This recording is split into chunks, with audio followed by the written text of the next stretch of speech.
Triplanetary by E. Smith. Arisia and Edda 2000 million or so years ago, two galaxies were colliding, or rather, were passing through each other. A couple of hundreds of millions of years, either way do not matter, since at least that much time was required for the interpassage. At about that same time, within the same plus or minus 10% margin of error, it is believed, practically all of the suns of both those galaxies became possessed of planets. There is much evidence to support the belief that it was not merely a coincidence that so many planets came into being at about the same time as the galactic interpassage. Another school of thought holds that it was pure coincidence, that all suns have planets as naturally and as inevitably as cats have kittens. Be that as it may, Arisian records are clear upon the point that before the two galaxies began to coalesce, there were never more than 3 solar systems present in either, and usually only one. Thus, when the sun of the planet upon which their race originated grew old and cool, the Arisians were hard put to it to preserve their culture, since they had to work against time in solving the engineering problems associated with moving a planet from an older to a younger sun. Since nothing material was destroyed when the Adorians were forced into the next plane of existence, their historical records also have become available. Those records, folios and tapes and playable discs of platinum alloy, resistant indefinitely even to Edda's noxious atmosphere, agree with those of the Arisians upon this point. Immediately before the coalescence began, there was one, and only one, planetary solar system in the second galaxy, and until the advent of Edda, the second galaxy was entirely devoid of intelligent life. Thus for millions upon untold millions of years the two races, each the sole intelligent life of a galaxy, perhaps of an entire space-time continuum, remained completely in ignorance of each other. Both were already ancient at the time of the coalescence. The only other respect in which the two were similar, however, was in the possession of minds of power. Since Arisia was Earth-like in composition, atmosphere, and climate, the Arisians were at that time distinctly humanoid. The Adorians were not. Edda was and is large and dense, its liquid a poisonous, sludgy syrup, its atmosphere a foul and corrosive fog. Edda was and is unique, so different from any other world of either galaxy that its very existence was inexplicable, until its own records revealed the fact that it did not originate in normal space-time at all, but came to our universe from some alien and horribly different other. As differed the planets, so differed the peoples. The Arisians went through the usual stages of savagery and barbarism on the way to civilization. The Age of Stone. The ages of bronze, of iron, of steel, and of electricity. Indeed, it is probable that it is because the Arisians went through these various stages that all subsequent civilizations have done so, since the spores which burgeoned into life upon the cooling surfaces of all the planets of the commingling galaxies were Arisian, not Edorian, in origin. Edorian spores, while undoubtedly present, must have been so alien that they could not develop in any one of the environments, widely variant although they are, existing naturally or coming naturally into being in normal space and time. The Arisians, especially after atomic energy freed them from physical labor, devoted themselves more and ever more intensively to the exploration of the limitless possibilities of the mind. Even before the coalescence, then, the Arisians had need neither of spaceships nor of telescopes. By power of mind alone, they watched the lenticular aggregation of stars, which was much later to be known to Tellurian astronomers as Lundmark's nebula, approach their own galaxy. They observed attentively and minutely, and with high elation, the occurrence of mathematical impossibility. For the chance of two galaxies ever meeting in direct, central, equatorial plane impact, and of passing completely through each other, is an infinitesimal of such a high order as to be, even mathematically, practically indistinguishable from zero. They observed the birth of numberless planets, recording minutely in their perfect memories every detail of everything that happened, in the hope that, as ages passed, either they or their descendants would be able to develop a symbology and a methodology capable of explaining the then inexplicable phenomenon. Carefree, busy, absorbedly intent, the Arisian mentalities roamed throughout space until one of them struck an Edorian mind. While any Edorian could, if it chose, assume the form of a man, they were in no sense manlike. Nor, since the term implies a softness and a lack of organization, can they be described as being amoeboid. They were both versatile and variant. Each Adorian changed, not only its shape, but also its texture, in accordance with the requirements of the moment. Each produced, extruded, members whenever and wherever it needed them, members uniquely appropriate to the task then in work. If hardness was indicated, the members were hard; if softness, they were soft. Small or large, rigid or flexible, joined or tentacular, all one. Filaments or cables, fingers or feet, needles or mauls, equally simple. One thought and the body fitted the job. They were asexual, sexless to a degree unapproached by any form of tellurian life higher than the yeasts. They were not merely hermaphroditic, nor androgynous, nor parthenogenetic. They were completely without sex. They were also, to all intents and purposes, and except for death by violence, immortal. For each Adorian, as its mind approached the stagnation of saturation after a lifetime of millions of years, simply divided into two new old beings, new in capacity and in zest, old in ability and in power, since each of the two children possessed in toto the knowledges and the memories of their one parent. And if it is difficult to describe in words the physical aspects of the Adorians, it is virtually impossible to write or to draw, in any symbology of civilization, a true picture of any Adorian's, mind.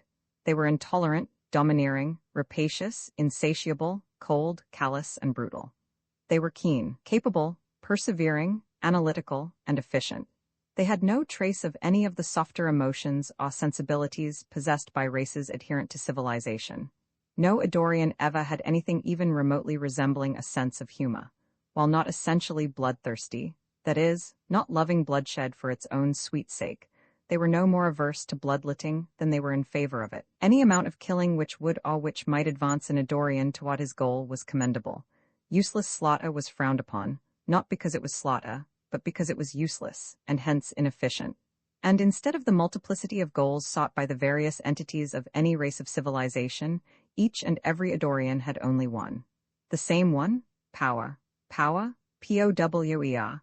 Since Edar was peopled originally by various races, perhaps as similar to each other as are the various human races of Earth, it is understandable that the early history of the planet, while it was still in its own space, that is, was one of continuous and ages-long war. And since war always was and probably always will be linked solidly to technological advancement, the race now known simply as the Adorians became technologists supreme. All other races disappeared. So did all other forms of life, however lowly, which interfered in any way with the masters of the planet. Then, all racial opposition liquidated, and overmastering, lust as unquenched as ever, the surviving Adorians fought among themselves. Push-button wars employing engines of destruction against which the only possible defense was a fantastic thickness of planetary bedrock. Finally, unable either to kill or to enslave each other, the comparatively few survivors made a peace of sorts. Since their own space was practically barren of planetary systems, they would move their planet from space to space until they found one which so teemed with planets that each living Adorian could become the sole master of an ever-increasing number of worlds. This was a program very much worthwhile, promising as it did an outlet for even the recognizedly insatiable Adorian craving for power. Therefore the Adorians, for the first time in their prodigiously long history of fanatical non-cooperation, decided to pool their resources of mind and of material, and to work as a group. Union of a sort was accomplished eventually, neither peaceably nor without highly lethal friction. They knew that a democracy, by its very nature, was inefficient, hence a democratic form of government was not even considered. An efficient government must of necessity be dictatorial, nor were they all exactly alike or of exactly equal ability. Perfect identity of any two such complex structures was in fact impossible, and any difference, however slight, was ample justification for stratification in such a society as theirs.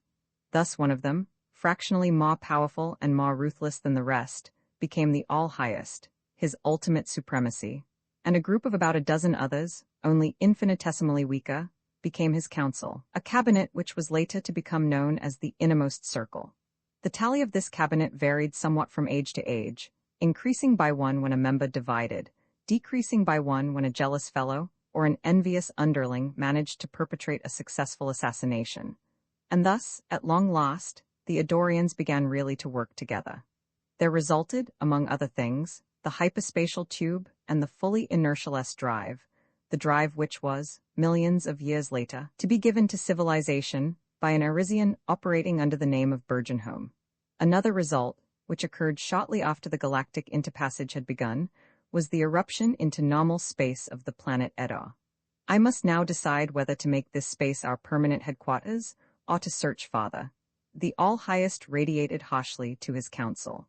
On the one hand, it will take some time for even those planets which have already formed to cool. Still more will be required for life to develop sufficiently to form a part of the empire which we have planned, or to occupy our abilities to any great degree.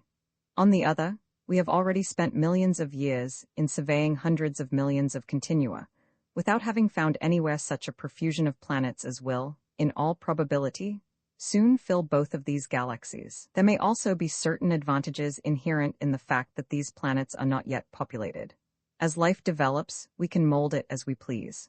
Crongenes, what are your findings in regard to the planetary possibilities of other spaces?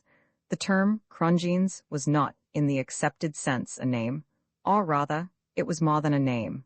It was a key thought in mental shorthand, a condensation and abbreviation of the life pattern or ego of that particular Adorian. Not at all promising, your supremacy? Crongenes replied promptly. No space within reach of my instruments has more than a small fraction of the inhabitable worlds which will presently exist in this one. Very well.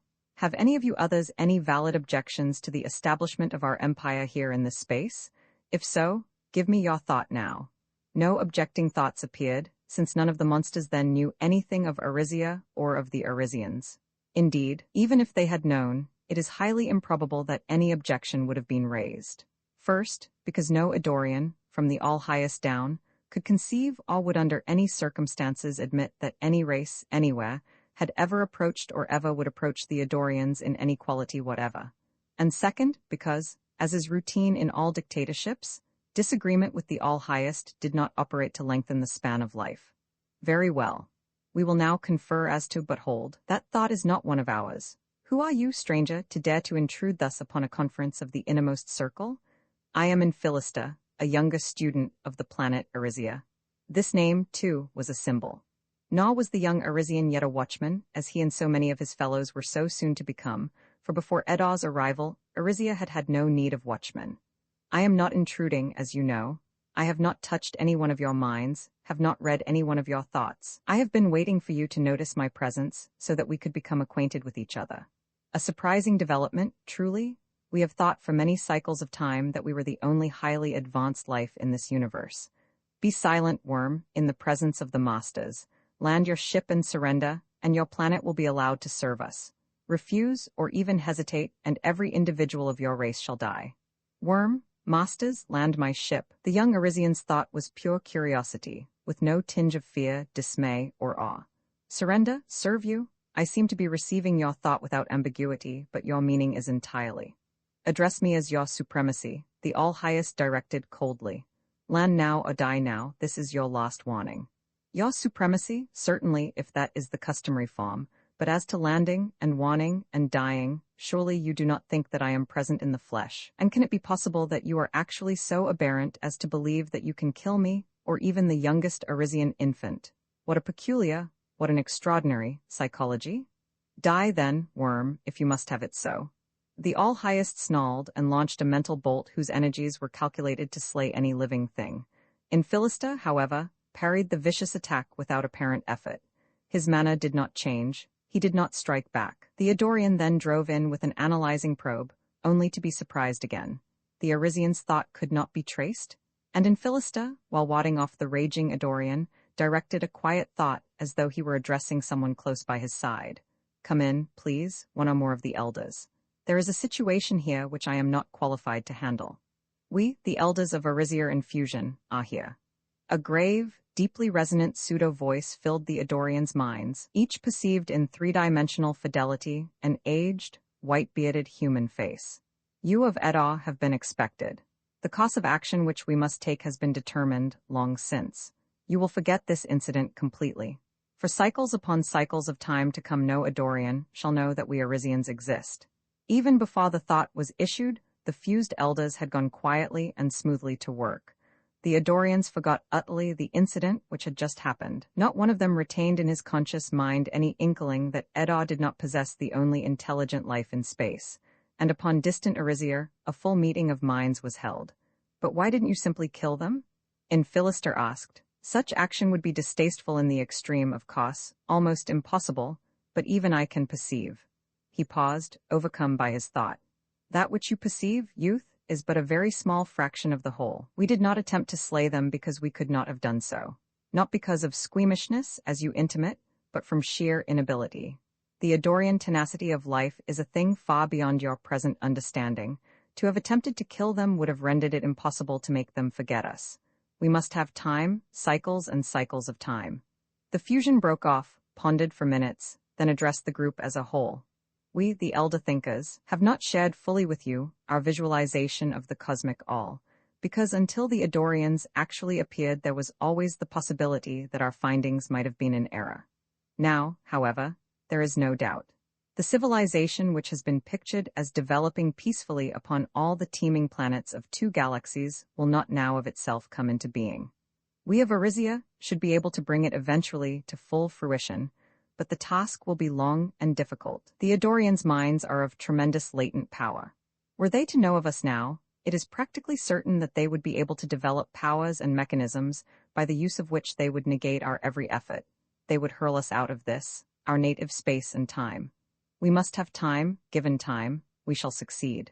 There shall be lenses and entities of civilization worthy in every respect to wear them.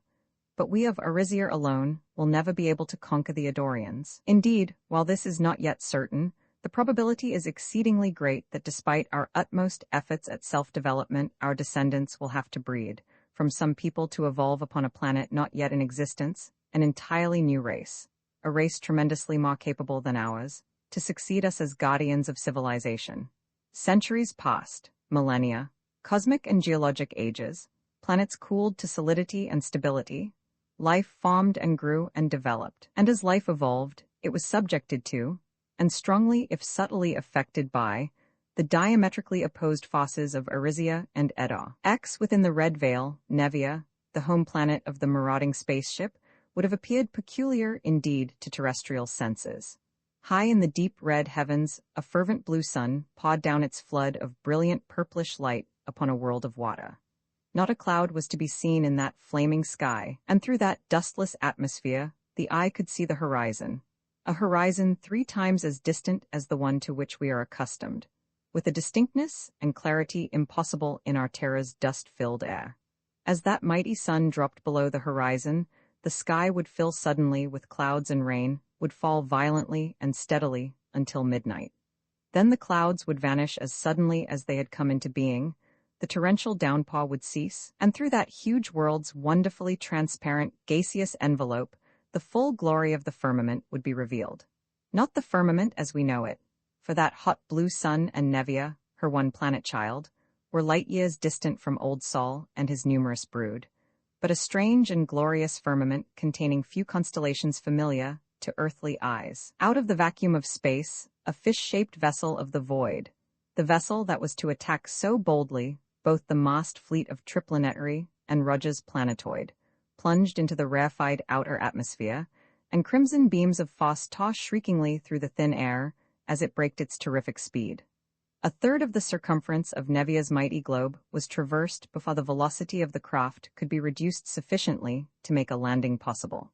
Then, approaching the twilight zone, the vessel dived vertically downward, and it became evident that Nevia was neither entirely aqueous nor devoid of intelligent life. For the blunt nose of the spaceship was pointing toward what was evidently a half-submerged city, a city whose buildings were flat-topped, hexagonal towers, exactly alike in size, shape, color, and material. These buildings were arranged as the cells of a honeycomb would be if each cell were separated from its neighbors by a relatively narrow channel of water, and all were built of the same white metal. Many bridges and maw tubes extended through the air from building to building, and the watery streets teemed with swimmers, with surface craft, and with submarines. The pilot, stationed immediately below the conical prow of the spaceship, peered intently through thick windows which afforded unobstructed vision in every direction. His four huge and contractile eyes were active, each operating independently in sending its own message to his peculiar but capable brain. One was watching the instruments, the others scanned narrowly the immense, swelling curve of the ship's belly, the water upon which his vessel was to land, and the floating dock to which it was to be moored. Four hands, if hands they could be called, manipulated levers and wheels with infinite delicacy of touch, and with scarcely a splash, the immense mass of the Nevian vessel struck the water and glided to a stop within a foot of its exact berth. Four mooring bars dropped neatly into their sockets, and the captain pilot, after locking his controls in neutral, released his safety straps and leaped lightly from his padded bench to the floor.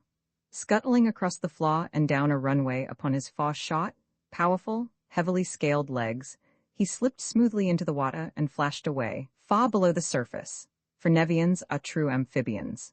Their blood is cold, they use with equal comfort and efficiency gills and lungs for breathing. Their scaly bodies are equally at home in the water or in the air.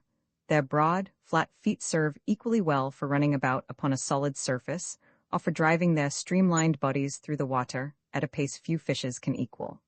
Through the water, the Nevian commander darted along, steering his course accurately by means of his short, vaned tail. Through an opening in a wall he sped and along a submarine hallway, emerging upon a broad ramp. He scurried up the incline and into an elevator which lifted him to the top of the hexagon, directly into the office of the Secretary of Commerce of all Nevia. "Welcome, Captain Nerado." The secretary waved a tentacular arm, and the visitor sprang lightly upon a softly cushioned bench, where he lay at ease, facing the official across his low, flat desk. "We congratulate you upon the success of your final trial flight. We received all your reports, even while you were traveling at 10 times the velocity of light. With the last difficulties overcome, you are now ready to start." "We are ready," the captain scientist replied, soberly. "Mechanically, the ship is as nearly perfect as our finest minds can make her. She is stocked for 2 years. All the iron-bearing suns within reach have been plotted. Everything is ready except the iron. Of course, the Council refused to allow us any of the national supply. How much were you able to purchase for us in the market?" "Nearly 10 pounds. 10 pounds? Why, the securities we left with you could not have bought 2 pounds, even at the price then prevailing." "No, but you have friends. Many of us believe in you, and have dipped into our own resources. You and your fellow scientists of the expedition have each contributed his entire personal fortune. Why should not some of the rest of us also contribute as private citizens?" "Wonderful, we thank you. 10 pounds. The captain's great triangular eyes glowed with an intense violet light. "At least a year of cruising. But what if, after all, we should be wrong? In that case, you shall have consumed 10 pounds of irreplaceable metal." The secretary was unmoved. "That is the viewpoint of the Council and of almost everyone else. It is not the waste of treasure they object to. It is the fact that 10 pounds of iron will be forever lost." "A high price, truly?" The Columbus of Nevier assented. "And after all, I may be wrong." "You probably are wrong," his host made startling answer. "It is practically certain, it is almost a demonstrable mathematical fact, that no other sun within hundreds of thousands of light-years of our own has a planet. In all probability, Nevier is the only planet in the entire universe. We are very probably the only intelligent life in the universe. There is only one chance in numberless millions that anywhere, within the cruising range of your newly perfected spaceship, there may be an iron-bearing planet upon which you can effect a landing. There is a larger chance, however, that you may be able to find a small, cold, iron-bearing cosmic body, small enough so that you can capture it. Although there are no mathematics by which to evaluate the probability of such an occurrence, it is upon that larger chance that some of us are staking a portion of our wealth. We expect no return whatever, but if you should by some miracle happen to succeed, what then? Deep seas being made shallow, civilization extending itself over the globe, science advancing by leaps and bounds, Nevia becoming populated as she should be peopled. That, my friend, is a chance well worth taking." The secretary called in a group of guards, who escorted the small package of priceless metal to the spaceship. Before the massive door was sealed, the friends bade each other farewell. "I will keep in touch with you on the ultrawave," the captain concluded. "After all, I do not blame the Council for refusing to allow the other ship to go out. 10 pounds of iron will be a fearful loss to the world. If we should find iron, however, see to it that she loses no time in following us." "No fear of that. If you find iron, she will set out at once, and all space will soon be full of vessels." goodbye. The last opening was sealed and Narado shot the great vessel into the air. Up and up, out beyond the last tenuous trace of atmosphere, on and on through space, it flew with ever-increasing velocity, until Nevia's gigantic blue sun had been left so far behind that it became a splendid blue-white star. Then, projectors cut off to save the precious iron, whose disintegration furnished them power. For week after week Captain Narado and his venturesome crew of scientists drifted idly through the illimitable void. There is no need to describe in detail Narado's tremendous voyage. Suffice it to say that he found a G-type dwarf star possessing planets, not one planet only, but 6, 7, 8, yes, at least 9, and most of those worlds were themselves centers of attraction around which were circling one or more worldlets. Narado thrilled with joy as he applied a full retarding force, and every creature aboard that great vessel had to peer into a plate or through a telescope before he could believe that planets other than Nevia did in reality exist. Velocity checked to the merest crawl, as space speeds go, and with electromagnetic detector screens full out, the Nevian vessel crept toward our sun. Finally, the detectors encountered an obstacle, a conductive substance which the patterns showed conclusively to be practically pure iron. Iron, an enormous mass of it, floating alone out in space, without waiting to investigate the nature, appearance, or structure of the precious mass. Narado ordered power into the converters and drove an enormous softening field of force upon the object, a force of such a nature that it would condense the metallic iron into an allotropic modification of much smaller bulk, a red, viscous, extremely dense and heavy liquid, which could be stored conveniently in his tanks. No sooner had the precious fluid been stowed away than the detectors again broke into an uproar. In one direction was an enormous mass of iron, scarcely detectable. In another, a great number of smaller masses. In a third, an isolated mass, comparatively small in size. Space seemed to be full of iron, and Narado drove his most powerful beam toward distant Nevia and sent an exultant message. We have found iron, easily obtained and in unthinkable quantity, not in fractions of milligrams, but in millions upon unmeasured millions of tons. Send our sister ship here at once. Narado, the captain, was called to one of the observation plates as soon as he had opened his key. I have been investigating the mass of iron now nearest us, the small one. It is an artificial structure, a small space boat, and there are 3 creatures in it, monstrosities certainly, but they must possess some intelligence or they could not be navigating space. What? Impossible? Exclaimed the chief explorer. Probably then the other was, but no matter, we had to have the iron. Bring the boat in without converting it, so that we may study at our leisure both the beings and their mechanisms. And Narado swung his own viscerae beam into the emergency boat, seeing there the armored figures of Cleo Marston and the 2 Triplanetary officers. They are indeed intelligent, Narado commented, as he detected and silenced Costigan's ultra-beam communicator. Not, however, as intelligent as I had supposed. He went on, after studying the peculiar creatures and their tiny spaceship more in detail. They have immense stores of iron, yet use it for nothing other than building material. They make little and inefficient use of atomic energy. They apparently have a rudimentary knowledge of ultrawaves, but do not use them intelligently. They cannot neutralize even these ordinary forces we are now employing. They are of course more intelligent than the lower ganoids, or even than some of the higher fishes, but by no stretch of the imagination can they be compared to us. I am quite relieved. I was afraid that in my haste I might have slain members of a highly developed race. The helpless boat, all her forces neutralized, was brought up close to the immense flying fish.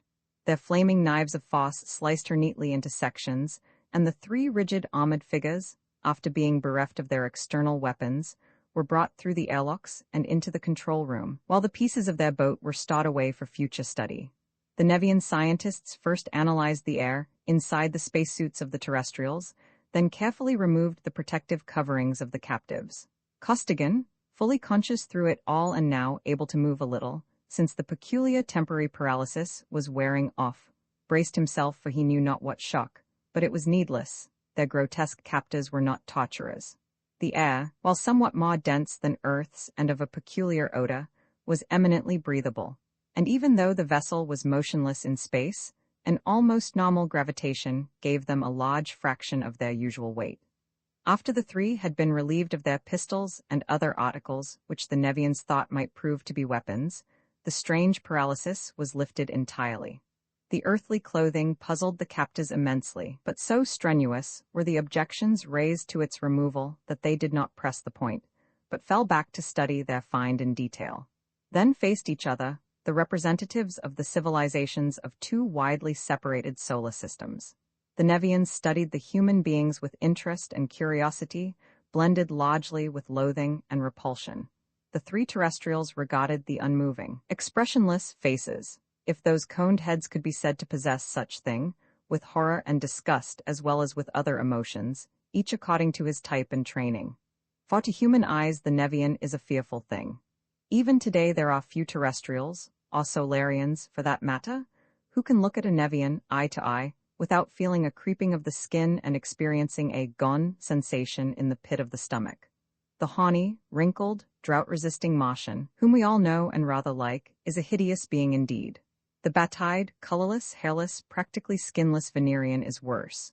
But they both are, after all, remote cousins of Terra's humanity, and we get along with them quite well whenever we are compelled to visit Mars or Venus. But the Nevians, the horizontal, flat, fish-like body is not so bad, even supported as it is by far short, powerful, scaly, flat-footed legs, and terminating as it does in the weird, far-veined tail. The neck even is endurable, although it is long and flexible, heavily scaled, and is carried in whatever eye-wringing loops or curves the owner considers most convenient or ornamental at the time. Even the smell of a Nevian, a malodorous reek of overripe fish, does in time become tolerable, especially if sufficiently disguised with creosote, which purely terrestrial chemical is the most highly prized perfume of Nevia. But the head, it is that member that makes the Nevian so appalling to earthly eyes, for it is a thing utterly foreign to all Solarian history or experience. As most Tellurians already know, it is fundamentally a massive cone, covered with scales, based spearhead-like upon the neck. Four great sea-green, triangular eyes are spaced equidistant from each other about halfway up the cone. The pupils are contractile at will, like the eyes of the cat, permitting the Nevian to see equally well in any ordinary extreme of light or darkness. Immediately below each eye springs out a long, jointless, boneless, tentacular arm, an arm which at its extremity divides into 8 delicate and sensitive, but very strong, fingers. Below each arm is a mouth, a beaked, needle-tusked orifice of dire potentialities. Finally, under the overhanging edge of the cone-shaped head are the delicately frilled organs which serve either as gills or as nostrils and lungs, as may be desired. To other Nevians, the eyes and other features are highly expressive, but to us they appear utterly cold and unmoving. Terrestrial senses can detect no changes of expression in a Nevian's face. Such were the frightful beings at whom the three prisoners stared with sinking hearts. But if we human beings have always considered Nevians grotesque and repulsive, the feeling has always been mutual. For those monstrous beings are a highly intelligent and extremely sensitive race, and to us, trim and graceful human forms seem to them the very quintessence of malformation and hideousness. "Good heavens, Conway!" Cleo exclaimed, shrinking against Costigan as his left arm flashed around her. "What horrible monstrosities! And they can't talk, not one of them has made a sound. Suppose they can be deaf and dumb." But at the same time, Narado was addressing his fellows. "What hideous, deformed creatures they are! Truly a low form of life, even though they do possess some intelligence. They cannot talk, and have made no signs of having heard our words to them. Do you suppose that they communicate by sight? That those weird contortions of their peculiarly placed organs serve as speech?" Thus both sides, neither realizing that the other had spoken. For the Nevian voice is pitched so high that the lowest note audible to them is far above our limit of hearing. The shrillest note of a terrestrial piccolo is to them so profoundly low that it cannot be heard. We have much to do. Narado turned away from the captives. We must postpone further study of the specimens until we have taken aboard a full cargo of the iron which is so plentiful here. "What shall we do with them, sir?" asked one of the Nevian officers. "Lock them in one of the storage rooms?" "Oh, no. They might die there, and we must by all means keep them in good condition, to be studied most carefully by the fellows of the College of Science. What a commotion there will be when we bring in this group of strange creatures, living proof that there are other suns possessing planets which are supporting organic and intelligent life. You may put them in 3 communicating rooms, say in the 4th section. They will undoubtedly require light and exercise. Lock all the exits, of course, but it would be best to leave the doors between the rooms unlocked, so that they can be together or apart as they choose. Since the smallest one, the female, stays so close to the larger male, it may be that they are mates. But since we know nothing of their habits or customs, it will be best to give them all possible freedom compatible with safety. Narado turned back to his instruments, and 3 of the frightful crew came up to the human beings. One walked away, waving a couple of arms in an unmistakable signal that the prisoners were to follow him. The 3 obediently set out after him, the other 2 guards falling behind. "Now's our best chance?" Costigan muttered as they passed through a low doorway and entered a narrow corridor. "Watch that one ahead of you, Cleo. Hold him for a second if you can. Bradley, you and I will take the 2 behind us, now." Costigan stooped and whirled. Seizing a cable-like arm, he pulled the outlandish head down, the while the full power of his mighty right leg drove a heavy service boot into the place where scaly neck and head joined. The Nevian fell, and instantly Costigan leaped at the ladder, ahead of the girl. Leaped, but dropped to the floor, again paralyzed. For the Nevian leader had been alert, his 4 eyes covering the entire circle of vision, and he had acted rapidly. Not in time to stop Costigan's first berserk attack. The first officer's reactions were practically instantaneous, and he moved fast, but in time to retain command of the situation. Another Nevian appeared, and while the stricken god was recovering, all 4 arms wrapped tightly around his convulsively looping, writhing neck, the 3 helpless terrestrials were lifted into the air and carried bodily into the quarters to which Narado had assigned them. Not until they had been placed upon cushions in the middle room and the heavy metal doors had been locked upon them did they again find themselves able to use arms or legs. "Well, that's another round we lose," Costigan commented, cheerfully. "A guy can't mix it very well when he can neither kick, strike, nor bite. I expected those lizards to rough me up then, but they didn't. They don't want to hurt us. They want to take us home with them, wherever that is, as curiosities, like wild animals or something," decided the girl, shrewdly. "They're pretty bad, of course, but I like them a lot better than I do Roger and his robots, anyway." "I think you have the right idea, Miss Marston," Bradley rumbled. "That's it, exactly. I feel like a bear in a cage. I should think you'd feel worse than ever. What chance has an animal of escaping from a menagerie? These animals, lots. I'm feeling better and better all the time," Cleo declared, and her serene bearing bore out her words. "You 2 got us out of that horrible place of Roger's, and I'm pretty sure that you will get us away from here, somehow or other. They may think we're stupid animals, but before you 2 and the Triplanetary patrol and the service get done with them, they'll have another think coming." "That's the old fight, Cleo," cheered Costigan. "I haven't got it figured out as close as you have, but I get about the same answer. These 4-legged fish carry considerably heavier stuff than Roger did, I'm thinking, but they'll be up against something themselves pretty quick that is no lightweight, believe me." "Do you know something, or are you just whistling in the dark?" Bradley demanded. "I know a little, not much. Engineering and research have been working on a new ship for a long time, a ship to travel so much faster than light that it can go anywhere in the galaxy and back in a month or so. New subether drive, new atomic power, new armament, new everything. Only bad thing about it is that it doesn't work so good yet. It's fuller of bugs than a Venerian's kitchen. It has blown up 5 times that I know of and has killed 29 men, but when they get it licked they'll have something." "When, or if?" asked Bradley pessimistically. "I said when," snapped Costigan, his voice cutting.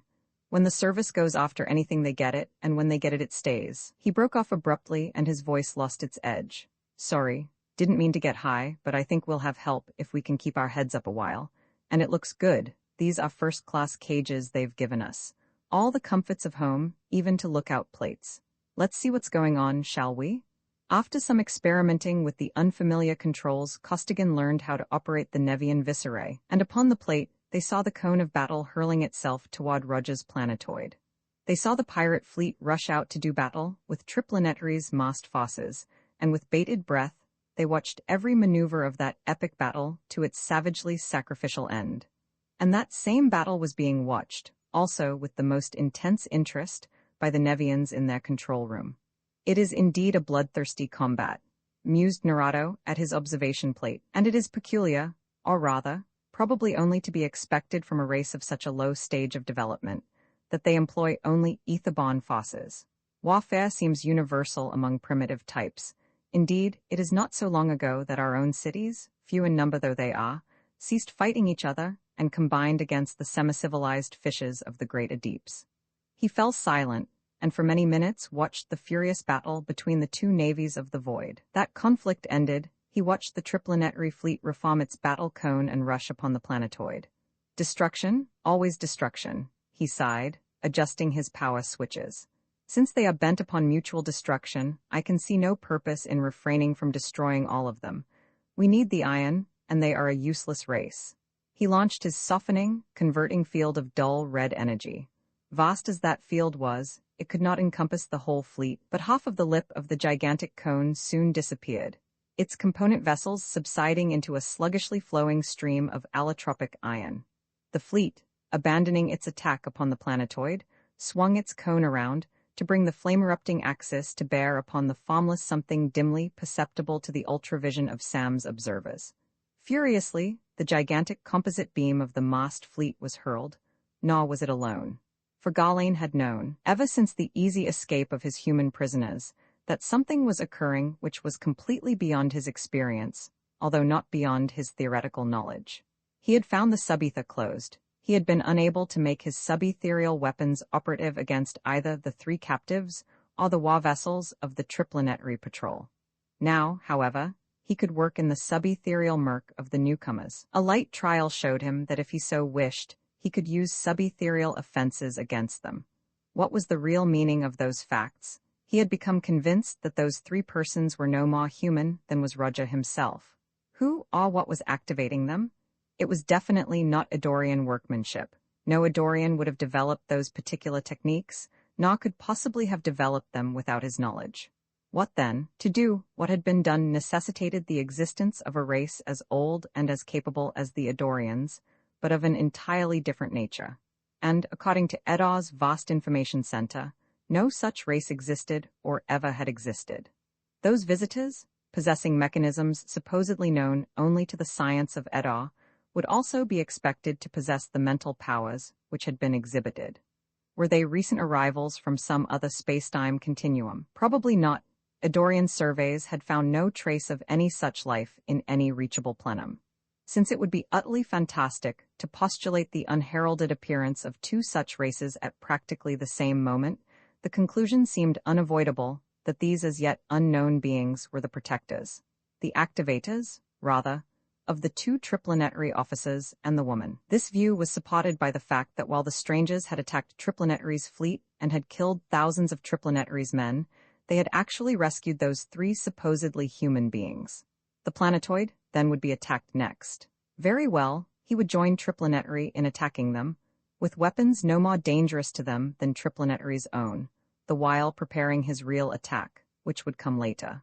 Roger issued orders, and waited, and thought more and more intensely upon one point which remained obscure.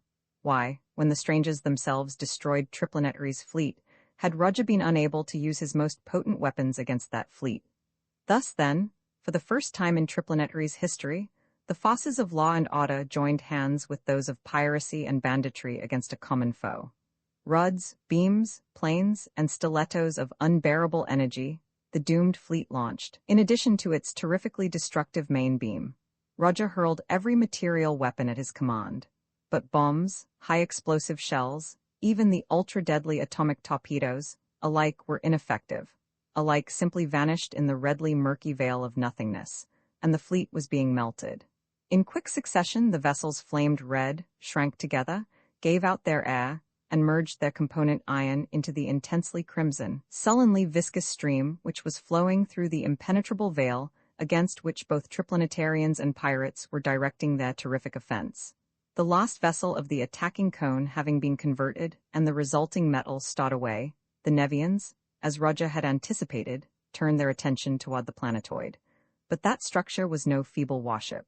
It had been designed by, and built under the personal supervision of, Galen of Edaw.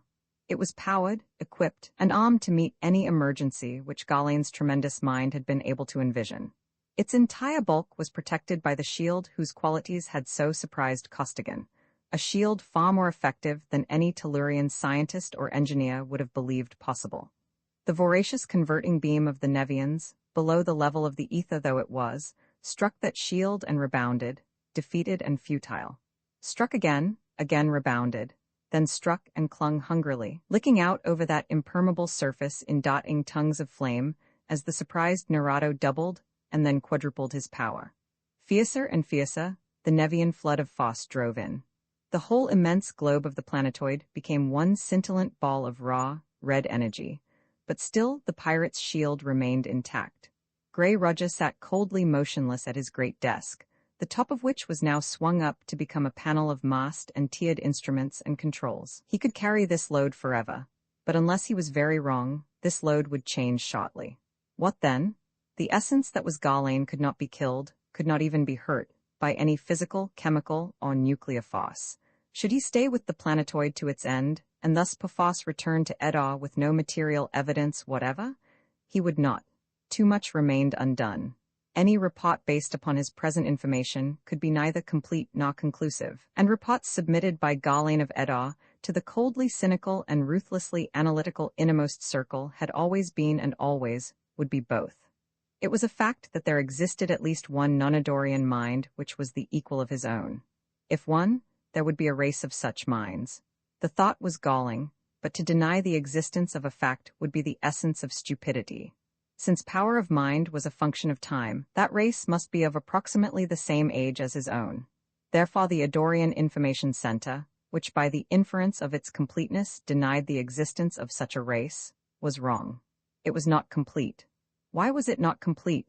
The only possible reason for two such races remaining unaware of the existence of each other would be the deliberate intent of one of them. Therefore, at some time in the past, the two races had been in contact for at least an instant of time. All Edorian knowledge of that meeting had been suppressed, and no more contacts had been allowed to occur. The conclusion reached by Garlane was a disturbing thing indeed, but being an Edorian, he faced it squarely.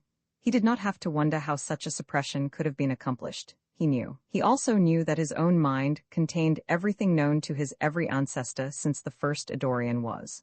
The probability was exceedingly great that if any such contact had ever been made, his mind would still contain at least some information concerning it, however carefully suppressed that knowledge had been.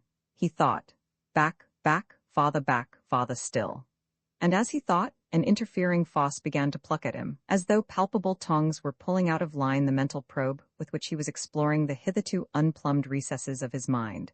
"Ah, so you do not want me to remember?" Roger asked aloud, with no change in any lineament of his hard, gray face. "I wonder, do you really believe that you can keep me from remembering? I must abandon this search for the moment, but rest assured that I shall finish it very shortly. Here is the analysis of his screen, sir." A Nevian computer handed his chief a sheet of metal, bearing rows of symbols.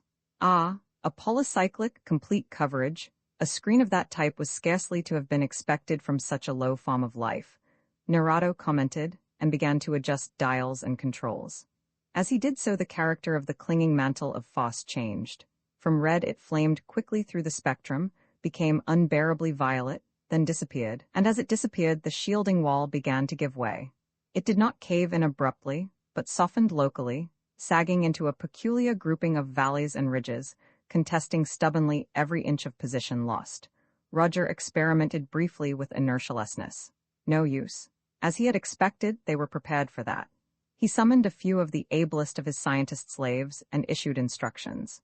For minutes a host of robots toiled mightily, then a portion of the shield bulged out and became a tube extending beyond the attacking layers of Phos. A tube from which there erupted a beam of violence incredible. A beam behind which was every erg of energy that the gigantic mechanisms of the planetoid could yield. A beam that tore a hole through the redly impenetrable Nevian field and hurled itself upon the inner screen of the fish-shaped cruiser in frenzied incandescence. And was there, or was there not, a lesser eruption upon the other side? An almost imperceptible flash, as though something had shot from the doomed planetoid out into space? Narado's neck writhed convulsively as his tortured drivers whined and shrieked at the terrific overload, but Roger's effort was far too intense to be long maintained.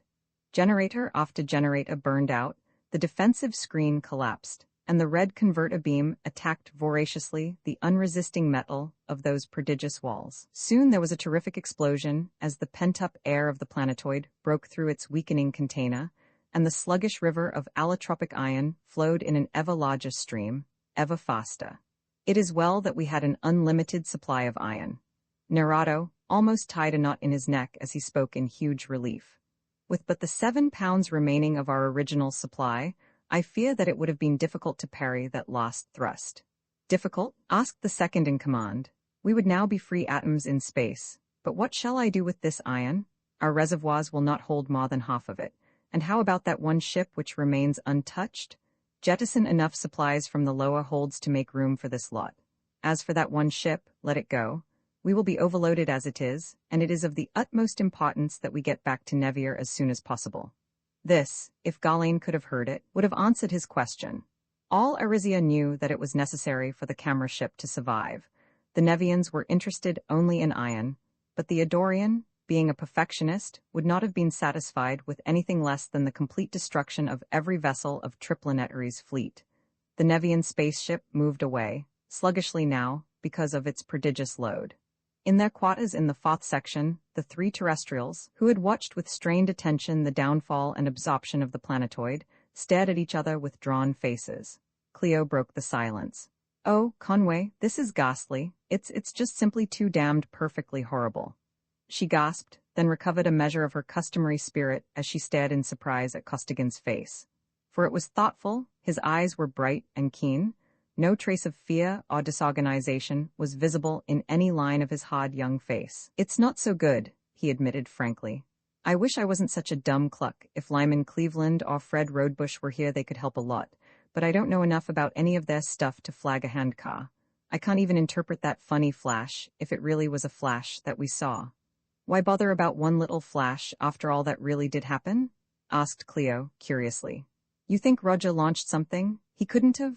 "I didn't see a thing," Bradley argued. "I don't know what to think. I've never seen anything material sent out so fast that I couldn't trace it with an ultrawave, but on the other hand, Roger's got a lot of stuff that I never saw anywhere else.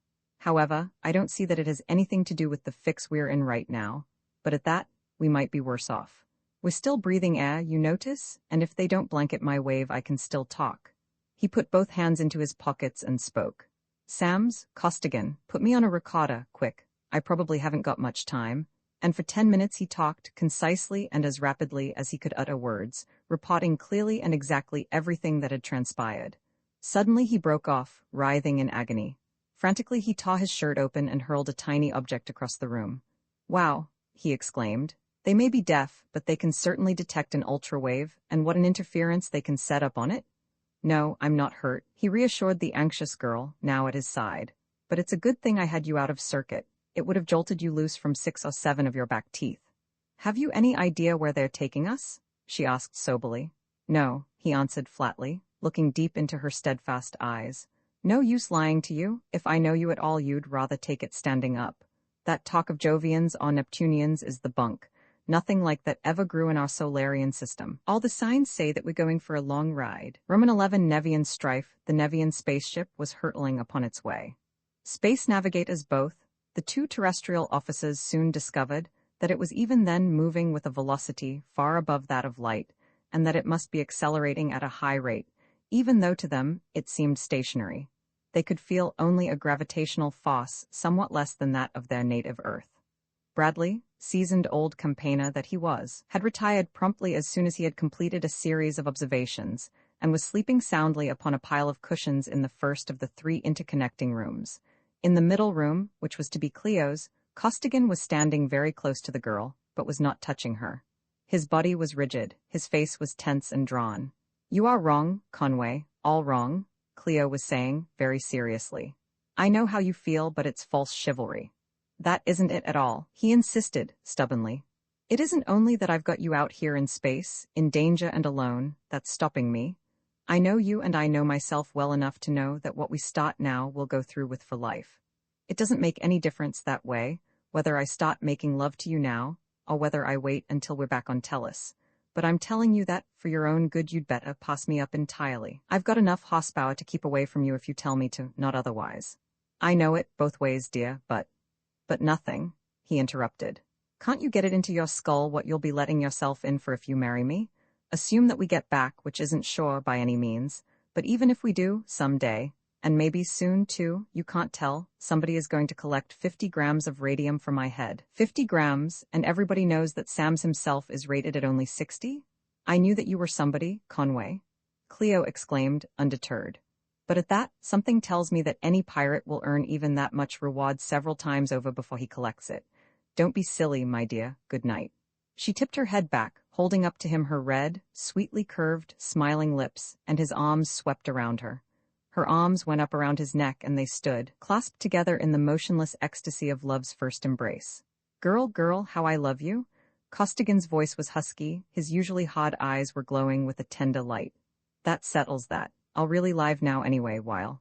Stop it, she commanded sharply. You're going to live until you die of old age, see if you don't. You'll simply have to, Conway. That's so too, no percentage in dying now. All the pirates between Tellus and Andromeda couldn't take me after this. I've got too much to live for. Well, good night, sweetheart. I'd better beat it. You need some sleep. The lovers' parting was not as simple and straightforward a procedure as Costigan's speech would indicate, but finally, he did seek his own room and relaxed upon a pile of cushions, his stern visage transformed. Instead of the low metal ceiling, he saw a beautiful, oval, tanned young face, framed in a golden blonde corona of hair.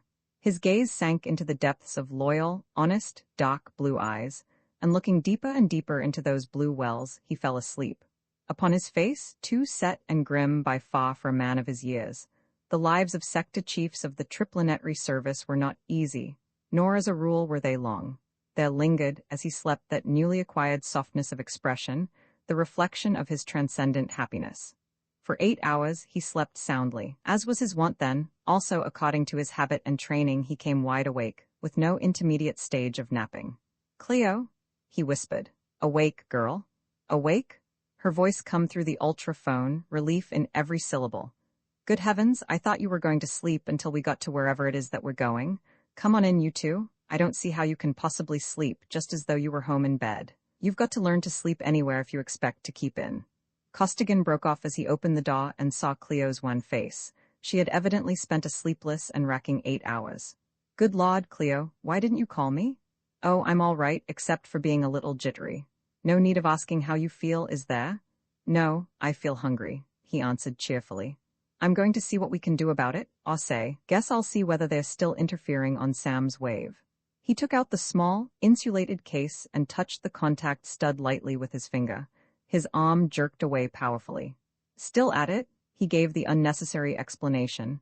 "They don't seem to want us to talk outside, but his interference is as good as my talking. They can trace it, of course. Now I'll see what I can find out about our breakfast." He stepped over to the plate and shot its projector beam forward into the control room, where he saw Narado lying, dog-like, at his instrument panel. As Costigan's beam entered the room, a blue light flashed on, and the Nevian turned an eye and an arm toward his own small observation plate. Knowing that they were now in visual communication, Costigan beckoned an invitation and pointed to his mouth in what he hoped was the universal sign of hunger. The Nevian waved an arm and fingered controls, and as he did so a wide section of the floor of Cleo's room slid aside. The opening thus made revealed a table which rose upon its low pedestal, a table equipped with 3 softly cushioned benches and spread with a glittering array of silver and glassware. Bowls and platters of a dazzlingly white metal, narrow-waisted goblets of sheerest crystal. All were hexagonal, beautifully and intricately carved or etched in apparently conventional marine designs, and the table utensils of this strange race were peculiar indeed. There were tearing forceps of 16 needle-sharp curved teeth, there were flexible spatulas, there were deep and shallow ladles with flexible edges. There were many other peculiarly curved instruments at whose uses the terrestrials could not even guess, all having delicately fashioned handles to fit the long, slender fingers of the Nevians. But if the table and its appointments were surprising to the terrestrials, revealing as they did a degree of culture which none of them had expected to find in a race of beings so monstrous, the food was even more surprising, although in another sense. For the wonderful crystal goblets were filled with a grayish-green slime of a nauseous and overpowering odor. The smaller bowls were full of living sea spiders and other such delicacies, and each large platter contained a fish fully a foot long, raw and whole, garnished tastefully with red, purple, and green strands of seaweed. Cleo looked once, then gasped, shutting her eyes and turning away from the table, but Costigan flipped the 3 fish into a platter and set it aside before he turned back to the visiplate. "They'll go good fried," he remarked to Bradley, signaling vigorously to Narado that the meal was not acceptable and that he wanted to talk to him in person. Finally, he made himself clear. The table sank down out of sight, and the Nevian commander cautiously entered the room. At Costigan's insistence, he came up to the visiplate, leaving near the door 3 alert and fully armed guards. The man then shot the beam into the galley of the pirate's lifeboat, suggesting that they should be allowed to live there. For some time, the argument of arms and fingers raged, though not exactly fluent conversation. Both sides managed to convey their meanings quite clearly. Narado would not allow the terrestrials to visit their own ship. He was taking no chances. But after a thorough ultra-ray inspection, he did finally order some of his men to bring into the middle room the electric range and a supply of terrestrial food. Soon, the Nevian fish were sizzling in a pan, and the appetizing odors of coffee and browning biscuit permeated the room. But at the first appearance of those odors, the Nevians departed hastily, content to watch the remainder of the curious and repulsive procedure in their viscerae plates. Breakfast over and everything made tidy and shipshape, Costigan turned to Cleo. "Look here, girl. You've got to learn how to sleep. You're all in. Your eyes look like you've been on a Martian picnic and you didn't eat half enough breakfast. You've got to sleep and eat to keep fit. We don't want you passing out on us, so I'll put out this light, and you'll lie down here and sleep until noon." "Oh no, don't bother. I'll sleep tonight, I'm quite." "You'll sleep now," he informed her levelly. "I never thought of you being nervous with Bradley and me on each side of you. We're both right here now, though, and we'll stay here. We'll watch over you like a couple of old hens with one chick between them. Come on, lie down and go bye-bye." Cleo laughed at the simile, but lay down obediently. Costigan sat upon the edge of the great divan holding her hand, and they chatted idly. The silences grew longer, Cleo's remarks became fewer, and soon her long-lashed eyelids fell and her deep, regular breathing showed that she was sound asleep. The man stared at her, his very heart in his eyes. So young, so beautiful, so lovely, and how he did love her. He was not formally religious, but his every thought was a prayer. If he could only get her out of this mess. He wasn't fit to live on the same planet with her, but just give him one chance, God, just one. But Costigan had been laboring for days under a terrific strain, and had been going very short on sleep. Half hypnotized by his own mixed emotions, and by his staring at the smooth curves of Cleo's cheek, his own eyes closed and, still holding her hand, he sank down into the soft cushions beside her, and into oblivion. Thus sleeping hand in hand like 2 children, Bradley found them, and a tender, fatherly expression came over his face as he looked down at them. "Nice little girl, Cleo," he mused, "and when they made Costigan they broke the mold. They'll do, about as fine a couple of kids as old Tellus ever produced. I could do with some more sleep myself." He yawned prodigiously, lay down at Cleo's left, and in minutes was himself asleep. Hours later, both men were awakened by a merry peal of laughter. Cleo was sitting up, regarding them with sparkling eyes. She was refreshed, buoyant, ravenously hungry, and highly amused. Costigan was amazed and annoyed at what he considered a failure in a self-appointed task. Bradley was calm and matter-of-fact. "Thanks for being such a nice bodyguard, you two." Cleo laughed again, but sobered quickly. "I slept wonderfully well, but I wonder if I can sleep tonight without making you hold my hand all night." "Oh, he doesn't mind doing that," Bradley commented. "Mind it?" Costigan exclaimed, and his eyes and his tone spoke volumes. They prepared and ate another meal, one to which Cleo did full justice. Rested and refreshed, they had begun to discuss possibilities of escape when Narado and his 3 armed guards entered the room. The Nevian scientist placed a box upon a table and began to make adjustments upon its panels, eyeing the terrestrials attentively after each setting. After a time, a staccato burst of articulate speech issued from the box, and Costigan saw a great light. "You've got it, hold it," he exclaimed, waving his arms excitedly. "You see, Cleo, their voices are pitched either higher or lower than ours, probably higher, and they've built an audio frequency changer. He's nobody's fool, that lizard." Narado heard Costigan's voice, there was no doubt of that. His long neck looped and twisted in Nevian gratification, and although neither side could understand the other, both knew that intelligent speech and hearing were attributes common to the 2 races. This fact altered markedly the relations between captors and captives. The Nevians admitted among themselves that the strange bipeds might be quite intelligent, after all, and the terrestrials at once became more hopeful. "It isn't so bad if they can talk." Costigan summed up the situation. We might as well take it easy and make the best of it, particularly since we haven't been able to figure out any possible way of getting away from them. They can talk and hear, and we can learn their language in time.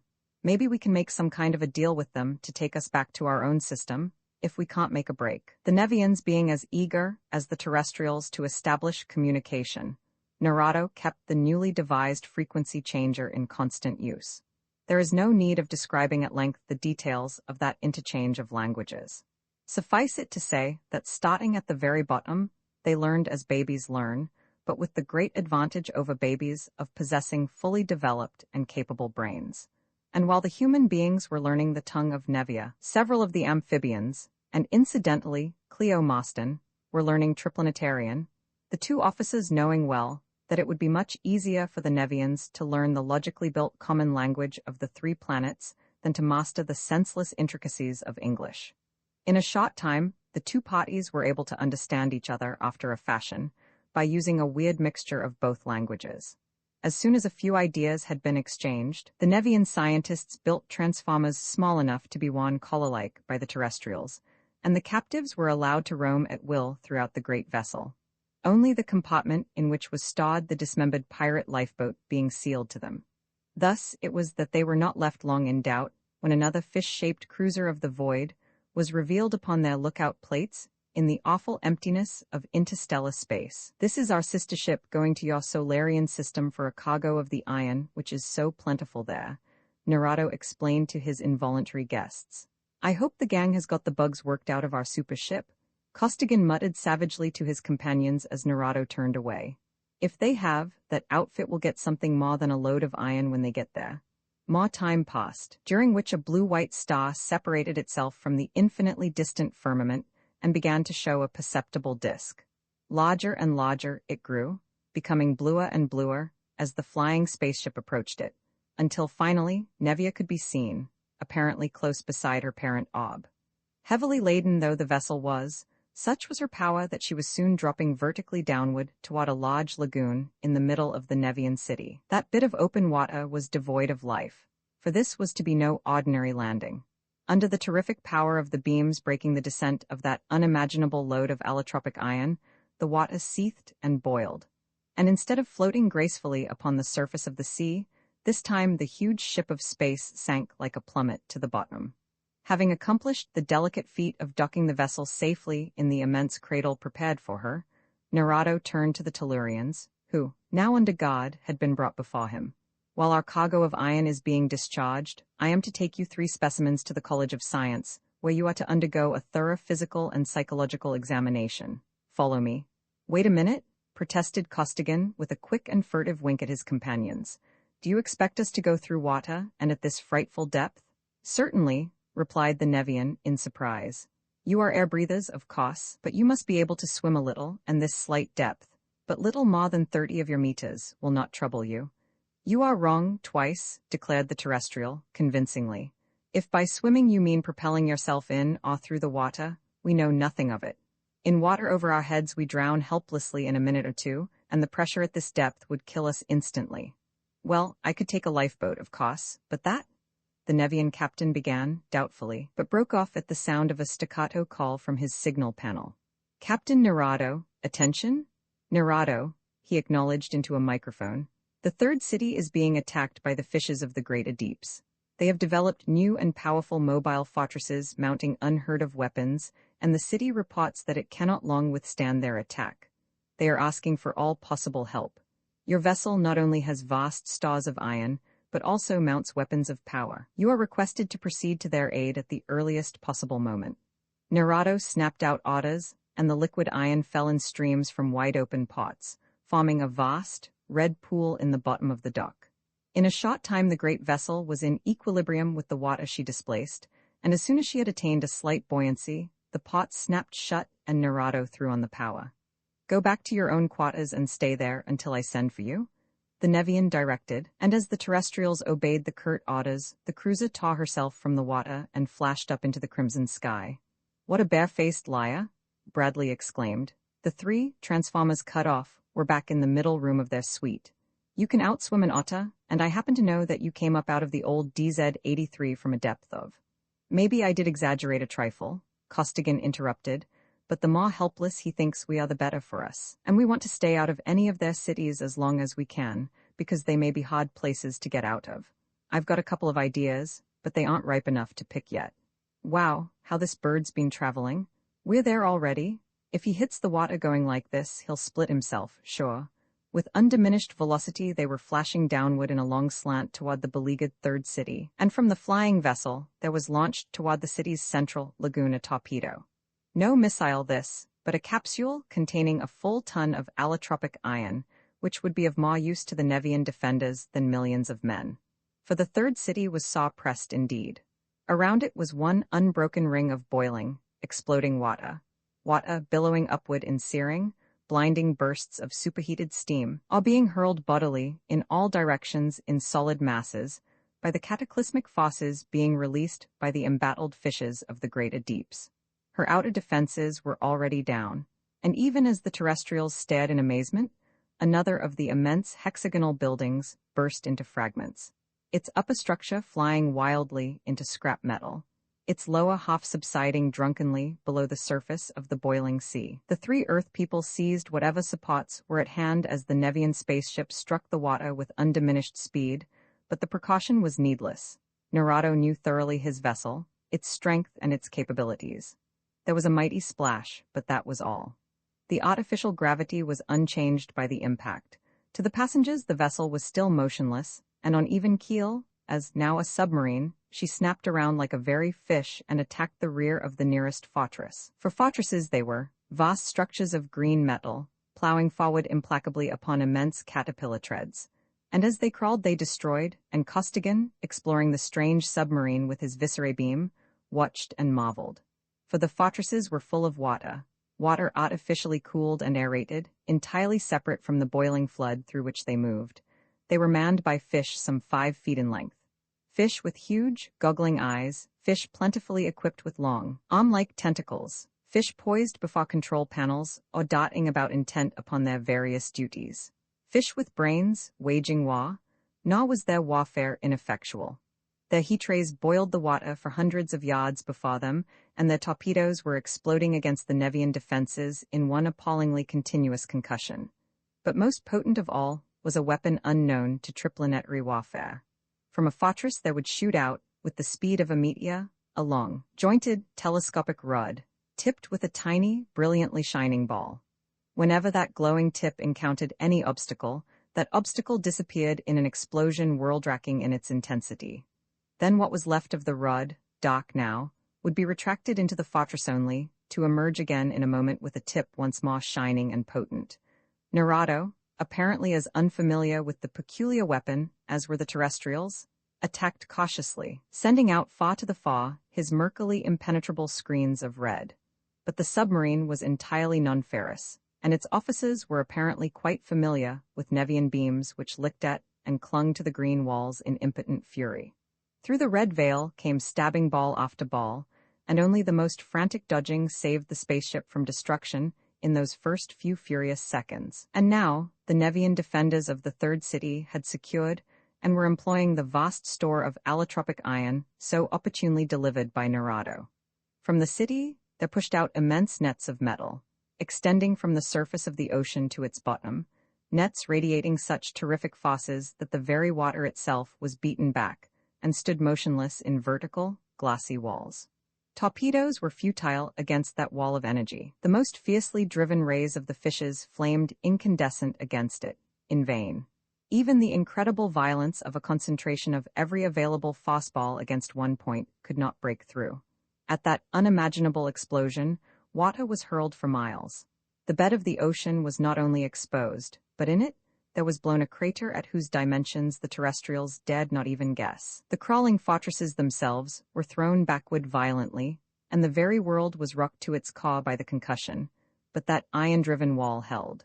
The massive nets swayed and gave back, and tidal waves hurled their mountainously destructive masses through the third city, but the mighty barrier remained intact.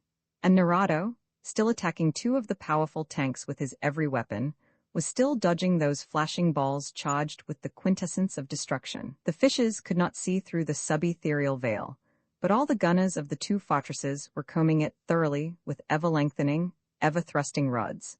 In a desperate attempt to wipe out the new and apparently all-powerful Nevian submarine, whose sheer power was slowly but inexorably crushing even their gigantic walls. Well, I think that right now's the best chance we'll ever have of doing something for ourselves. Costigan turned away from the absorbing scenes pictured upon the visiplate and faced his two companions. But what can we possibly do? Asked Cleo. Whatever it is, we'll try it? Bradley exclaimed. Anything's better than staying here and letting them analyze us. No telling what they'd do to us. Costigan went on. I know a lot more about things than they think I do. They never did catch me using my spy ray. It's on an awfully narrow beam, you know, and uses almost no power at all, so I've been able to dope out quite a lot of stuff. I can open most of their locks, and I know how to run their small boats.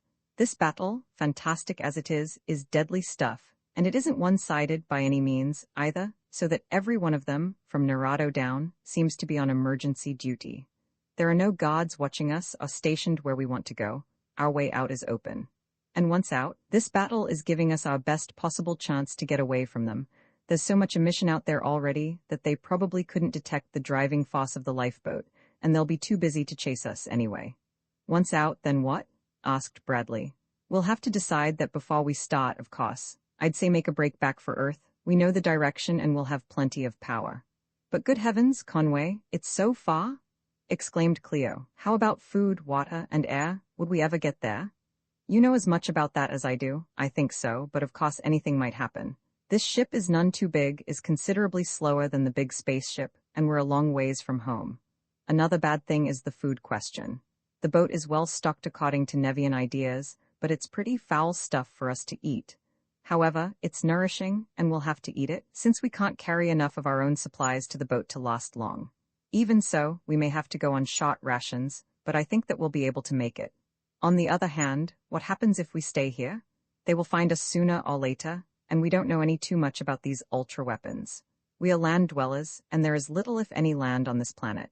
Then, too, we don't know where to look for what land there may be, and even if we could find it, we know that it is all overrun with amphibians already. There's a lot of things that might be better, but they might be a lot worse too. How about it? Do we try or do we stay here? We try it?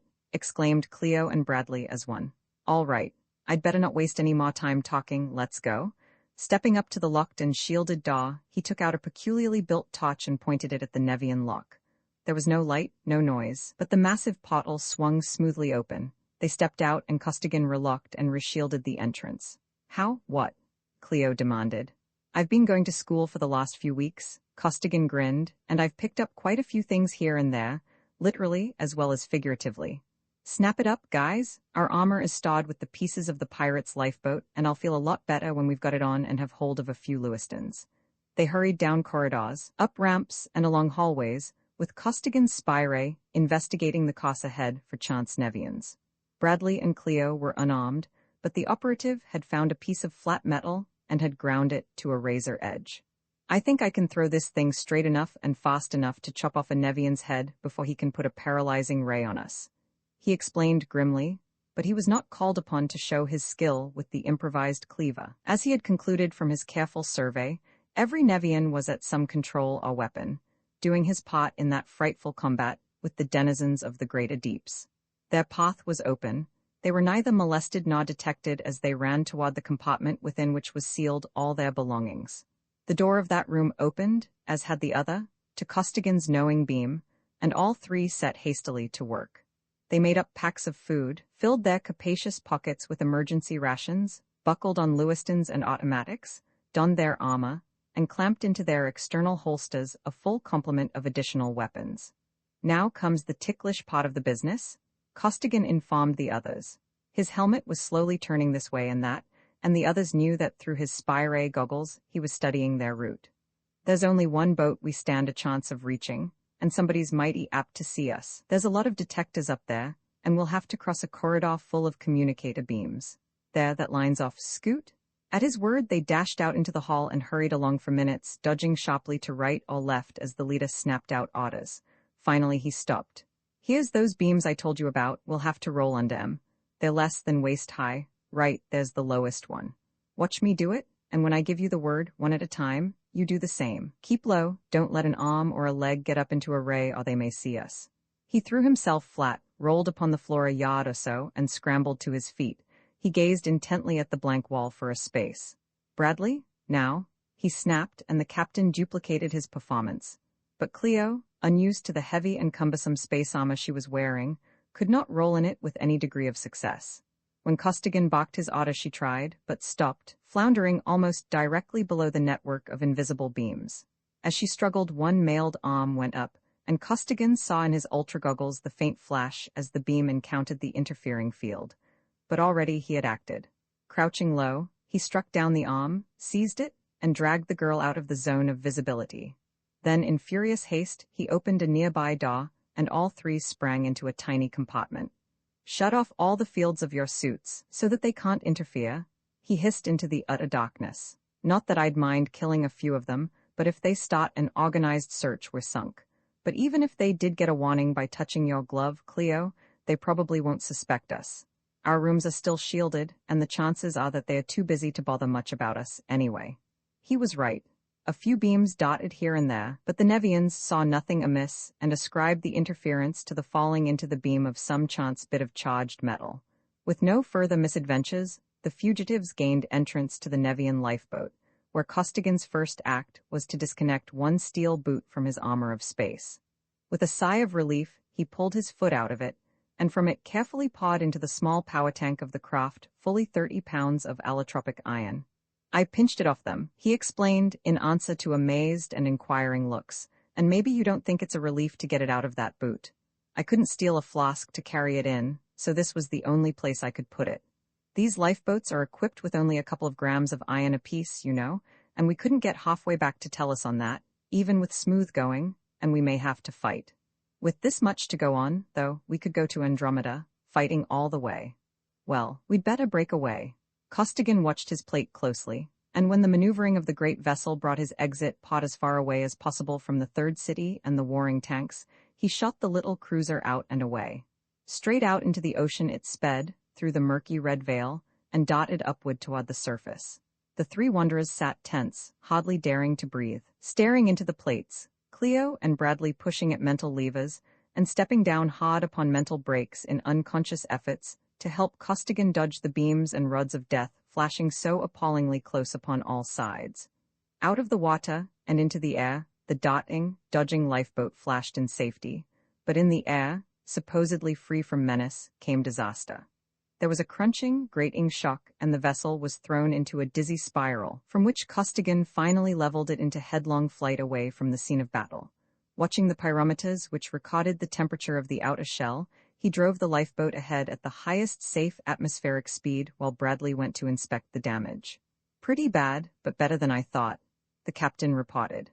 "Outer and inner plates broken away on a seam. We wouldn't hold cotton waste, let alone air. Any tools aboard?" "Some, and what we haven't got we'll make," Costigan declared.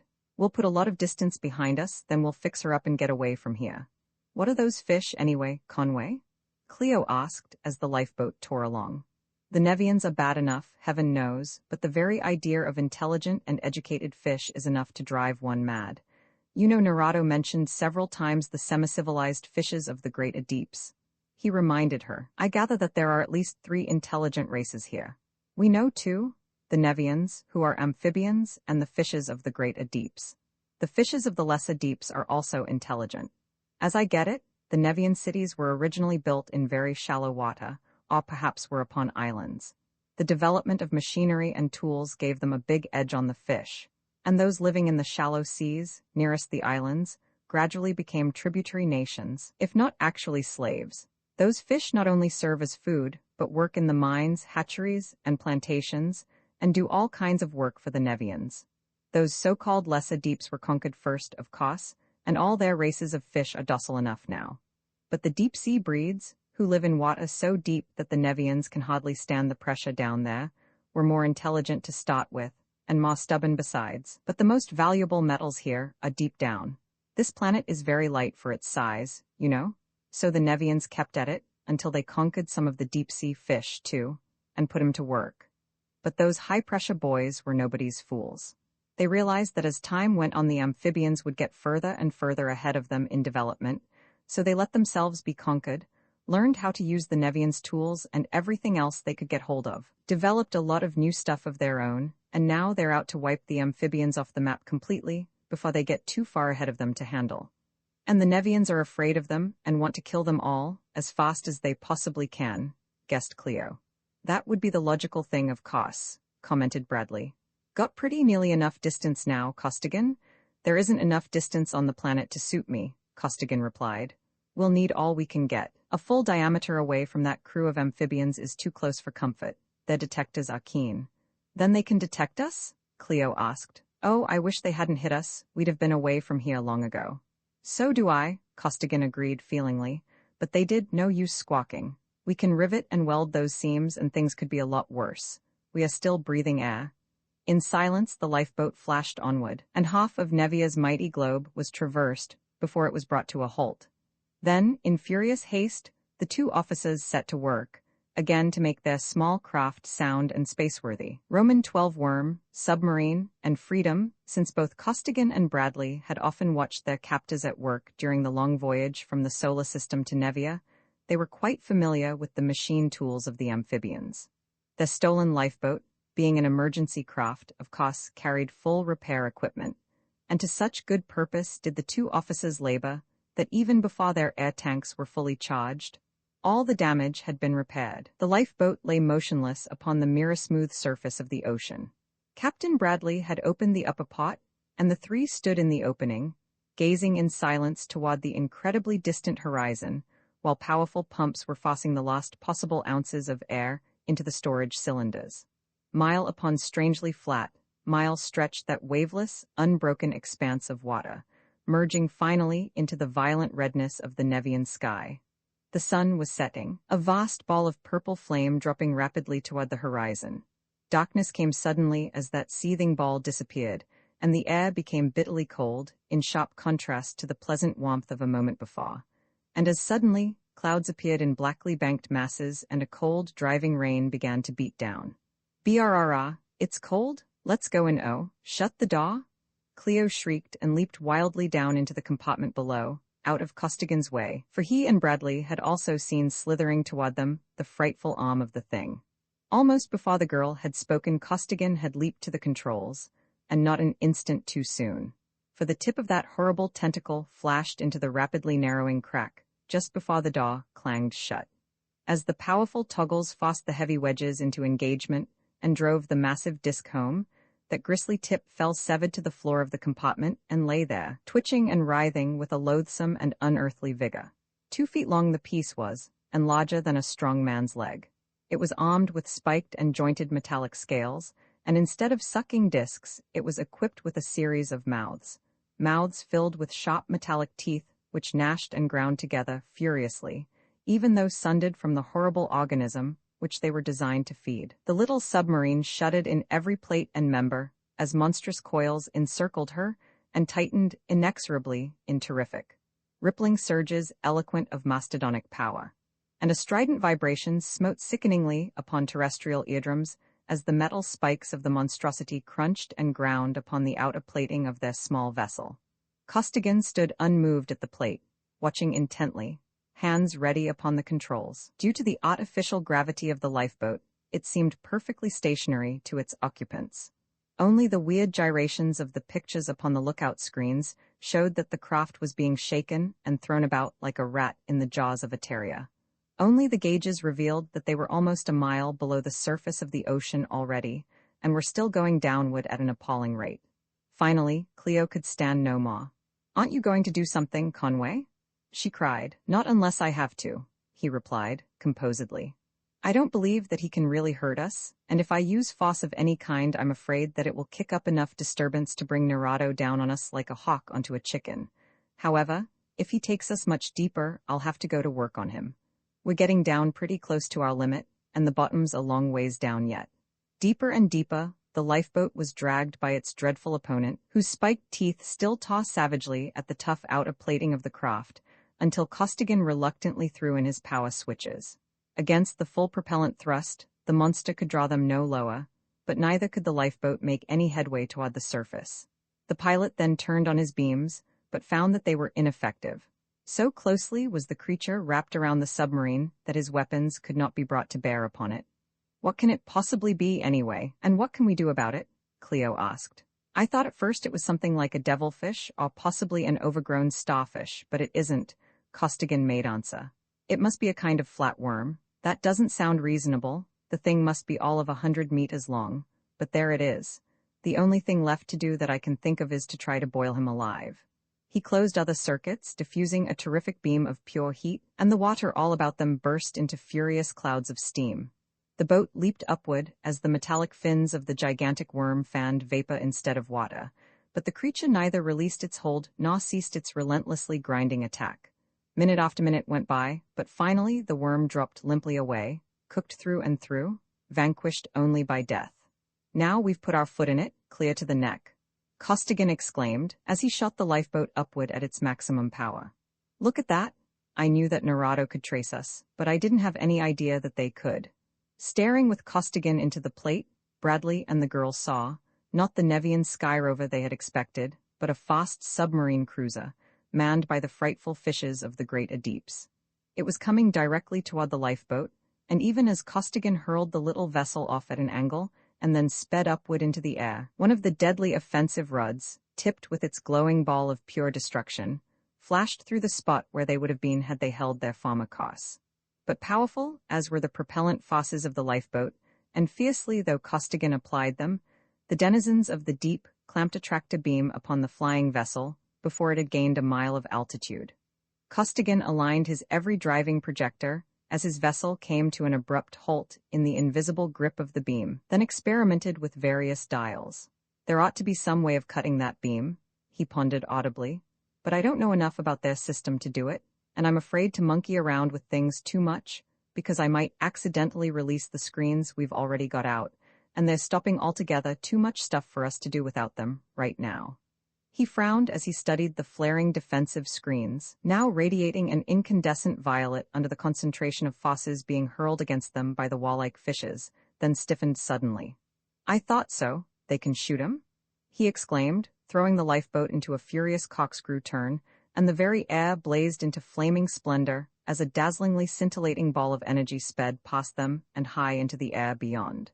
Then for minutes a spectacular battle raged. The twisting, turning, leaping airship, small as she was and agile, kept on eluding the explosive projectiles of the fishes, and her screens neutralized and re-radiated the full power of the attacking beams. Since Costigan did not need to think of sparing his iron, the ocean around the great submarine began furiously to boil under the full-driven offensive beams of the tiny Nevian ship.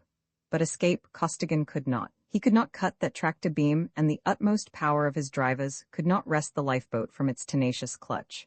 And slowly but inexorably, the ship of space was being drawn downward toward the ship of ocean's depths. Downward, in spite of the utmost possible effort of every projector and generator, and Cleo and Bradley, sick at heart, looked once at each other. Then they looked at Costigan, who, jaw-hard set and eyes unflinchingly upon his plate, was concentrating his attack upon one turret of the green monster as they settled lower and lower. If our number is going up, Conway," Cleo began, unsteadily. "Not yet, it isn't?" he snapped. "Keep a stiff upper lip, girl. We're still breathing air, and the battle's not over yet." Nor was it, but it was not Costigan's efforts, mighty though they were, that ended the attack of the fishes of the great deeps. The tractor beams snapped without warning, and so prodigious were the fauces being exerted by the lifeboat that as it hurled itself away, the 3 passengers were thrown violently to the floor, in spite of the powerful gravity controls. Scrambling up on hands and knees, bracing himself as best he could against the terrific fauces, Costigan managed finally to force a hand up to his panel. He was barely in time, for even as he cut the driving power to its normal value, the outer shell of the lifeboat was blazing at white heat from the friction of the atmosphere through which it had been tearing with such an insane acceleration. "Oh, I see, Narado to the rescue," Costigan commented after a glance into the plate. "I hope that those fish blow him clear out of the galaxy." "Why?" demanded Cleo. "I should think that you'd." "Think again," he advised her. "The worse Narado gets licked the better for us. I don't really expect that, but if they can keep him busy long enough, we can get far enough away so that he won't bother about us anymore." As the lifeboat tore upward through the air at the highest permissible atmospheric velocity, Bradley and Cleo peered over Costigan's shoulders into the plate, watching in fascinated interest the scene which was being kept in focus upon it. The Nevian ship of space was plunging downward in a long, slanting dive, her terrific beams of force screaming out ahead of her. The beams of the little lifeboat had boiled the waters of the ocean. Those of the parent craft seemed literally to blast them out of existence. All about the green submarine, there had been volumes of furiously boiling water and dense clouds of vapor. Now water and fog alike disappeared, converted into transparent superheated steam by the blasts of Nevian energy. Through that tenuous gas, the enormous mass of the submarine fell like a plummet, her defensive screens flaming an almost invisible violet, her every offensive weapon vomiting forth solid and vibratory destruction toward the Nevian cruiser, so high in the angry, scarlet heavens. For miles, the submarine dropped, until the frightful pressure of the depth drove water into Nerado's beam faster than his forces could volatilize it. Then in that seething funnel, there was waged a starkly fantastic conflict. At its wildly turbulent bottom lay the submarine, now apparently trying to escape, but held fast by the tractors of the spaceship. At its top, smothered almost to the point of invisibility by billowing masses of steam, hung poised the Nevian cruiser. As the atmosphere had grown thinner and thinner, with increasing altitude, Costigan had regulated his velocity accordingly, keeping the outer shell of the vessel at the highest temperature consistent with safety. Now beyond measurable atmospheric pressure, the shell cooled rapidly, and he applied full touring acceleration. At an appalling and constantly increasing speed, the miniature spaceship shot away from the strange, red planet, and smaller upon the plate became its picture. The great vessel of the void had long since plunged beneath the surface of the sea to come more closely to grips with the vessel of the fishes. For a long time nothing of the battle had been visible save immense clouds of steam, blanketing hundreds of square miles of the ocean's surface. But just before the picture became too small to reveal details, a few tiny dark spots appeared above the banks of cloud, now brilliantly illuminated by the rays of the rising sun, dots which might have been fragments of either vessel, blown bodily from the depths of the ocean and, riven asunder, hurled high into the air by the incredible forces at the command of the other.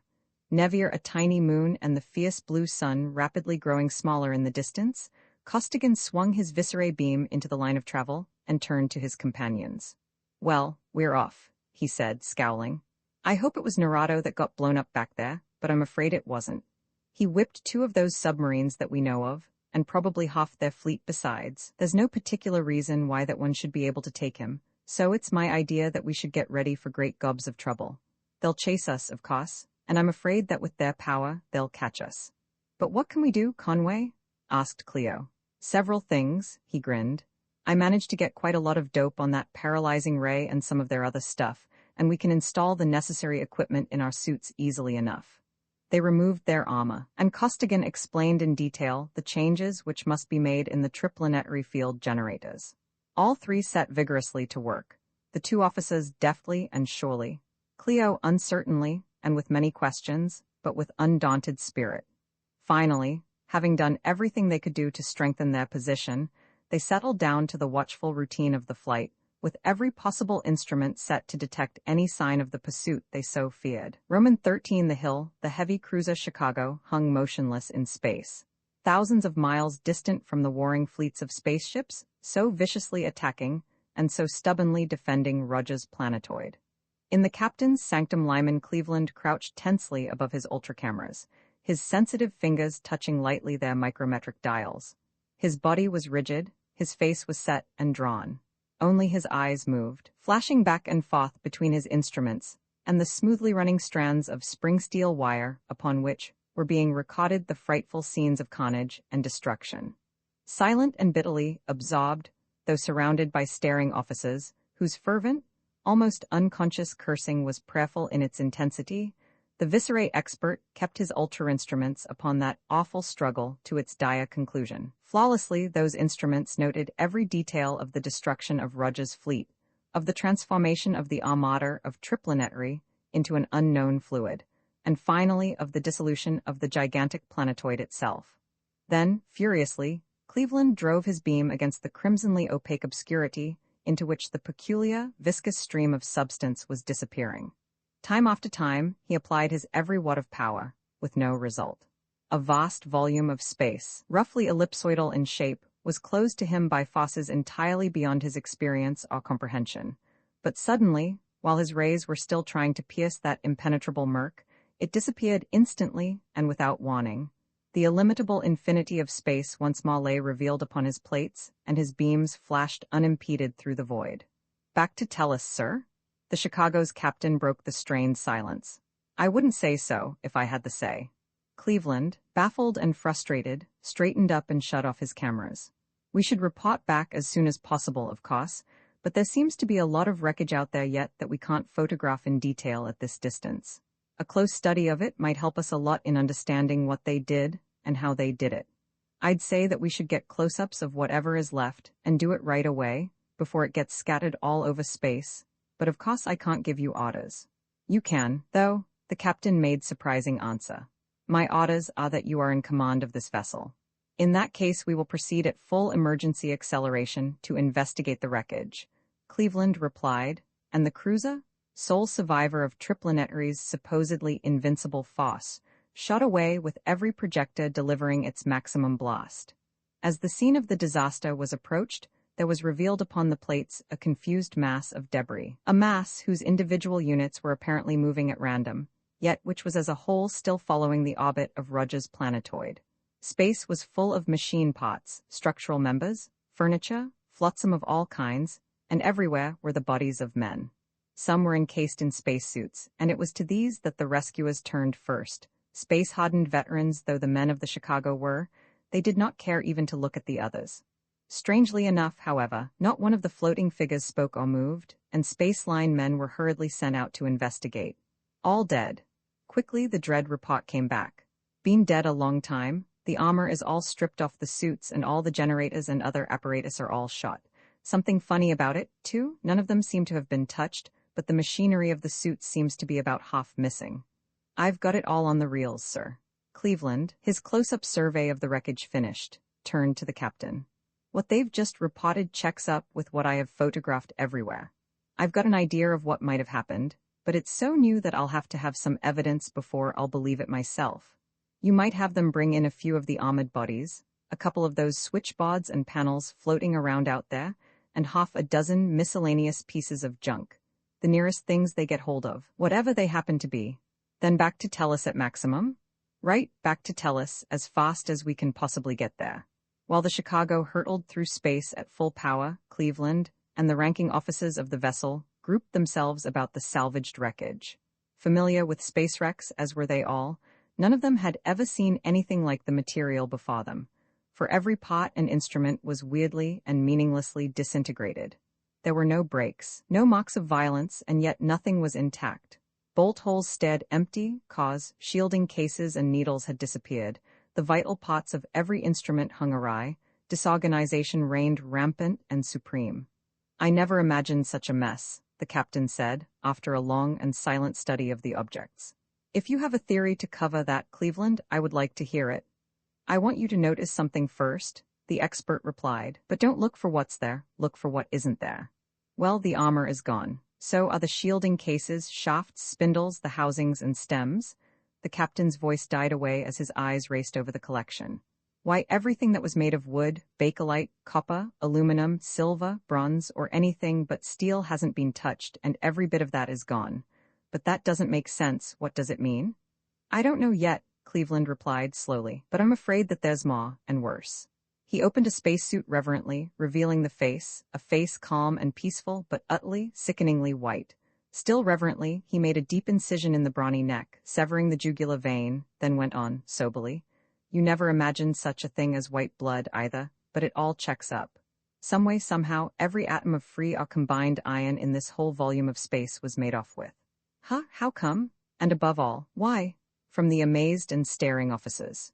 "You know as much as I do," grimly, ponderingly. "If it were not for the fact that there are solid asteroids of iron out beyond Mars, I would say that somebody wanted iron badly enough to wipe out the fleet and the planetoid to get it. But anyway, whoever they were, they carried enough power so that our armament didn't bother them at all. They simply took the metal they wanted and went away with it, so fast that I couldn't trace them with an ultra beam. There's only one thing plain, but that's so plain that it scares me stiff. This whole affair spells intelligence, with a capital I, and that intelligence is anything but friendly. I want to put Fred Roadbush at work on this just as fast as I can get him." He stepped over to his ultraprojector and put in a call for Virgil Sams, whose face soon appeared upon his screen. "We got it all, Virgil," he reported. "It's something extraordinary, bigger, wider, and deeper than any of us dreamed. It may be urgent, too, so I think I had better shoot the stuff in on an ultrabeam and save some time. Fred has a telemagneto recorder there that he can synchronize with this outfit easily enough. Right? Right? Good work, Lyman, thanks," came back terse approval and appreciation, and soon the steel wires were again flashing from reel to reel. This time, however, their varying magnetic charges were so modulating ultrawaves that every detail of that calamitous battle of the void was being screened and recorded in the innermost private laboratory of the Triplanetary service. Eager though he naturally was to join his fellow scientists, Cleveland was not impatient during the long, but uneventful journey back to Earth. There was much to study, many improvements to be made in his comparatively crude first ultracamera. Then, too, there were long conferences with Sams, and particularly with Roadbush, the nuclear physicist, who would have to do much of the work involved in solving the riddles of the energies and weapons of the Nevians. Thus, it did not seem long before Green Terra grew large beneath the flying sphere of the Chicago. "Going to have to circle at once, aren't you?" Cleveland asked the chief pilot. He had been watching that officer closely for minutes, admiring the delicacy and precision with which the great vessel was being maneuvered preliminary to entering the Earth's atmosphere. "Yes," the pilot replied. "We had to come in the shortest possible time, and that meant a velocity here that we can't check without a spiral. However, even at that, we saved a lot of time. You can save quite a bit more, though, by having a rocket plane come out to meet us somewhere around 15 or 20,000 kilometers, depending upon where you want to land. With their drives, they can match our velocity and still make the drop direct." "Guess I'll do that, thanks," and the operative called his chief, only to learn that his suggestion had already been acted upon. "We beat you to it, Lyman," Sams smiled. "The Silver Sliver is out there now, looping to match your course, acceleration, and velocity at 22,000 kilometers. You'll be ready to transfer?" "I'll be ready," and the quartermaster's ex-clerk went to his quarters and packed his dunnage bag. In due time the long, slender body of the rocket plane came into view, creeping down upon the spaceship from above, and Cleveland bade his friends goodbye. Donning a spacesuit, he stationed himself in the starboard airlock. Its atmosphere was withdrawn, the outer door opened, and he glanced across a bare 100 feet of space at the rocket plane which, keel pots fiercely aflame, was breaking her terrific speed to match the slower pace of the gigantic sphere of war. Shaped like a toothpick, needle pointed far and aft, with ultra-stubby wings and vanes, with flush-set rocket pots everywhere, built of a lustrous, silvery alloy of noble and almost infusible metals. Such was the private speedboat of Triplanetary's head man. The fastest thing known, whether in planetary air, the stratosphere, or the vacuous depth of interplanetary space, her first flashing trial spins had won her the nickname of the Silver Sliver. She had had a more formal name, but that title had long since been buried in the departmental files. Lower and lower dropped the speedboat, her rockets flaming ever brighter, until her slender length lay level with the airlock door. Then her blasting discharges subsided to the power necessary to match exactly the Chicago's acceleration. "Ready to cut, Chicago? Give me a 3-second call," snapped from the pilot room of the Sliver. "Ready to cut," the pilot of the Chicago replied. "Seconds, 3, 2, 1, cut." At the last word the power of both vessels was instantly cut off and everything in them became weightless. In the tiny airlock of the slender plane crouched a spaceline man with coiled cable in readiness, but he was not needed. As the flaring exhausts ceased, Cleveland swung out his heavy bag and stepped lightly off into space, and in a right line he floated directly into the open pod of the rocket plane. The door clanged shut behind him, and in a matter of moments he stood in the control room of the racer, divested of his armor and shaking hands with his friend and co-laborer, Frederick Roadbush. "Well, Fritz, what do you know?" Cleveland asked as soon as greetings had been exchanged. "How do the various reports dovetail together? I know that you couldn't tell me anything on the wave, but there's no danger of eavesdroppers here." "You can't tell," Roadbush soberly replied. "We're just beginning to wake up to the fact that there are a lot of things we don't know anything about. Better wait until we're back at the Hill. We have a full set of ultra screens around there now." There's a couple of other good reasons, too. It would be better for both of us to go over the whole thing with Virgil, from the ground up, and we can't do any more talking anyway. Our orders are to get back there at maximum, and you know what that means aboard the Sliver. Strap yourself solid in that shock absorber there, and here's a pair of earplugs. When the Sliver really cuts loose, it means a rough party, all right, Cleveland assented, snapping about his body the heavy spring straps of his deeply cushioned seat. But I'm just as anxious to get back to the hill as anybody can be to get me there. All set. Rodebush waved his hand at the pilot, and the purring whisper of the exhausts changed instantly to a deafening, continuous explosion. The men were pressed deeply into their shock-absorbing chairs as the Silver Sliver spun around her longitudinal axis and darted away from the Chicago with such a tremendous acceleration that the spherical warship seemed to be standing still in space. In due time, the calculated midpoint was reached, the slim spaceplane rolled over again, and mad acceleration now reversed, rushed on toward the Earth, but with constantly diminishing speed. Finally, a measurable atmospheric pressure was encountered, the needle prow dipped downward, and the Silver Sliver shot forward upon her tiny wings and vanes, nose rockets now drumming in staccato thunder. Her metal grew hot, dull red, bright red, yellow, blinding white, but it neither melted nor burned. The pilot's calculations had been sound, and though the limiting point of safety of temperature was reached and steadily held, it was not exceeded. As the density of the air increased, so decreased the velocity of the man-made meteorite. So it was that a dazzling lance of fire sped high over Seattle, lower over Spokane, and hurled itself eastward, a furiously flaming arrow, slanting downward in a long, screaming dive toward the heart of the Rockies. As the now rapidly cooling greyhound of the skies passed over the western ranges of the Bitter Roots, it became apparent that her goal was a vast, flat-topped, conical mountain, shrouded in violet light, a mountain whose height awed even its stupendous neighbors. While not artificial, the hill had been altered markedly by the engineers who had built into it the headquarters of the Triplanetary service. Its mile-wide top was a jointless expanse of gray armor steel. The steep, smooth surface of the truncated cone was a continuation of the same immensely thick sheet of metal. No known vehicle could climb that smooth, hard, forbidding slope of steel. No known projectile could mar that armor. No known craft could even approach the hill without detection. Could not approach it at all, in fact, for it was constantly enclosed in a vast hemisphere of lambent violet flame through which neither material substance nor destructive ray could pass.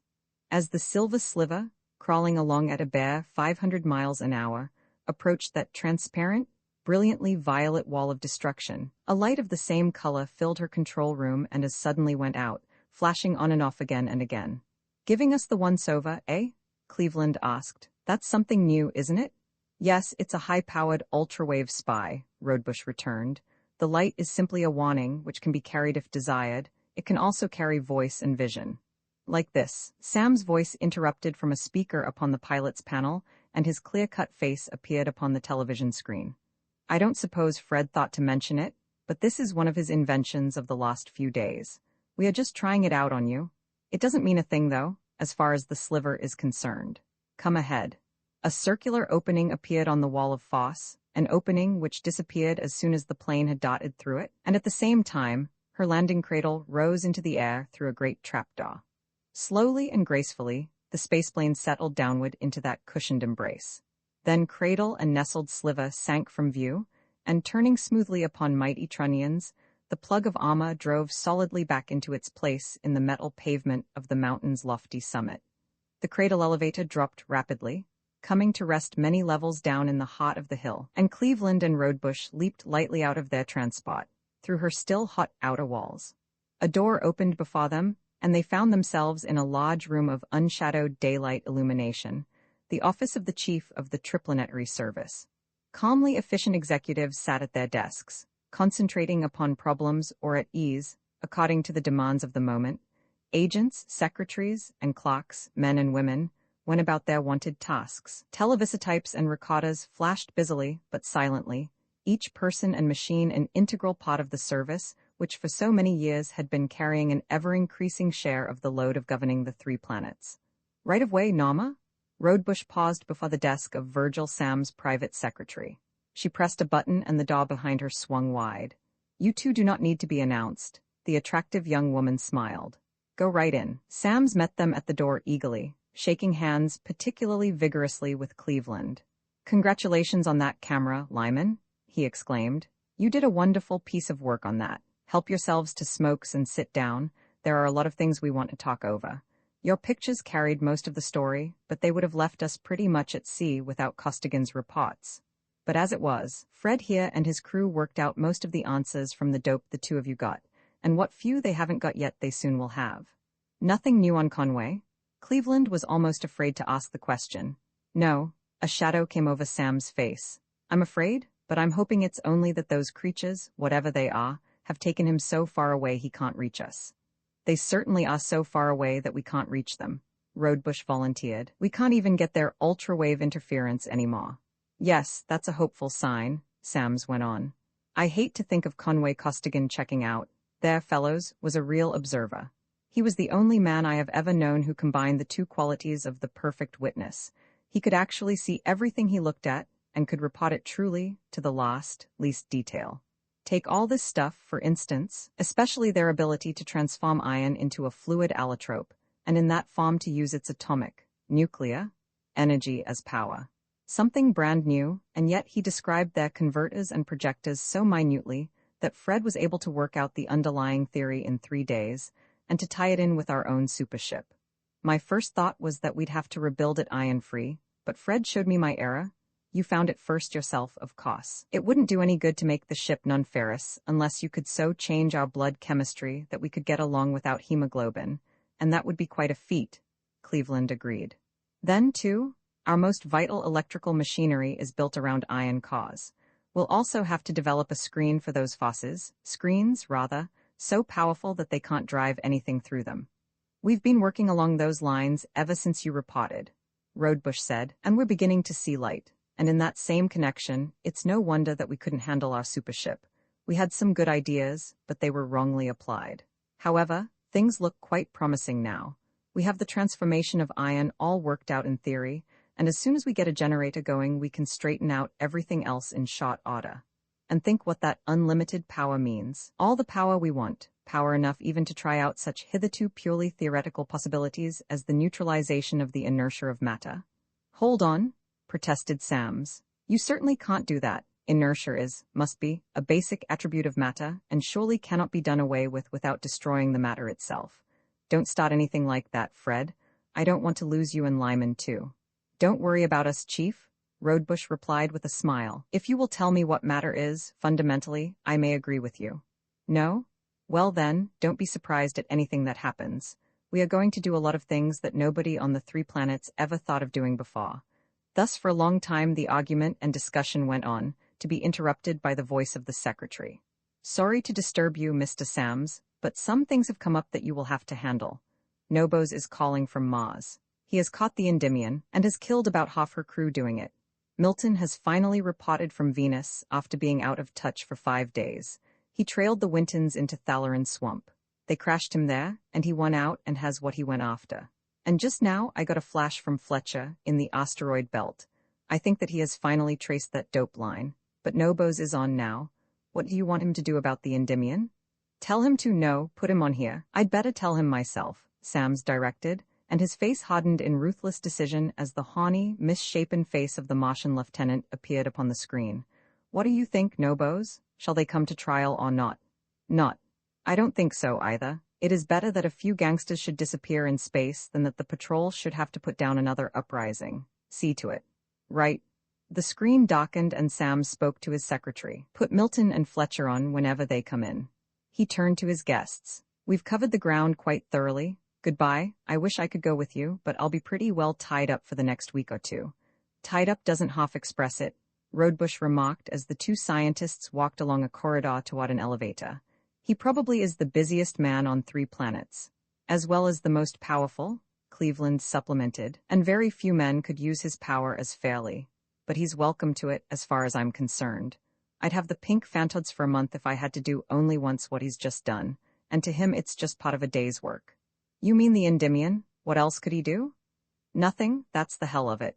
It had to be done, since bringing them to trial would mean killing half the people of Mosaka. But at the same time, it's a ghastly thing to order a job of deliberate, cold-blooded, and illegal murder. You're right, of course, but you would, he broke off, unable to put his thoughts into words. For while inarticulate, manlike, concerning their deepest emotions, in both men was ingrained the code of the organization, both knew that to every man chosen for it, the service was everything, himself nothing. But enough of that, we'll have plenty of grief of our own right here. Rodebush changed the subject abruptly as they stepped into a vast room, almost filled by the immense bulk of the Boise, the sinister spaceship which, although never flown, had already lined with black so many pages of Triplanetary's roster. She was now, however, the center of a furious activity. Men swarmed over her and through her, in the orderly confusion of a fiercely driven but carefully planned program of reconstruction. I hope your dope is right, Fritz, Cleveland called as the two scientists separated to go to their respective laboratories. If it is, we'll make a perfect lady out of this unmanageable mankiller yet. Roman 14, the supership is launched after weeks of ceaseless work, during which was lavished upon her every resource of mind and material afforded by 3 planets. The Boise was ready for her maiden flight. As nearly ready, that is, as the thought and labor of man could make her. Rodebush and Cleveland had finished their last rigid inspection of the aircraft and, standing beside the center door of the main airlock, were talking with their chief. You say that you think that it's safe, and yet you won't take a crew, Sams argued. In that case it isn't safe enough for you two either. We need you too badly to permit you to take such chances. You've got to let us go, because we are the only ones who are at all familiar with her theory, Rodebush insisted. I said, and I still say, that I think it is safe. I can't prove it, however, even mathematically, because she's altogether too full of too many new and untried mechanisms, too many extrapolations beyond all existing or possible data. Theoretically, she is sound, but you know that theory can go only so far, and that mathematically negligible factors may become operative at those velocities. We do not need a crew for a short trip. We can take care of any minor mishaps, and if our fundamental theories are wrong, all the crews between here and Jupiter wouldn't do any good. Therefore we too are going, alone. Well, be very careful anyway. I wish that you could start out slow and take it easy. In a way, so do I, but she wasn't designed to neutralize half of gravity, nor half of the inertia of matter. It's got to be everything or nothing as soon as the neutralizers go on. We could start out on the projectors, of course, instead of on the neutralizers, but that wouldn't prove anything and would only prolong the agony. Well then, be as careful as you can. We'll do that, Chief, Cleveland put in. We think as much of us as anybody else does, maybe more, and we aren't committing suicide if we can help it. And remember about everybody staying inside when we take off. It's barely possible that we'll take up a lot of room. Goodbye. Goodbye, fellows. The massive insulating doors were shut, the metal side of the mountain opened, and huge, squat caterpillar tractors came roaring and clanking into the room. Chains and cables were made fast and, mighty steel rails groaning under the load, the spaceship upon her rolling ways was dragged out of the hill and far out upon the level floor of the valley before the tractors cast off and returned to the fortress. Everybody is under cover, Sams informed Rodebush. The chief was staring intently into his plate, upon which was revealed the control room of the untried supership. He heard Rodebush speak to Cleveland, heard the observer's brief reply, saw the navigator push the switch button. Then the communicator plate went blank. Not the ordinary blankness of a cutoff, but a peculiarly disquieting fading out into darkness, and where the great spaceship had rested there was for an instant nothing. Exactly nothing, a vacuum. Vessel, false work, rollers, trucks, the enormous steel I-beams of the tracks, even the deep-set concrete piers and foundations, and a vast hemisphere of the solid ground, all disappeared utterly and instantaneously, but almost as suddenly as it had been formed the vacuum was filled by a cyclonic rush of air. There was a detonation, as of 100 vicious thunderclaps made one, and through the howling, shrieking blasts of wind there rained down upon valley, plain, and metal-led mountain a veritable avalanche of debris. Bent, twisted, and broken rails and beams, splintered timbers, masses of concrete, and thousands of cubic yards of soil and rock. For the atomic-powered Rodebush Cleveland neutralizers were more powerful by far, and had a vastly greater radius of action than the calculations of their designers had shown. And for a moment everything within 100 yards or so of the Boise behaved as though it were an integral part of the vessel. Then, left behind immediately by the supership's almost infinite velocity, all this material had again become subject to all of nature's everyday laws and had crashed back to the ground. Could you hold your beam, Randolph? Sam's voice cut sharply through the days of stupefaction which held spellbound most of the denizens of the hill. But all were not so held. No conceivable emergency could take the attention of the chief ultrawave operator from his instruments. No, sir, Radio Center shot back. It faded out and I couldn't recover it. I put everything I've got behind a tracer on that beam, but haven't been able to lift a single needle off the pin. And no wreckage of the vessel itself, Sams went on, half-audibly. Either they have succeeded far beyond their wildest hopes or else, more probably. He fell silent and switched off the plate. Were his two friends, those intrepid scientists, alive and triumphant, or had they gone to lengthen the list of victims of that man-killing spaceship? Reason told him that they were gone. They must be gone, or else the ultrabeams, energies of such unthinkable velocity of propagation that man's most sensitive instruments had never been able even to estimate it, would have held the ship's transmitter in spite of any velocity attainable by matter under any conceivable conditions. The ship must have been disintegrated as soon as Rodebush released his forces. And yet, had not the physicist dimly foreseen the possibility of such an actual velocity? Or had he? However, individuals could come and go, but the service went on. Sam squared his shoulders unconsciously, and slowly, grimly, made his way back to his private office. Mr. Fairchild would like to have a moment as soon as possible, sir. His secretary informed him even before he sat down. Senator Morgan has been here all day, you know, and he insists on seeing you personally. Oh, that kind, eh? All right, I'll see him. Get Fairchild, please, Dick. Can you talk? Or is he there listening? No, he's heckling Saunders at the moment. He's been here long enough. Can you take a minute and throw him out? Of course, if you say so, but why not throw the hooks into him yourself, as usual? He wants to lay down the law to you personally. He's a big shot, you know, and his group is kicking up quite a row, so it might be better to have it come straight from the top. Besides, you've got a unique knack. When you throw a harpoon, the harpoonee doesn't forget it. All right, he's the uplifter and leveler off, down with Triplanetary, up with national sovereignty. We are power-mad dictators, iron heel on the necks of the people, and so on. But what's he like personally? Thick-skinned, of course, got a brain? Rhinoceros. He's got a brain, but it's definitely weasloid. Bear down, sink it in full length, and then twist it. Okay, you've got a harpoon, of course. 3 of them? Fairchild, head of Triplanetary's public relations, grinned with relish. Boss Jim Town owns him in fee simple. The number of his hot lock box is N469T414. His subbest sub-rosa girlfriend is Phykai LeBay. Yes, everything that the name implies. She got a super deluxe fur coat, Martian Techile, no less, out of that Mackenzie River power deal. Triple play, you might say, Clander to Morgan to LeBay. Nice, bring him in. Senator Morgan, Mr. Sams. Fairchild made the introduction, and the two men sized each other up in lightning glances. Sams saw a big man, florid, somewhat inclined toward corpulence, with the surface geniality, and the shrewd, calculating eyes of the successful politician. The senator saw a tall, hard-trained man in his 40s, a lean, keen, smooth-shaven face, a shock of red bronze auburn hair a couple of weeks overdue for cutting, a pair of gold-flecked tawny eyes too penetrant for comfort. I trust, Senator, that Fairchild has taken care of you satisfactorily. With 1 or 2 exceptions, yes.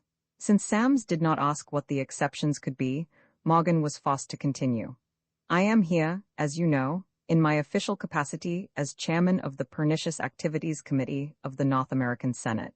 It has been observed for years that the published reports of your organization have left much unsaid. It is common knowledge that high-handed outrages have been perpetrated, if not by your men themselves, in such circumstances that your agents could not have been ignorant of them.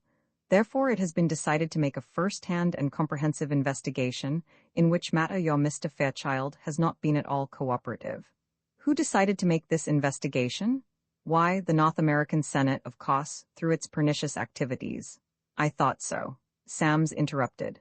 Don't you know, Senator, that the Hill is not a part of the North American continent, that the Triplanetary Service is responsible only to the Triplanetary Council? Quibbling, sir, and outmoded. This, sir, is a democracy? The senator began to orate. All that will be changed very shortly, and if you are as smart as you are believed to be, I need only say that you and those of your staff who cooperate. You need say nothing at all. Sam's voice cut. It has not been changed yet. The government of North America rules its continent, as do the other continental governments. The combined continental governments of the 3 planets form the Triplanetary Council, which is a non-political body. the members of which hold office for life, and which is the supreme authority in any matter, small or large, affecting more than one continental government. The Council has two principal operating agencies: the Triplanetary Patrol, which enforces its decisions, rules, and regulations, and the Triplanetary Service, which performs such other tasks as the Council directs. We have no interest in the purely internal affairs of North America. Have you any information to the contrary? More quibbling? The senator thundered. This is not the first time in history that a ruthless dictatorship has operated in the disguise of a democracy. Sir, I demand full access to your files, so that I can spread before the North American Senate the full facts of the various matters which I mentioned to Fairchild, one of which was the affair of the Polarian. In a democracy, sir, facts should not be hidden. The people must and shall be kept completely informed upon any matter which affects their welfare or their political lives. Is that so? If I should ask, then, for the purpose of keeping the Triplanetary Council, and through it your constituents, fully informed as to the political situation in North America, you would undoubtedly give me the key to Safe Deposit Box N469 T414, for it is common knowledge, in the Council at least, that there is a certain amount of, shall we say, turbidity in the supposedly pellucid reaches of North American politics. What? Preposterous! Morgan made a heroic effort, but could not quite maintain his poise. Private papers only, sir. Perhaps. Certain of the councillors believe, however mistakenly, that there are several things of interest there, such as the record of certain transactions involving one James F. Town, references to and details concerning dealings, not to say deals, with Mackenzie Power, specifically with Mackenzie Power's Mr. Clander, and perhaps a juicy bit or two concerning a person known as LeBay and a Techile coat. Of interest no end, don't you think? To the dear people of North America. As Sams drove the harpoon in and twisted it, the big man suffered visibly. Nevertheless, you refuse to cooperate, eh? He blustered. Very well, I will go, but you have not heard the last of me, Sams. No, probably not. But remember, before you do any more rabble-rousing, that this lockbox thing is merely a sample. We of the service know a lot of things that we do not mention to anybody, except in self-defense. I am holding Fletcher, Mr. Sams. Shall I put him on now? Naumer asked as the completely deflated Morgan went out. Yes, please. Hello, Sid. Mighty glad to see you. We were scared for a while. How did you make out, and what was it? Hi, Chief. Mostly Hativ, some heroin, and quite a bit of Martian Ladolian. Lousy job, though. 3 of the gang got away, and took about a quarter of the loot with them. That was what I want to talk to you about in such a hurry, fake meteors. The first I ever saw. Sam straightened up in his chair. Just a second. Nama, put Redmond on here with us. Listen, Harry. Now, Fletcher, did you see that fake meteor yourself? Touch it? Both. In fact, I've still got it. One of the runners, pretending to be a serviceman, flashed it on me. It's really good, too, Chief. Even now, I can't tell it from my own except that mine is in my pocket. Shall I send it in? By all means, to Dr. H.D. Redmond, head of research. Keep on slugging. Sid, goodbye. Now, Harry, what do you think? It could be one of our own, you know.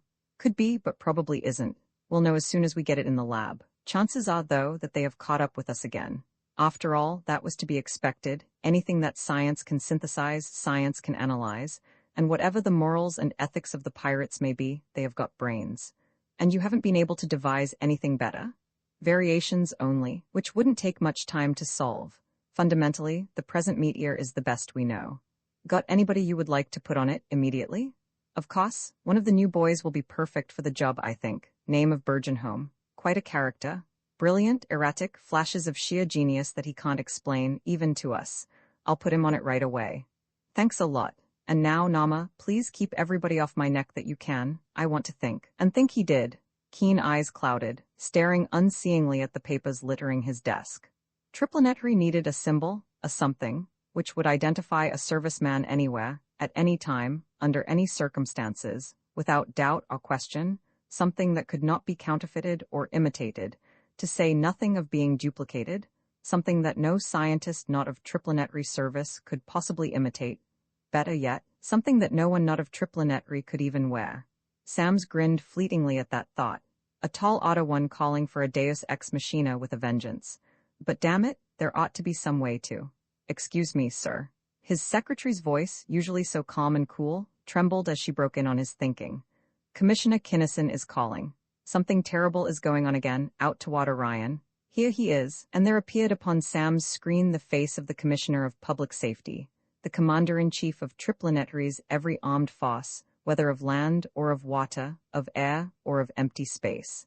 They've come back, Virgil? The Commissioner rapped out without preliminary or greeting. 4 vessels gone, a freighter and a passenger liner, with her escort of 2 heavy cruisers. All in Sector M, DX about 151. I have ordered all traffic out of space for the duration of the emergency, and since even our warships seem useless, every ship is making for the nearest dock at maximum. How about that new flyer of yours? Got anything that will do us any good? No one beyond the hills shielding screens knew that the Boise had already been launched. I don't know. We don't even know whether we have a supership or not, and Sam's described briefly the beginning, and very probably the ending, of the trial flight, concluding, "It looks bad, but if there was any possible way of handling her, Rodebush and Cleveland did it. All our traces are negative yet, so nothing definite has." He broke off as a frantic call came in from the Pittsburgh station for the Commissioner, a call which Sam's both heard and saw. "The city is being attacked," came the urgent message. "We need all the reinforcements you can send us." And a picture of the beleaguered city appeared in ghastly detail upon the screens of the observers, a view being recorded from the air. It required only seconds for the Commissioner to order every available man and engine of war to the seat of conflict. Then, having done everything they could do, Kinnison and Sams stared in helpless, fascinated horror into their plates, watching the scenes of carnage and destruction depicted there. The Nevian vessel, the sister ship, the craft which Costigan had seen in midspace as it hurtled earthward in response to Nerado's summons, hung, poised in full visibility high above the metropolis. Scornful of the pitiful weapons wielded by man, she hung there, her sinister beauty of line sharply defined against the cloudless sky. From her shining hull there reached down a tenuous but rigid rod of crimson energy, a rod which slowly swept hither and thither as the Nevians searched out the richest deposits of the precious metal for which they had come so far. Iron, once solid, now a viscous red liquid, was sluggishly flowing in an ever-thickening stream up that intangible crimson duct and into the capacious storage tanks of the Nevian raider, and wherever that flaming beam went there went also ruin, destruction, and death. Office buildings, skyscrapers towering majestically in their architectural symmetry and beauty, collapsed into heaps of debris as their steel skeletons were abstracted. Deep into the ground the beam bowed, flood, fire, and explosion following in its wake as the mazes of underground piping disappeared, and the humanity of the buildings died, instantaneously and painlessly, never knowing what struck them, as the life-bearing iron of their bodies went to swell the Nevian stream. Pittsburgh's defenses had been feeble indeed. A few antiquated railway rifles had hurled their shells upward in futile defiance, and had been quietly absorbed. The district planes of Triplanetary, newly armed with ion-driven ultrabeams, had assembled hurriedly and had attacked the invader in formation, with but little more success. Under the impact of their beams, the strangers' screens had flared white, then poised ship and flying squadron had alike been lost to view in a murkily opaque shroud of crimson flame. The cloud had soon dissolved, and from the place where the planes had been there floated or crashed down a litter of non-ferrous wreckage. And now the cone of spaceships from the Buffalo base of Triplanetary was approaching Pittsburgh, hurling itself toward the Nevian plunderer and toward known, gruesome, and hopeless defeat. "Stop them, Rudd!" Sams cried. "It's sheer slaughter. They haven't got a thing. They aren't even equipped yet with the ion drive." "I know it," the Commissioner groaned, "and Admiral Barnes knows it as well as we do, but it can't be helped. Wait a minute. The Washington cone is reporting. They're as close as the other, and they have the new armament. Philadelphia is close behind, and so is New York. Now perhaps we can do something?" The Buffalo flotilla slowed and stopped, and in a matter of minutes the detachments from the other bases arrived. The cone was formed, and, ion-driven vessels in the van, the old-type craft far in the rear, it bore down upon the Nevian, vomiting from its hollow front a solid cylinder of annihilation. Once more the screens of the Nevian flared into brilliance, once more the red cloud of destruction was flung abroad. But these vessels were not entirely defenseless. Their ion-driven ultragenerators threw out screens of the Nevians' own formulae, screens of prodigious power to which the energies of the amphibians clung, and at which they clawed and tore in baffled, wildly coruscant displays of power, unthinkable. For minutes, the furious conflict raged, while the inconceivable energy being dissipated by those straining screens hurled itself in terribly destructive bolts of lightning upon the city far beneath. No battle of such incredible violence could long endure. Triplanary's ships were already exerting their utmost power, while the Nevians, contemptuous of Solarian science, had not yet uncovered their full strength. Thus, the last desperate effort of mankind was proved futile as the invaders forced their beams deeper and deeper into the overloaded defensive screens of the war vessels. And one by one, the supposedly invincible spaceships of humanity dropped in horribly dismembered ruin upon the ruins of what had once been Pittsburgh. Roman 15 specimens, only too well-founded, was Costigan's conviction that the submarine of the deep-sea fishes had not been able to prevail against Nerado's formidable engines of destruction. For days, the Nevian lifeboat with its 3 terrestrial passengers hurtled through the interstellar void without incident, but finally, the operative's fears were realized. His far-flung detector screens reacted. Upon his observation plate, they could see Nerado's mammoth spaceship, in full pursuit of its fleeing lifeboat. "On your toes, folks, it won't be long now." Costigan called, and Bradley and Cleo hurried into the tiny control room. Armor donned and tested, the 3 terrestrials stared into the observation plates, watching the rapidly enlarging picture of the Nevian spaceship. Nerado had traced them and was following them, and such was the power of the great vessel that the now inconceivable velocity of the lifeboat was the veriest crawl in comparison to that of the pursuing cruiser. "And we've hardly started to cover the distance back to Tellus. Of course you couldn't get in touch with anybody yet?" Bradley stated, rather than asked. "I kept trying, of course, until they blanketed my wave, but all negative. Thousands of times too far from my transmitter. Our only hope of reaching anybody was the mighty slim chance that our supership might be prowling around out here already. But it isn't, of course. Here they are." Reaching out to the control panel, Costigan viciously shot out against the great vessel wave after wave of lethal vibrations, under whose fiercely clinging impacts the Nevian defensive screens flared white.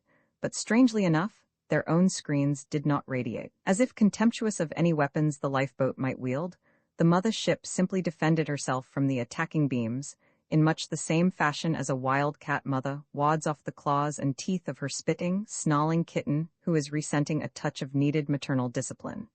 "They probably wouldn't fight us at that." Cleo first understood the situation. "This is their own lifeboat, and they want us alive, you know.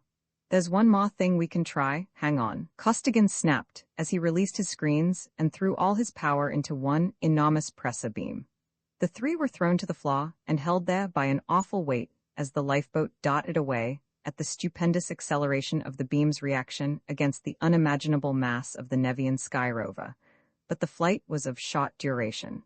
Along that pressa beam, there crept a dull red rod of energy, which surrounded the fugitive shell and brought it slowly to a halt. Furiously, then, Costigan set and reset his controls, launching his every driving force and his every weapon, but no beam could penetrate that red murk, and the lifeboat remained motionless in space.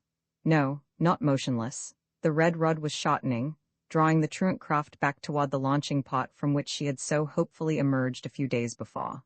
Back and back, it was drawn, Costigan's utmost efforts futile to effect by a hair's breadth its line of motion. Through the open pot the boat slipped neatly, and as it came to a halt in its original position within the multi-layered skin of the monster, the prisoners heard the heavy doors clang shut behind them, one after another.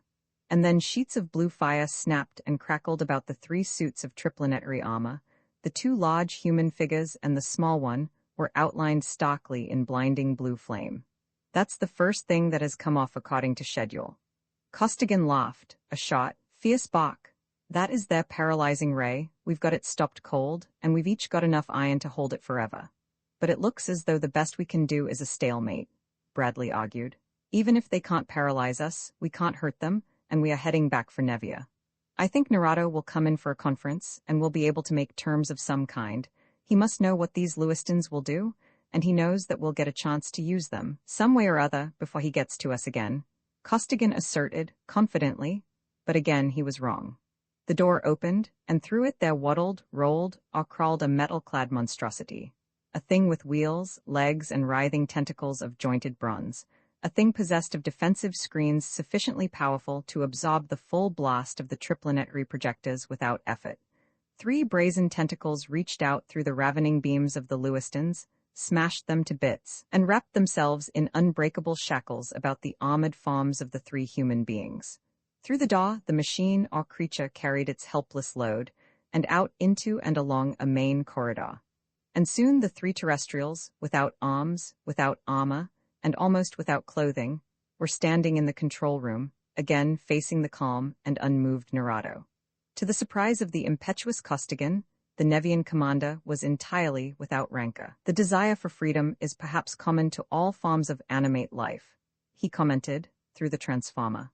"As I told you before, however, you are specimens to be studied by the College of Science, and you shall be so studied in spite of anything you may do.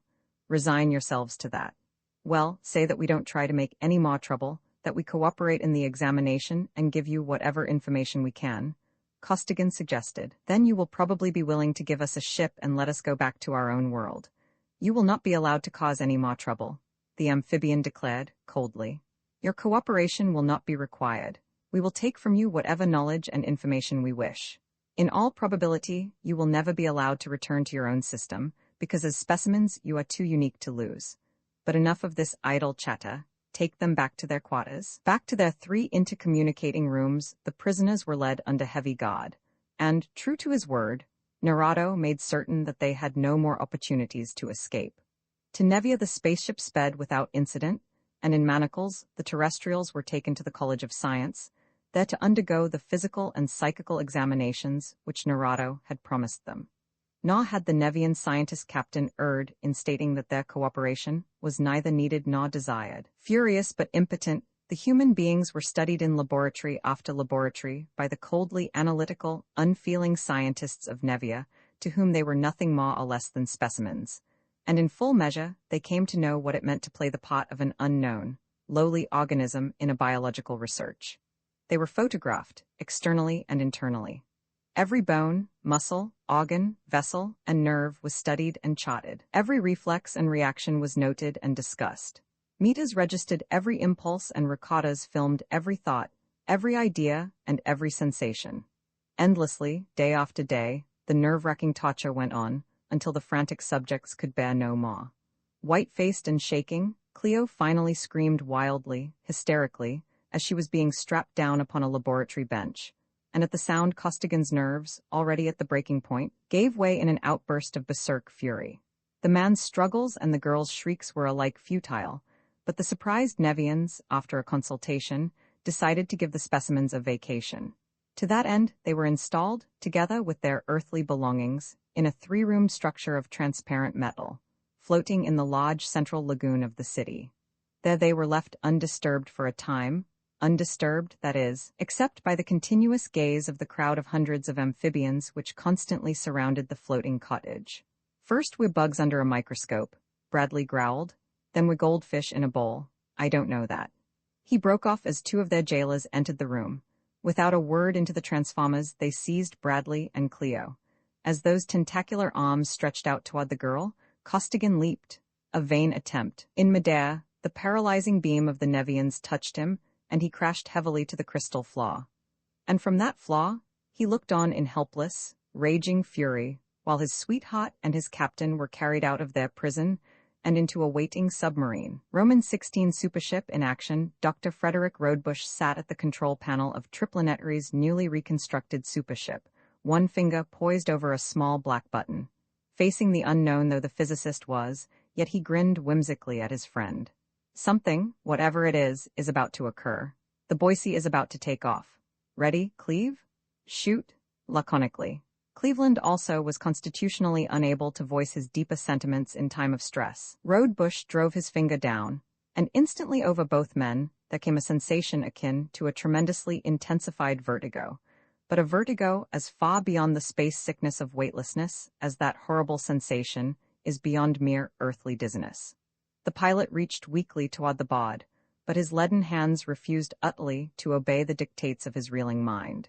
His brain was a writhing, convulsive mass of torment indescribable, expanding, exploding, swelling out with an unendurable pressure against its confining skull. Fiery spirals, laced with streaming, dotting lances of black and green, flamed inside his bursting eyeballs. The universe spun and whirled in mad gyrations about him as he reeled drunkenly to his feet, staggering and sprawling. He fell. He realized that he was falling, yet he could not fall. Thrashing wildly, grotesquely in agony, he struggled madly and blindly across the room, directly toward the thick steel wall. The tip of one hair of his unruly thatch touched the wall, and the slim length of that single hair did not even bend, as its slight strength brought to an instant halt the 180-odd pounds of mass now entirely without inertia. That was his body. But finally, the sheer brain power of the man began to triumph over his physical torture.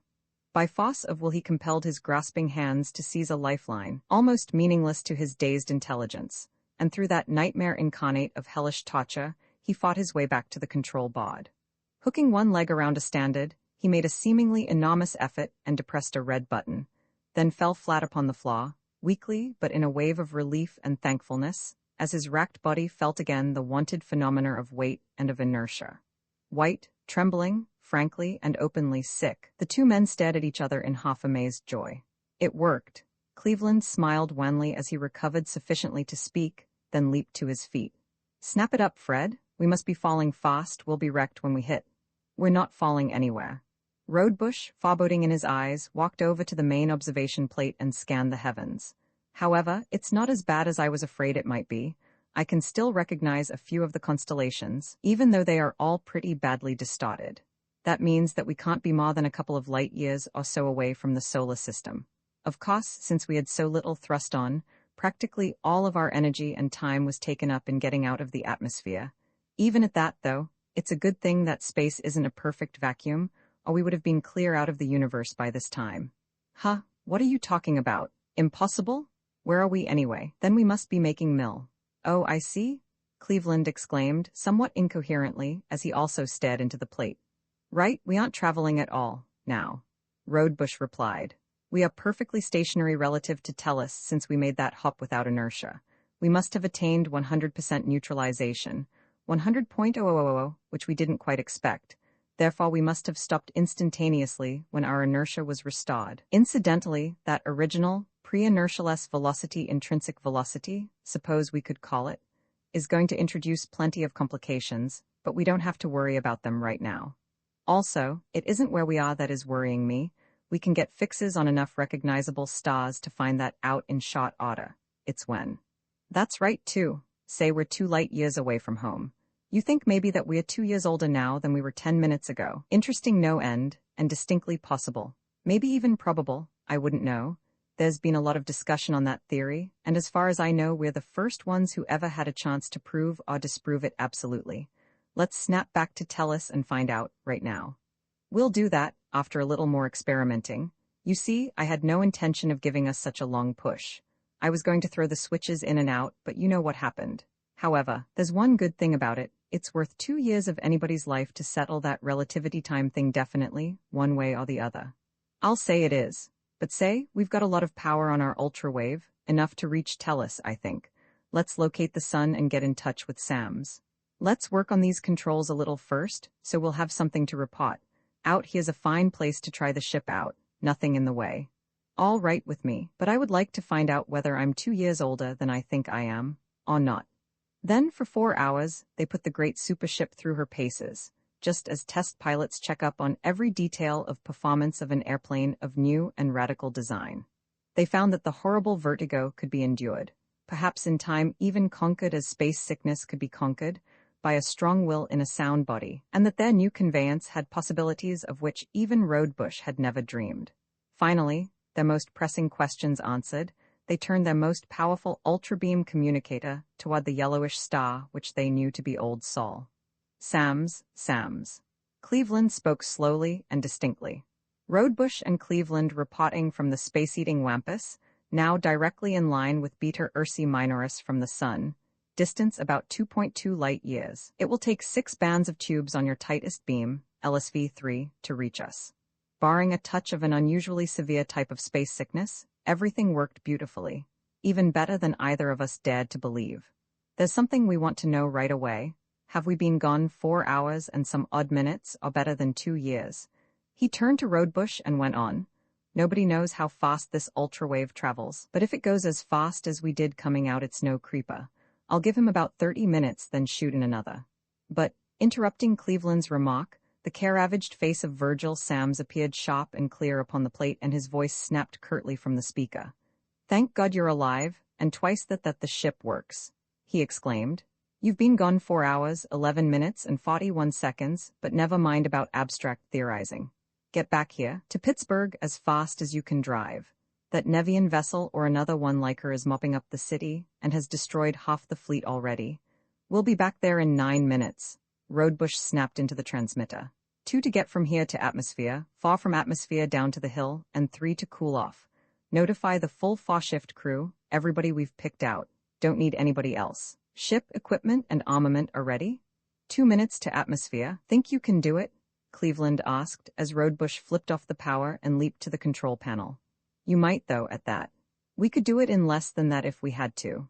We used scarcely any power at all coming out, and I'm going to use quite a lot going back," the physicist explained rapidly, as he set the dials which would determine their flashing course. The master switches were thrown, and the pangs of inertialessness again assailed them, but weaker far this time than ever before, and upon their lookout plates they beheld a spectacle never before seen by eye of man.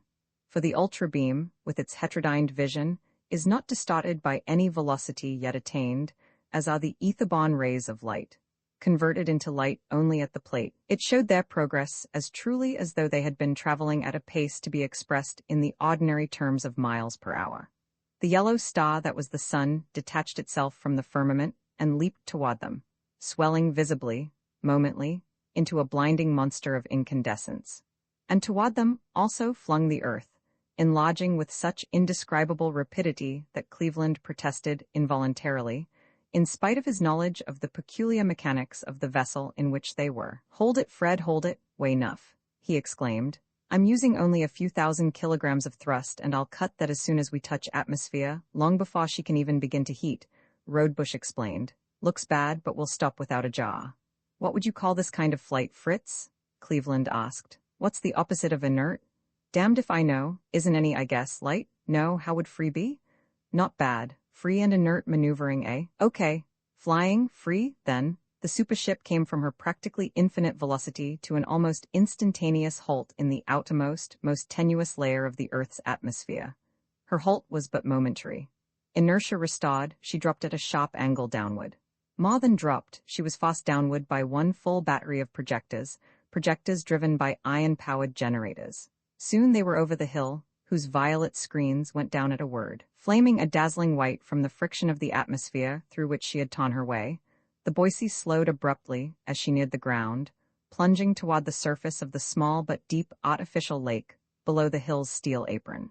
Into the cold waters the spaceship dove, and even before they could close over her, furious geysers of steam and boiling water erupted as the stubborn alloy gave up its heat to the cooling liquid. Endlessly, the 3 necessary minutes dragged their slow way into time, but finally, the water ceased boiling and Roadbush tore the ship from the lake and hurled her into the gaping doorway of her dock.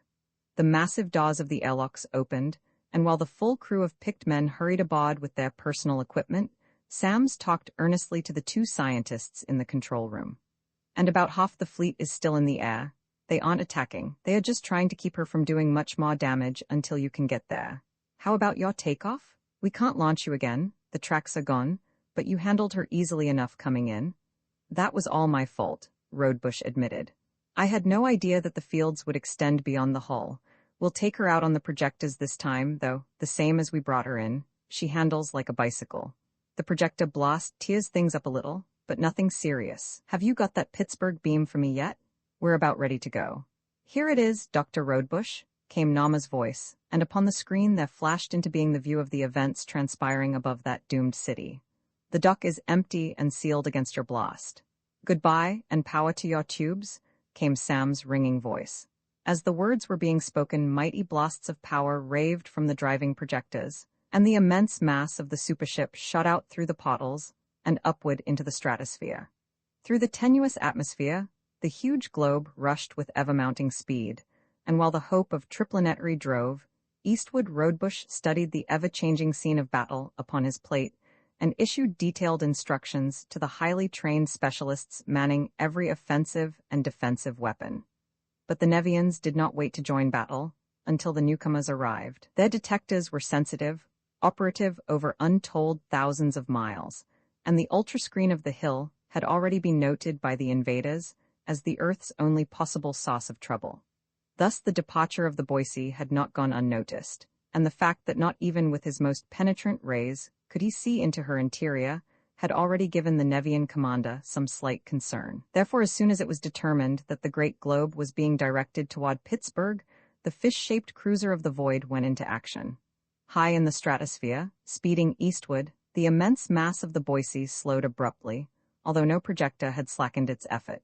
Cleveland, eyes upon interferometer grating and spectrophotometer charts, fingers flying over calculator keys, grinned as he turned toward Roadbush.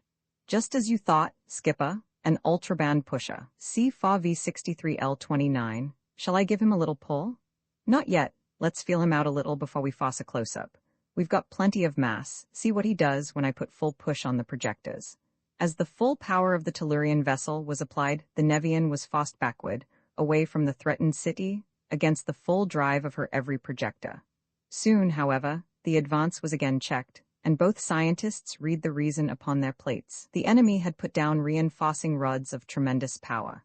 3 compression members spread out fanwise behind her, bracing her against a low mountainside, while 1 huge tractor beam was thrust directly downward, holding in an unbreakable grip a cylinder of earth extending deep down into bedrock. 2 can play at that game, and Roadbush drove down similar beams and forward-reaching tractors as well. "Strap yourselves in solid, everybody," he sounded in general warning. "Something is going to give way somewhere soon, and when it does we'll get a jolt."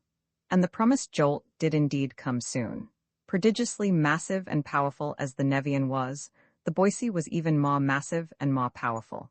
And as the already enormous energy feeding the tractors, pushers, and projectors was raised to its inconceivable maximum, the vessel of the enemy was hurled upward, backward, and that of Earth shot ahead with a bounding leap that threatened to strain even her mighty members.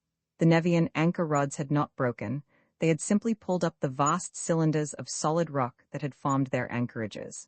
"Grab him now," Roadbush yelled, and even while an avalanche of falling rock was burying the countryside, Cleveland snapped a tractor ray upon the flying fish and pulled tentatively.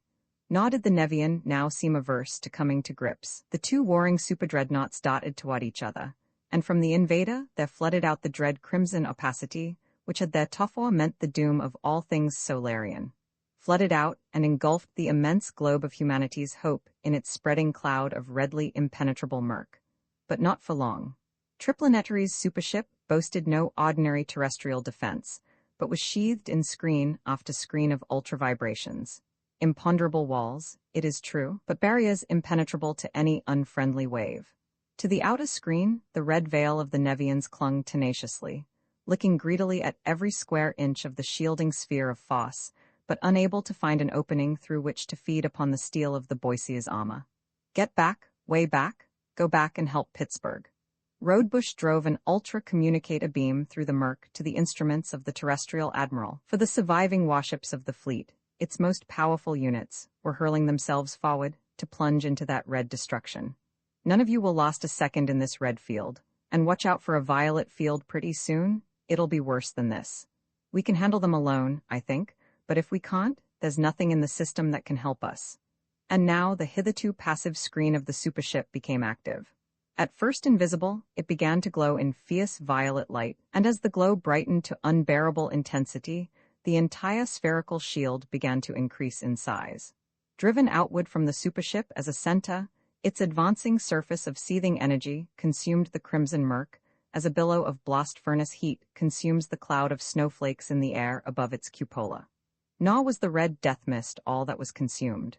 Between that ravening surface and the armor skin of the Boise, there was nothing. No debris, no atmosphere, no vapor, no single atom of material substance. The first time in terrestrial experience that an absolute vacuum had ever been attained. Stubbornly contesting every foot of way lost, the Nevian fog retreated before the violet sphere of nothingness. Back and back it fell, disappearing altogether from all space as the violet tide engulfed the enemy vessel, but the flying fish did not disappear. Her triple screens flashed into furiously incandescent splendor, and she entered unscathed that vacuous sphere, which collapsed instantly into an enormously elongated ellipsoid, at each focus a madly warring ship of space. Then, in that tube of vacuum was waged a spectacular duel of ultra-weapons, weapons impotent in air, but deadly in empty space. Beams, rays, and rods of titanic power smote crackingly against ultrascreens equally capable. Time after time, each contestant ran the gamut of the spectrum with his every available ultraforce, only to find all channels closed. For minutes, the terrible struggle went on. Then, Cooper, Adlington, Spencer, Dutton, Rodebush called into his transmitter. Ready, can't touch him on the ultra, so I'm going onto the macro bands. Give him everything you have as soon as I collapse the violet. Go.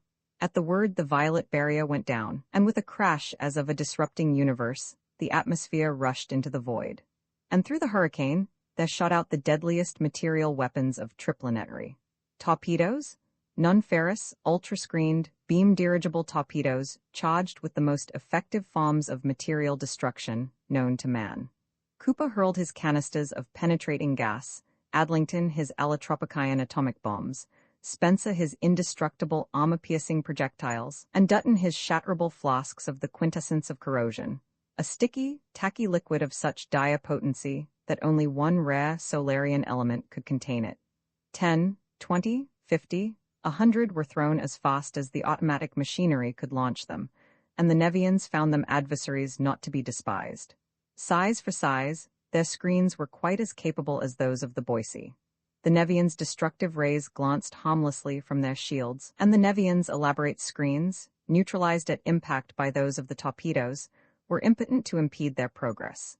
Each projectile must needs be caught and crushed individually by beams of the most prodigious power, and while one was being annihilated, dozens more were rushing to the attack. Then, while the twisting, dodging invader was busiest with the tiny but relentless destroyers, Rodebush launched his heaviest weapon.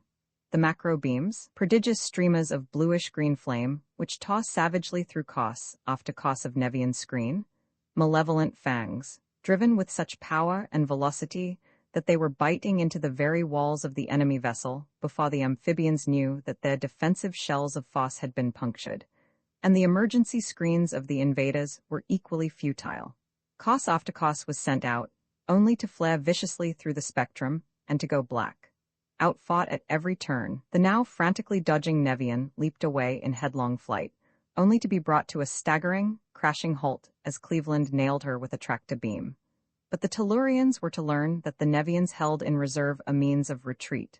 The tractor snapped, sheared off squarely by a sizzling plane of force, and the fish-shaped cruiser faded from Cleveland's sight, just as the Boise had disappeared from the communicator plates of Radio Center, back in the hill, when she was launched. But though the plates in the control room could not hold the Nevian, she did not vanish beyond the ken of Randolph, now communications officer, in the supership. For, warned and humiliated by his losing one speeding vessel from his plates in Radio Center, he was now ready for any emergency. Therefore, as the Nevian fled, Randolph's spy ray held her, automatically behind it, as there was the full output of 12 special banks of ion-driven power tubes, and thus it was that the vengeful Earthman flashed immediately along the Nevian's line of flight. Inertialess now, pausing briefly from time to time to enable the crew to accustom themselves to the new sensations, Triplanetary's supership pursued the invader, hurtling through the void with a velocity unthinkable. "He was easier to take than I thought he would be," Cleveland grunted, staring into the plate. "I thought he had more stuff, too," Rodebush assented, "but I guess Costigan got almost everything they had. If so, with all our own stuff and most of theirs besides, we should be able to take them. Conway's data indicated that they have only partial neutralization of inertia. If it's 100%, we'll never catch them. But it isn't, there they are. And this time I'm going to hold her or burn out all our generators trying," Cleveland declared grimly. "Are you fellows down there able to handle yourselves yet? Fine, start throwing out your cans." Space-hardened veterans, all, the other Tellurian officers had fought off the horrible nausea of inertialessness, just as Rodebush and Cleveland had done. Again, the ravening green macrobeams tore at the flying cruiser. Again, the mighty frames of the two spaceships shuddered sickeningly as Cleveland clamped on his tractor rod, Again, the highly dirigible torpedoes dashed out with their freights of death and destruction. And again, the Nevian shearplane of Foss slashed at the Boise's tractor beam, but this time the mighty puller did not give way. Sparkling and spitting high-tension sparks, the plane bit deeply into the stubborn rod of energy. Brighter, thicker, and longer grew the discharges as the gnawing plane drew more and more power, but in direct ratio to that power, the rod grew larger, denser, and ever harder to cut. More and more vivid became the pyrotechnic display, until suddenly the entire tractor rod disappeared. At the same instant, a blast of intolerable flame erupted from the Boise's flank, and the whole enormous fabric of her shook and quivered under the force of a terrific detonation. "Randolph, I don't see them. Are they attacking or running?" Rodebush demanded. He was the first to realize what had happened. "Running, fast, just as well, perhaps, but get their line. Adlington? Here, good, was afraid you were gone. That was one of your bombs, wasn't it?" "Yes. Well launched, just inside the screens. Don't see how it could have detonated unless something hot and hard struck it in the tube. It would need about that much time to explode. Good thing it didn't go off any sooner, or none of us would have been here. As it is, Area 6 is pretty well done in, but the bulkheads held the damage to 6. What happened? We don't know exactly. Both generators on the tractor beam went out. At first I thought that was all, but my neutralizers are dead, and I don't know what else. When the G-FAWs went out, the fusion must have shotted the neutralizers. They would make a mess. It must have burned a hole down into number 6 tube. Cleveland and I will come down, and we'll all look around." Donning spacesuits, the scientists let themselves into the damaged compartment through the emergency airlocks, and what a sight they saw. Both outer and inner walls of alloy armor had been blown away by the awful force of the explosion. Jagged plates hung awry, bent, twisted, and broken. The great torpedo tube, with all its intricate automatic machinery, had been driven violently backward and lay piled in hideous confusion against the backing bulkheads. Practically nothing remained whole in the entire compartment. "Nothing much we can do here," Rodebush said finally, through his transmitter. "Let's go see what number 4 generator looks like." That room, although not affected by the explosion from without, had been quite as effectively wrecked from within. It was still stiflingly hot. Its air was still reeking with the stench of burning lubricant, insulation, and metal. Its floor was half covered by a semi-molten mass of what had once been vital machinery. For with the burning out of the generator bars, the energy of the disintegrating allotropic ion had had no outlet, and had built up until it had broken through its insulation, and in an irresistible flood of power, had torn through all obstacles in its path to neutralization. HM should have had an automatic shut-off. One detail we overlooked, Rodebush mused. The electricians can rebuild this stuff here, though. That hole in the hull is something else again.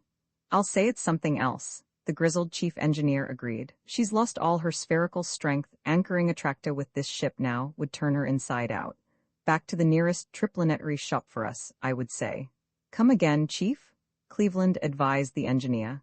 None of us would live long enough to get there. We can't travel inertialess until the repairs are made, so if they can't be made without very much traveling, it's just too bad. I don't see how we could support our jacks. The engineer paused, then went on. If you can't give me Mars or Tellus, how about some other planet? I don't care about atmosphere or about anything but mass. I can stiffen her up in 3 or 4 days if I can sit down on something heavy enough to hold our jacks and presses, but if we have to rig up space cradles around the ship herself, it'll take a long time, months probably. Haven't got a spare planet on hand, have you? We might have, at that. Rodebush made surprising answer. A couple of seconds before we engaged, we were heading toward a sun with at least 2 planets. I was just getting ready to dodge them when we cut the neutralizers, so they should be fairly close somewhere. Yes, there's the sun, right over there. Rather pale and small, but it's close, comparatively speaking. We'll go back up into the control room and find out about the planets. The strange sun was found to have 3 large and easily located children. An observation showed that the crippled spaceship could reach the nearest of these in about 5 days. Power was therefore fed to the driving projectors, and each scientist, electrician, and mechanic bent to the task of repairing the ruined generators, rebuilding them to handle any load which the converters could possibly put upon them. For 2 days the Boise drove on, then her acceleration was reversed, and finally a landing was effected upon the forbidding, rocky soil of the strange world. It was larger than the Earth, and of a somewhat stronger gravitation. Although its climate was bitterly cold, even in its short daytime, it supported a luxuriant but outlandish vegetation. Its atmosphere, while rich enough in oxygen and not really poisonous, was so rank with indescribably fetid vapors as to be scarcely breathable. But these things bothered the engineers not at all. Paying no attention to temperature or to scenery, and without waiting for chemical analysis of the air, the space-suited mechanics leaped to their tasks. And in only a little more time than had been mentioned by the chief engineer, the hull and giant frame of the supership were as staunch as of yore. "All right, Skipper," came finally the welcome word. "You might try her out with a fast hop around this world before you shove off in earnest." Under the fierce blast of her projectors the vessel leaped ahead, and time after time, as Rodebush hurled her mass upon tractor beam or pressor, the engineers sought in vain for any sign of weakness. The strange planet half-girdled and the severest tests passed flawlessly, Rodebush reached for his neutralizer switches. Reached and paused, dumbfounded, for a brilliant purple light had sprung into being upon his panel, and a bell rang out insistently. "What the hell?" Rodebush shot out an exploring beam along the detector line and gasped. He stared, mouth open, then yelled, "Roger is here, rebuilding his planetoid. Stations all. Roman 17 Roger carries on as has been intimated. Gray Roger did not perish in the floods of Nevian energy, which destroyed his planetoid. While those terrific streamers of phos emanating from the crimson obscurity surrounding the amphibian spaceship were driving into his defensive screens, he sat impassive and immobile at his desk, his hard gray eyes moving methodically over his instruments and recorders. When the clinging mantle of phos changed from deep red into shorter and even shorter wavelengths, however. "Baxter, Hotkopf, Chaitlia, Anandrusung, Penrose, Nishimura, Mirsky," he called off a list of names. "Report to me here at once. The planetoid is lost," he informed his select group of scientists when they had assembled, "and we must abandon it in exactly 15 minutes, which will be the time required for the robots to fill this first section with our most necessary machinery and instruments. Pack each of you one box of the things he most wishes to take with him, and report back here in not more than 13 minutes. Say nothing to anyone else." They filed out calmly, and as they passed out into the hall, Baxter, perhaps a trifle less case-hardened than his fellows, at least voiced a thought for those they were so brutally deserting. "I say, it seems a bit thick to dash off this way and leave the rest of them, but still, I suppose." "You suppose correctly." Bland and hotless Nishimura filled in the pause. "A small part of the planetoid may be able to escape, which, to me at least, is pleasantly surprising news. It cannot carry all our men and mechanisms, therefore only the most important of both are saved. What would you? For the rest it is simply what you call the fortune of war, no?" "But the beautiful," began the amorous Chaitlia. "Hush, fool," snorted Hotkopf. "One word of that to the ear of Roger and you two left behind are. Of such non-essentials the universe full is to be collected in times of ease, but in times hard to be disregarded. And this is a time of Schrecklichkeit indeed." The group broke up, each man going to his own quarters, to meet again in the first section a minute or so before the zero time. Roger's office was now packed so tightly with machinery and supplies that but little room was left for the scientists. The gray monstrosity still sat unmoved behind his dials. "But of what use is it, Roger?" the Russian physicist demanded. "Those waves are of some ultraband, of a frequency immensely higher than anything heretofore known. Our screens should not have stopped them for an instant. It is a mystery that they have held so long, and certainly this single section will not be permitted to leave the planetoid without being destroyed. There are many things you do not know, Mirsky," came the cold and level answer. "Our screens, which you think are of your own devising, have several improvements of my own in the formulae, and would hold forever had I the power to drive them.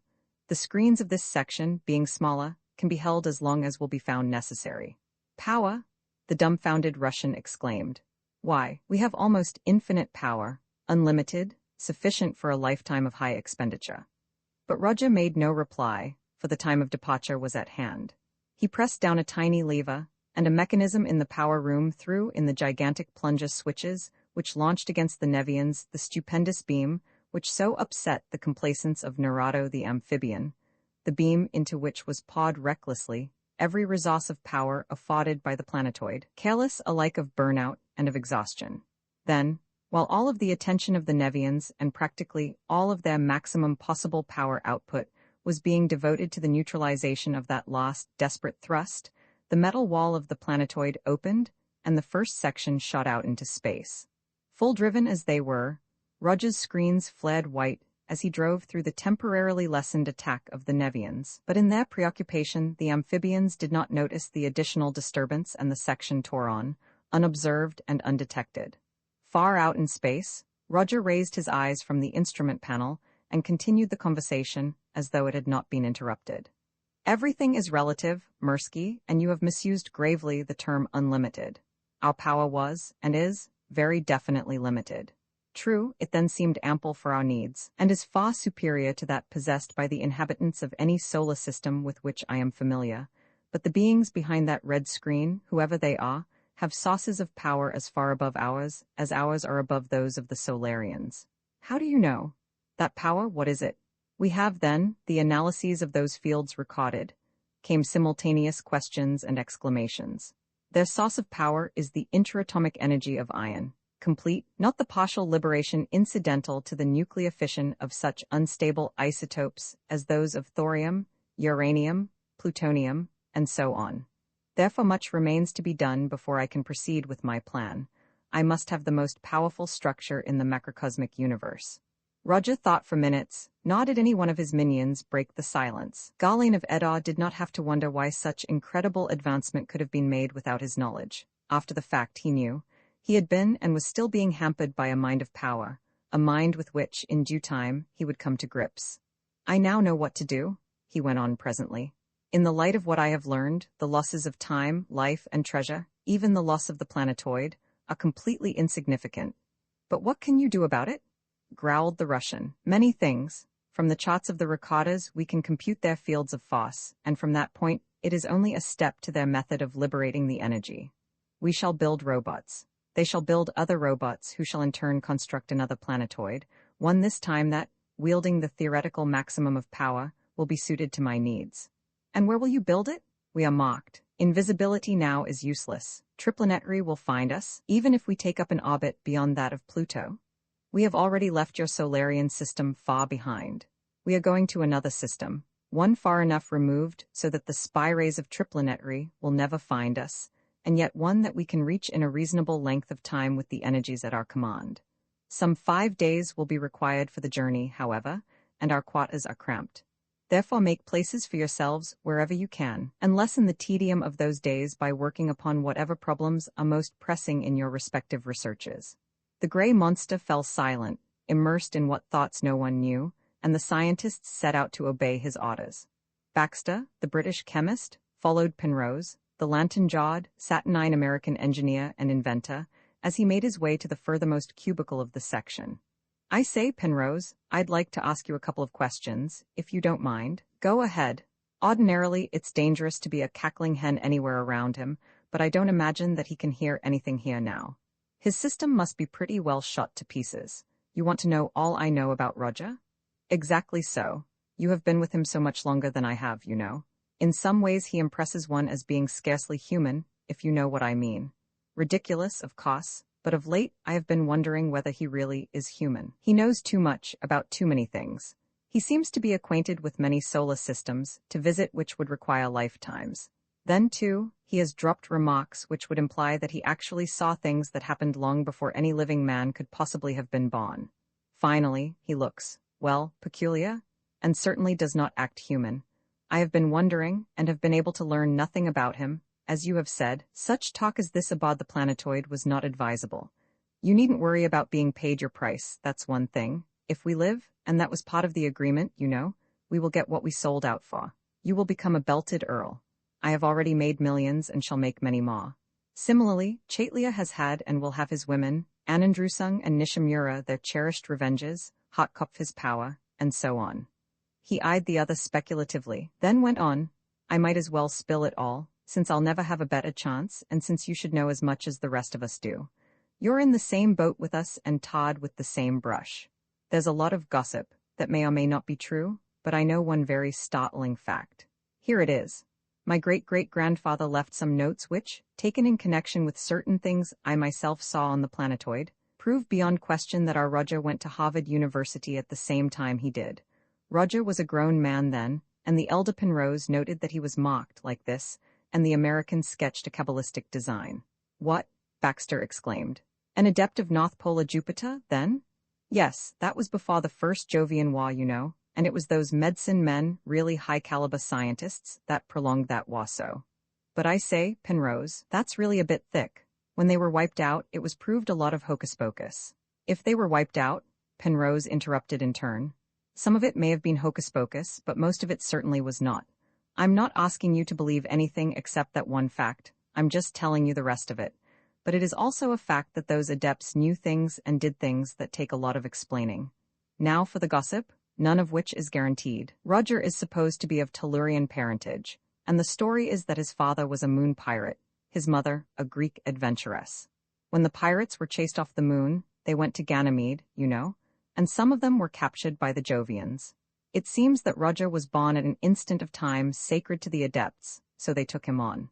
He worked his way up through the Forbidden Society, as all adepts did, by various kinds of murder and job lots of assorted deviltries, until he got clear to the top, the 77th mystery. The secret of eternal youth? Gasped Baxter, awed in spite of himself. Right, and he stayed chief devil, in spite of all the efforts of all his ambitious sub-devils to kill him, until the turning point of the First Jovian War. He cut away then in a spaceship, and ever since then he has been working, and working hard, on some stupendous plan of his own that nobody else has ever got even an inkling of. That's the story. True or not, it explains a lot of things that no other theory can touch. And now I think you'd better shuffle along. Enough of this is a great plenty. Baxter went to his own cubby, and each man of Grey Roger's cold-blooded crew methodically took up his task. True to prediction, in 5 days, a planet loomed beneath them, and their vessel settled through a reeking atmosphere toward a rocky and forbidding plain. Then for hours they plunged along, a few thousand feet above the surface of that strange world, while Roger with his analytical detectors sought the most favorable location from which to wrest the materials necessary for his program of construction. It was a world of cold. Its sun was distant, pale, and wan. It had monstrous forms of vegetation, of which each branch and member writhed and fought with a grotesque and horrible individual activity. Ever and anon, a struggling pot broke from its parent plant, and dotted away in independent existence, leaping upon and consuming or being consumed by a fellow creature equally monstrous. This flora was of a uniform color, a lurid, sickly yellow. In form some of it was fern-like, some cactus-like, some vaguely tree-like, but it was all outrageous, inherently repulsive to all Solarian senses, and no less hideous were the animal-like forms of life which slithered and slunk rapaciously through that fantastic pseudo-vegetation. Snake-like, reptile-like, bat-like, the creatures squirmed, crawled, and flew, each covered with a dankly oozing yellow hide, and each motivated by twin common impulses, to kill and insatiably and indiscriminately to devour. Over this reeking wilderness Roger drove his vessel, untouched by its disgusting, its appalling ferocity and horror. There should be intelligence of a kind, he mused, and swept the surface of the planet with an exploring beam. Ah, yes, there is a city of sorts. And in a few minutes the outlaws were looking down upon a metal-walled city of roundly conical buildings. Inside these structures and between and around them there scuttled formless blobs of matter, one of which Roger brought up into his vessel by means of a tractor. Held immovable by the beam it lay upon the floor, a strangely extensile, amoeba-like, metal-studded mass of leathery substance. Of eyes, ears, limbs, or organs it apparently had none, yet it radiated an intensely hostile aura, a mental effluvium concentrated of rage and of hatred. Apparently the ruling intelligence of the planet, Roger commented. Such creatures are useless to us. We can build machines in half the time that would be required for their subjugation and training. Still, it should not be permitted to carry back what it may have learned of us. As he spoke, the adept threw the peculiar being out into the air and dispassionately rated out of existence. That thing reminds me of a man I used to know, back in Penobscot. Penrose was as coldly callous as his unfeeling master. The evenest-tempered man in town, mad all the time. Eventually Roger found a location which satisfied his requirements of raw materials and made a landing upon that unfriendly soil. Sweeping beams denuded a great circle of life, and into that circle leaped robots. Robots requiring neither rest nor food, but only lubricants and power. Robots insensible alike to that bitter cold and to that noxious atmosphere. But the outlaws were not to win a foothold upon that inimical planet easily, nor were they to hold it without effort. Through the weird vegetation of the circle's bare edge, there scuttled and pawed along a horde of the metal-studded men, if men, they might be called, who, ferocity incarnate, rushed the robot line. Mowed down by hundreds, still they came on, willing, it seemed, to spend any number of lives in order that one living creature might once touch a robot with one out-thrust metallic stud. Whenever that happened, there was a flash of lightning, the heavy smoke of burning insulation, grease, and metal, and the robot went down out of control. Recalling his remaining automatons, Rogers sent out a shielding screen, against which the defenders of their planet raged in impotent fury. For days, they hurled themselves and their every force against that impenetrable barrier, then withdrew, temporarily stopped, but by no means acknowledging defeat. Then, while Roger and his cohorts directed affairs from within their comfortable and now sufficiently roomy vessel, there came into being around it an industrial city of metal peopled by metallic and insensate mechanisms. Mines were sunk, furnaces were blown in, smelters belched forth into the already unbearable air their sulphurous fumes, rolling mills and machine shops were built and were equipped, and as fast as new enterprises were completed, additional robots were ready to man them. In record time, the heavy work of girders, members, and plates was well underway, and shortly thereafter light, deft, multi-fingered mechanisms began to build and to install the prodigious amount of precise machinery required by the vastness of the structure. As soon as he was sure that he would be completely free for a sufficient length of time, Roger Gawain assembled, boiled down, and concentrated his every mental force. He probed then, very gently, for whatever it was that had been and was still blocking him. He found it, synchronized with it, and in the instant hurled against it the fiercest thrust possible for his Eddorian mind to generate, a bolt whose twin had slain more than one member of Eddor's innermost circle, a bolt whose energies, he had previously felt sure, would slay any living thing save only his ultimate supremacy, the all-highest of Eddor. Now, however, and not completely to his surprise, that blast of force was ineffective, and the instantaneous riposte was of such intensity as to require for its parrying everything that Gawain had. He parried it, however, barely, and directed a thought at his unknown opponent. You, whoever you may be, have found out that you cannot kill me. No more can I kill you, so be it. Do you still believe that you can keep me from remembering whatever it was that my ancestor was compelled to forget? Now that you have obtained a focal point, we cannot prevent you from remembering, and merely to hinder you would be pointless. You may remember in peace. Back and back went Gawain's mind. Centuries, millennia, cycles, eons. The trace grew dim, almost imperceptible, deeply buried beneath layer upon layer of accretions of knowledge, experience, and sensation, which no one of many hundreds of his ancestors had even so much as disturbed. But every iota of knowledge that any of his progenitors had ever had was still his. However dim, however deeply buried, however suppressed and camouflaged by inimical force, he could now find it. He found it, and in the instant of its finding, it was as though in Philistia the Arisian spoke directly to him, as though the fused elders of Arisia tried, vainly now, to erase from his own mind all knowledge of Arisia's existence. The fact that such a race as the Arisians had existed so long ago was bad enough.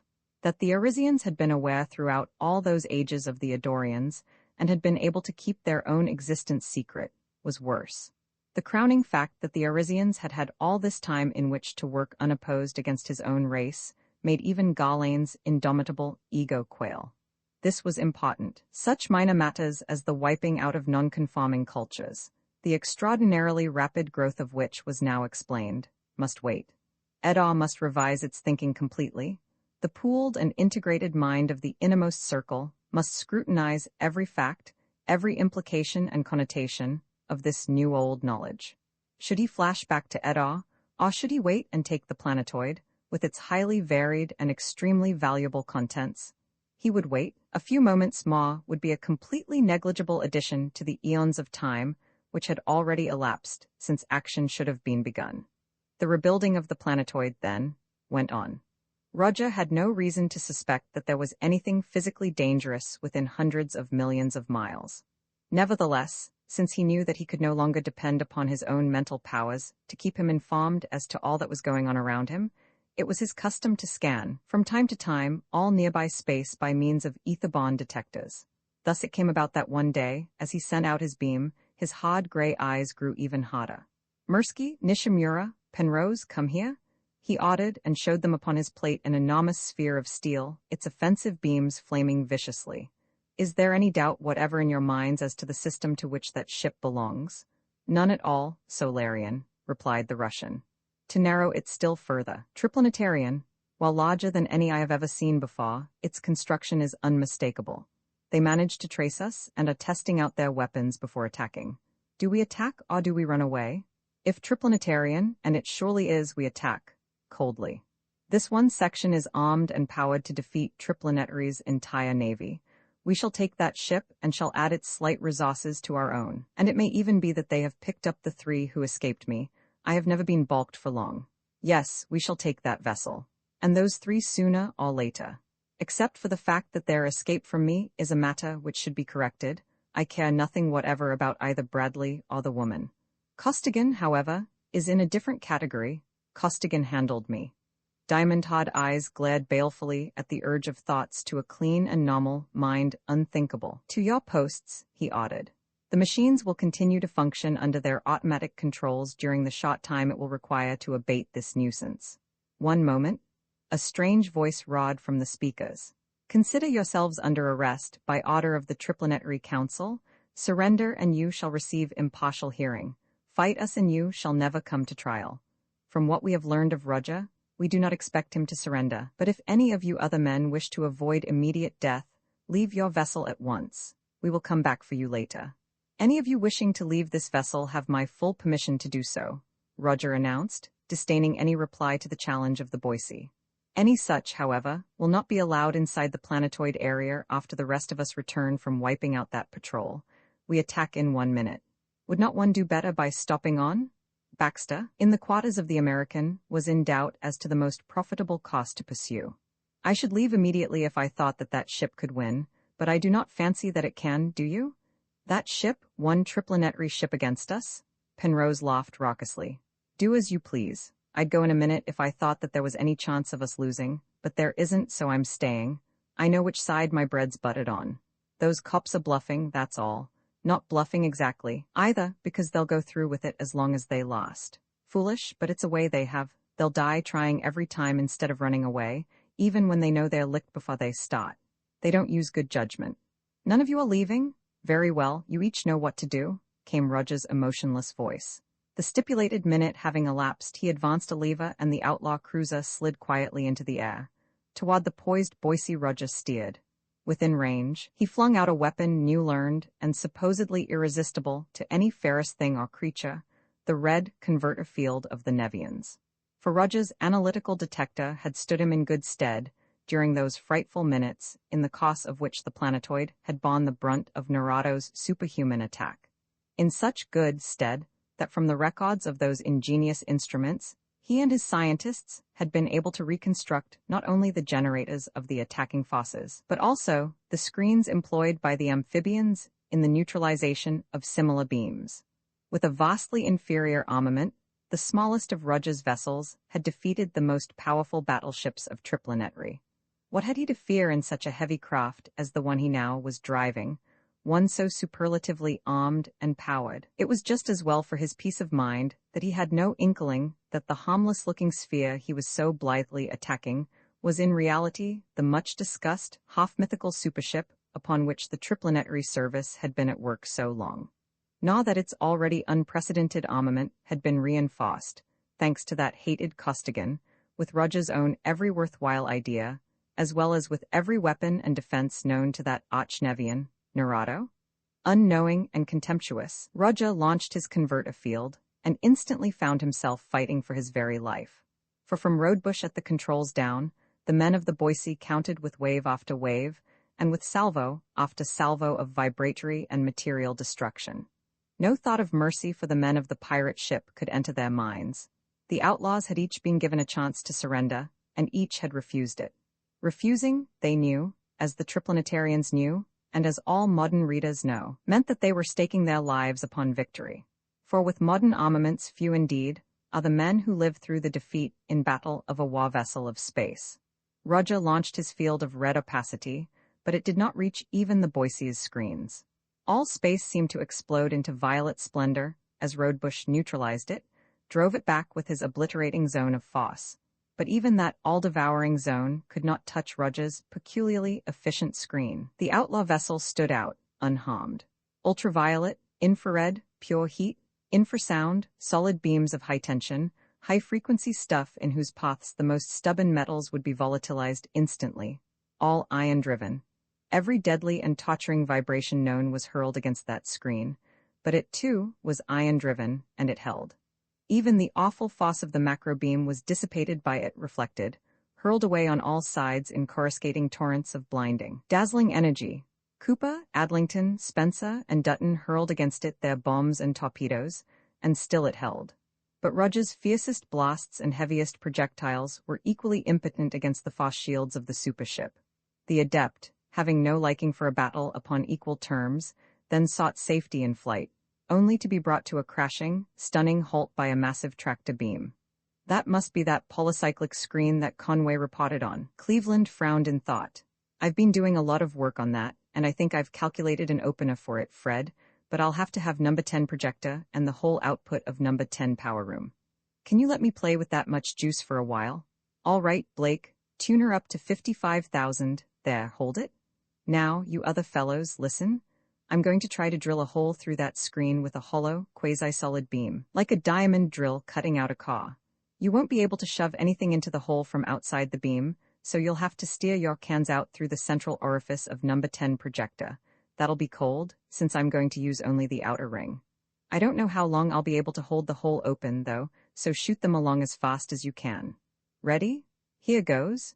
He pressed a series of contacts. Far below, in number 10 converter room, massive switches drove home, and the enormous mass of the vessel quivered under the terrific reaction of the newly calculated, semi-material beam of energy that was hurled out, backed by the mightiest of all the mighty converters and generators of Triplanary's superdreadnought.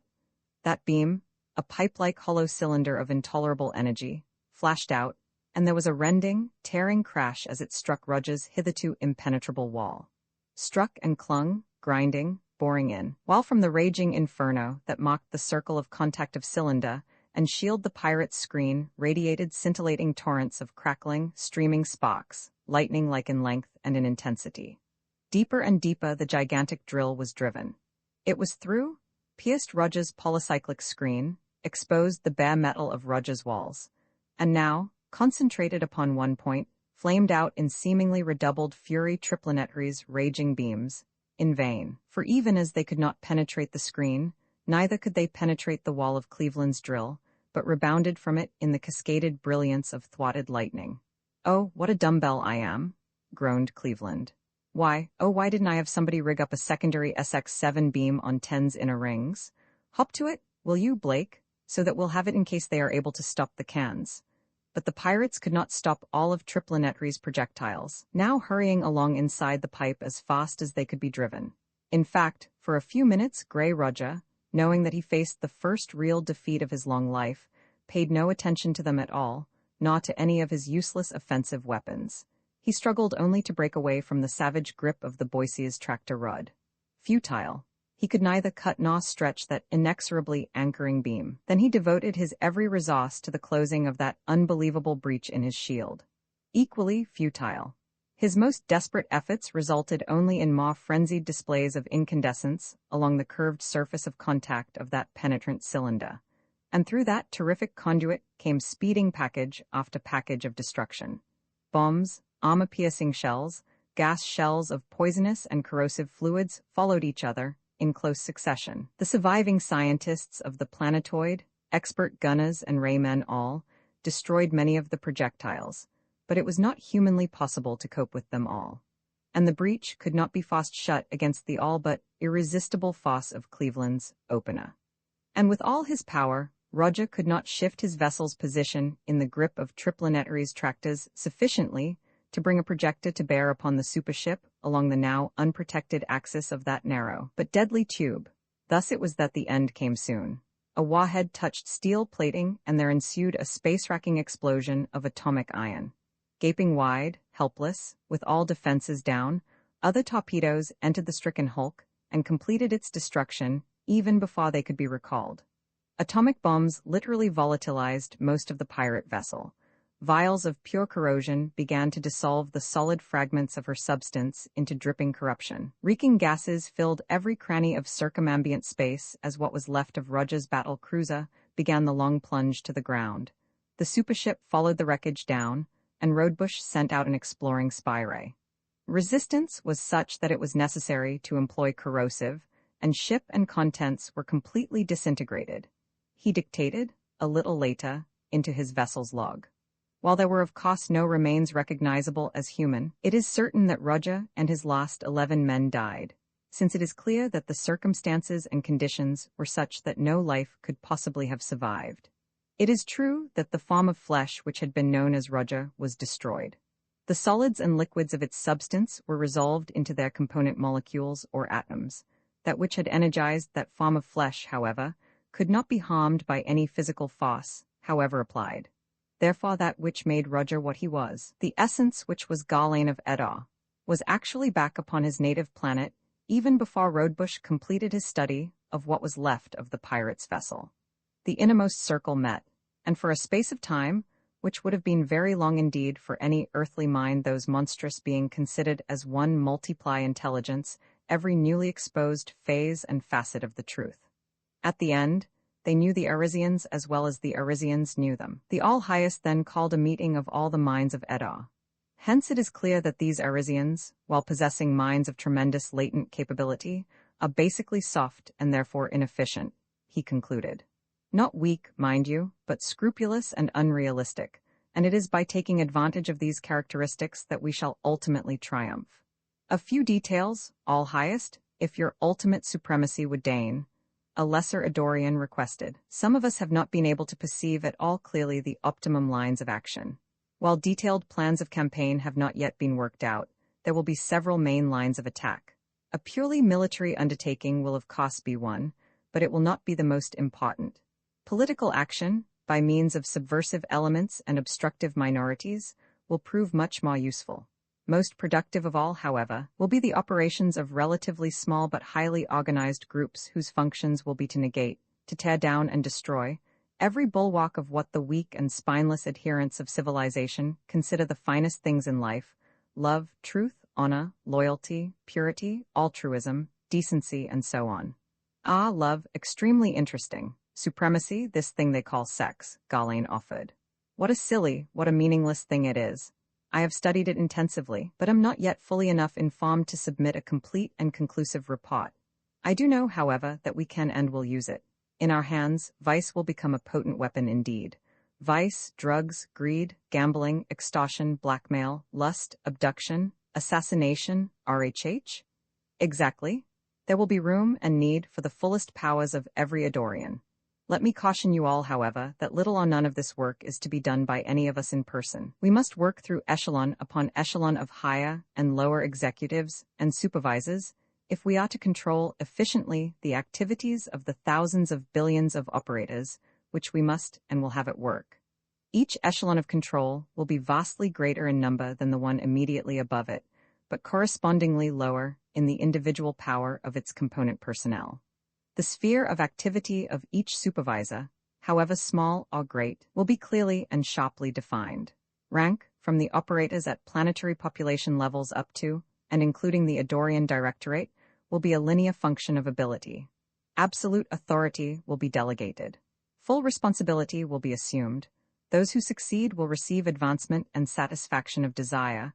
Those who fail will die. Since the personnel of the lower echelons will be of small value and easy of replacement, it is of little moment whether or not they become involved in reverses affecting the still lower echelons whose activities they direct. The echelon immediately below us of Edar, however, and incidentally, it is my thought that the Plorans will best serve as our immediate underlings, must never, under any conditions, allow any hint of any of its real business to become known either to any member of any lower echelon or to any adherent of civilization. This point is vital. Everyone here must realize that only in that way can our own safety remain assured, and must take pains to see to it that any violator of this rule is put instantly to death. Those of you who are engineers will design ever more powerful mechanisms to use against the Arisians. Psychologists will devise and put into practice new methods and techniques, both to use against the able minds of the Arisians and to control the activities of mentally weaker entities. Each Adorian, whatever his field or his ability, will be given the task he is best fitted to perform. That is all. And upon Arisia, too, while there was no surprise, a general conference was held.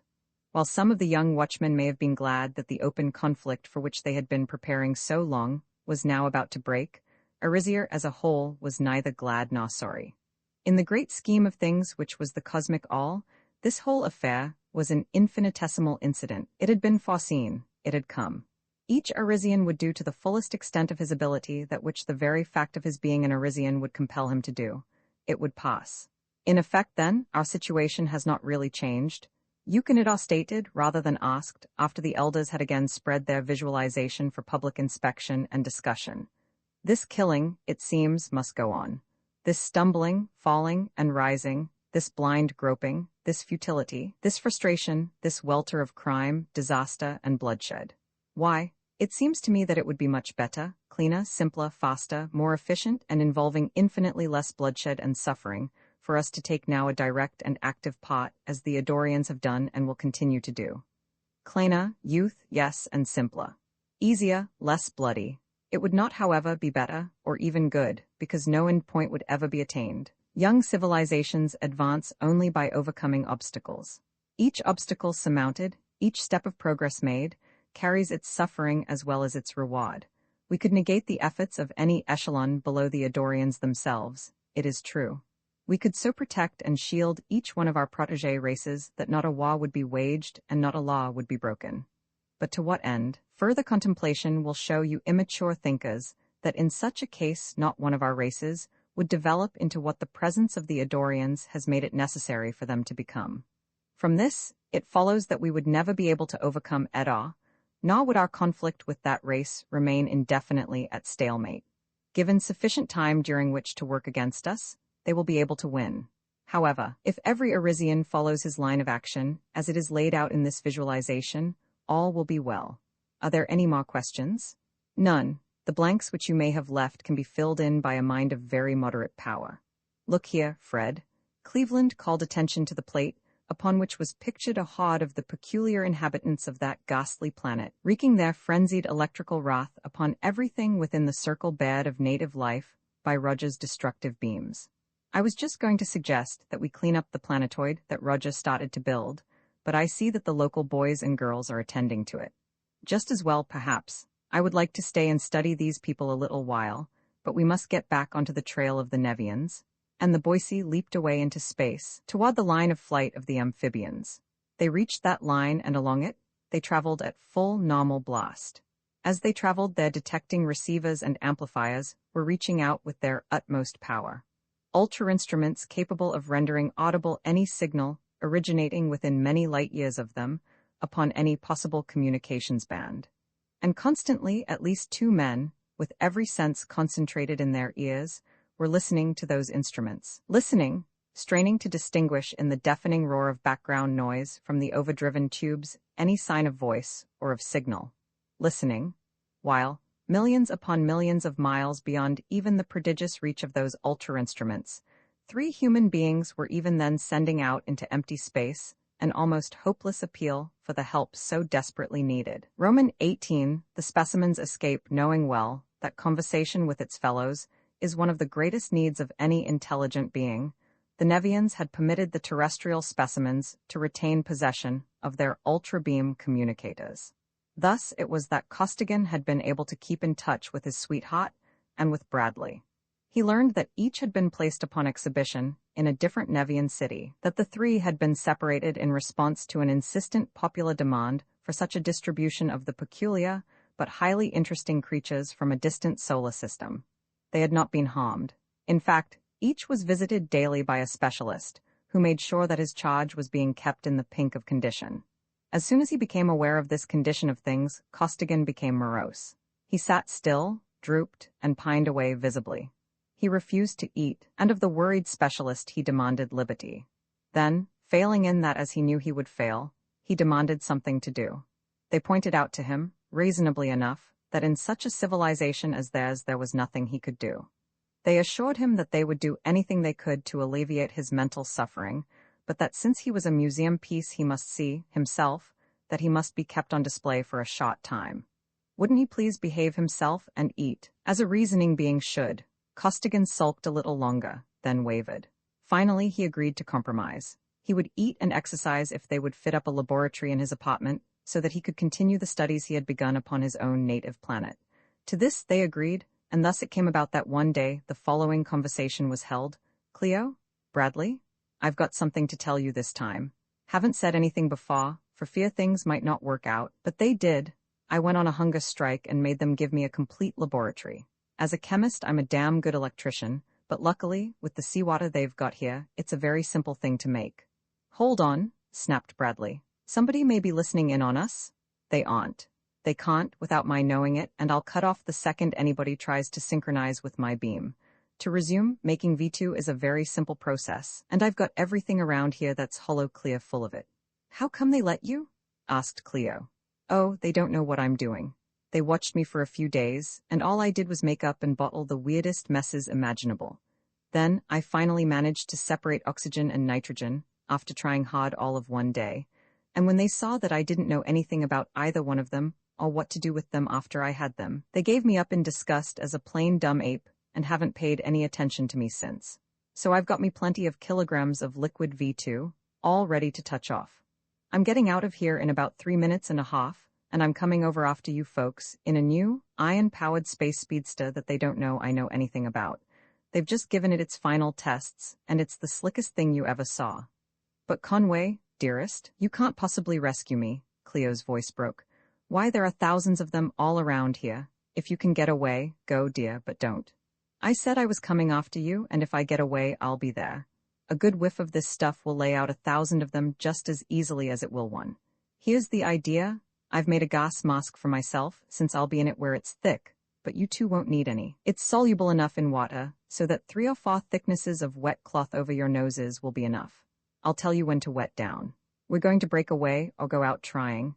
There aren't enough amphibians between here and Andromeda to keep us humans cooped up like menagerie animals forever. But here comes my specialist with the keys to the city. Time for the overture to start. See you later." The Nevian physician directed his key tube upon the transparent wall of the chamber, and an opening appeared, an opening which vanished as soon as he had stepped through it. Costigan kicked a valve open, and from various innocent tubes there belched forth into the water of the central lagoon, and into the air over it, a flood of deadly vapor. As the Nevian turned toward the prisoner, there was an almost inaudible hiss, and a tiny jet of the frightful, outlawed stuff struck his open gills, just below his huge, conical head. He tensed momentarily, twitched convulsively just once, and fell motionless to the floor. And outside, the streams of avidly soluble liquefied gas rushed out into air and into water. It spread, dissolved, and diffused with the extreme mobility which is one of its characteristics, and as it diffused and was borne out with the Nevians in their massed hundreds died not knowing what killed them, not knowing even that they died. Costigan, bitterly resentful of the inhuman treatment, accosted the 3 and fiercely anxious for the success of his plan of escape, held his breath and, grimly alert, watched the amphibians die. When he could see no more motion anywhere, he donned his gas mask, strapped upon his back a large canister of the poison. His capacious pockets were already full of smaller containers, and 2 savagely exultant sentences escaped him. "I am a poor, ignorant specimen of ape that can be let play with apparatus, am I?" he rasped as he picked up the key tube of the specialist and opened the door of his prison. "They'll learn now that it ain't safe to judge by the looks of a flea how far he can jump." He stepped out through the opening into the water, and, burdened as he was, made shift to swim to the nearest ramp. Up it he ran, toward a main corridor. But ahead of him there was wafted a breath of dread V2, and where that breath went also unconsciousness. An unconsciousness which would deepen gradually into permanent oblivion save for the prompt intervention of one who possessed, not only the necessary antidote, but the equally important knowledge of exactly how to use it. Upon the floor of that corridor were strewn Nevians, who had dropped in their tracks. Past or over, their bodies Costigan strode, pausing only to direct a jet of lethal vapor into whatever branching corridor or open door caught his eye. He was going to the intake of the city's ventilation plant, and no unmasked creature dependent for life upon oxygen could bar his path. He reached the intake, tore the canister from his back, and released its full, vast volume of horrid contents into the primary air stream of the entire city. And all throughout that doomed city Nevians dropped, quietly and without a struggle, unknowing. Busy executives dropped upon their cushioned, flat-topped desks, hurrying travelers and messengers dropped upon the floors of the corridors, or relaxed in the noxious waters of the ways. Lookouts and observers dropped before their flashing screens. Central operators of communications dropped under the winking lights of their panels. Observers and centrals in the outlying sections of the city wondered, briefly, at the unwanted universal motionlessness and stagnation. Then the racing taint in water and in air reached them, too, and they ceased wondering, forever. Then through those quiet halls, Costigan stalked to a certain storage room, where with all due precaution he donned his own suit of Triplanetary armor. Making an ungainly bundle of the other Solarian equipment stored there, he dragged it along behind him as he clanked back toward his prison, until he neared the dock at which was moored the Nevian space speedster which he was determined to take. Here, he knew, was the first of many critical points. The crew of the vessel was aboard, and, with its independent air supply, unharmed. They had weapons, were undoubtedly alarmed, and were very probably highly suspicious. They, too, had ultra-beams and might see him, but his very closeness to them would tend to protect him from ultra-beam observation. Therefore he crouched tensely behind a buttress, staring through his spy-ray goggles, waiting for a moment when none of the Nevians would be near the entrance, but grimly resolved to act instantly should he feel any touch of a spying ultra-beam. "Here's where the pinch comes," he growled to himself. "I know the combinations, but if they're suspicious enough and act quick enough, they can seal that door on me before I can get it open, and then rub me out like a blot." But, the moment had arrived before the touch of any revealing ray. He trained the keytube, the entrance opened, and through that opening in the instant of its appearance, there shot a brittle bulb of glass, whose breaking meant death. It crashed into fragments against a metallic wall, and Costigan, entering the vessel, consigned its erstwhile crew one by one to the already crowded waters of the lagoon. He then leaped to the controls and drove the captured speedster through the air, to plunge it down upon the surface of the lagoon, beside the door of the isolated structure which had for so long been his prison. Carefully he transferred to the vessel the motley assortment of containers of V2, and after a quick checkup to make sure that he had overlooked nothing, he shot his craft straight up into the air. Then only did he close his ultra-wave circuits and speak. "Cleo, Bradley, I got away clean, without a bit of trouble. Now I'm coming after you, Cleo." "Oh, it's wonderful that you got away, Conway," the girl exclaimed. "But hadn't you better get Captain Bradley first, then? If anything should happen, he would be of some use while I'll knock him into an outside loop if he does." The captain snorted, and Costigan went on, "You won't need to. You come first, Cleo, of course. But you're too far away for me to see you with my spy, and I don't want to use the high-powered beam of this boat for fear of detection, so you'd better keep on talking so that I can trace you." "That's one thing I am good at," Cleo laughed in sheer relief. "If talking were music, I'd be a full brass band." And she kept up a flow of inconsequential chatter until Costigan told her that it was no longer necessary, that he had established the line. "Any excitement around there yet?" he asked her then.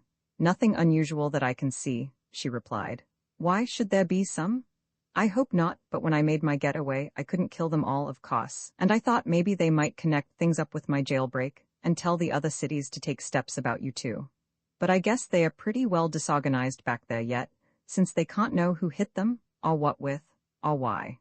I must have got about everybody that wasn't sealed up somewhere, and it doesn't stand to reason that those who are left can check up very closely for a while yet. But they're nobody's fools. They'll certainly get conscious when I snatch you, maybe before. There. I see your city, I think. What are you going to do?" "Same as I did back there, if I can. Poison their primary air and all the water I can reach." "Oh, Conway," her voice rose to a scream. "They must know they're all getting out of the water and are rushing inside the buildings as fast as they possibly can." "I see they are," grimly. "I'm right over you now, way up, been locating their primary intake. They've got a dozen ships around it, and have guards posted all along the corridors leading to it. And those guards are wearing masks. They're clever birds, all right, those amphibians. They know what they got back there and how they got it. That changes things, girl. If we use gas here, we won't stand a chance in the world of getting old Bradley. Stand by to jump when I open that door." Hurry, dear, they are coming out here after me. Sure they are. Costigan had already seen the two Nevians swimming out toward Cleo's cage, and had hurled his vessel downward in a screaming power dive. You're too valuable a specimen for them to let you be gassed, but if they can get there before I do, they're traveling fools. He miscalculated slightly, so that instead of coming to a halt at the surface of the liquid medium, the speedster struck with a crash that hurled solid masses of water for hundreds of yards. But no ordinary crash could harm that vessel's structure. Her gravity controls were not overloaded, and she shot back to the surface, gallant ship and reckless pilot alike unharmed. Costigan trained his key tube upon the doorway of Cleo's cell, then tossed it aside. Different combination over here, he barked. Got to cut you out, lie down in that far corner. His hands flashed over the panel, and as Cleo fell prone without hesitation or question, a heavy beam literally blasted away a large portion of the roof of the structure. The speedster shot into the air and dropped down until she rested upon the tops of opposite walls still glowing, semi-molten. The girl piled a stool upon the table and stood upon it, reached upward and seized the mailed hands extended downward toward her. Costigan heaved her up into the vessel with a powerful jerk, slammed the door shut, leaped to the controls, and the speedster darted away. Your armor's in that bundle there. Better put it on, and check your Lewistons and pistols. No telling what kind of jams we'll get into, he snapped without turning. Bradley, start talking, all right, I've got your line.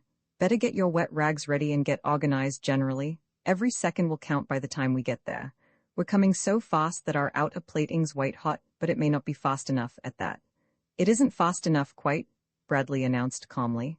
They're coming out after me now. Don't fight them, and probably they won't paralyze you. Keep on talking so that I can find out where they take you. No good, Costigan.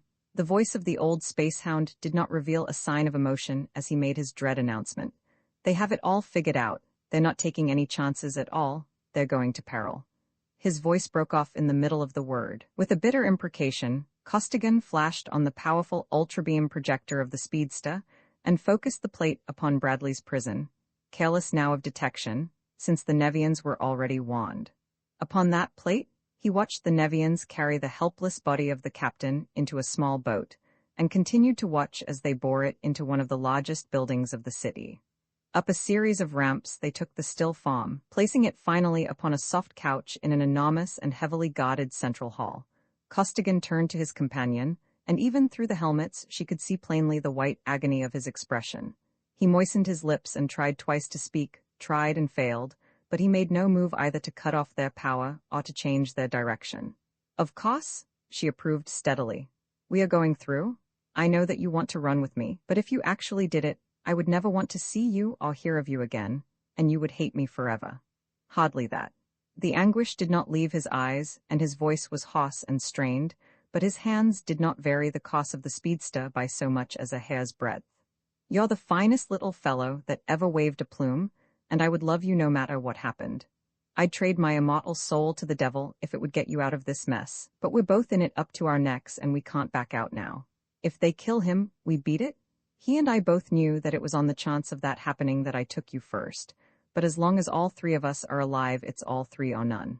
Of course, she said again, as steadily, thrilled this time to the depths of her being by the sheer manhood of him who had thus simply voiced his code, a man of such fiber that neither love of life nor his infinitely greater love for her could make him lower its high standard. We are going through. Forget that I am a woman. We are three human beings fighting a world full of monsters. I am simply one of us three. I will steer your ship, fire your projectors, or throw your bombs. What can I do best? Throw bombs, he directed, briefly. He knew what must be done were they to have even the slightest chance of winning clear. I'm going to blast a hole down into that auditorium, and when I do, you stand by that pot and start dropping bottles of perfume. Throw a couple of big ones right down the shaft I make, and the rest of them most anywhere, after I cut the wall open. They'll do good wherever they hit, land or water. But Captain Bradley, he'll be gassed too. Her fine eyes were troubled. Can't be helped, I've got the antidote, and it'll work any time under an hour. That'll be lots of time. If we aren't gone in less than 10 minutes, we'll be staying here. They're bringing in platoons of militia in full armor, and if we don't beat those boys to it, we're in for plenty of grief. All right, start throwing. The speedster had come to a halt directly over the imposing edifice within which Bradley was incarcerated, and a mighty beam had flared downward, digging a fiery well-through floor after floor of stubborn metal.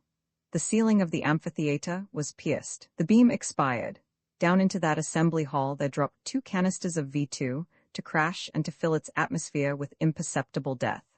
Then the beam flashed on again, this time at maximum power, and with it Costigan burned away half of the entire building.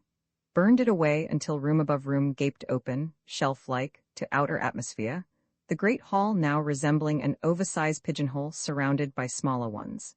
Into that largest pigeonhole, the speedster darted, and cushioned desks and benches crashed down, crushed flat under its enormous weight as it came to rest upon the floor. Every available guard had been thrown into that room, regardless of customary occupation or of equipment. Most of them had been ordinary watchmen, not even wearing masks, and all such were already down. Many, however, were masked, and a few were dressed in full armor, but no portable armor could mount defenses of sufficient power to withstand the awful force of the speedster's weapons, and one flashing swing of a projector swept the hall almost clear of life. Can't shoot very close to Bradley with this big beam, but I'll mop up on the rest of them by hand. Stay here and cover me, Cleo. Costigan ordered and went to open the pot. I can't, I won't, Cleo replied instantly. I don't know the controls well enough. I'd kill you or Captain Bradley, sure, but I can shoot and I'm going to. And she leaped out, close upon his heels. Thus, flaming Lewiston in one hand and barking automatic in the other, the 2 mailed figures advanced toward Bradley, now doubly helpless, paralyzed by his enemies and gassed by his friends.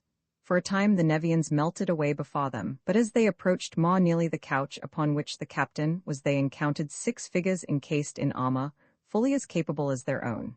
The beams of the Lewistons rebounded from that armor in futile pyrotechnics.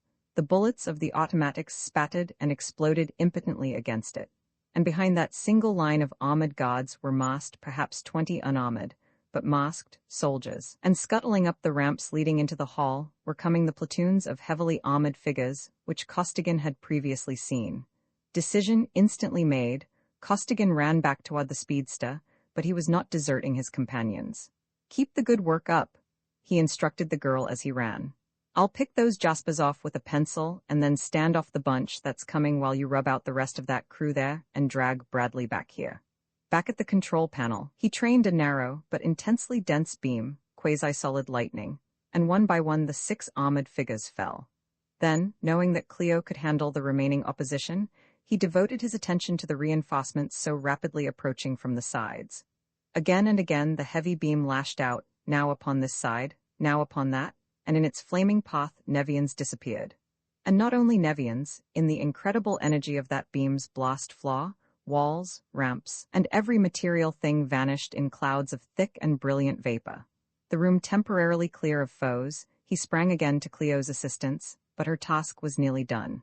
She had rubbed out all opposition and, tugging lustily at Bradley's feet, had already dragged him almost to the side of the speedster. "At a girl, Cleo?" cheered Costigan as he picked up the burly captain and tossed him through the doorway. "Highly useful, girl of my dreams as well as ornamental. In with you, and we'll go places." But getting the speedster out of the now completely ruined hall proved to be much more of a task than driving it in had been. For scarcely had Costigan closed his locks than a section of the building collapsed behind them, cutting off their retreat. Nevian submarines and airships were beginning to arrive upon the scene, and were beaming the building viciously in an attempt to entrap or to crush the foreigners in its ruins. Costigan managed finally to blast his way out, but the Nevians had had time to assemble and force, and he was met by a concentrated storm of beams and of metal from every inimical weapon within range. But not for nothing had Conway Costigan selected for his dash for liberty the craft which, save only for the 2 immense interstellar cruises, was the most powerful vessel ever built upon Red Nevia. And not for nothing had he studied minutely, and to the last, least detail every item of its controls and of its armament during wearily long days and nights of solitary imprisonment. He had studied it under test, in action, and at rest, studied it until he knew thoroughly its every possibility, and what a ship it was. The atomic-powered generators of his shielding screens handled with ease the terrific load of the Nevians' assault. His polycyclic screens were proof against any material projectile, and the machines supplying his offensive weapons with power were more than equal to their tasks. Driven now, at full rating, those frightful beams lashed out against the Nevians blocking the way, and under their impacts her screens flared brilliantly through the spectrum and went down. And in the instant of their failure, the enemy vessel was literally blown into nothingness. No unprotected metal, however resistant, could exist for a moment in the pathway of those iron-driven tornadoes of pure energy. Ship after ship of the Nevians plunged toward the speedster in desperately suicidal attempts to ram her down, but each met the same flaming fate before it could reach its target. Then from the grouped submarines far below there reached up red rods of force, which seized the spaceship and began relentlessly to draw her down. What are they doing that for, Conway? They can't fight us? They don't want to fight us. They want to hold us, but I know what to do about that too. And the powerful tractor rods snapped as a plane of pure force knifed through them. Upward now at the highest permissible velocity, the speedster leaped and past the few ships remaining above her she dodged, nothing now between her and the freedom of boundless space. You did it, Conway, you did it? Cleo exulted. Oh, Conway, you're just simply wonderful. I haven't done it yet, Costigan cautioned her. The worst is yet to come, Narado. He's why they wanted to hold us back, and why I was in such a hurry to get away. That boat of his is bad medicine, girl, and we want to put plenty of kilometers behind us before he gets started. But do you think he will chase us? Think so? I know so. The mere facts that we are rare specimens and that he told us that we were going to stay there all the rest of our lives would make him chase us clear to Lundmark's nebula. Besides that, we stepped on their toes pretty heavily before we left. We know altogether too much now to be let get back to Tellus. And finally, they'd all die of acute enlargement of the spleen if we get away with this prize ship of theirs. I hope to tell you they'll chase us. He fell silent, devoting his whole attention to his piloting, driving his craft onward at such velocity that its outer plating held steadily at the highest point of temperature compatible with safety. Soon they were out in open space, hurtling toward the sun under the drive of every possible watt of power, and Costigan took off his armor and turned toward the helpless body of the captain.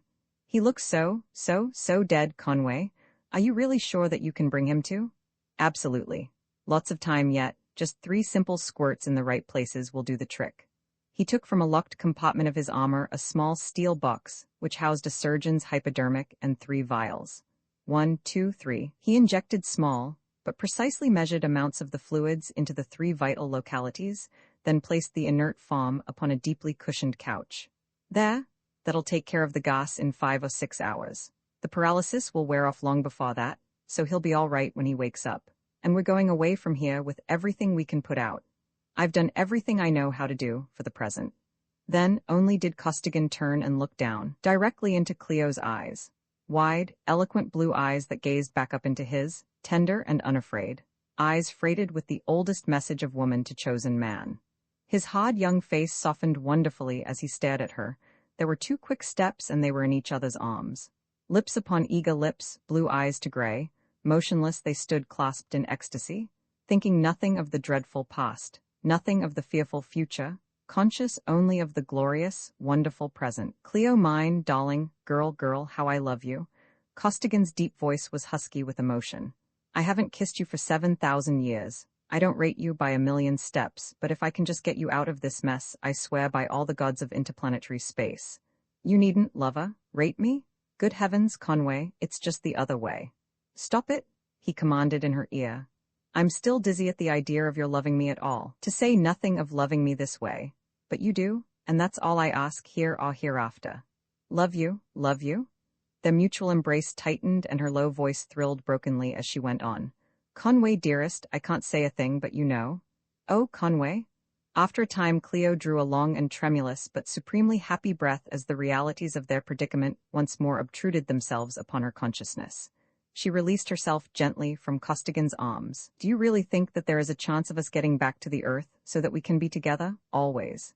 A chance, yes. A probability, no, he replied, unequivocally. It depends upon 2 things. First, how much of a start we got on Narado. His ship is the biggest and fastest thing I ever saw, and if he strips her down and drives her, which he will, he'll catch us long before we can make Tellus. On the other hand, I gave Roadbush a lot of data, and if he and Lyman Cleveland can add it to their own stuff and get that supership of ours rebuilt in time, they'll be out here on the prowl, and they'll have what it takes to give even Narado plenty of argument. No use worrying about it anyway. We won't know anything until we can detect one or the other of them, and then will be the time to do something about it. If Narado catches us, will you? She paused. Rub you out? I will not. Even if he does catch us and takes us back to Nevia, I won't. There's lots more time coming onto the clock. Narado won't hurt either of us badly enough to leave scars, either physical, mental, or moral. I'd kill you in a second if it were Roger. He's dirty. He's mean. He's thoroughly bad. But Narado's a good enough old scout in his way. He's big and he's clean. You know, I could really like that fish if I could meet him on terms of equality sometime. I couldn't, she declared vigorously. He's crawly and scaly and snaky, and he smells so. So rank and fishy? Costigan laughed deeply. Details, girl, mere details. I've seen people who looked like money in the bank and who smelled like a bouquet of violets that you couldn't trust half the length of Narado's neck.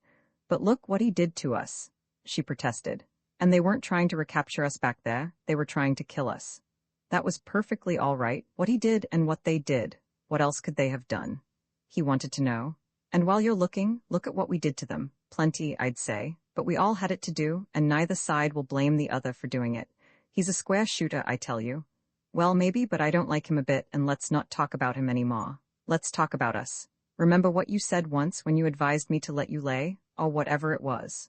Womanlike, she wished to dip again, lightly, into the waters of pure emotion, even though she had such a short time before led the man out of their profoundest depths.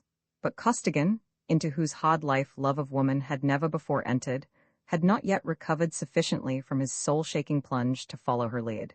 Inarticulate, distrusting his newly found supreme happiness, he must needs stay out of those enchanted waters or plunge again.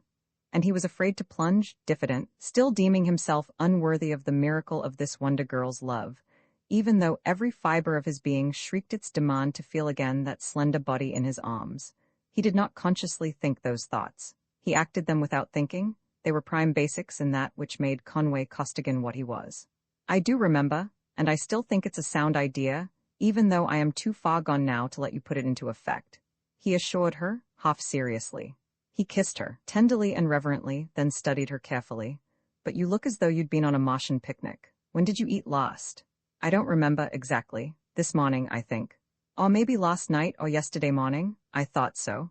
Bradley and I can eat anything that's chewable and drink anything that will paw, but you can't. I'll scout around and see if I can't fix up something that you'll be able to eat. He rummaged through the storerooms, emerging with sundry viands from which he prepared a highly satisfactory meal. Think you can sleep now, sweetheart? After supper, once more within the circle of Costigan's arms, Cleo nodded her head against his shoulder. Of course I can, dear. Now that you are with me out here alone, I'm not a bit afraid anymore. You will get us back to Earth some way, sometime. I just know that you will. Good night, Conway. Good night, Cleo, little sweetheart, he whispered, and went back to Bradley's side. In due time, the captain recovered consciousness and slept. Then for days the speedster flashed on toward our distant solar system, days during which her wide-flung detector screens remained cold. I don't know whether I'm afraid they'll hit something or afraid that they won't, Costigan remarked more than once, but finally those tenuous sentinels did in fact encounter an interfering vibration. Along the detector line, a visibeam sped, and Costigan's face hardened as he saw the unmistakable outline of Narado's interstellar cruiser, far behind them. Well, a stern chase always was a long one, Costigan said finally. He can't catch us for plenty of days yet, now what? For the alarms of the detectors had broken out anew. There was still another point of interference to be investigated. Costigan traced it, and there, almost dead ahead of them, between them and their sun, nearing them at the incomprehensible rate of the sum of the two vessels' velocities, came another cruiser of the Nevians. Must be the sister ship, coming back from our system with a load of iron, Costigan deduced. Heavily loaded as she is, we may be able to dodge her, and she's coming so fast that if we can stay out of her range, we'll be all right. He won't be able to stop for probably 3 or 4 days. But if our supership is anywhere in these parts, now's the time for her to rally round. He gave the speedster all the side thrust she would take. Then, putting every available communicator tube behind a tight beam, he aimed it at Sol and began sending out a long-continued call to his fellows of the Triplanetary service. Nearer and nearer the Nevian flashed, trying with all her power to intercept the speedster, and it soon became evident that, heavily laden though she was, she could make enough sideway to bring her within range at the time of meeting. Of course, they've got partial neutralization of inertia, the same as we have. Costigan cogitated. And by the way he's coming, I'd say that he had orders to blow us out of the ether. He knows as well as we do that he can't capture us alive at anything like the relative velocities we've got now. I can't give her any more side thrust without overloading the gravity controls. So overloaded they've got to be. Strap down, you two, because they may go out entirely. Do you think that you can pull away from them, Conway? Cleo was staring in horrified fascination into the plate, watching the pictured vessel increase in size, moment by moment. I don't know whether I can or not, but I'm going to try. Just in case we don't, though, I'm going to keep on yelling for help. In solid? All right, boat, do your stuff. Roman 19 giants meet, check your blast, Fred. I think that I hear something trying to come through. Cleveland called out, sharply. For days the Boise had torn through the illimitable reaches of empty space, and now the long vigil of the keen-eared listeners was to be ended. Roadbush cut off his power, and through the crackling roar of tube noise, an almost inaudible voice made itself heard. All the help you can give us. Sam's Cleveland, Roadbush. Anybody of Triplanetary who can hear me, listen? This is Costigan with Miss Marston and Captain Bradley, heading for where we think the sun is, from right ascension about 6 hours, declination about plus 14 degrees. Distance unknown, but probably a good many light years. Trace my call. One Nevian ship is overhauling us slowly, another is coming toward us from the sun. We may or may not be able to dodge it, but we need all the help you can give us. Sam's Roadbush, Cleveland, anybody of Triplanetary. Endlessly, the faint voice went on, but Roadbush and Cleveland were no longer listening. Sensitive ultraloops had been swung, and along the indicated line shot Triplanetary's supership at a velocity which she had never before even approached, the utterly incomprehensible, almost incalculable velocity, attained by inertialess matter, driven through an almost perfect vacuum by the Boise's maximum projector blasts. A blast which would lift her stupendous normal tonnage against a gravity 5 times that of Earth. At the full frightful measure of that velocity, the supership literally annihilated distance, while ahead of her, the furiously driven spy-ray beam fanned out in quest of the 3 Triplanetarians who were calling for help. Got any idea how fast we're going? Roadbush demanded, glancing up for an instant from the observation plate. We should be able to see him, since we could hear him, and our range is certainly as great as anything he can have. No, can't figure velocity without any reliable data on how many atoms of matter exist per cubic meter out here. Cleveland was staring at the calculator.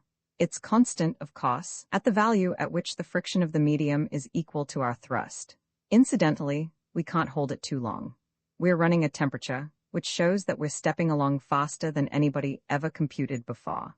Also, it points out the necessity for something that none of us ever anticipated needing in an open space drive, refrigerators or radiating wall shields or repellers or something of the sort. But to get back to our velocity, taking Throckmorton's estimates, it figures somewhere near the order of magnitude of 10 to the 27th.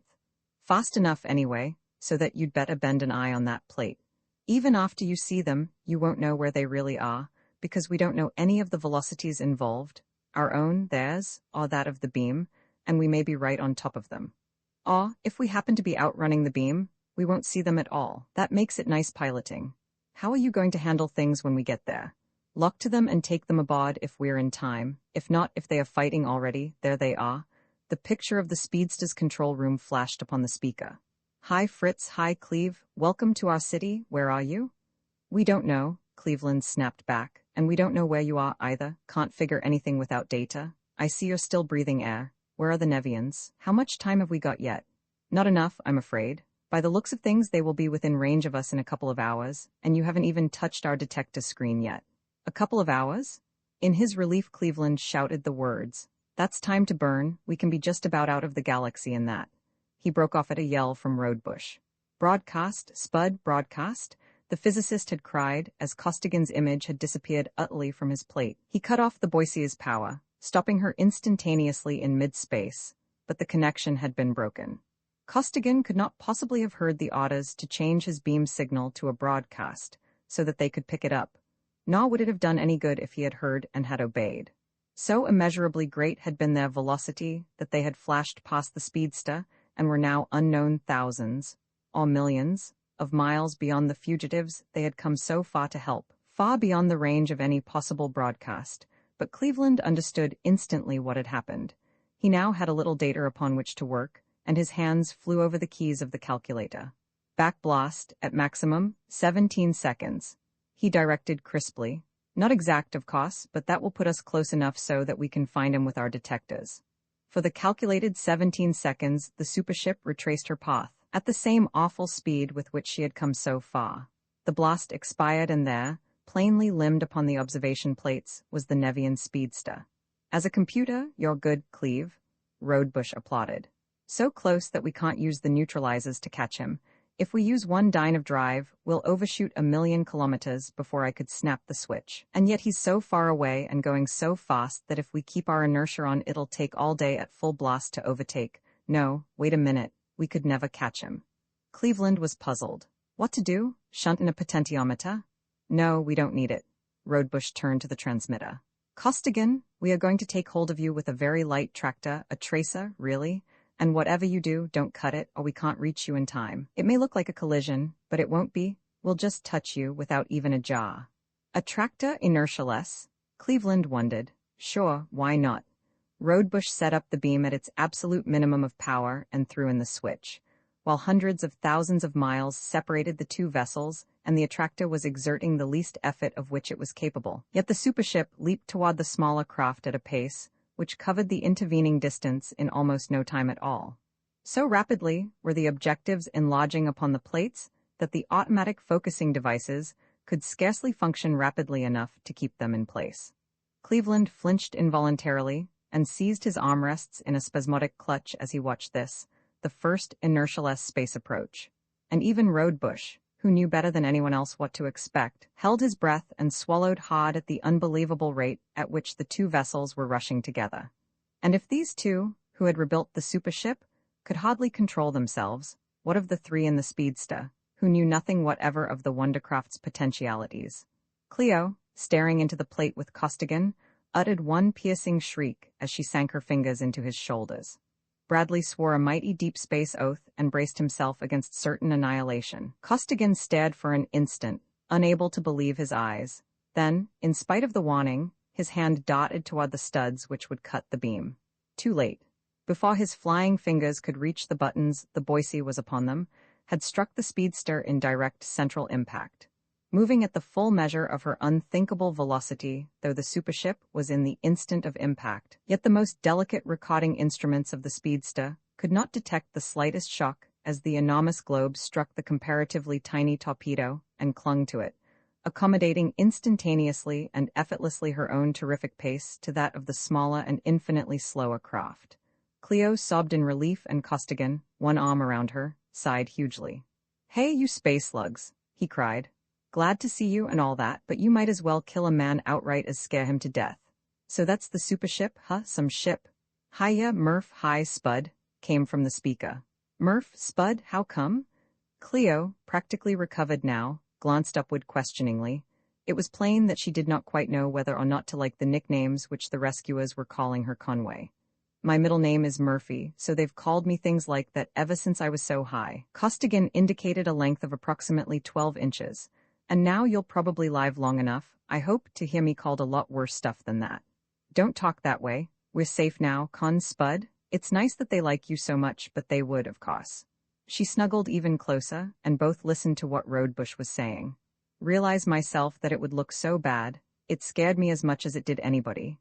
Yes, this is it. She really works. Thanks more than somewhat to Conway Costigan, by the way, but you had better transfer, if you'll get your things." "Things is good." Costigan laughed and Cleo giggled sunnily. "We've made so many transfers already that what you see is all we've got," Bradley explained. "We'll bring ourselves and we'll hurry, that Nevian is coming up fast." "Is there anything on this ship you fellows want?" Costigan asked. "There may be, but we haven't any locks big enough to let her inside, and we haven't time to study her now. You might leave her controls in neutral, so that we can calculate her position if we should want her later on." "All right." The three armor-clad figures stepped into the Boise's open lock, the tractor beam was cut off, and the speedster flashed away from the now stationary supership. "Better let formalities go for a while." Captain Bradley interrupted the general introductions taking place. "I was scared out of 9 years' growth when I saw you coming at us, and maybe I've still got the humps, but that Nevian is coming up fast, and if you don't already know it, I can tell you that she's no light cruiser." "That's so too," Costigan agreed. Have you fellows got enough stuff so that you think you can take him? You've got the legs on him anyway. You can certainly run if you want to. Run. Cleveland laughed. We have a bone of our own to pick with that ship. We licked her to a standstill once until we burned out a set of generators, and since we got them fixed, we've been chasing her all over space. We were chasing her when we picked up your call. See there? She's doing the running. The Nevian was running, in truth. Her commander had seen and had recognized the great vessel which had flashed out of nowhere to the rescue of the 3 fugitives from Nevia, and, having once been at grips with that vengeful superdreadnought, he had little stomach for another encounter. Therefore his side thrust was now being exerted in the opposite direction. He was frankly trying to put as much distance as possible between himself and Triplanetary's formidable warship. In vain. A light tractor was clamped on, and the Boise flashed up to close range before Rodebush restored her inertia, and Cleveland brought the 2 vessels relatively to rest by increasing gradually his tractor's pull. And this time, the Nevian could not cut the tractor. Again that shearing plane of Foss bit into it and tore at it, but it neither yielded nor broke. The rebuilt generators of No. 4 were designed to carry the load, and they carried it. And again Triplanetary's every mighty weapon was brought into play. The cans were thrown, ultra and infrabeams were driven, the furious macrobeam gnawed hungrily at the Nevian's defenses, and one by one those defenses went down. In desperation, the enemy commander threw his every generator behind a polycyclic screen, only to see Cleveland's even more powerful drill bar relentlessly through it. After that puncturing, the end came soon. A secondary SX-7 beam was now in place on Mighty 10's inner rings, and one fierce blast blew a hole completely through the Nevian cruiser. Into that hole entered Adlington's terrific bombs and their gruesome fellows, and where they entered, life departed. All defenses vanished, and under the blasts of the Boise's batteries, now unopposed, the metal of the Nevian vessel exploded into a widely spreading cloud of vapor. Sparkling vapor, with perhaps here and there a droplet or 2 of material which had been only liquefied. So passed the sister ship, and Rodebush turned his plates upon the vessel of Nerado. But that highly intelligent amphibian had seen all that had occurred.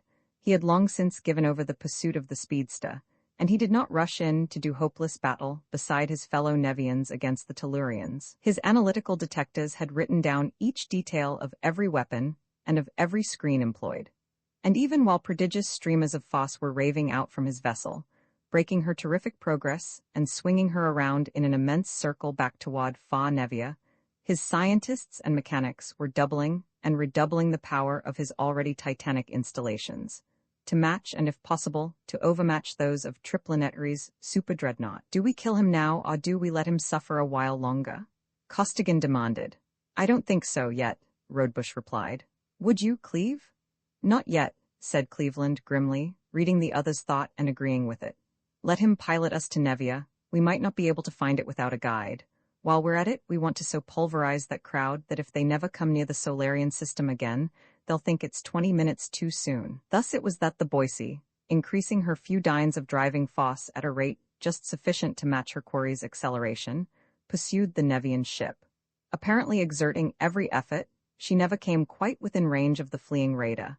Yet never was she so far behind that the Nevian spaceship was not in clear register upon her observation plates. Nor was Nerado alone in strengthening his vessel. Costigan knew well and respected highly the Nevian scientist captain, and at his suggestion much time was spent in reinforcing the supership's armament to the ion-driven limit of theoretical and mechanical possibility. In mid-space, however, the Nevian slowed down. What gives? Rodebush demanded of the group at large. Not turnover time already, is it?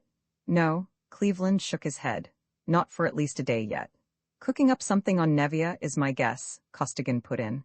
If I know that lizard at all. He wired ahead specifications for the welcoming committee. We're getting there too fast, so he's stalling. Check? Check. Rodebush agreed, but there's no use of us waiting if you're sure you know which one of those stars up ahead is Nevia. Do you, Cleve? Definitely. The only other thing is then, shall we blow them out of the ether first? You might try, Costigan remarked. That is, if you're damned sure that you can run if you have to. Huh, run? Demanded Rodebush. Just that. It's spelled R-U-N, run. I know those freaks better than you do. Believe me, Fritz, they've got what it takes. Could be at that, Rodebush admitted. We'll play it safe. The Boise leaped upon the Nevian, every weapon aflame, But as Costigan had expected, Nerado's vessel was completely ready for any emergency. And unlike her sister ship, she was manned by scientists well-versed in the fundamental theory of the weapons with which they fought. Beams, rods, and lances of energy flamed and flared, planes and pencils cut, slashed, and stabbed, defensive screens glowed redly, or flashed suddenly into intensely brilliant, coruscating incandescence. Crimson opacity struggled sullenly against violet curtain of annihilation. Material projectiles and torpedoes were launched under full beam control, only to be exploded harmlessly in mid-space, to be blasted into nothingness, or to disappear innocuously against impenetrable polycyclic screens. Even Cleveland's drill was ineffective. Both vessels were equipped completely with ion-driven mechanisms. Both were manned by scientists capable of wringing the highest possible measure of power from their installations. Neither could harm the other. The Boise flashed away, reached Nevier in minutes. Down into the crimson atmosphere she dropped, down toward the city which Costigan knew was Nerado's home pot. "Hold up a bit," Costigan cautioned sharply. "There's something down there that I don't like." As he spoke, there shot upward from the city a multitude of flashing balls. The Nevians had mastered the secret of the explosive of the fishes of the great deeps, and were launching it in a veritable storm against the Tellurian visitor. "Those?" asked Rodebush calmly. The detonating balls of destruction were literally annihilating even the atmosphere beyond the polycyclic screen, but that barrier was scarcely affected. "No, that." Costigan pointed out a hemispherical dome which, redly translucent, surrounded a group of buildings towering high above their neighbors. "Neither those high towers nor those screens were there the last time I was in this town. Nerado was stalling for time, and that's what they're doing down there. That's all those fireballs are for. Good sign, too, they aren't ready for us yet. We'd better take 'em while the taking's good. If they were ready for us, our play would be to get out of here, while we're all in one piece." Nerado had been in touch with the scientists of his city. He had been instructing them in the construction of converters and generators of such weight and power that they could crush even the defenses of the supership. The mechanisms were not, however, ready. The entirely unsuspected possibilities of speed inherent in absolute inertialessness had not entered into Nerado's calculations. "Better drop a few cans down onto that dome, fellows," Rodebush suggested to his gunners. "We can't," came Adlington's instant reply. "No use trying it, that's a polycyclic screen. Can you drill it? If you can, I've got a real bomb here, that special we built. That will do the trick if you can protect it from them until it gets down into the water." "I'll try it," Cleveland answered, at a nod from the physicist. "I couldn't drill Nerado's polycyclics, but I couldn't use any momentum on him. Couldn't ram him. He fell back with my thrust. But that screen down there can't back away from us, so maybe I can work on it. Get your special ready. Hang on, everybody." The Boise looped upward, and from an altitude of miles dove straight down through a storm of fastballs, beams, and shells. A dive checked abruptly, as the hollow tube of energy, which was Cleveland's drill, snarled savagely down ahead of her, and struck the shielding hemisphere with a grinding, lightning-spitting shock.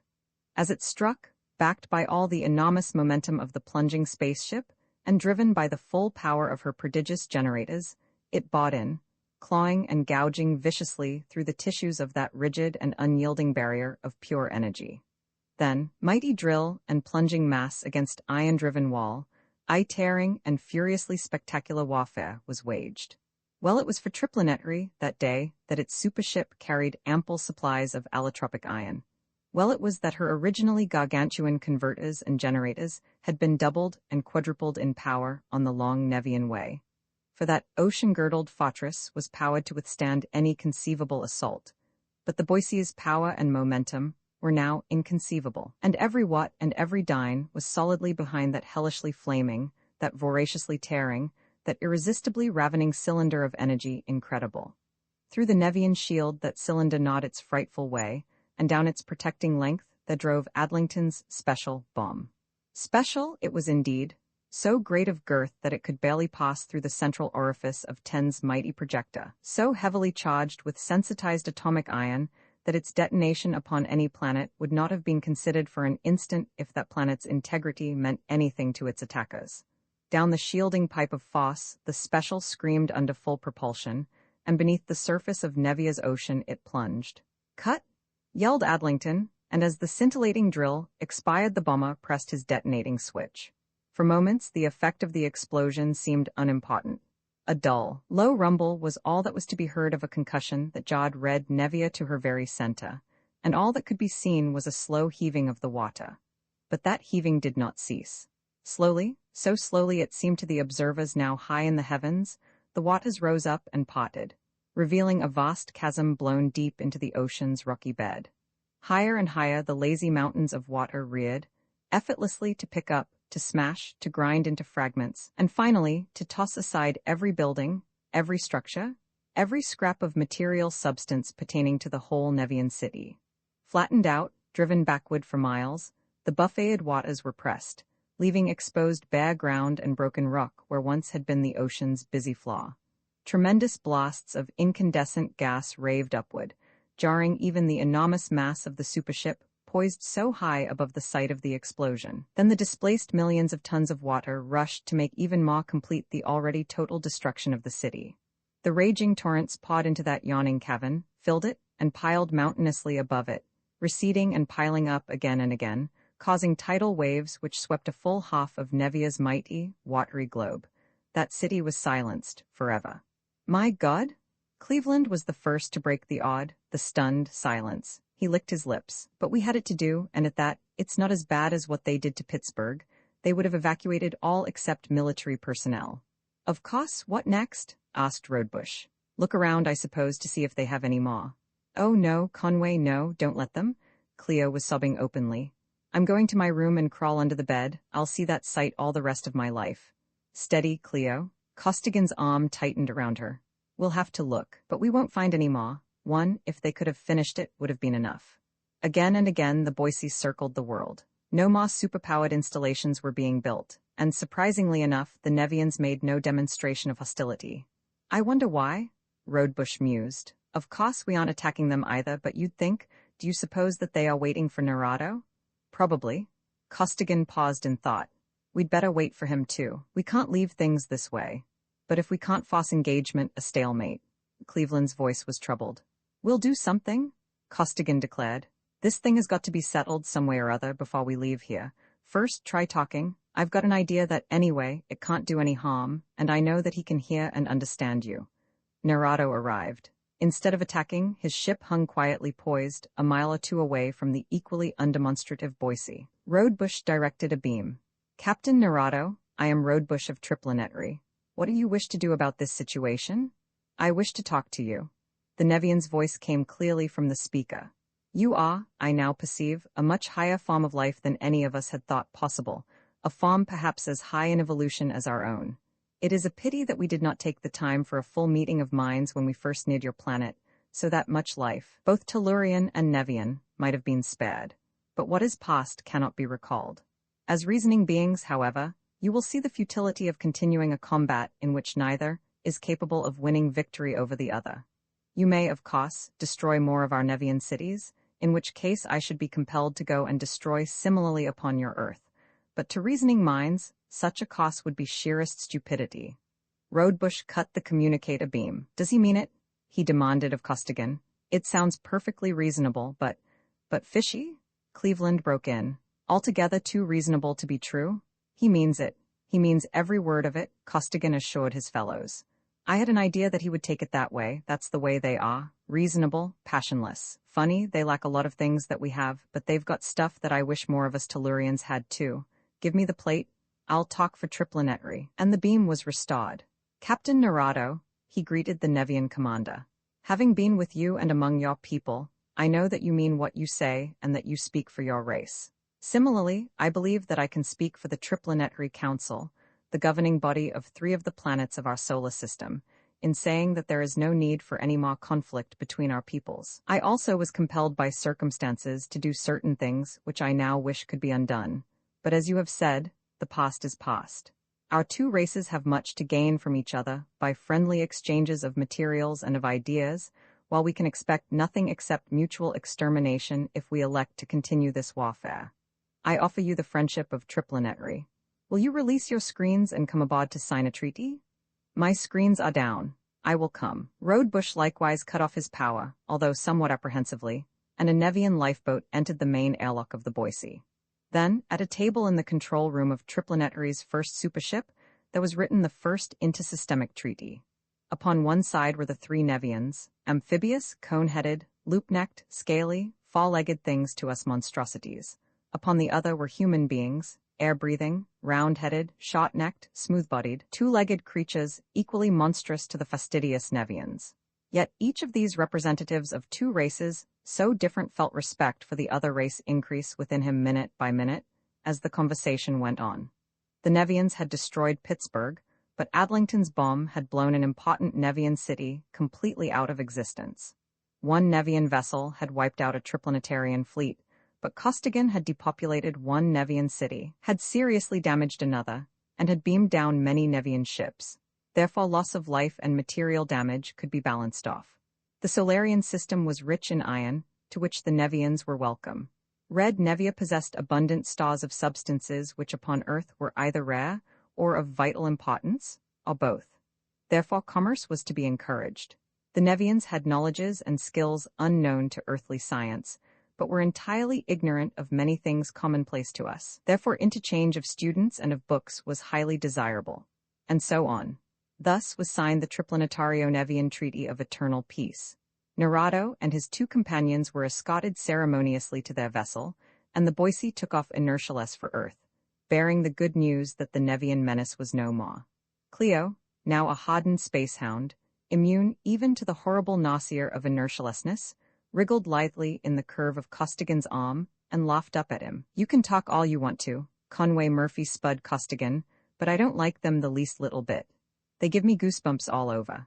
I suppose that they are really estimable folks, talented, cultured, and everything, but just the same I'll bet that it will be a long, long time before anybody on Earth will really, truly like them." Roman 2 The Fall of Atlantis. I all members of the Innermost Circle, wherever you are and whatever you may be doing, tune in. The all-highest broadcast. Analysis of the data furnished by the survey just completed shows that in general, the Great Plan is progressing satisfactorily. There seem to be only 4 planets which our delegates have not been, or may not be able to control properly. Sol Roman 3, Rigel Roman 4, Valantia Roman 3, and Pallane Roman 7. All 4, you will observe, are in the other galaxy. No trouble whatever has developed in our own. Of these 4, the first requires drastic and immediate personal attention. Its people, in the brief interval since our previous general survey, have developed nuclear energy, and have fallen into a cultural pattern which does not conform in any respect to the basic principles laid down by us long since. Our deputies there, thinking erroneously that they could handle matters without reporting fully to, or calling for help upon the next higher operating echelon, must be disciplined sharply. Failure, from whatever cause, cannot be tolerated. Garlane, as Master Number 2, you will assume control of Sol Roman 3 immediately.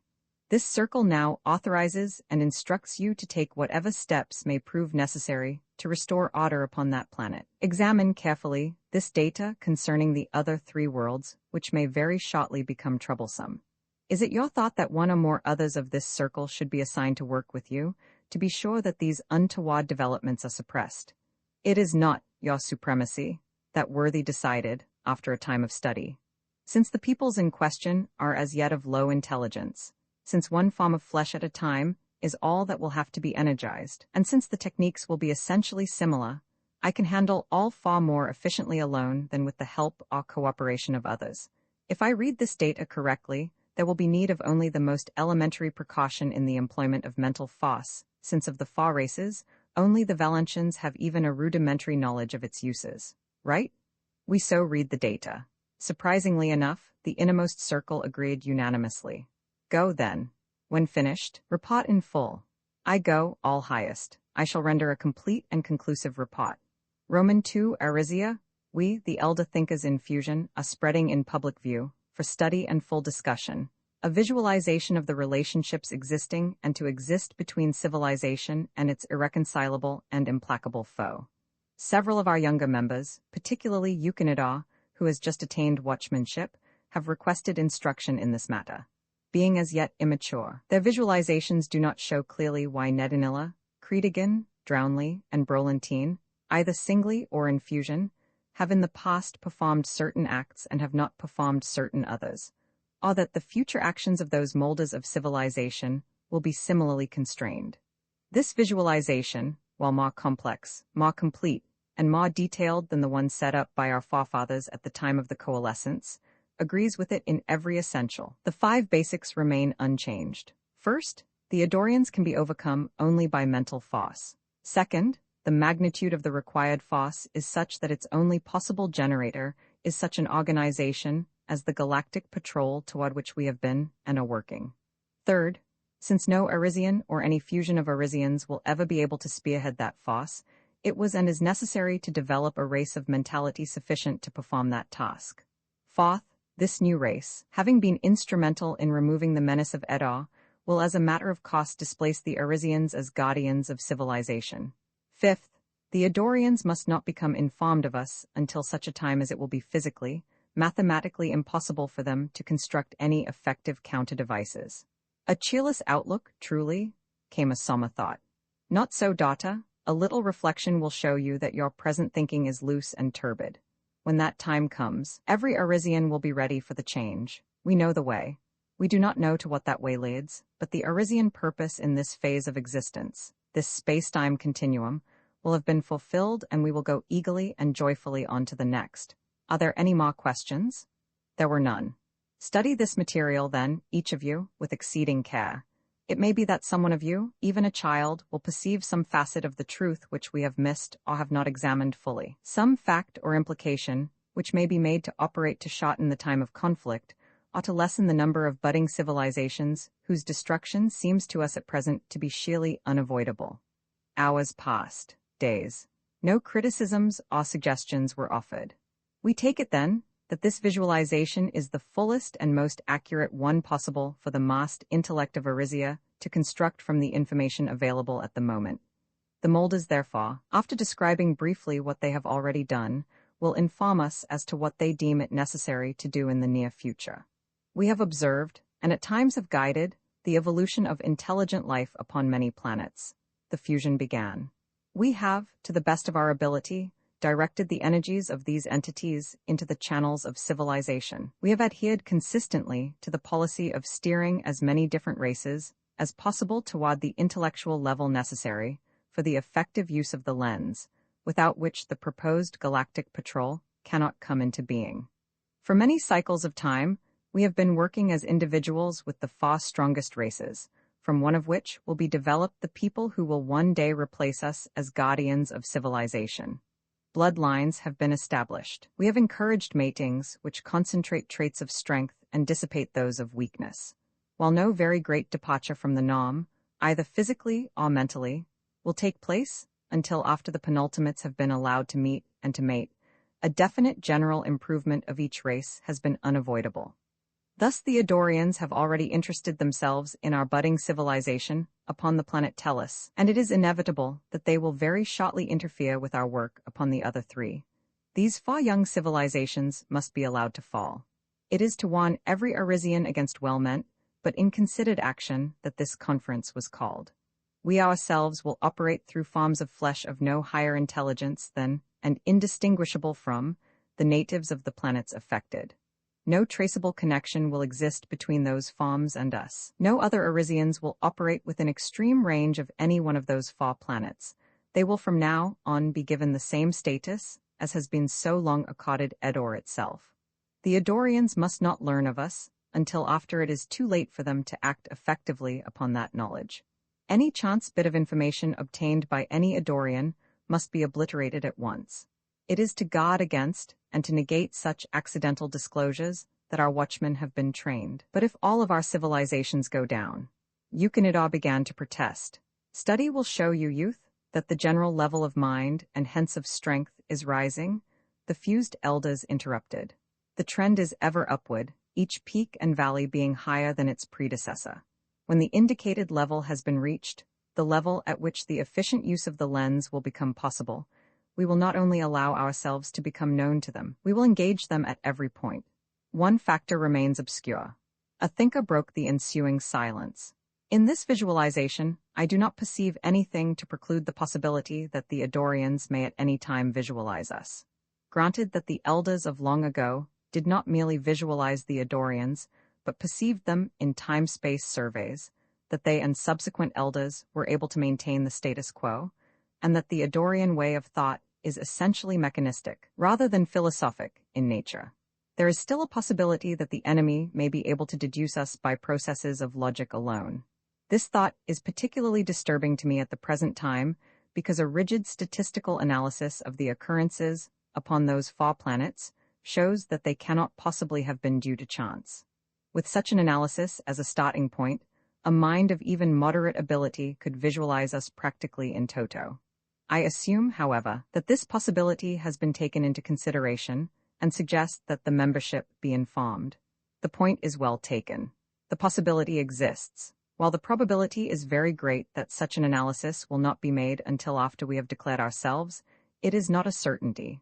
Immediately upon deducing our existence, however, the Adorians would begin to build against us, upon the far planets and elsewhere. Since there is only one effective counterstructure possible, and since we elders have long been alert to detect the first indications of that particular activity, we know that the situation remains unchanged. If it changes, we will call at once another full meeting of minds. Are there any other matters of moment? If not, this conference will dissolve. Roman 3, Atlantis Ariponides, recently elected pharaohs of Atlantis for his third 5-year term, stood at a window of his office atop the towering pharostory. His hands were clasped loosely behind his back.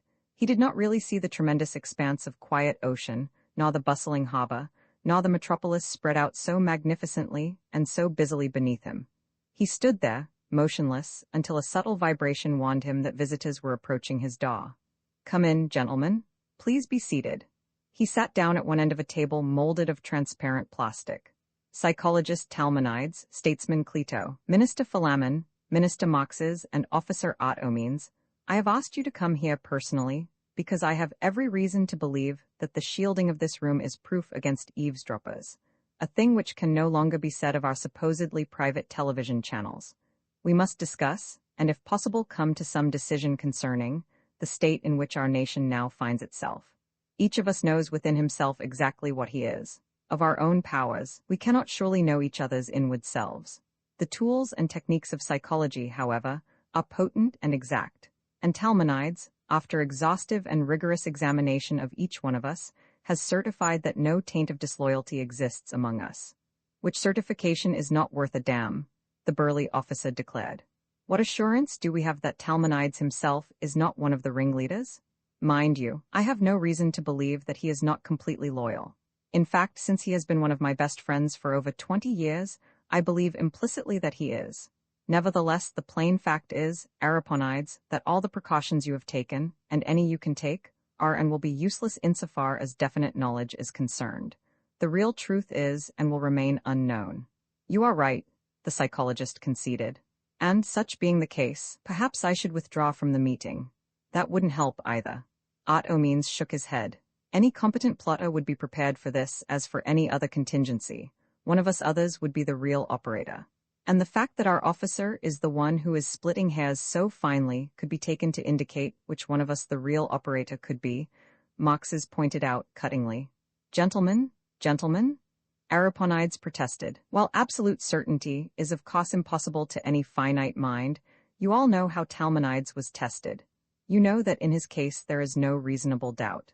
Such chance as exists, however, must be taken, for if we do not trust each other fully in this undertaking, failure is inevitable. With this word of warning, I will get on with my report. This worldwide frenzy of unrest followed closely upon the controlled liberation of atomic energy, and probably is, traceable to it. It is in no part due to imperialistic aims or acts on the part of Atlantis. This fact cannot be stressed too strongly.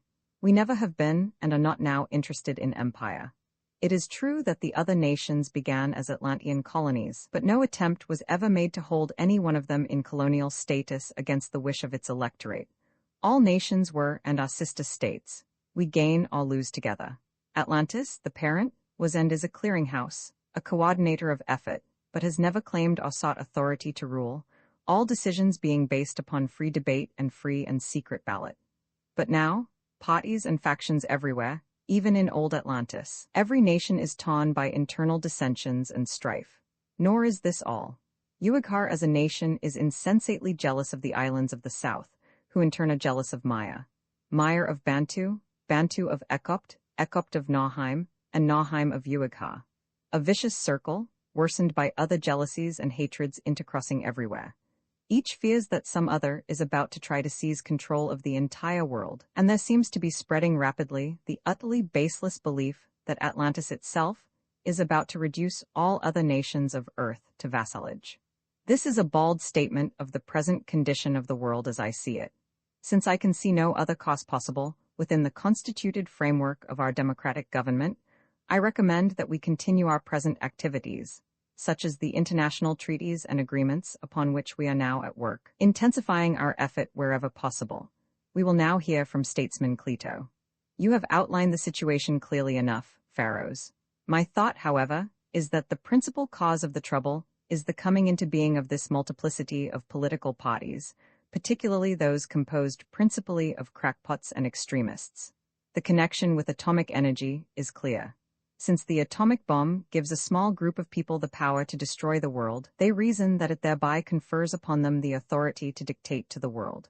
My recommendation is merely a special case of yours, that every effort be made to influence the electorates of Nauheim and of Uighur into supporting an effective international control of atomic energy. You have your data tabulated in symbolics.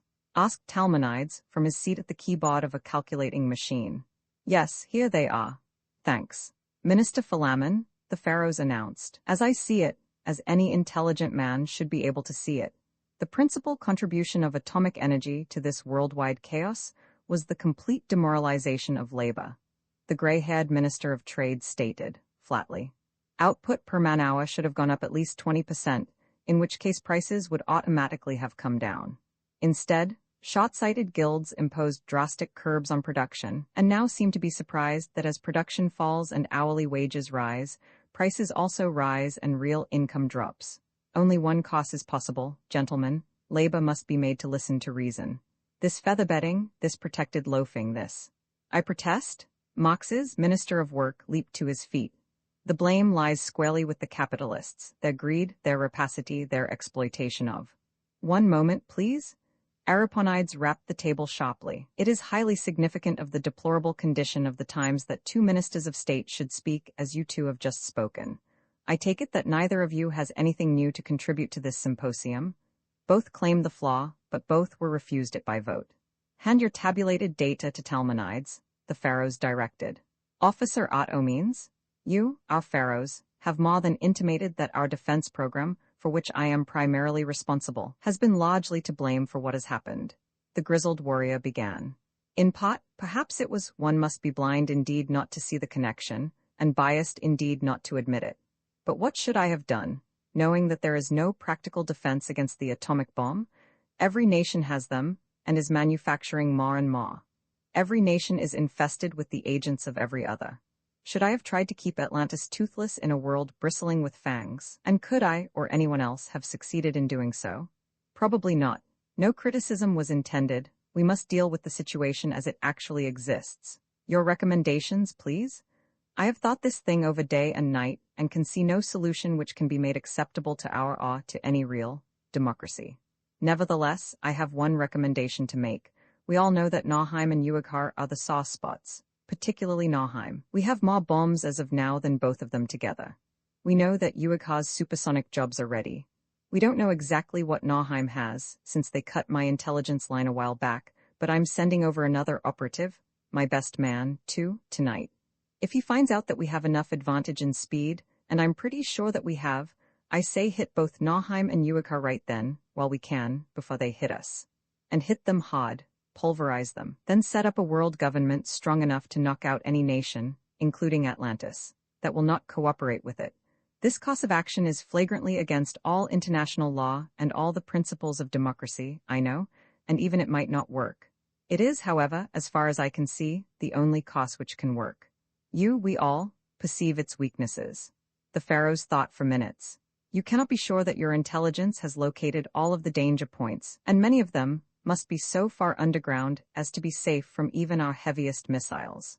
We all, including you, believe that the psychologist is right in holding that the reaction of the other nations to such action would be both unfavorable and violent. Your report, please, Talmonides. I have already put my data into the integrator. The psychologist punched a button, and the mechanism began to whir and to click.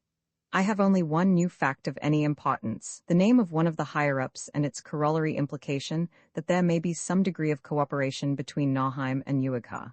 He broke off as the machine stopped clicking and ejected its report. Look at that graph, up 10 points in 7 days. Talmonides pointed a finger. The situation is deteriorating faster and faster. The conclusion is unavoidable. You can see yourselves that this summation line is fast approaching unity, that the outbreaks will become uncontrollable in approximately 8 days.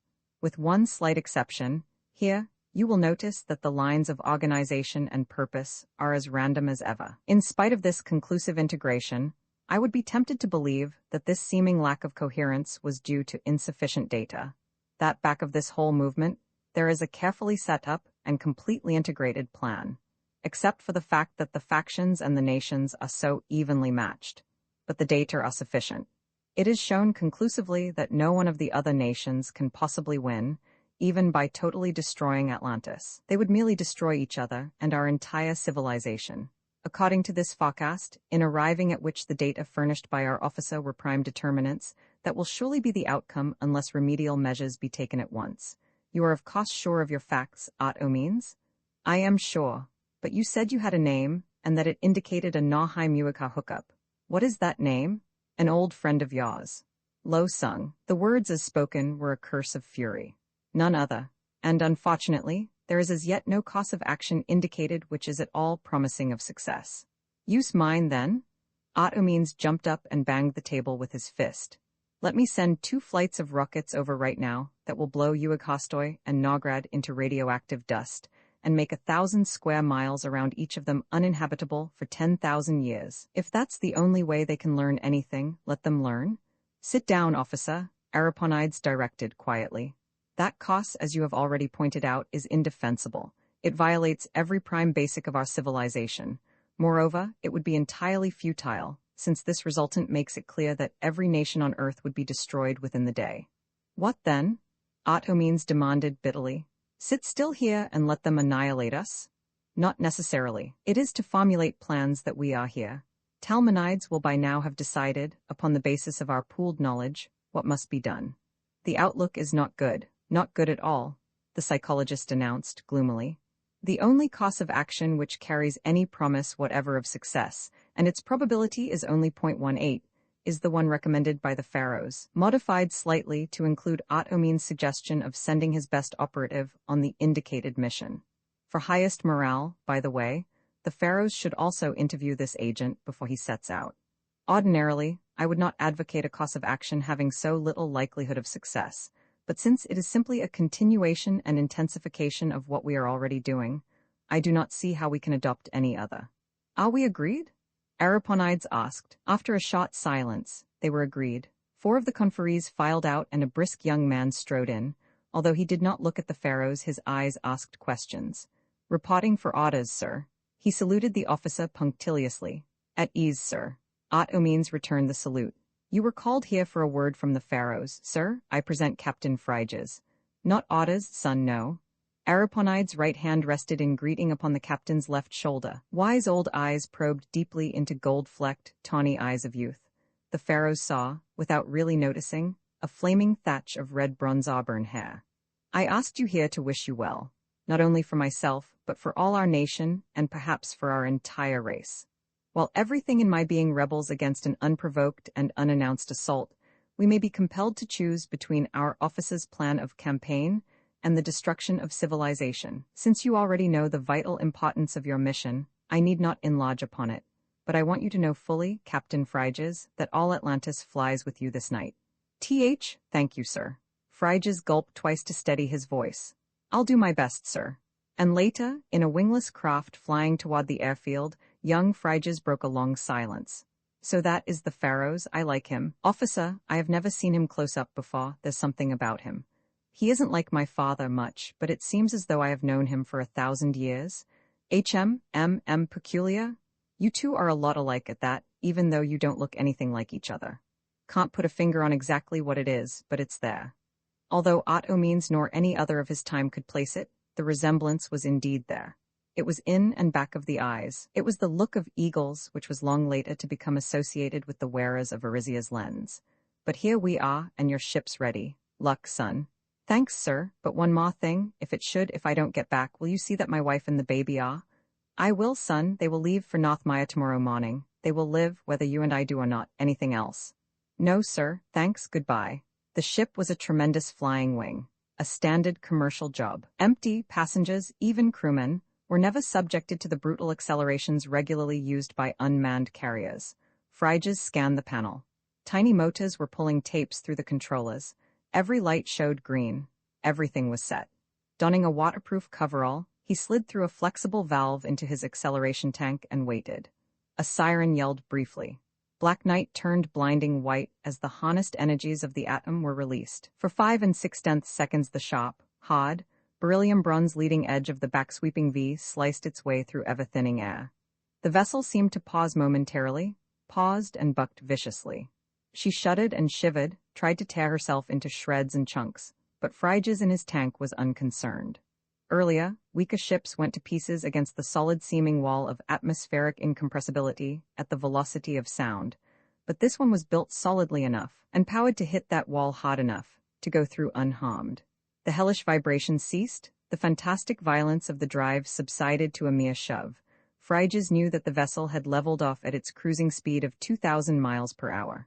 He emerged, spilling the least possible amount of water upon the polished steel floor. He took off his coverall and stuffed it back through the valve into the tank. He mopped and polished the floor with towels, which likewise went into the tank. He drew on a pair of soft gloves and by manual control, jettisoned the acceleration tank and all the apparatus which had made that unloading possible. This junk would fall into the ocean, would sink, would never be found. He examined the compartment and the hatch minutely. No scratches, no scars, no marks, no telltale marks or prints of any kind. Let the Noskis search. So far, so good. Back toward the trailing edge then, to a small escape hatch beside, which was fastened a dull black ball. The anchoring devices went out first. He gasped as the air rushed out into near vacuum, but he had been trained to take sudden and violent fluctuations in pressure. He rolled the ball out upon the hatch, where he opened it. 2 hinged hemispheres, each heavily padded with molded composition resembling sponge rubber. It seemed incredible that a man as big as Friges, especially when wearing a parachute, could be crammed into a space so small, but that lining had been molded to fit. This ball had to be small.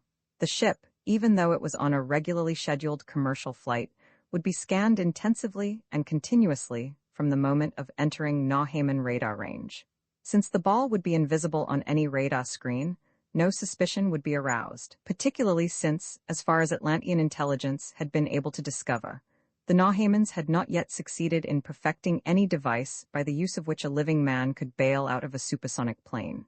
Friges waited, and waited, until the second hand of his watch marked the arrival of 0 time. He curled up into one half of the ball, the other half closed over him and locked. The hatch opened. Ball and closely prisoned man plummeted downward, slowing abruptly, with a horrible deceleration, to terminal velocity.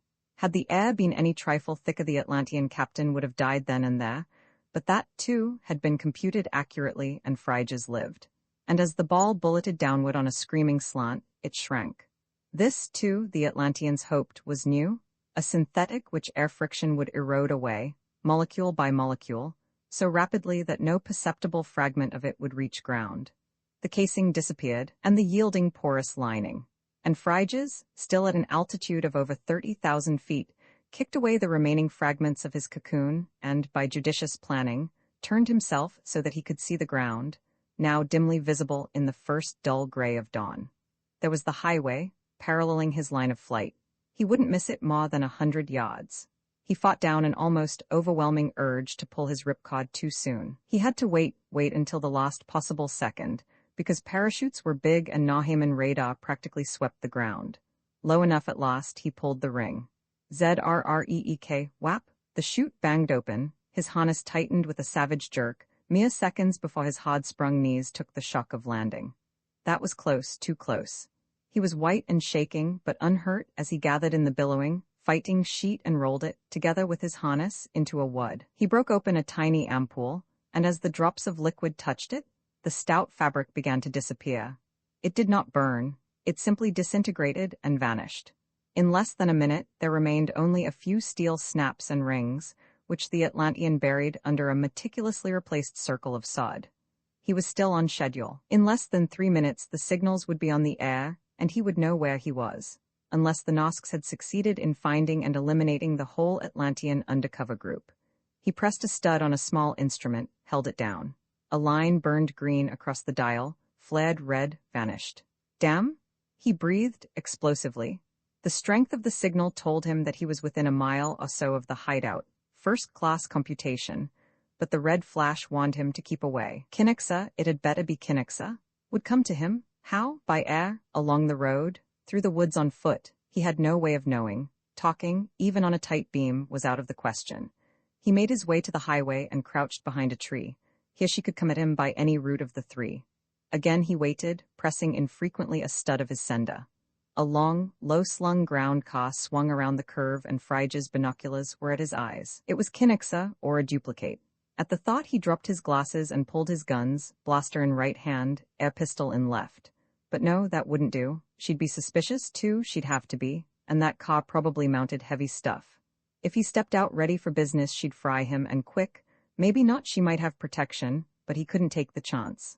The car slowed, stopped.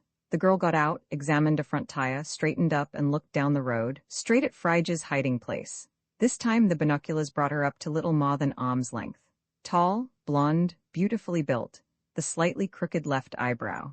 The thread line of gold betraying a one-tooth bridge and the tiny scar on her upper lip, for both of which he had been responsible.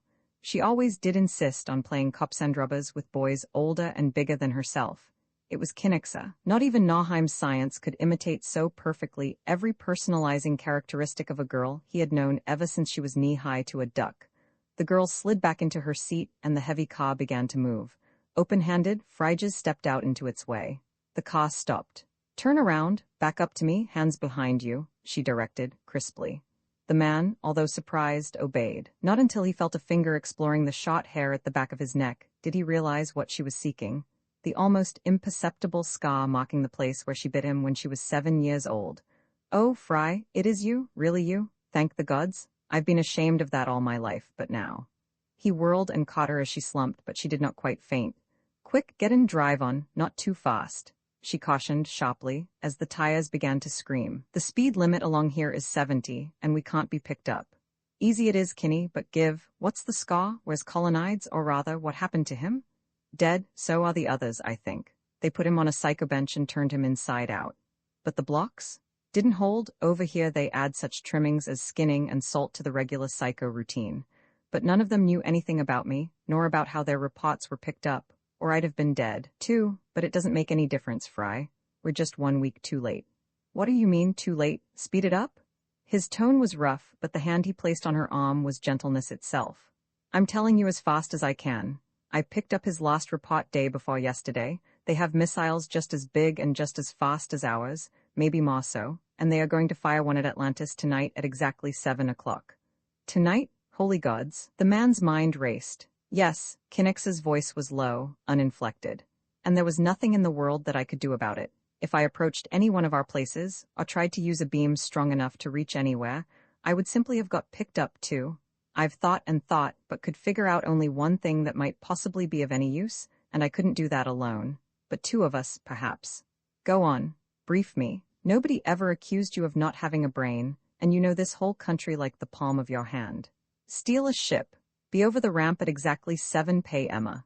When the lid opens, go into a full-power dive, beam auto means, if I had a second before they blanketed my wave, and meet their rocket head-on in their own launching tube." This was stock stuff, but so tense was the moment and so highly keyed up were the two that neither of them saw anything out of the ordinary in it. "Not bad, if we can't figure out anything better. The joker being, of course, that you didn't see how you could steal a ship." "Exactly. I can't carry blasters. No woman in Nauheim is wearing a coat or a cloak now, so I can't either. And just look at this dress. Do you see any place where I could hide even one?" He looked appreciatively, and she had the grace to blush. "Can't say that I do," he admitted. but I'd rather have one of our own ships if we could make the approach. Could both of us make it, do you suppose? Not a chance. They'd keep at least one man inside all the time. Even if we killed everybody outside, the ship would take off before we could get close enough to open the pot with the outside controls. Probably. Go on. But first, are you sure that you're in the clear? Positive. She grinned mirthlessly. The fact that I am still alive is conclusive evidence that they didn't find out anything about me, but I don't want you to work on that idea if you can think of a better one. I've got passports and so on for you to be anything you want to be, from a tube man up to an Ekoptian banker. Ditto for me, and for us both, as Mr. and Mrs. Smart Girl. He thought for minutes, then shook his head. No possible way out that I can see. The sneak boat isn't due for a week, and from what you've said it probably won't get here. But you might make it at that. I'll drop you somewhere. You will not, she interrupted, quietly but definitely. Which would you rather, go out in a blast like that one will be beside a good Atlantean, or after deserting him, be psychoed, skinned, salted, and still alive, drawn and quadded? Together then, all the way, he assented. Man and wife, tourists, newlyweds, from some town not too far away, pretty well fixed to match what we're riding in, can do? Very simple. She opened a compartment and selected one of a stack of documents. I can fix this one up in 10 minutes. We'll have to dispose of the rest of these, and a lot of other stuff too, and you had better get out of that leather and into a suit that matches this passport photo. Right? Straight road for miles and nothing in sight either way. Give me the suit and I'll change now. Keep on going or stop. Better stop, I think, the girl decided. Quicker, and we'll have to find a place to hide or bury this evidence. While the man changed clothes, Kinnixa collected the contraband, wrapping it up in the discarded jacket. She looked up just as Fryges was adjusting his coat. She glanced at his armpits, then stared. "Where are your blasters?" she demanded. "They ought to show, at least a little, and even I can't see a sign of them." He showed her. "But they're so tiny, I never saw blasters like that. I've got a blaster, but it's in the tail pocket. These aren't. They're air guns, poison needles, not worth a damn beyond 100 feet, but deadly close up. One touch anywhere and the guy dies right then. 2 seconds max. Nice?" She was no shrinking violet, this young Atlantean spy. "You have spares, of course, and I can hide 2 of them easily enough in leg holsters. Gimme and show me how they work. Standard controls, pretty much like blasters, like so." He demonstrated, and as he drove sedately down the highway, the girl sewed industriously. The day wore on, nor was it uneventful. One incident, in fact, the detailing of which would serve no useful purpose here, was of such a nature that at its end, "Better pinpoint me, don't you think, on that ramp?" Fryges asked quietly, "Just in case you get scragged in one of these brawls and I don't." "Oh, of course, forgive me, Fry. It slipped my mind completely that you didn't know where it was. Area 6, pinpoint 473-605. Got it?" He repeated the figures, but neither of the Atlanteans was scragged, and at 6 p.m. an allegedly honeymooning couple parked their big roadster in the garage at Nograd Field and went through the gates. Their papers, tickets included, were in perfect order. They were as inconspicuous and as undemonstrative as newlyweds are wont to be. No more so, and no less. Strolling idly, gazing eagerly at each new thing, they made their circuitous way toward a certain small hangar. As the girl had said, this field boasted hundreds of supersonic fighters, so many that servicing was a round-the-clock routine. In that hangar was a sharp-nosed, stubby-V'd flyer, one of Nauheim's fastest. It was serviced and ready. It was too much to hope, of course, that the visitors could actually get into the building unchallenged. Nor did they. "Back you?" A guard waved them away. "Get back to the concourse where you belong. No visitors allowed out here."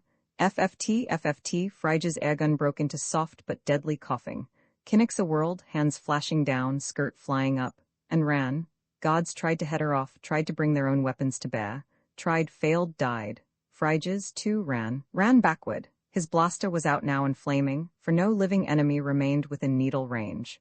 A rifle bullet whinged past his head, making him duck involuntarily and uselessly. Rifles were bad, but their hazard, too, had been considered and had been accepted. Kinnixa reached the fighter's pot, opened it, sprang in. He jumped. She fell against him. He tossed her clear, slammed and dogged the door. He looked at her then and swore bitterly. A small, round hole marred the bridge of her nose. The back of her head was gone.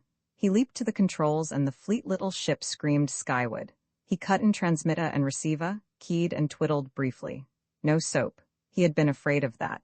They were already blanketing every frequency he could employ, using power through which he could not drive even a tight beam 100 miles. but he could still crash that missile in its tube. Or could he? He was not afraid of other Nahaiman fighters. He had a long lead, and he rode one of their very fastest. But since they were already so suspicious, wouldn't they launch the bomb before 7 o'clock? He tried vainly to coax another knot out of his wide-open engines.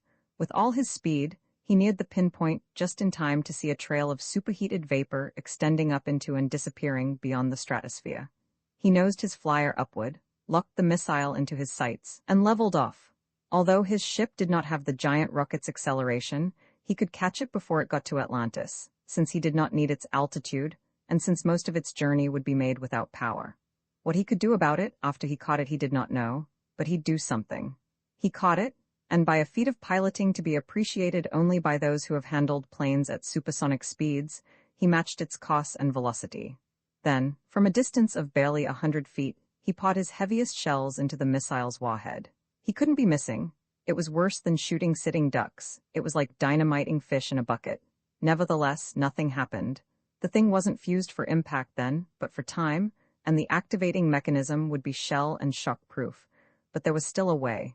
He didn't need to call Audiobook now, even if he could get through the interference which the fast-approaching pursuers were still sending out. Atlantean observers would have lined this stuff up long since. The officer would know exactly what was going on. Driving ahead and downward, at maximum power, Phryges swung his ship slowly into a right-angle collision course. The fighter's needle nose struck the warhead within a foot of the Atlantean's point of aim, and as he died, Phryges knew that he had accomplished his mission. Nahheim's missile would not strike Atlantis, but would fall at least 10 miles short, and the water there was very deep. Very, very deep.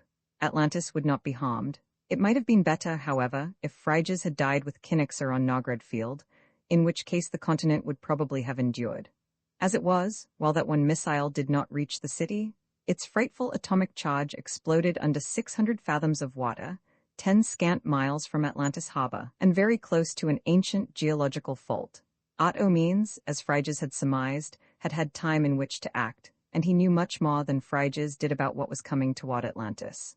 Too late, he knew that not one missile, but 7, had been launched from Nahheim, and at least 5 from Uigha.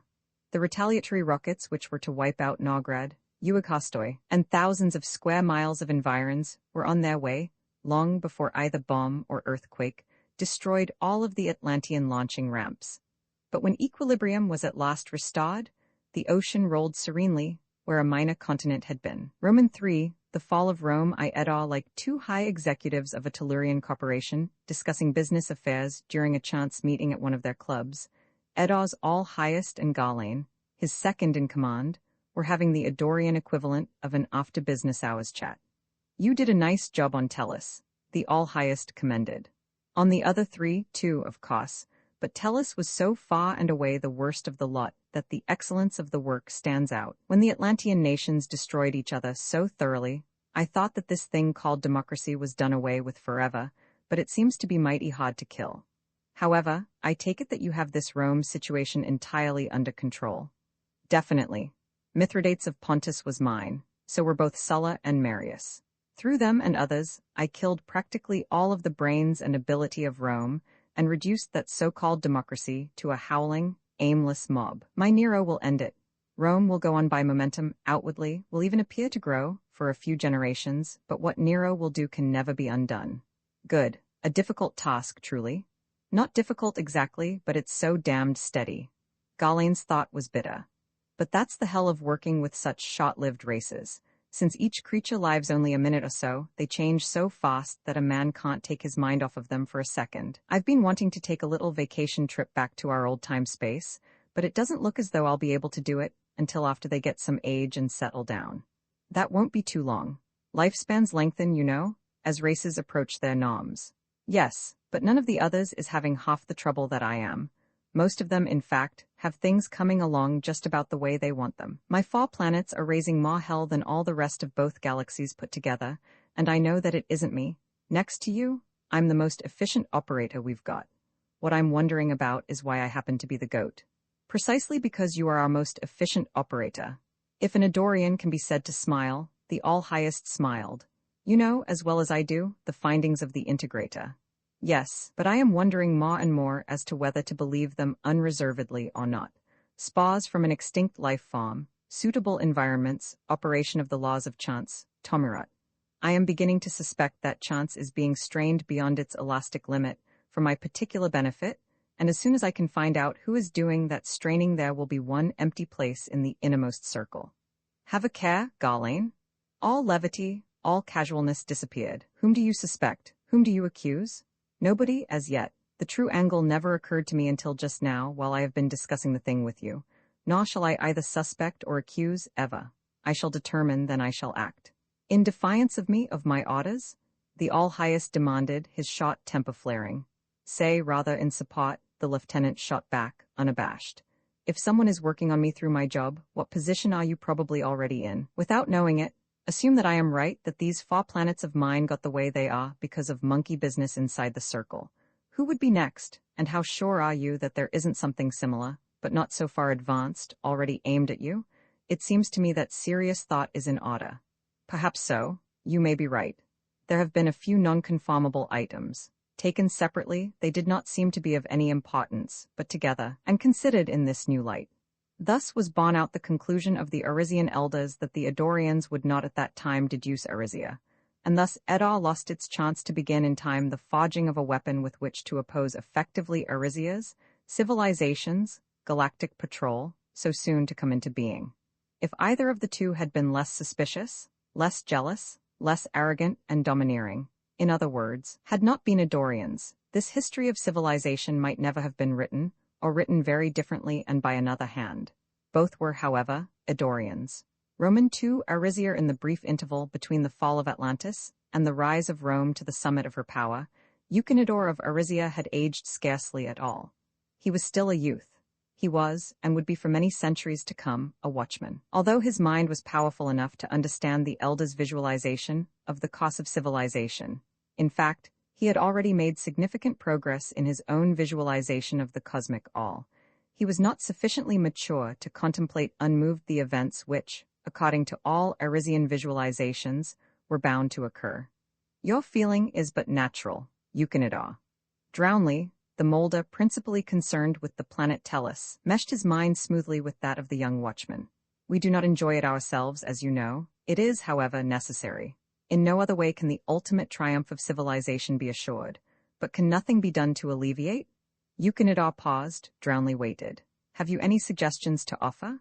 None, the younger Arisian confessed. But I thought you, or the elders, so much older and stronger, could. We cannot. Rome will fall. It must be allowed to fall. It will be Nero then, and we can do nothing? Nero, we can do little enough. Our forms of flesh, Petronius, Acti, and the others, will do whatever they can, but their powers will be exactly the same as those of other human beings of their time. They must be and will be constrained, since any show of unusual powers, either mental or physical, would be detected instantly and would be far too revealing. On the other hand, Nero, that is, Garlane of Edar, will be operating much more freely. Very much so, practically unhampered except in purely physical matters, but if nothing can be done to stop it, if Nero must be allowed to sow his seeds of ruin, and upon that cheerless note the conference ended. Roman III Rome, but what have you, Livius, or any of us, for that matter, got to live for? Demanded Patroclus the gladiator of his cellmate. We are well fed, well kept, well exercised like horses, but like horses, we are lower than slaves. Slaves have some freedom of action, most of us have none. We fight whoever or whatever our cursed owners send us against. Those of us who live fight again, but the end is certain and comes soon. I had a wife and children once. So did you. Is there any chance, however slight, that either of us will ever know them again, or learn even whether they live or die? None. At this price, is your life worth living? Mine is not. Livius the Bithynian, who had been staring out past the bars of the cubicle and over the smooth sand of the arena toward Nero's garlanded and purple-bannered throne, turned and studied his fellow gladiator from toe to crown. The heavily muscled legs, the narrow waist, the sharply tapering torso, the enormous shoulders, the leonine head surmounted by an unkempt shock of red bronze auburn hair. And lastly, the eyes, gold-flecked, tawny eyes, hard and cold now with a ferocity and a purpose not to be concealed. I have been more or less expecting something of this sort, Livius said then, quietly.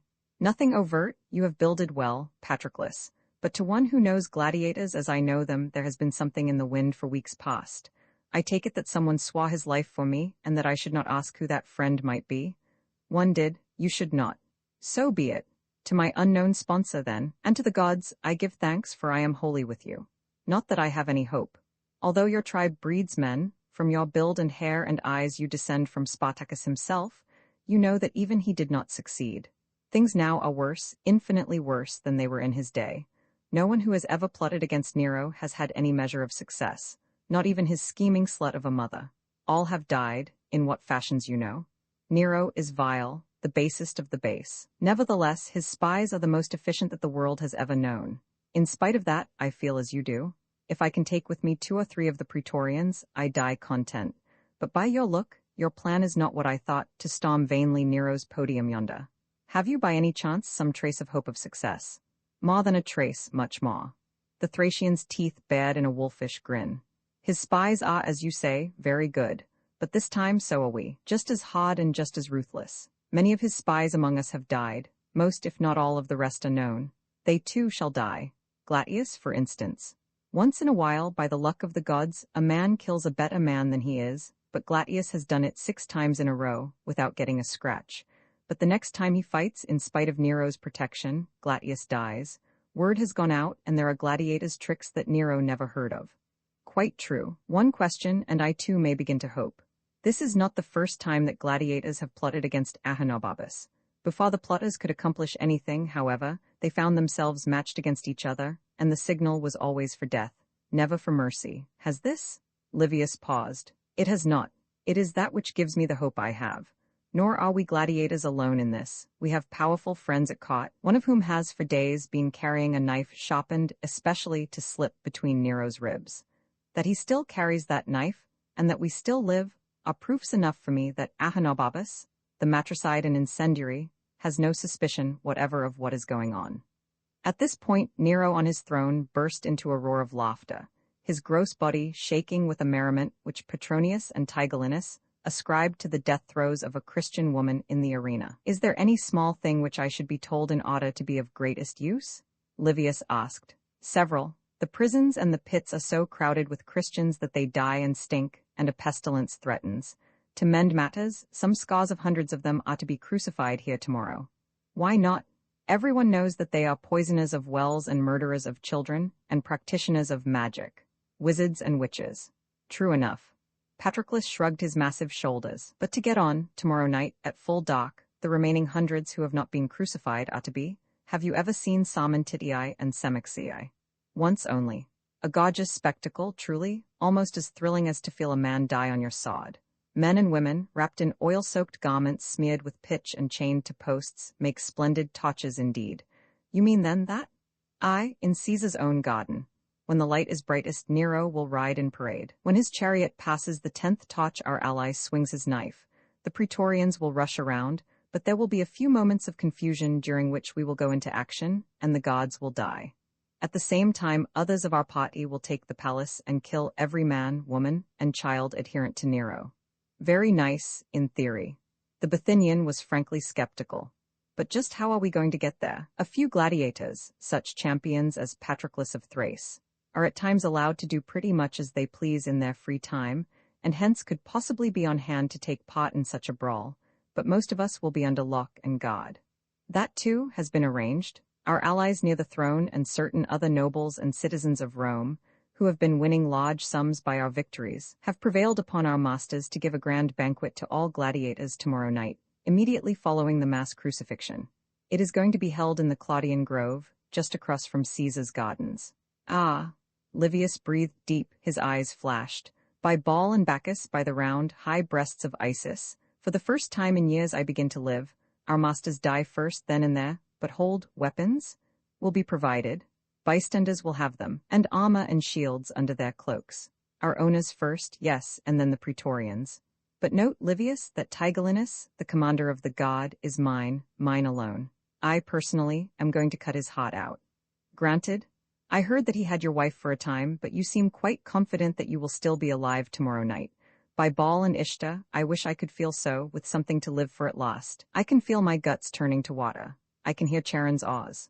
Like as not now, some toe-dancing stripling of a Retiarius will entangle me in his net this very afternoon, and no mercy signal has been all will be given this day. Such is the crowd's temper, from Caesar down, that even you will get Polus verso if you fall. True enough, but you had better get over that feeling if you want to live. As for me, I'm safe enough. I have made a vow to Jupiter, and he who has protected me so long will not desert me now. Any man or anything who faces me during these games dies. I hope so, Sin, but listen, the Hans and someone is coming. The door behind them swung open. A Lannister, or master of gladiators, laden with arms and armor, entered. The door swung to and was locked from the outside. The visitor was obviously excited, but stared wordlessly at Patroclus for seconds.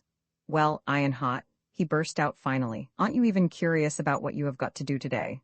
Not particularly, Patroclus replied indifferently. Except to dress to fit. Why, something special? Extra special, the sensation of the year, Firmius himself, unlimited, free choice of weapons and armor. Firmius? Livius exclaimed. Firmius the Gaul, may Athene cover you with her shield. You can say that for me too, the Lannister agreed, callously. Before I knew who was entered like a fool, I bet 100 cestices on Patroclus here, at odds of only 1 to 2 against the field. But listen, Bronzehead, if you get the best of Firmius, I'll give you a full third of my winnings. Thanks, you'll collect. A good man, Firmius, and smart. I've heard a lot about him, but never saw him work. He has seen me, which isn't so good. Both heavy and fast, somewhat lighter than I am, and a bit faster. He knows that I always fight Thracian, and that I'd be a fool to try anything else against him. He fights either Thracian or Samnite depending upon the opposition. Against me his best bet would be to go Samnite. Do you know? No, they didn't say. He may not decide until the last moment. Unlimited against me, he'll go Samnite, he'll have to. These unlimiteds are tough, but it gives me a chance to use a new trick I've been working on. I'll take that sword there, no scabbard, and 2 daggers, besides my gladius. Get me a mace, the lightest real mace they've got in their armory. A mace fighting Thracian against a Samnite? Exactly. A mace. Am I going to fight Firmius, or do you want to do it yourself? The mace was brought and Patroclus banged it with a 2-handed roundhouse swing against a stone of the wall. The head remained solid upon the shaft. Good. They waited. Trumpets blared, the roar of the vast assemblage subsided almost to silence. Grand Champion Firmius versus Grand Champion Patroclus, came the raucous announcement. Single combat. Any weapons that either chooses to use, used in any way possible. No rest, no intermission. Enter? 2 armored figures strode toward the center of the arena. Patroclus' armor, from towering helmet down, and including the shield, was of dully gleaming steel, completely bare of ornament. Each piece was marred and scarred, very plainly that armor was for use and had been used. On the other hand, the Samnite half-armor of the Gaul was resplendent with the decorations affected by his race. Firmius' helmet spotted 3 brilliantly colored plumes. His shield and cuirass, enameled in half the colors of the spectrum, looked as though they were being worn for the first time. 5 yards apart, the gladiators stopped and wheeled to face the podium upon which Nero lolled. The buzz of conversation, the mace had excited no little comment and speculation, ceased. Patroclus heaved his ponderous weapon into the air. The Gaul whirled up his long, sharp sword. They chanted in unison, Ave, Caesar Imperator, Morituri te salutant. The starting flag flashed downward, and at its first sight, long before it struck the ground, both men moved. Firmius whirled and leaped, but fast as he was not quite fast enough. That mace, which had seemed so heavy in the Thracian's hands a moment before, had become miraculously maneuverable. It was hurtling through the air directly toward the middle of his body. It did not strike its goal. Patroclus hoped that he was the only one there who suspected that he had not expected it to touch his opponent. But in order to dodge the missile, Firmius had to break his stride, lost momentarily the fine coordination of his attack.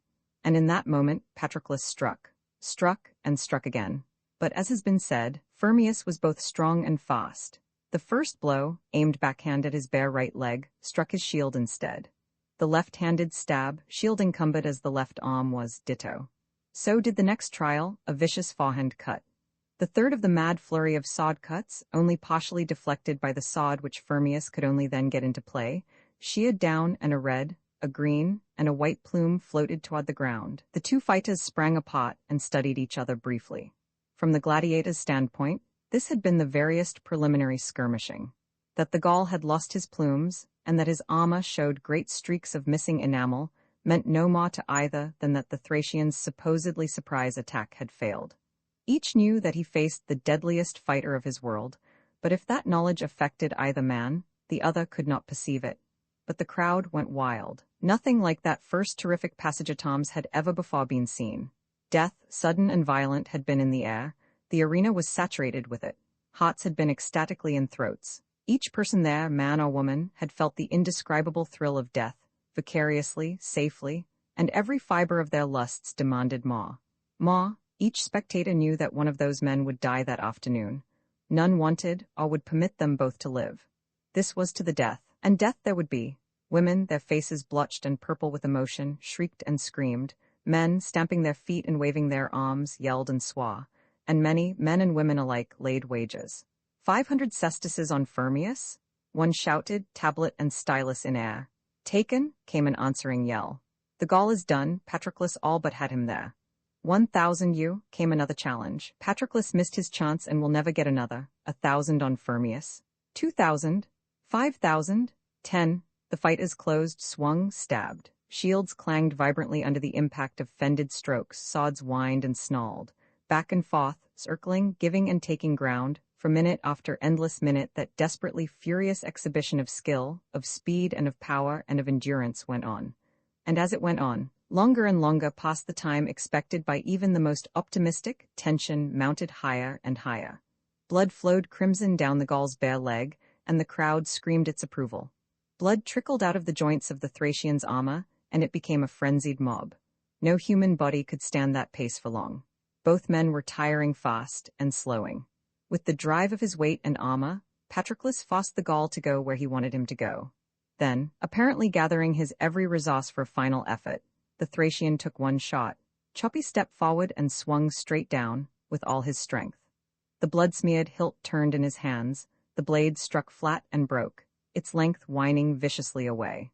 Firmius, although staggered by the sheer brute force of the abortive stroke, recovered almost instantly, dropping his sword and snatching at his gladius to take advantage of the wonderful opportunity thus given him. But that breaking had not been accidental. Patroclus made no attempt to recover his balance. Instead, he ducked past the surprised and shaken Gaul. Still stooping, he seized the mace, which everyone except he had forgotten, and swung with all the totalized and synchronized power of hands, wrists, arms, shoulders, and magnificent body. The iron head of the ponderous weapon struck the center of the Gaul's cuirass, which crunched inward like so much cardboard. Firmius seemed to leave the ground and, folded around the mace, to fly briefly through the air. As he struck the ground, Patroclus was upon him. The Gaul was probably already dead. That blow would have killed an elephant, but that made no difference. If that mob knew that Firmius was dead, they might start yelling for his life too. Hence, by lifting his head and poising his dirk high in air, he asked of Caesar his imperial will. The crowd, already frantic, had gone stark mad at the blow. No thought of mercy could or did exist in that insanely bloodthirsty throng. No thought of clemency for the man who had fought such a magnificent fight. In cooler moments they would have wanted him to live, to thrill them again and yet again. But now, for almost half an hour, they had been loving the hot, the suffocating thrill of death in their throats. Now they wanted, and would have, the ultimate thrill. Death? The solid structure rocked to the crescendo roar of the demand. Death, death. Nero's right thumb pressed horizontally against his chest. Every vestal was making the same sign. Pollis verso. Death. The strained and strident yelling of the mob grew even louder. Patroclus lowered his dagger and delivered the unnecessary and unfelt thrust, and per actum est? Arose one deafening yell. Thus the red-haired Thracian lived, and also, somewhat to his own surprise, did Livius. "I'm glad to see you, bronze-hot, by the white thighs of Ceres, I am," that worthy exclaimed when the two met, the following day. Patroclus had never seen the Bithynians so buoyant. "Pallas Athene covered you, like I asked her to. But by the red beak of Thoth and the sacred Zamph of Tanit, it gave me the horrors when you made that throw so quick and missed it, and I went as crazy as the rest of them when you pulled the real coup. But now, curse it, I suppose that we'll all have to be on the lookout for it. Oh no, unlimiteds aren't common. Thank Ninib the Smiter and his scarlet spears. I hear you didn't do so badly, yourself," Patroclus interrupted his friend's loquacity. "I missed your first two, but I saw you take Calendios. He's a high-rater, one of the best of the locals, and I was afraid he might snare you, but from the looks of you, you got only a couple of stabs. Nice work." "Prayer, my boy, prayer is the stuff. I prayed to Emin Otta and hit the jackpot with Shamash. My guts curled up again, like they belong, and I knew that the patents were all in my favor. Besides, when you were walking out to meet Firmius, did you notice that red-headed Greek postura making passes at you? Huh, don't be a fool, I had other things to think of. So I figured. So did she probably, because after a while she came around behind with a Lannister and made eyes at me. I must have the next best shape to you here, I guess. What a wench. Anyway, I felt better and better, and before she left I knew that no damn Rashirius that ever waved a trident could put a net past my guard. And they couldn't either. A couple more like that, and I'll be a grand champion myself. But they're digging holes for the crosses, and there's the horn that the feast is ready. This show is going to be really good. They ate, hugely and with unmarred appetite, of the heaped food which Nero had provided. They returned to their assigned places to see crosses, standing as close together as they could be placed, and each bearing a suffering Christian, filling the whole vast expanse of the arena. And if the truth must be told, those two men enjoyed thoroughly every moment of that long and sickeningly horrible afternoon. They were the hardest products of the hardest school the world has ever known, trained rigorously to deal out death mercilessly at command, to accept death unflinchingly at need. They should not and cannot be judged by the higher, finer standards of a softer, gentler day. The afternoon passed, evening approached. All the gladiators then in Rome assembled in the Claudian Grove, around tables creaking under their loads of food and wine. Women, too, were there in profusion, women for the taking and yearning to be taken, and the tide of revelry ran open, wide, and high. Although all ate and apparently drank with abandon, most of the wine was in fact wasted. And as the sky darkened, most of the gladiators, one by one, began to get rid of their female companions upon one pretext or another, and to drift toward the road which separated the festivities from the cloaked and curious throng of lookers-on.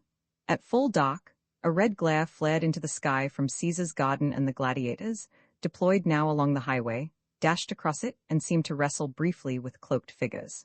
Then armed, more or less armored men ran back to the scene of their reveling. Swords, daggers, and gladii thrust, stabbed and cut. Tables and benches ran red, ground and grass grew slippery with blood. The conspirators turned then and rushed toward the emperor's brilliantly torchlit garden. Patroclus, however, was not in the van. He had trouble in finding a cuirass big enough for him to get into. He had been delayed further by the fact that he had had to kill 3 strange Lannisti before he could get at his owner, the man he really wanted to slay. He was therefore some little distance behind the other gladiators when Petronius rushed up to him and seized him by the arm. White and trembling, the noble was not now the exquisite Arbiter Elegantii, nor the imperturbable Augustan. Patroclus, in the name of Bacchus, Patroclus, why do the men go there now? No signal was given, I could not get to Nero. What? The Thracian blazed. Vulcan and his fiends, it was given, I heard it myself. What went wrong? Everything. Petronius licked his lips. I was standing right beside him. No one else was near enough to interfere. Should have been easy. But after I got my knife out I couldn't move. It was his eyes, Patroclus. I swear it by the white breasts of Venus. He has the evil eye. I couldn't move a muscle, I tell you. Then, although I didn't want to, I turned and ran. How did you find me so quick? I don't know, the frantic Arbiter stuttered. I ran, and there you were. But what are you going to do? Patroclus' mind raced. He believed implicitly that Jupiter guarded him personally. He believed in the other gods and goddesses of Rome. He more than half believed in the multitudinous deities of Greece, of Egypt, and even of Babylon.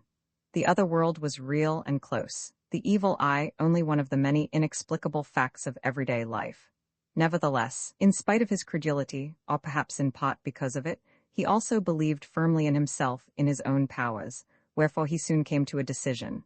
Jupiter, ward from me Ahenobarbus evil eye, he called aloud and turned. Where are you going? Petronius, still shaking, demanded. To do the job you swore to do, of course, to kill that bloated toad, and then to give Tigellinus what I have owed him so long. At full run, he soon overtook his fellows, and waded resistlessly into the fray. He was Grand Champion Patroclus, working at his trade, the hard-learned trade which he knew so well. No praetorian or ordinary soldier could stand before him save momentarily. He did not have all of his Thracian armor, but he had enough. Man after man faced him, and man after man died. And Nero, sitting at ease with a beautiful boy at his right and a beautiful harlot at his left, gazed appreciatively through his emerald lens at the flaming torches, the while, with a very small fraction of his Eddorian mind, he mused upon the matter of Patroclus and Tigellinus. Should he let the Thracian kill the commander of his guard, or not? It didn't really matter, one way or the other. In fact, nothing about this whole foul planet, this ultramicroscopic, if offensive, speck of cosmic dust in the Adorian scheme of things, really mattered at all. It would be mildly amusing to watch the gladiator consummate his vengeance by carving the Roman to bits. But on the other hand, there was such a thing as pride of workmanship. Viewed in that light, the Thracian could not kill Tigellinus, because that bit of corruption had a few more jobs to do. He must descend lower and lower into unspeakable depravity, finally to cut his own throat with a razor. Although Patroclus would not know it, it was better technique not to let him know it. The Thracian's proposed vengeance would have been futility itself compared with that which the luckless Roman was to wreak on himself. Wherefore a shrewdly placed blow knocked the helmet from Patroclus' head, and a mace crashed down, spattering his brains abroad. Thus ended the last significant attempt to save the civilization of Rome, in a fiasco so complete that even such meticulous historians as Tacitus and Suetonius mention it merely as a minor disturbance of Nero's garden party. The planet Tellus circled its sun some 2,000 times. 60-odd generations of men were born and died, but that was not enough. The Arisian program of genetics required more. Therefore the elders, after due deliberation, agreed that civilization, too, must be allowed to fall. And Galen of Edda, recalled to duty from the middle of a much too short vacation, found things in very bad shape indeed, and went busily to work setting them to rights. He had slain one fellow member of the innermost circle, but there might very well have been more than one master involved. Roman for 1918 sobbing furiously, Captain Ralph Kinnison wrenched at his stick. With half of his control surfaces shot away, the crate was hellishly loggy. He could step out, of course, the while saluting the victorious Jerrys, but he wasn't on fire, yet, and hadn't been hit, yet. He ducked and flinched sidewise as another burst of bullets stitched another seam along his riddled fuselage and whanged against his dead engine. A fire? Not yet. Good. Maybe he could land the heat. After all, slowly, oh so sluggishly, the Spad began to level off toward the edge of the wheat field and that friendly, inviting ditch. If the Krauts didn't get him with their next pass. He heard a chattering beneath him, Brownings, by God, and the expected burst did not come. He knew that he had been just about over the front when they conked his engine. It was a toss-up whether he would come down in enemy territory or not. But now, for the first time in ages, it seemed, there were machine guns going that were not aimed at him. His landing gear swished against stubble, and he fought with all his strength of body and of will to keep the Spad's tail down. He almost succeeded. His speed was almost spent when he began to nose over. He leaped then, and as he struck ground, he curled up and rolled. He had been a motorcycle racer for years, feeling as he did so a wash of heat. A tracer had found his gas tank at last. Bullets were thudding into the ground. One shrieked past his head as, stooping over, folded into the smallest possible target, he galloped awkwardly toward the ditch. The Brownings still yammered, filling the sky with copper-nickeled lead, and while Kinnison was flinging himself full length into the protecting water and mud, he heard a tremendous crash. One of those Huns had been too intent on murder, had stayed a few seconds too long, had come a few meters too close. The clamor of the guns stopped abruptly. We got one, a yell of exultation. Stay down, keep low, you boneheads, wrought a voice of authority, quite evidently a sergeant's. Wanna get your blocks shot off, take down them guns, we gotta get the hell out of here. Hey you flyer, are you okay, or wounded, or maybe dead?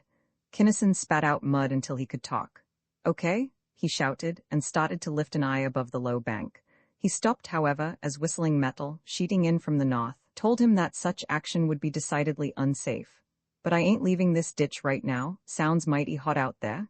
You said it, brother. It's hotter than the hinges of hell, from behind that ridge over there. But ooze down that ditch a piece around the first bend. It's pretty well in the clear there, and besides, you'll find a ledge of rocks running straight across the flat. Cross over there and climb the hill. Join us by that dead snag up there. We got to get out of here. That sausage over there must have seen this shindig, and they'll blow this whole damn area off the map. Snap it up, and you gold bricks, get the lead out of your pants. Kinnison followed directions. He found the ledge and emerged, scraping thick and sticky mud from his uniform. He crawled across the little plain. An occasional bullet whined through the air, far above him, but as the sergeant had said, this bit of terrain was in the clear. He climbed the hill, approached the gaunt, bare tree trunk. He heard men moving and cautiously announced himself. Okay, fella, came the sergeant's deep bass. Yeah, it's us, shake a leg. That's easy. Kinnison laughed for the first time that day. I'm shaking already like a hula dancer's empennage. What outfit is this and where are we? BRROOM, the earth trembled, the air vibrated. Below and to the north, almost exactly where the machine guns had been, an awe-inspiring cloud billowed majestically into the air, a cloud composed of smoke, vapor, pulverized earth, chunks of rock and debris of what had been trees. Nor was it alone. Crack, bang, tweet, boom, wham. Shells of all calibers, high explosive and gas came down in droves. The landscape disappeared. The little company of Americans, in complete silence and with one mind, devoted themselves to accumulating distance. Finally, when they had to stop for breath. Section B, attached to the 76th Field Artillery, the sergeant answered the question as though it had just been asked. As to where we are, somewhere between Berlin and Paris is about all I can tell you. We got hell knocked out of us yesterday, and have been running around lost ever since.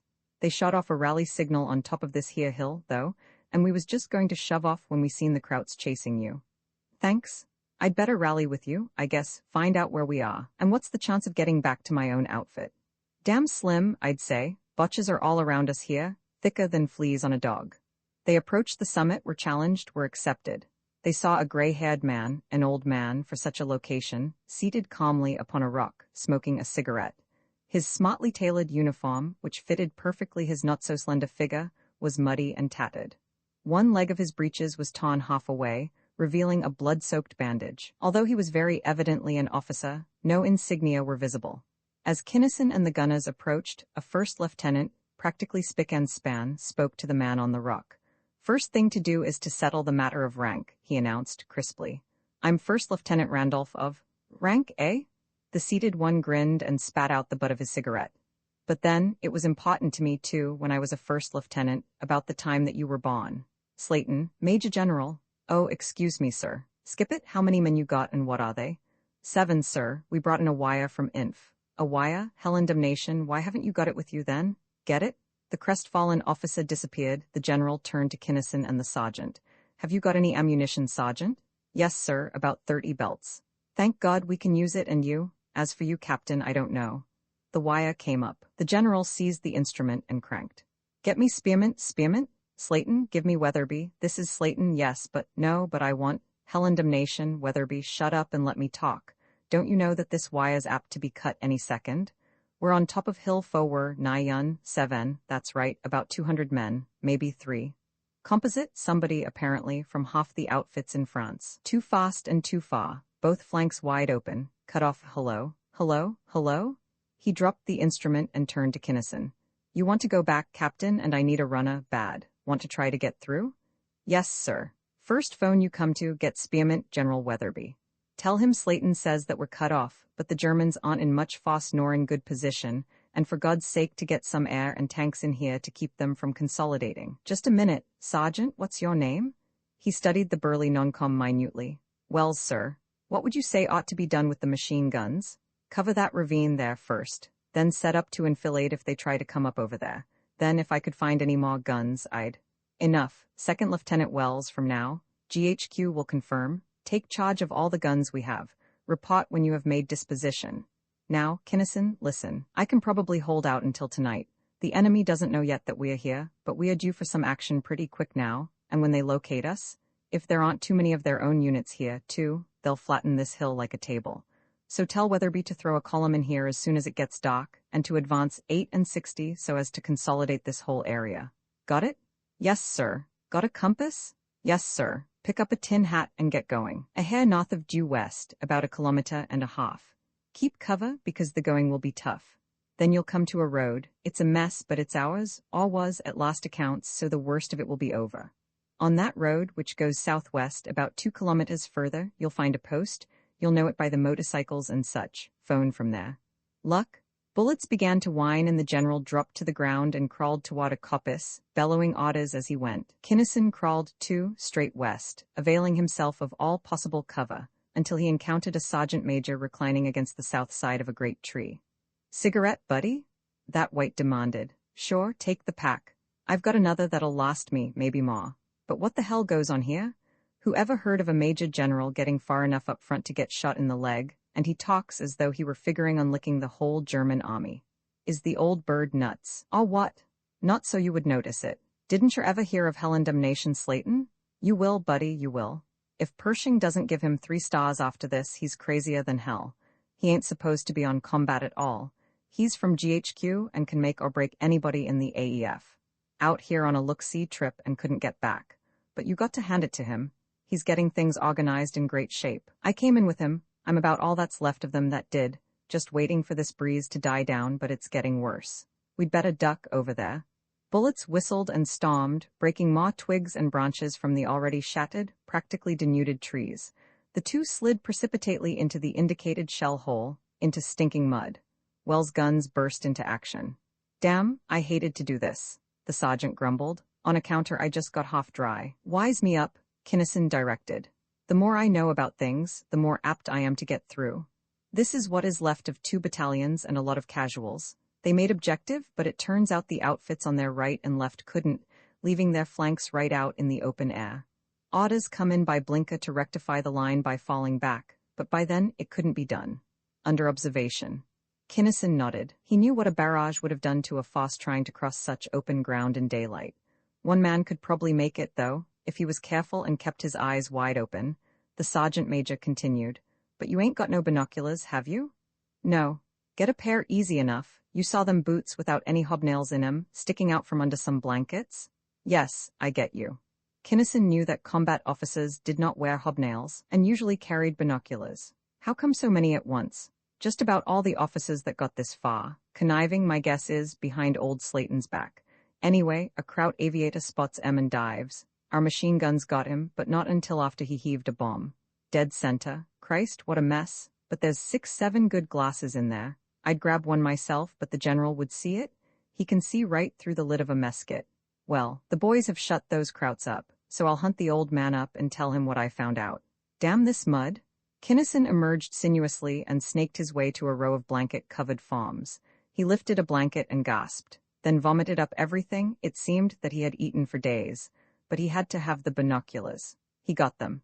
Then, still retching, white and shaken, he crept westward, availing himself of every possible item of cover. For some time, from a point somewhere north of his route, a machine gun had been intermittently at work. It was close, but the very loudness of its noise, confused as it was by resounding echoes, made it impossible to locate at all exactly the weapon's position. Kinnison crept forward inchwise, scanning every foot of visible terrain through his powerful glass. He knew by the sound that it was German. Since what he did not know about machine guns could have been printed in bill-poster type upon the back of his hand, he knew that it was a Maxim, model 1907. A mean, mean gun. He deduced that it was doing plenty of damage to his fellows back on the hill, and that they had not been able to do much of anything about it. And it was beautifully hidden. Even he, close as he must be, couldn't see it. But damn it, there had to be, eh? Minute after minute, unmoving save for the traverse of his binoculars, he searched, and finally he found. A tiny plume, the veriest wisp of vapor, rising from the surface of the brook. Steam from the cooling jacket of that Maxim 1907, and there was the tube. Cautiously he moved around until he could trace that tube to its business end, the carefully hidden emplacement. There it was. He couldn't maintain his westward course without them spotting him, nor could he go around far enough. And besides that, there would be at least a patrol if it hadn't gone up the hill already. And there were grenades available, right close. He crept up to one of the gruesome objects he had been avoiding, and when he crept away he half-carried, half-dragged 3 grenades in a canvas bag. He wormed his way to a certain boulder. He straightened up, pulled 3 pins, swung his arm 3 times. Bang, bam, pow, the camouflage disappeared. So did the shrubbery for yards around. Kinnison had ducked behind the rock, but he ducked still deeper as a chunk of something, its force pretty well spent, clanged against his steel helmet. Another object thudded beside him. A leg, gray-clad and wearing a heavy field boot. Kinnison wanted to be sick again, but he had neither the time nor the contents. And damn, what lousy throwing. He had never been any good at baseball, but he supposed that he could hit a thing as big as that gun pit. But not one of his grenades had gone in. The crew would probably be dead from concussion, if nothing else, but the gun probably wasn't even hurt. He would have to go over there and cripple it himself. He went not exactly boldly, 45 in hand. The Germans looked dead. One of them sprawled on the parapet, right in his way. He gave the body a shove, watched it roll down the slope. As it rolled, however, it came to life and yelled, and at that yell, there occurred a thing at which young Kinnison's hair stood straight up inside his iron helmet. On the grey of the blasted hillside, hitherto unseen grey forms moved toward their howling comrade. And Kinnison, blessing for the first time in his life his inept throwing arm, hoped fervently that the Maxim was still in good working order. A few seconds of inspection showed him that it was. The gun had practically a full belt, and there was plenty more. He placed a box, he would have no number 2 to help him here, took hold of the grips, shoved off the safety, and squeezed the trip. The gun rod, what a gorgeous, what a heavenly racket that Maxim made. He traversed until he could see where the bullets were striking, then swung the stream of metal to and fro. One belt and the Germans were completely disorganized, 2 belts and he could see no signs of life. He pulled the Maxim's block and threw it away, shot the water jacket full of holes. That gun was done. Nor had he increased his own hazard. Unless more Germans came very soon, nobody would ever know who had done what, or to whom. He slithered away, resumed earnestly his westward course, going as fast as, sometimes a trifle faster than caution would permit, but there were no more alarms. He crossed the dangerously open ground, sulked rapidly through the frightfully shattered wood. He reached the road, strode along it around the first bend, and stopped, appalled. He had heard of such things, but he had never seen one, and mere description has always been and always will be completely inadequate. Now he was walking right into it, the thing he was to see in nightmare for all the rest of his 96 years of life. Actually, there was very little to see. The road ended abruptly. What had been a road, what had been wheat fields and farms, what had been woods, were practically indistinguishable, one from the other, were fantastically and impossibly the same. The entire area had been churned. Worse, it was as though the ground and its every surface object had been run through a gargantuan mill and spewed abroad. Splinters of wood, riven chunks of metal, a few scraps of bloody flesh. Kinnison screamed then, and ran back and around that blasted acreage. And as he ran, his mind built up pictures which became only the more vivid because of his frantic efforts to wipe them out. That road, the night before, had been one of the world's most heavily traveled highways. Motorcycles, trucks, bicycles, ambulances, kitchens, staff cars and other automobiles. Guns, from 75s up to the big boys, whose tremendous weight drove their wide caterpillar treads inches deep into solid ground. Horses, mules, and people, especially people like himself. Solid columns of men, marching as fast as they could step. There weren't trucks enough to haul them all. That road had been crowded, jammed. Like State and Madison at noon, only more so. Over-jammed with all the personnel, all the instrumentation and incidentalia, all the weaponry of war. And upon that teeming, seething highway there had descended a rain of steel-encased high explosive. Possibly some gas, but probably not. The German High Command had given orders to pulverize that particular area at that particular time, and hundreds, or perhaps thousands, of German guns, in a micrometrically synchronized symphony of firepower, had pulverized it. Just that. Literally. Precisely. No road remained, no farm, no field, no building, no tree or shrub. The bits of flesh might have come from horse or man or mule. Few indeed were the scraps of metal which retained enough of their original shape to show what they had once been. Kinnison ran, or staggered, around that obscene blot and struggled back to the road. It was shell-pocked, but passable. He hoped that the shell holes would decrease in number as he went along, but they did not. The enemy had put this whole road out of service. And that farm, the PC, ought to be around the next bend. It was, but it was no longer a post of command. Either by directed fire, star-shell illumination, or by uncannily accurate shot work, they had put some heavy shell exactly where they would do the most damage. The buildings were gone. The cellar in which the PC had been was now a gaping crater. Pots of motorcycles and of staff cars littered the ground. Stock tree trunks, all bare of leaves, some riven of all except the largest branches, a few stripped even of bark, stood gauntly. In a crutch of one, Kinnison saw with rising horror, hung the limp and shattered naked torso of a man, blown completely out of his clothes. Shells had been, right along coming over occasionally. Big ones but high, headed for targets well to the west. Nothing close enough to worry about. 2 ambulances, a couple of 100 meters apart, were coming, working their way along the road, between the holes. The first one slowed, stopped. Seen anybody? Look out. Duck? Kinnison had already heard that unmistakable, unforgettable screech was already diving headlong into the nearest hole. There was a crash as though the world were falling apart. Something smote him, seemed to drive him bodily into the ground. His light went out. When he recovered consciousness, he was lying upon a stretcher. Two men were bending over him. "What hit me?" he gasped. "Am I?" He stopped. He was afraid to ask, afraid even to try to move, lest he should find that he didn't have any arms or legs. "A wheel and maybe some of the axle of the other ambulance is all," one of the men assured him. "Nothing much, you're practically as good as ever. Shoulder and arm bunged up a little and something, maybe shrapnel, though, poked you in the guts, but we've got you all fixed up, so take it easy and—" "What we want to know is," his partner interrupted, "is there anybody else alive up here?" "Uh-huh," Kinnison shook his head. "Okay, just wanted to be sure. Lots of business back there, and it won't do any harm to have a doctor look at you." "Get me to a phone as fast as you can," Kinnison directed, in a voice which he thought was strong and full of authority, but which in fact was neither. "I've got an important message for General Weatherby at Spearmint. Better tell us what it is, hadn't you?" The ambulance was now jolting along what had been the road. "They've got phones at the hospital where we're going, but you might faint or something before we get there." Kinnison told, but fought to retain what consciousness he had. Throughout that long, rough ride he fought. He won. He himself spoke to General Weatherby, the doctors, knowing him to be a captain of aviation, and realizing that his message should go direct, helped him telephone.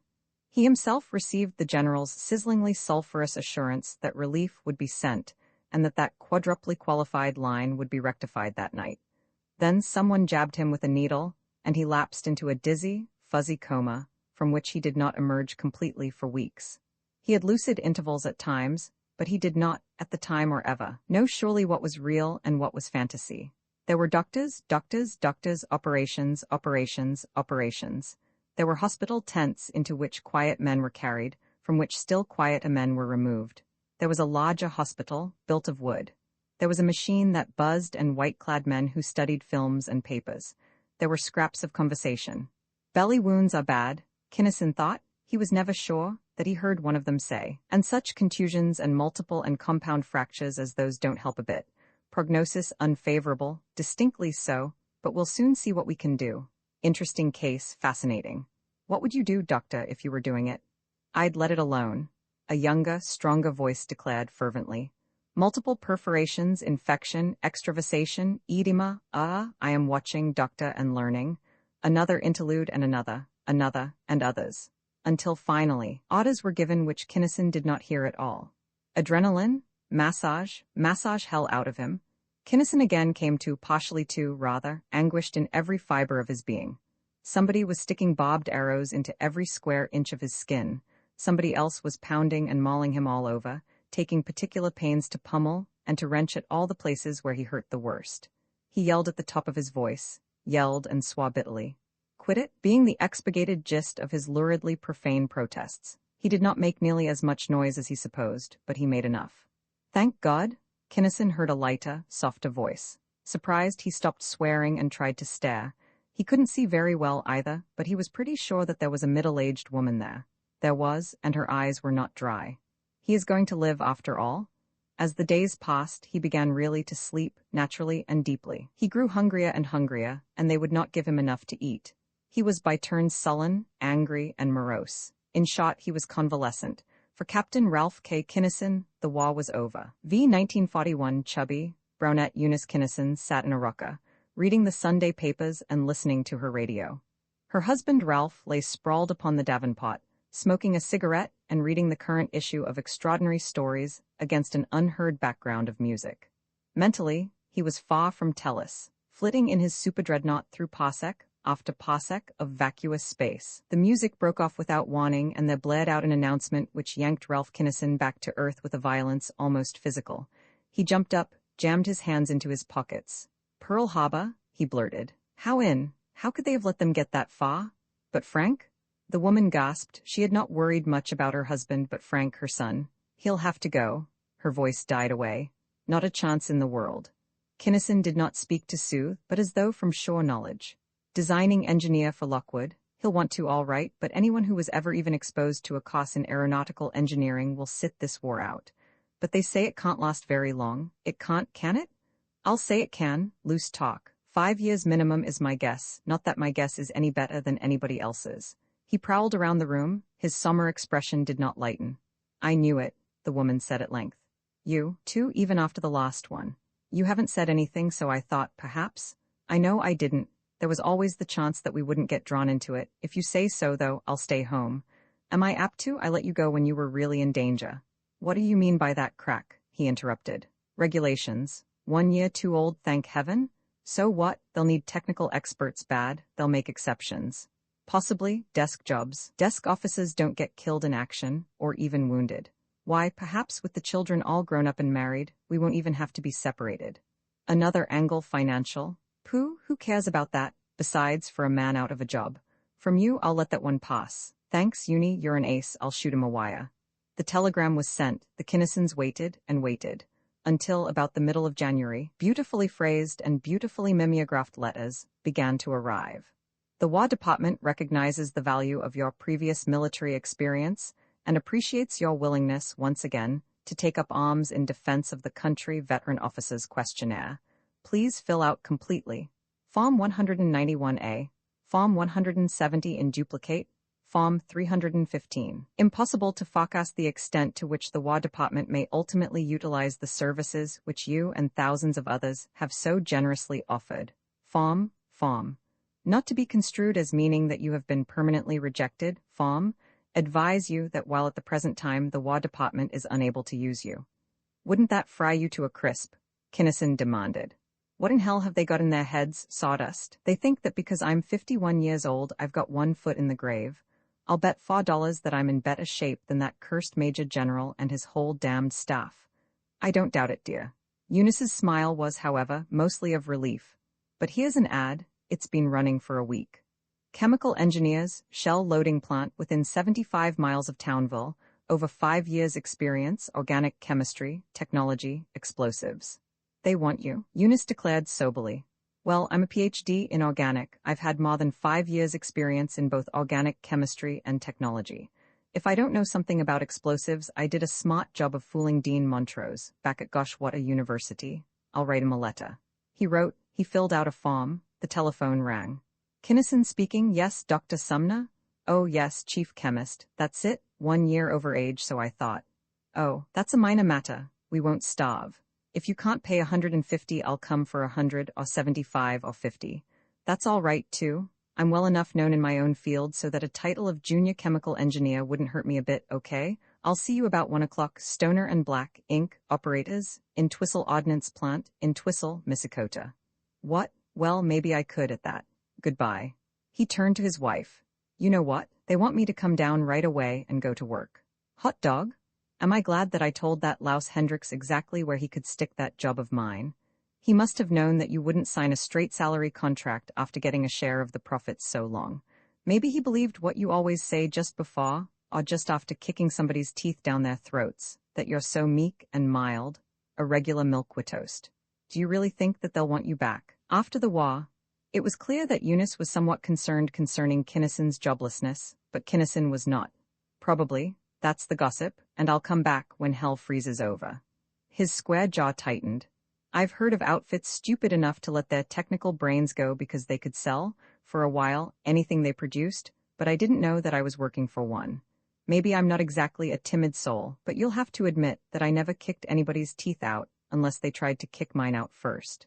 And Twistle Ordnance Plant covered 20-odd square miles of more or less level land. 99% of its area was inside the fence. Most of the buildings within that restricted area, while in reality enormous, were dwarfed by the vast spaces separating them, for safety distances are not small when TNT and Tetrol by the ton are involved. Those structures were built of concrete, steel, glass, transite, and tile. Outside the fence was different. This was the administration area. Its buildings were tremendous wooden barracks, relatively close together, packed with the executive, clerical, and professional personnel appropriate to an organization employing over 20,000 men and women.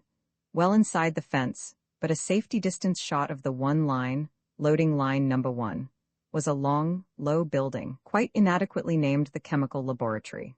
Inadequately, in that the chief chemist, a highly capable, if more than a little cantankerous, explosives engineer, had already gathered into his chemical section most of development, most of engineering, and all of physics, weights and measures, and weather. One room of the chemical laboratory, in the corner most distant from administration, was separated from the rest of the building by a 16-inch wall of concrete and steel extending from foundation to roof without a door, window, or other opening.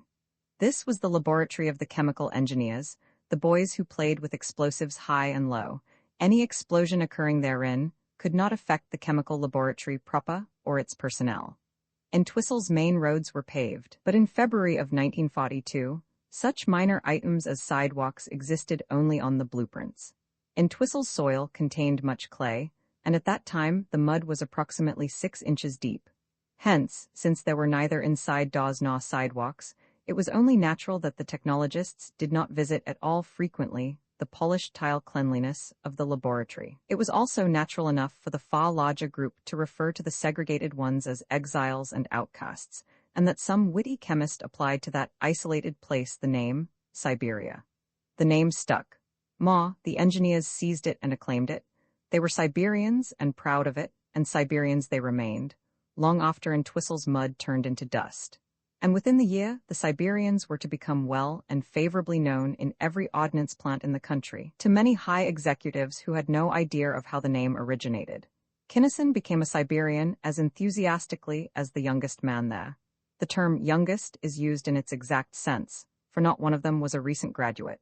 Each had had at least 5 years of responsible experience, and Cappy Sumner kept on building. He hired extravagantly and fired ruthlessly, to the minds of some, senselessly. But he knew what he was doing. He knew explosives, and he knew men. He was not liked, but he was respected. His building was good, being one of the only 2 old men there, and the other did not stay long. Kinnison, as a junior chemical engineer, was not at first accepted without reserve. Apparently he did not notice that fact but went quietly about his assigned duties. He was meticulously careful with, but very evidently not in any fear of, the materials with which he worked. He pelleted and tested tracer, ignita, and incendiary compositions. He took his turn at burning out rejects. Whenever asked, he went out on the lines with any one of them. His experimental tetrals always mic'd to size, his TNT melt pause introductory to loading 40 mm on the 3 line, came out solid, free from checks and cavitations. It became evident to those young but keen minds that he, alone of them all, was on familiar ground. They began to discuss their problems with him. Out of his years of technological experience, and by bringing everyone present into the discussion, he either helped them directly or helped them to help themselves. His stature grew. Black-haired, black-eyed Tugwell, 200 pounds of ex-football player in charge of tracer on the 7 line, called him Uncle Ralph, and the habit spread. And in a couple of weeks, at about the same time that, in June, Abernathy was slightly injured by being blown through a door by a minor explosion of his igniter on the 8 line. He was promoted to full chemical engineer, a promotion which went unnoticed, since it involved only changes in title and salary. 3 weeks later, however, he was made senior chemical engineer, in charge of Meltpaw. At this, there was a celebration, led by Blondie Wanasek, a sulfuric acid expert handling tetryl on the 2. Kinnison searched minutely for signs of jealousy or antagonism, but could find none. He went blithely to work on the 6 line, where they wanted to start pouring 20-pound fragmentation bombs, ably assisted by Tug and by 2 new men. One of these was Doc or Bot Botten, who the grapevine said had been hired by Cappy to be his assistant. His motto, like that of Rikki Tikki Tavi, was to run and find out, and he did so with glee and abandon. He was a good egg. So was the other newcomer, Charlie Charlevoix, a prematurely gray paint and lacquer expert who had also made the Siberian grade. A few months later, Sumner called Kinnison into the office. The latter went, wondering what the old hardshell was going to cry about now, for to be called into that office meant only one thing: censure. "Kinnison, I like your work," the chief chemist began, gruffly, and Kinnison's mouth almost dropped open. "Anybody who ever got a PhD under Montrose would have to know explosives, and the FBI report on you showed that you had brains, ability, and guts. But none of that explains how you can get along so well with those damned Siberians. I want to make you assistant chief and put you in charge of Siberia. Formally, I mean actually, you have been for months." "Why, no, I didn't. Besides, how about Botten? He's too good a man to kick in the teeth that way." Admitted. This did surprise Kinnison. He had never thought that the irascible and tempestuous chief would ever confess to a mistake. This was a Cappy he had never known. "I discussed it with him yesterday. He's a damned good man, but it's decidedly questionable whether he has got whatever it is that made Tugwell, Wanasek, and Charlevoix work straight through for 72 hours, napping now and then on benches and grabbing coffee and sandwiches when they could, until they got that frag bomb straightened out. Sumner did not mention the fact that Kinnison had worked straight through too. That was taken for granted. Well, I don't know. Kinnison's head was spinning. I'd like to check with Botten first, okay? I expected that, okay? Kinnison found Botten and let him out behind the testing shed. Bot, Cappy tells me that he figures on kicking you in the face by making me assistant and that you ocked it. One word and I'll tell the old buzzard just where to stick the job and exactly where to go to do it. Reaction, perfect. Yield, 100%. Botten stuck out his hand. Otherwise, I would tell him all that myself and Ma. As it is, Uncle Ralph, smooth out the ruffled plumage. They'd go to hell for you. Waiting and standing straight up. They might do the same with me in the driver's seat, and they might not. Why take a chance? You're it. Some things about the deal I don't like, of course. But at that, it makes me about the only man working for Stoner and Black who can get a release any time a good permanent job breaks. I'll stick until then. Okay? It was unnecessary for Botten to add that, as long as he was there he would really work. I'll say it's okay, and Kinnison reported to Sumner. All right, Chief, I'll try it, if you can square it with the Siberians. That will not be too difficult. Nor was it. The Siberians' reaction brought a lump to Kinnison's throat. Ralph the First, Tsar of Siberia, they yelled. Long live the Tsar, kowtow, serfs and vassals, to Tsar Ralph the First. Kinnison was still glowing when he got home that night to the government housing project and to the 3-room mansionette in which he and Eunice lived. He would never forget the events of that day. What a gang, what a gang. But listen, Ace, they work under their own power. You couldn't keep those kids from working. Why should I get the credit for what they do? I haven't the foggiest. Eunice wrinkled her forehead and her nose, but the corners of her mouth quirked up. Are you quite sure that you haven't had anything to do with it? But supper is ready, let's eat. More months passed. Work went on. Absorbing work and highly varied, the details of which are of no importance here. Paul Jones, a big, hard, top-draw chicle technologist, set up the fall line to paw demolition blocks. Frederick Hinton came in, qualified as a Siberian, and went to work on antipersonnel mines. Kinnison was promoted again, to chief chemist. He and Sumner had never been friendly. He made no effort to find out why Cappy had quit or had been terminated, whichever it was. This promotion made no difference. Botten, now assistant, ran the whole chemical section save for one unit, Siberia, and did a superlative job. The chief chemist's secretary worked for Botten, not for Kinnison. Kinnison was the Tsar of Siberia. The antipersonnel mines had been giving trouble. Too many men were being killed by prematures, and nobody could find out why. The problem was handed to Siberia. Hinton tackled it, missed, and called for help. The Siberians rallied round. Kinnison loaded and tested mines. So did Paul and Tug and Blondie. Kinnison was testing out in the firing area when he was called to administration to attend a staff meeting. Hinton relieved him. He had not reached the gate, however, when a guard car flagged him down. Sorry, sir, but there has been an accident at Pit 5 and you are needed out there. Accident? Fred Hinton? Is he? I'm afraid so, sir. It is a harrowing thing to have to help gather up what fragments can be found of one of your best friends. Kinnison was white and sick as he got back to the firing station, just in time to hear the chief safety officer say, "Must have been carelessness, rank carelessness. I warned this man Hinton myself on one occasion." Carelessness, hell? Kinnison blazed. You had the guts to warn me once too, and I've forgotten more about safety and explosives than you ever will know. Fred Hinton was not careless. If I hadn't been called in, that would have been me. What is it then? I don't know, yet. I tell you now, though, Major Moulton, that I will know, and the minute I find out I'll talk to you again. He went back to Siberia, where he found Tug and Paul, faces still tear-streaked, staring at something that looked like a small piece of wire. This is it, Uncle Ralph, Tug said brokenly. Don't see how it could be, but it is. What is what? Kinnison demanded. Firing pin. Brittle. When you pull the safety, the force of the spring must break it off at this constricted section here. But damn it, Tug, it doesn't make sense. It's tension, but wait, there'd be some horizontal component at that, but they'd have to be brittle as glass. I know it. It doesn't seem to make much sense, but we were there, you know, and I assembled every one of those god-damned mines myself. Nothing else could possibly have made that mine go off just when it did. Okay, Tug, we'll test him. Call Bot in. He can have the Scale Lab boys rig us up a gadget by the time we can get some more of those pins in off the line. They tested 100 under the normal tension of the spring, and 3 of them broke. They tested another 100. 5 broke. They stared at each other.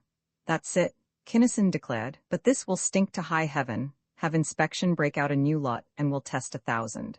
Of that 1,000 pins, 32 broke. Bot, will you dictate a one-page preliminary report to Vera and rush it over to building 1 as fast as you can?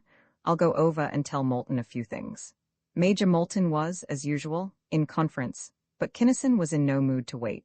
Tell him, he instructed the Major's private secretary, who had barred his way, that either he will talk to me right now or I will call district safety over his head.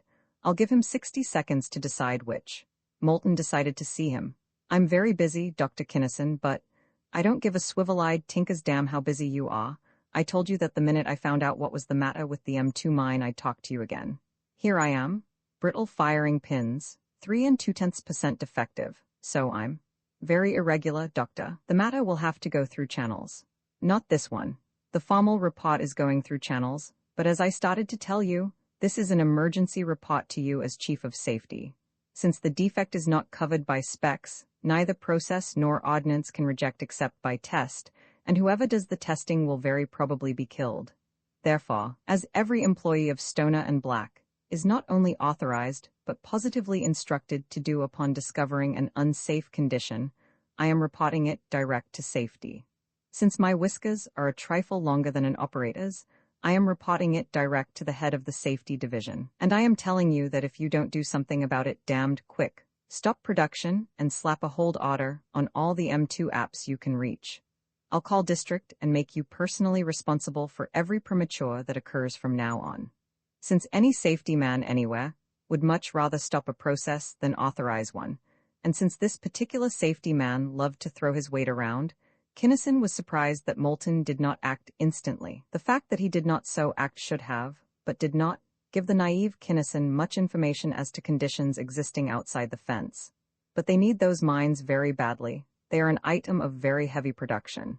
If we stop them, how long? Have you any suggestions? Yes, call district and have them rush through a change of spec, include heat treat and a modified choppy test. In the meantime, we can get back into full production tomorrow if you have district slap 100% inspection onto those pins. Excellent, we can do that. Very fine work, Doctor. Miss Morgan, get district at once. This, too, should have warned Kinnison, but it did not. He went back to the laboratory. Tempest fugited. Orders came to get ready to load M67HE, AT. 105M/M high explosive, armor tearing, shell on the 9, and the Siberians went joyously to work upon the new load. The explosive was to be a mixture of TNT and a polysyllabic compound, everything about which was highly confidential and restricted. But what the hell's so hush-hush about that stuff? Demanded Blondie, who, with 5 or 6 others, was crowding around the Tsar's desk. Unlike the days of Cappy Sumner, the private office of the chief chemist was now as much Siberia as Siberia itself. The Germans developed it originally, didn't they? Yes, and the Italians used it against the Ethiopians, which was why their bombs were so effective. But it says hush-hush, so that's the way it will be. And if you talk in your sleep, Blondie, tell Betty not to listen. The Siberians worked. The M67 was put into production. It was such a success that orders for it came in faster than they could be filled. Production was speeded up. Small cavitations began to appear, nothing serious since they passed inspection. Nevertheless, Kinnison protested in a formal report, receipt of which was formally acknowledged. General somebody or other, Entwistle's commanding officer, whom none of the Siberians had ever met, was transferred to more active duty, and a colonel, Snodgrass or some such name, took his place. Ordnance got a new chief inspector. An M67, Entwistle loaded, prematured in a gun barrel, killing 27 men. Kinnison protested again, verbally this time, at a staff meeting. He was assured verbally that a formal and thorough investigation was being made. Later he was informed, verbally and without witnesses, that the investigation had been completed and that the loading was not at fault. A new commanding officer, Lieutenant Colonel Franklin, appeared. The Siberians, too busy to do more than glance at newspapers, paid very little attention to a glider crash in which several notables were killed. They heard that an investigation was being made, but even the Tsar did not know until later that Washington had for once acted fast in correcting a bad situation. That inspection, which had been under production, was summarily divorced therefrom. And gossip spread abroad that Stillman, then head of the inspection division, was not a big enough man for the job.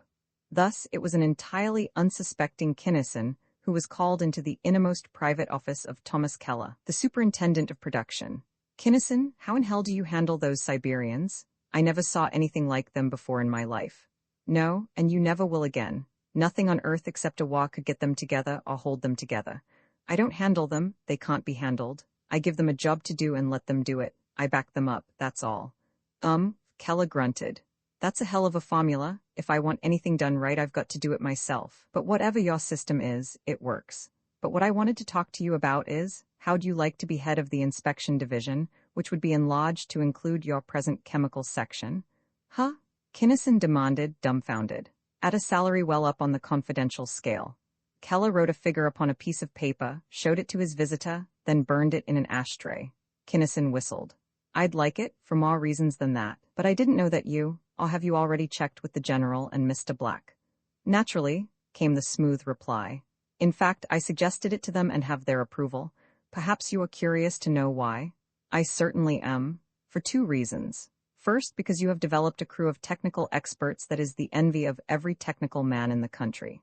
Second, you and your Siberians have done every job I ever asked you to, and done it fast. As a division head, you will no longer be under me, but I am right, I think, in assuming that you will work with me just as efficiently as you do now. I can't think of any reason why I wouldn't. This reply was made in all honesty, but later, when he came to understand what Keller had meant, how bitterly Kinnison was to regret its making. He moved into Stillman's office, and found there what he thought was ample reason for his predecessor's failure to make good. To his way of thinking, it was tremendously overstaffed, particularly with assistant chief inspectors. Delegation of authority, so widely preached throughout Entwistle Ordnance Plant, had not been given even lip service here. Stillman had not made a habit of visiting the lines, nor did the chief line inspectors, the boys who really knew what was going on, ever visit him. They reported to the assistants, who reported to Stillman, who handed down his Jovian pronouncements. Kinnison set out, deliberately this time, to mold his key chief line inspectors into just such a group as the Siberians already were. He released the assistants to more productive work, retaining of Stillman's office staff only a few clerks and his private secretary, one Celeste de Saint-Aubin, a dynamic, vivacious, at times explosive, brunette. He gave the boys on the lines full authority. The few who could not handle the load he replaced with men who could. At first the chief line inspectors simply could not believe. But after the affair of the 40mm, in which Kinnison rammed the decision of his subordinate past Keller, past the General, past Stoner and Black, and clear up to the commanding officer before he made it stick, they were his to a man. Others of his section heads, however, remained aloof. Petler, whose technical section was now part of inspection, and Wilson, of gauges, were 2 of those who talked largely and glowingly, but acted obstructively if they acted at all. As weeks went on, Kinnison became wiser and wiser, but made no sign. One day, during a lull, his secretary hung out the in-conference sign and went into Kinnison's private office. There isn't a reference to any such investigation anywhere in central files. She paused, as if to add something, then turned to leave. As you were, Celeste. Sit down. I expected that. Suppressed, if made at all. You're a smart girl, Celeste, and you know the ropes. You know that you can talk to me, don't you? Yes, but this is, well, the word is going around that they are going to break you, just as they have broken every other good man on the reservation. I expected that, too. The words were quiet enough, but the man's jaw tightened. Also, I know how they are going to do it. How? The speed up on the 9. They know that I won't stand still for the kind of costs that Keller's new procedure, which goes into effect tonight, is going to produce, and this new CO probably will. Silence fell, broken by the secretary. General Sanford, our first CO, was a soldier and a good one, she declared finally. So was Colonel Snodgrass. Lieutenant Colonel Franklin wasn't, but he was too much of a man to do the dire, dirty work. Dryly. Exactly, go on. And Stoner, the New York Hoff, 95%, really, of Stoner and Black, Inc., is a big-time operator. So we get this damned nincompoop of a major, who doesn't know a FUSC from a FUZE, direct from a Wall Street desk. So what? One must have heard Ralph Kinnison say those 2 words to realize how much meaning they can be made to carry. So what? The girl blazed, wringing her hands. Ever since you have been over here, I have been expecting you to blow up, to smash something. In spite of the dozens of times you have told me a fighter cannot slug effectively, Celeste, until he gets both feet firmly planted. When are you going to get your feet planted? Never, I'm afraid, he said glumly, and she stared. So I'll have to start slugging with at least 1 foot in the air. That startled her. Explain, please? I wanted proof, stuff that I could take to the district, that I could use to tack some hides out flat on a barn door with. Do I get it? I do not. Not a shred, neither can you. What chance do you think there is of ever getting any real proof? Very little, Celeste admitted. But you can at least smash Petla, Wilson, and that crowd. How I hate those slimy snakes. I wish that you could smash Tom Keller, the poisonous moron. Not so much moron, although he acts like one at times, as an ignorant puppet with a head swelled 3 sizes too big for his hat. But you can quit yapping about slugging. Fireworks are due to start at 2 o'clock tomorrow afternoon, when Drake is going to reject tonight's run of shell. Really? But I don't see how either Petla or Wilson come in. They don't? A fight with those small fry, even smashing them, wouldn't make enough noise. Keller. Keller? Celeste squealed. But I know I'll get fired, so what? By tackling him I can raise enough hell so that the big shots will have to cut out at least some of the rough stuff. You'll probably get fired too, you know? You've been too close to me for your own good. Not me. She shook her head vigorously. The minute they terminate you, I quit. Poof, who cares? Besides, I can get a better job in Townville. Without leaving the project, that's what I figured. It's the boys I'm worried about. I've been getting them ready for this for weeks. But they will quit too. Your Siberians, your inspectors, of a surety they will quit, everyone. They won't release them, and what Stoner and Black will do to them, even after the war, if they quit without releases, shouldn't be done to a dog. They won't quit either, at least if they don't try to push them around too much. Keller's mouth is watering to get hold of Siberia, but he'll never make it, nor any one of his stooges. I'd better dictate a memorandum to Black on that now, while I'm calm and collected, telling him what he'll have to do to keep my boys from tearing and Twistle apart. But do you think he will pay any attention to it? I'll say he will, Kinnison snorted. Don't kid yourself about Black, Celeste. He's a smart man, and before this is done he'll know that he'll have to keep his nose clean. But you, how can you do it? Celeste marveled.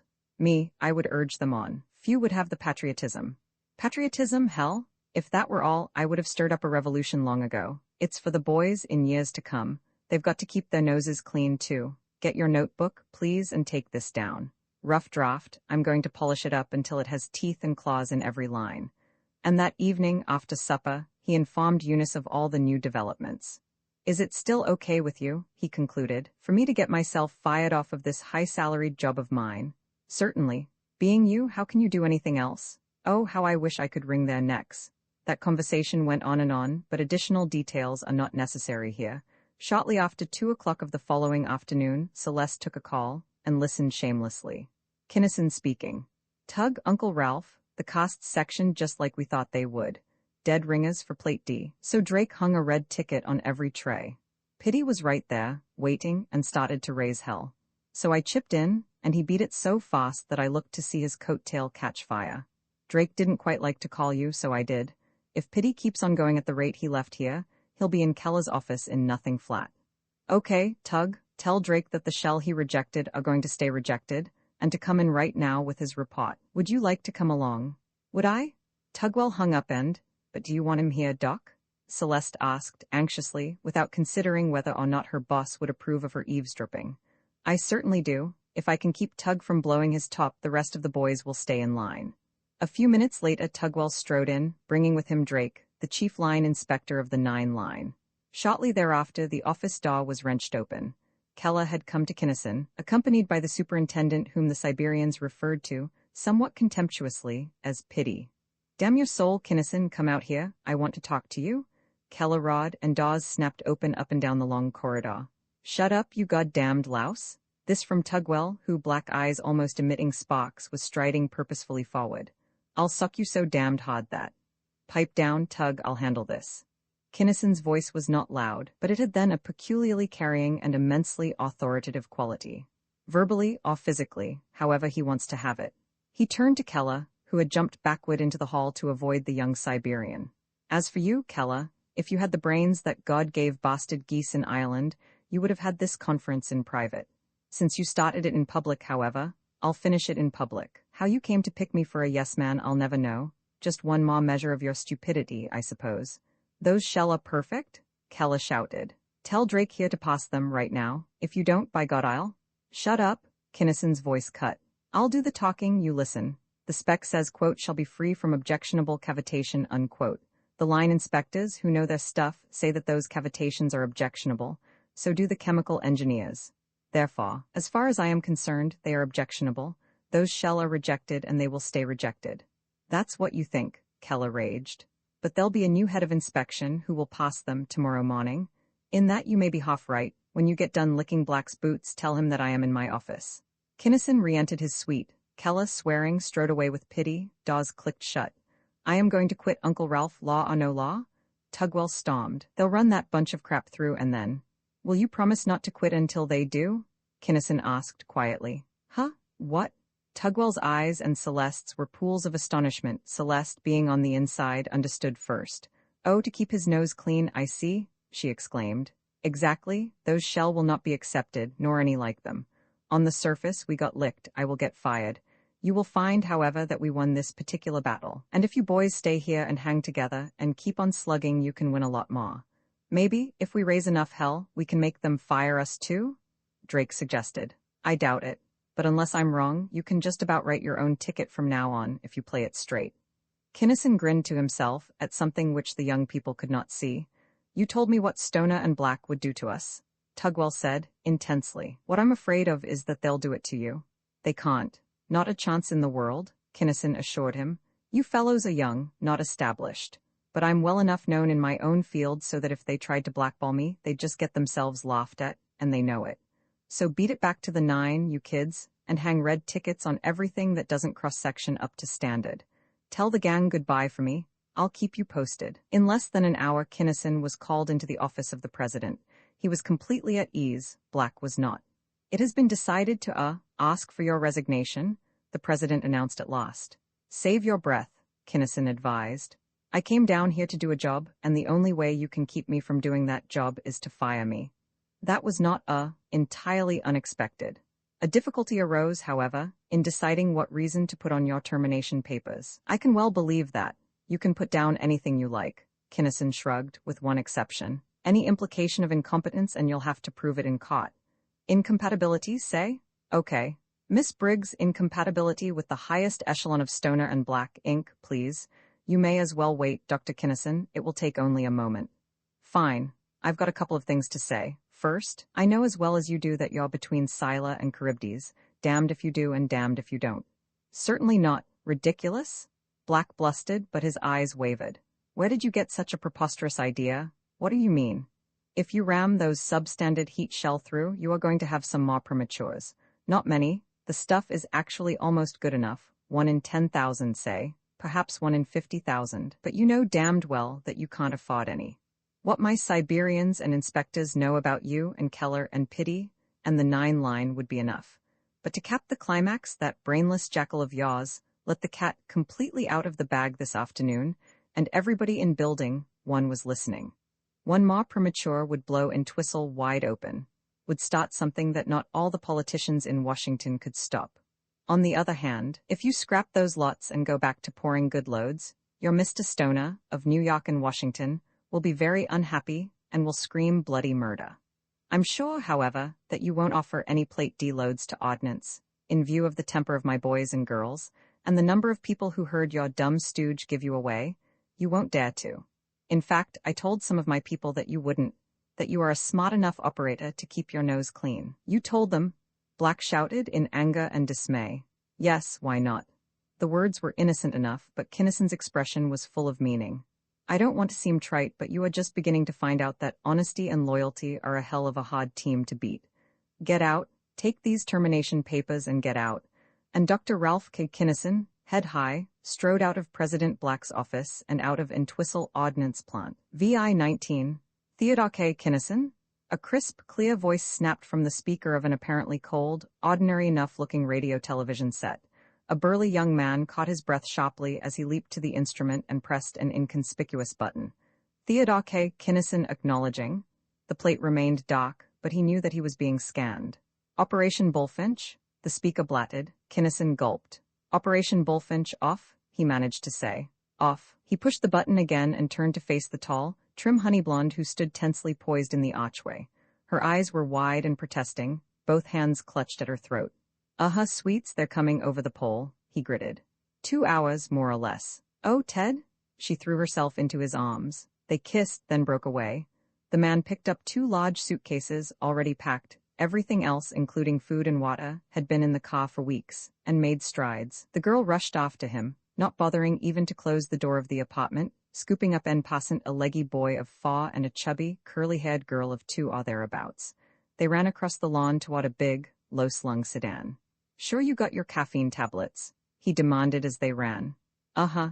You'll need 'em. Drive like the devil, stay ahead. You can. This heap has got the legs of a centipede and you've got plenty of gas and oil. 1,100 miles from anywhere, and a population of 1/10 per square mile. You'll be safe there if anybody is." "It isn't us I'm worried about, it's you," she panted.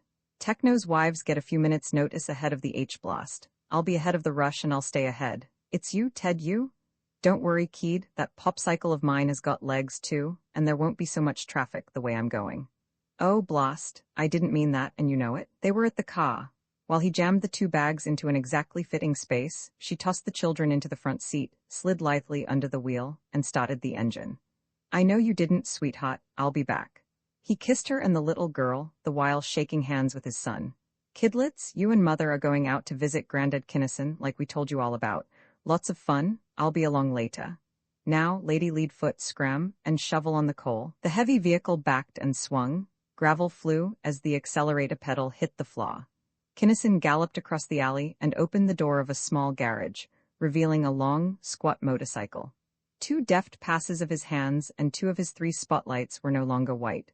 One flashed a brilliant purple, the other a searing blue. He dropped a perforated metal box into a hanger and flipped a switch. A peculiarly toned siren began its ululating shriek. He took the alley turn at an angle of 45 degrees, burned the pavement toward Diversey. The light was red. No matter, everybody had stopped. That siren could be heard for miles. He barreled into the intersection. His step plate ground the concrete as he made a screaming left turn. A siren, creeping up from behind, city tone, 2 red spots, city cops so soon, good. He cut his gun a trifle, the other bike came alongside. "Is this it?" the uniformed rider yelled, over the coughing thunder of the competing exhausts. "Yes," Kinnison yelled back. "Clear Diversey to the outer drive and the drive south to Gary and north to Waukegan. Snap it up?" The white and black motorcycle slowed, shot over toward the curb. The officer reached for his microphone. Kinnison sped on. At Cicero Avenue, although he had a green light, traffic was so heavy that he had to slow down. At Pulaski, 2 policemen waved him through a red. Beyond Sacramento, nothing moved on wheels. 70, 75. He took the bridge at 80, both wheels in air for 40 feet. 85, 90. That was about all he could do and keep the heap on so rough a road.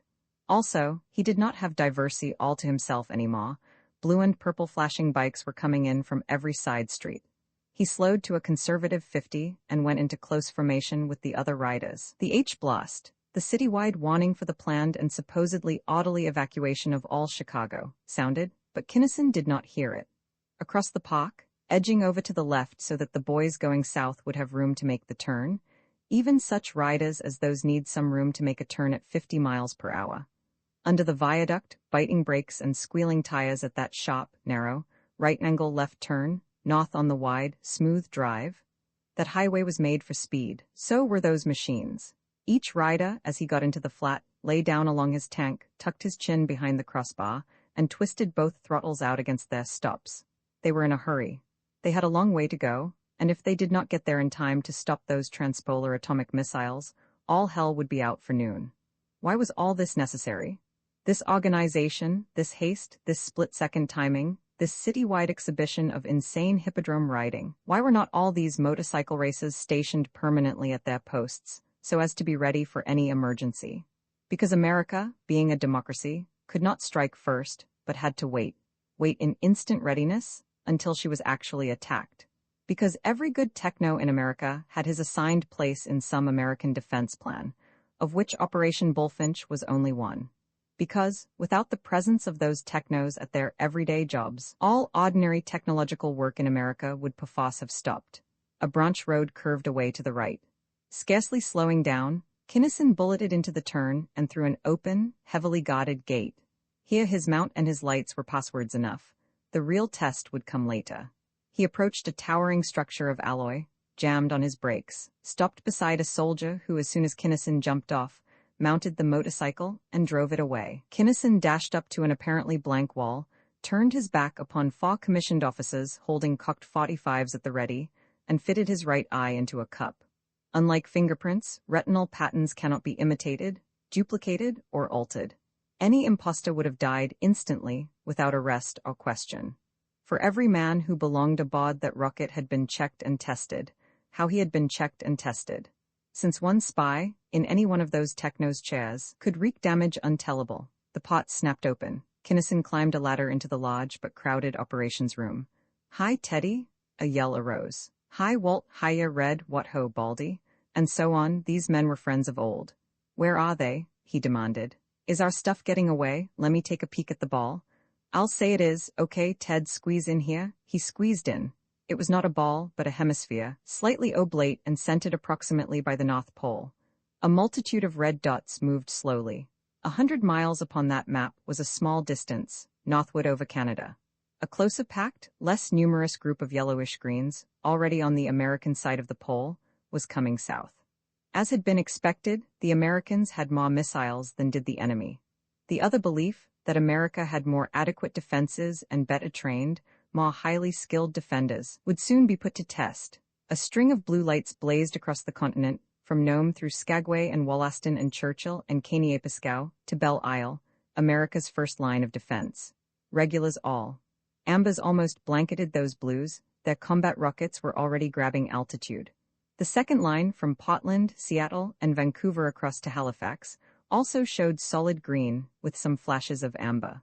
Pot regulars, Pot National Guard. Chicago was in the third line, all National Guard, extending from San Francisco to New York.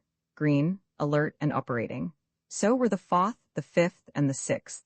Operation Bullfinch was clicking, on schedule to the 2nd. A bell clanged, the men sprang to their stations and strapped down. Every chair was occupied.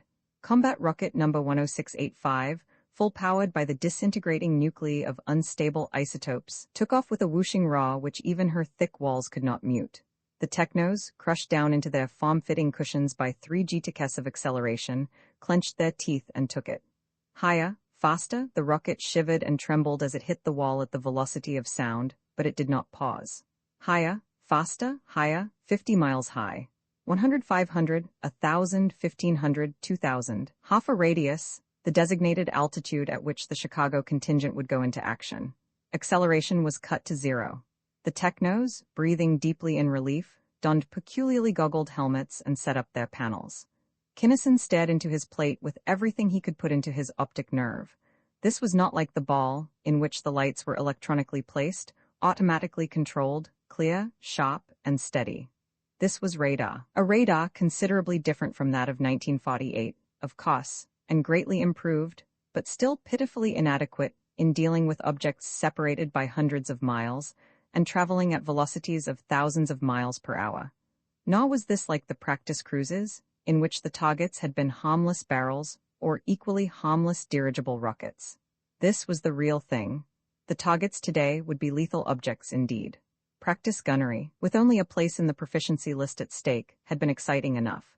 This was too exciting, much too exciting, for the keenness of brain and the quickness and steadiness of eye and of hand so soon to be required. A target? Or was it? Yes, 3 or 4 of them. Target 1, Zone 10. A quiet voice spoke into Kinnison's ear, and one of the white specks upon his plate turned yellowish-green. The same words, the same lights were heard and seen by the 11 other technos of Sector A, of which Kinnison, by virtue of standing at the top of his combat rocket's proficiency list, was Sector Chief. He knew that the voice was that of Sector A's fire control officer, whose duty it was to determine, from causes, velocities, and all other data to be had from ground and lofty observers, the order in which his sector's targets should be eliminated. And Sector A, an imaginary but sharply defined cone, was in normal maneuvering the hottest part of the sky. Fire Control's Zone 10 had informed him that the object was at extreme range and hence there would be plenty of time. Nevertheless, Lawrence 2, Doyle 1, Drummond stand by with 3. He snapped at the first word. In the instant of hearing his name, each techno stabbed down a series of studs and there flowed into his ears a rapid stream of figures. the up-to-the-second data from every point of observation as to every element of motion of his target. He punched the figures into his calculator, which would correct automatically for the motion of his own vessel, glanced once at the printed solution of the problem, tramped down upon a pedal once, twice, or 3 times, depending upon the number of projectiles he had been directed to handle. Kinnison had ordered Lawrence, a better shot than Doyle, to launch 2 torpedoes, neither of which, at such long range, was expected to strike its mark. His second, however, should come close, so close that the instantaneous data sent back to both screens, and to Kinnison's, by the torpedo itself would make the target a sitting duck for Doyle, the less proficient follower. Drummond, Kinnison's number 3, would not launch his missiles unless Doyle missed. Nor could both Drummond and Harper, Kinnison's number 2, be out at once. One of the two had to be in at all times to take Kinnison's place in charge of the sector if the chief were ordered out, for while Kinnison could order either Harper or Drummond on target, he could not send himself. He could go out only when ordered to do so by fire control. Sector chiefs were reserved for emergency use only. Target 2, Zone 9, fire control said. Connie 2, French 1, day, stand by with 3, Kinnison ordered. Damn it, missed, this from Doyle. Buck fever no end. Okay, boy, that's why we're starting so soon. I'm shaking like a vibrator myself. We'll get over it. The point of light which represented Target 1 bulged slightly and went out. Drummond had connected and was back in. Target 3, Zone 8, Far 8, fire control remarked. Target 3, Higgins and Green, Harper standby, Far, Case and Santos, Lawrence. After a minute or two of actual combat, the technos of Sector A began to steady down. Standby men were no longer required and were no longer assigned. Target 41-6, said fire control, and Lawrence 2, Doyle 2, ordered Kinnison. This was routine enough, but in a moment, Ted, Lawrence snapped. Missed wide both barrels. 41's dodging, manned or directed, coming like hell, watch it, Doyle watch it.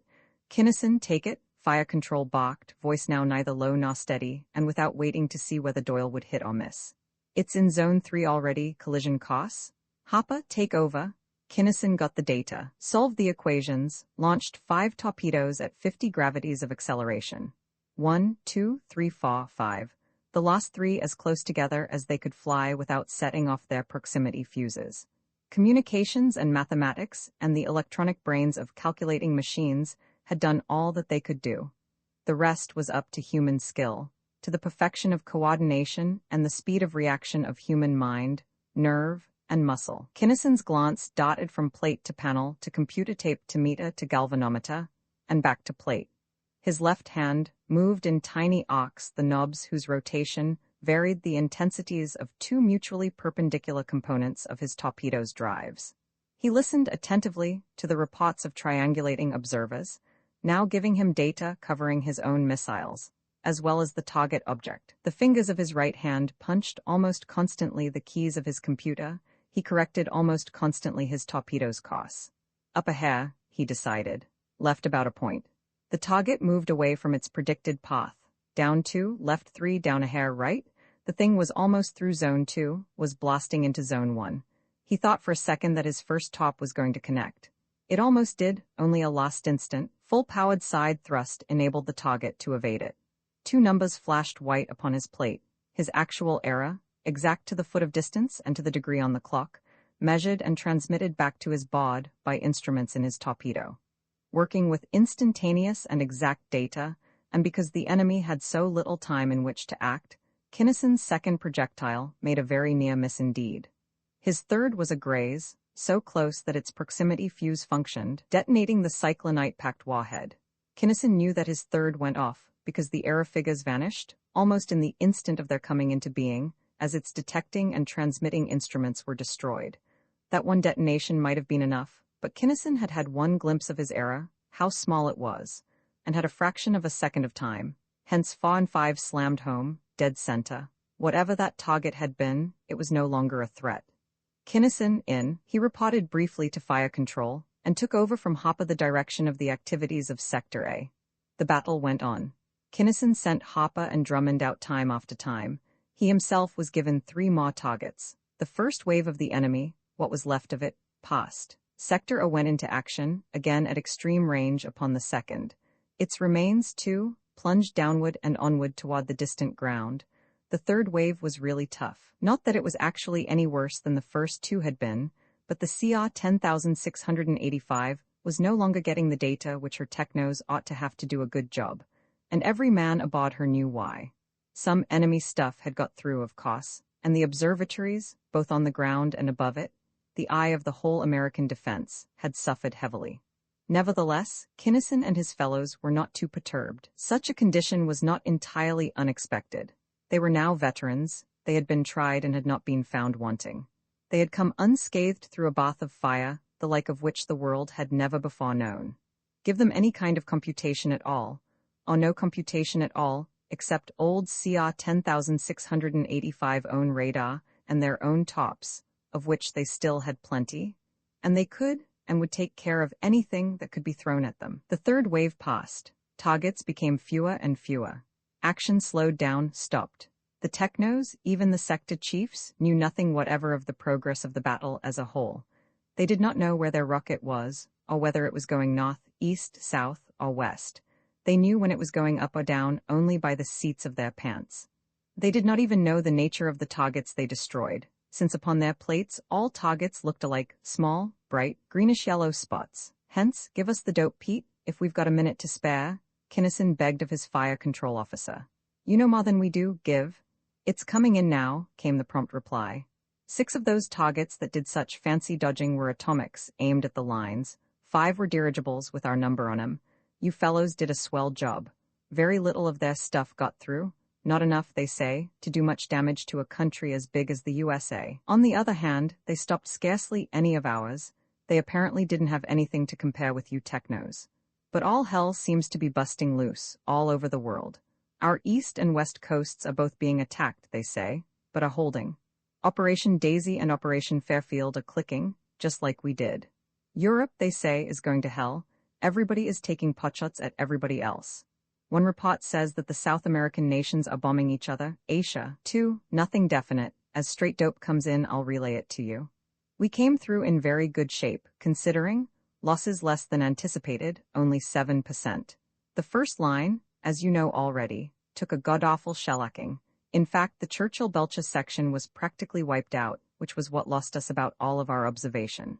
We are now just about over the southern end of Hudson Bay, heading down and south to join in making a vertical fleet formation.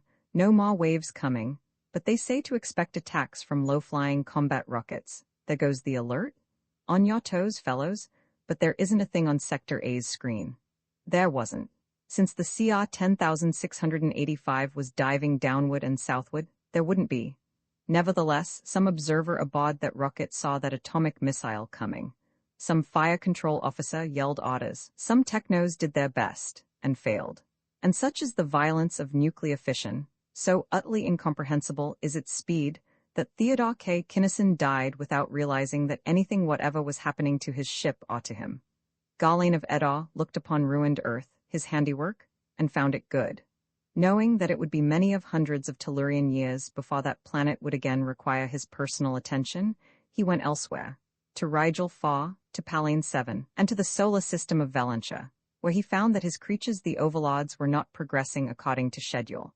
He spent quite a little time there, then searched minutely and fruitlessly for evidence of inimical activity within the innermost circle. And upon Far Arisia, a momentous decision was made. The time had come to curb sharply the hitherto unhampered Adorians. We are ready, then, to war openly upon them? Eukonidor asked, somewhat doubtfully. Again, to cleanse the planet tell us of dangerous radioactives, and of two noxious forms of life, is of course a simple matter. From our protected areas in North America, a strong but democratic government can spread to cover the world. That government can be extended easily enough to include Mars and Venus. But Galen, who is to operate as Roger, who has already planted, in the depths of North Polar Jupiter, the seeds of the Jovian Wars. Your visualization is sound. Youth, think on. Those interplanetary wars are of course inevitable, and will serve to strengthen and to unify the government of the inner planets, provided that Galen does not interfere. Oh, I see. Galen will not at first know, since a zone of compulsion will be held upon him. When he or some Adorian fusion perceives that compulsion and breaks it, at some such time of high stress as the Nevian incident, it will be too late. Our fusions will be operating. Roger will be allowed to perform only such acts as will be for civilization's eventual good. Nevia was selected as prime operator because of its location in a small region of the galaxy, which is almost devoid of solid iron, and because of its watery nature. Its aquatic forms of life being precisely those in which the Adorians are least interested. They will be given partial neutralization of inertia. They will be able to attain velocities a few times greater than that of light. That covers the situation, I think? Very good, Eucanidaw, the elders approved. A concise and accurate summation. Hundreds of Tellurian years passed, the aftermath, reconstruction, advancement. One world, two worlds, three worlds, united, harmonious, friendly. The Jovian was a solid, unshakable union. Nor did any Adorian know that such fantastically rapid progress was being made. Indeed, Garlane knew, as he drove his immense ship of space toward Sol, that he would find Tellus inhabited by peoples little above savagery. And it should be noted in passing that not once, throughout all those centuries, did a man named Kinnison marry a girl with red bronze-auburn hair and gold-flecked, tawny eyes. Roman 7 pirates of space, apparently motionless to her passengers and crew, the interplanetary liner Hyperion bobbed serenely onward through space at normal acceleration. In the railed-off sanctum in one corner of the control room, a bell tinkled, a smothered whir was heard, and Captain Bradley frowned as he studied the brief message upon the tape of the recorder. A message flashed to his desk from the operator's panel. He beckoned, and the second officer, whose watch it now was, read aloud, reports of scout patrols still negative. Still negative. The officer scowled and thought. They've already searched beyond the widest possible location of wreckage, too. 2 unexplained disappearances inside a month, first the Dione, then the Re, and not a plate nor a lifeboat recovered. Looks bad, sir. 1 might be an accident, 2 might possibly be a coincidence. His voice died away. But at 3 it would get to be a habit. The captain finished the thought, and whatever happened, happened quick. Neither of them had time to say a word. Their location recorders simply went dead. But of course they didn't have our detector screens nor our armament. According to the observatories, we're in clear ether, but I wouldn't trust them from Tellus to Luna. You have given the new orders, of course? Yes, sir. Detectors full out, all 3 courses of defensive screen on the trips, projectors manned, suits on the hooks. Every object detected to be investigated immediately. If vessels, they are to be warned to stay beyond extreme range. Anything entering the 4th zone is to be raid. Right, we are going through? But no known type of vessel could have made away with them without detection, the second officer argued. I wonder if there isn't something in those wild rumors we've been hearing lately? Bah, of course not, snorted the captain. Pirates in ships faster than light, subethereal rays, nullification of gravity mass without inertia, ridiculous. Proved impossible, over and over again. No, sir, if pirates are operating in space, and it looks very much like it, they won't get far against a good big battery full of kilowatt-hours behind 3 courses of heavy screen, and good gunners behind multiplex projectors. They're good enough for anybody. Pirates, Neptunians, angels, or devils in ships or on broomsticks. If they tackle the Hyperion, we'll burn them out of the ether? Leaving the captain's desk, the watch officer resumed his tour of duty.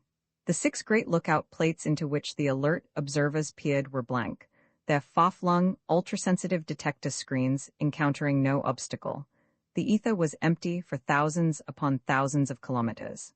The signal lamps upon the pilot's panel were dark. Its warning bells were silent. A brilliant point of white light in the center of the pilot's closely ruled micrometer grating, exactly upon the crosshairs of his directors, showed that the immense vessel was precisely upon the calculated course, as laid down by the automatic integrating cost plotters. Everything was quiet and in order. All's well, sir, he reported briefly to Captain Bradley, but all was not well. Danger, more serious by far in that it was not external, was even then, all unsuspected, gnawing at the great ship's vitals. In a locked and shielded compartment, deep down in the interior of the liner, was the great air purifier. Now a man leaned against the primary duct, the aorta through which flowed the stream of pure air supplying the entire vessel. This man, grotesque in full panoply of space armor, leaned against the duct, and as he leaned a drill bit deeper and deeper into the steel wall of the pipe. Soon it broke through, and the slight rush of air was stopped by the insertion of a tightly fitting rubber tube. The tube terminated in a heavy rubber balloon, which surrounded a frail glass bulb. The man stood tense, one hand holding before his silica steel helmeted head a large pocket chronometer, the other lightly grasping the balloon. A sneering grin was upon his face as he waited the exact second of action, the carefully predetermined instant when his right hand, closing, would shatter the fragile flask and force its contents into the primary air stream of the Hyperion. Far above, in the main saloon, the regular evening dance was in full swing. The ship's orchestra crashed into silence. There was a patter of applause, and Cleo Marston, radiant belle of the voyage, led her partner out onto the promenade and up to one of the observation plates. "Oh, we can't see the Earth anymore," she exclaimed. "Which way do you turn this, Mr. Costigan?" "Like this." And Conway Costigan, burly young first officer of the liner, turned the dials. "There, this plate is looking back or down at Tellus, this other one is looking ahead." Earth was a brilliantly shining crescent far beneath the flying vessel. Above her, ruddy Mars and silvery Jupiter blazed in splendor ineffable against a background of utterly indescribable blackness, a background thickly besprinkled with dimensionless points of dazzling brilliance, which were the stars. "Oh, isn't it wonderful?" breathed the girl, awed.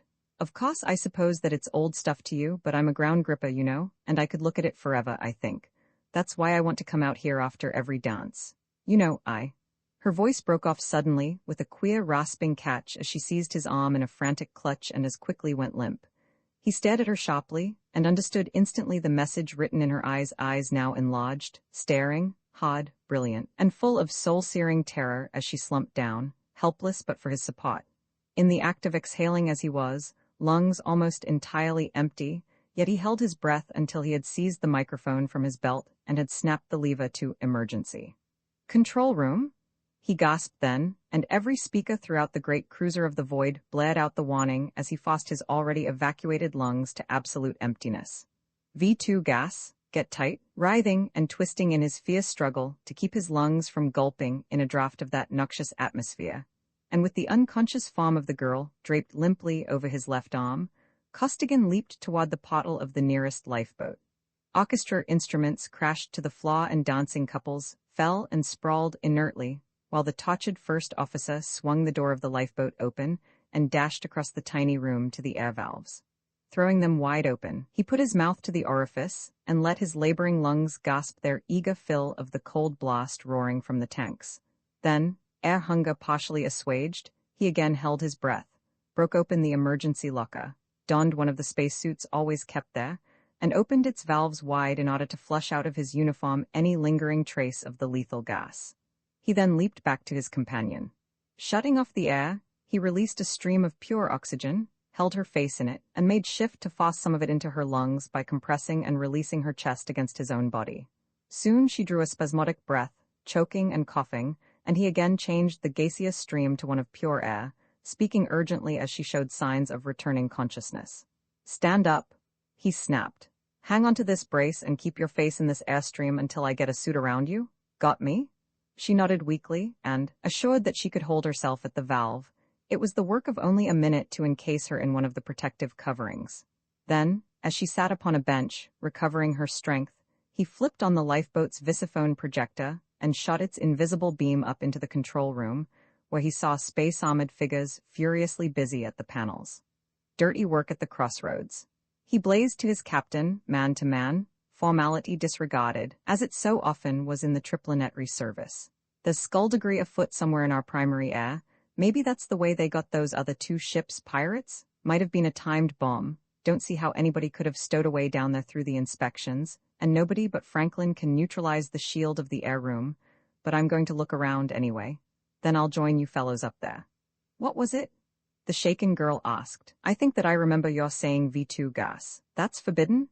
Anyway, I owe you my life, Conway, and I'll never forget it. Never." "Thanks, but the others? How about all the rest of us?" "It was V2, and it is forbidden," Costigan replied grimly, eyes fast upon the flashing plate, whose point of projection was now deep in the bowels of the vessel. "The penalty for using it or having it is death on sight. Gangsters and pirates use it since they have nothing to lose, being on the death list already. As for your life, I haven't saved it yet. You may wish I'd let it ride before we get done. The others are too far gone for oxygen, couldn't have brought even you around in a few more seconds, quick as I got to you. But there's a sure antidote. We all carry it in a lockbox in our armor, and we all know how to use it, because crooks all use V2, and so we're always expecting it. But since the air will be pure again in half an hour, we'll be able to revive the others easily enough if we can get by with whatever is going to happen next. There's the bird that did it, right in the air room. It's the chief engineer's suit, but that isn't Franklin that's in it.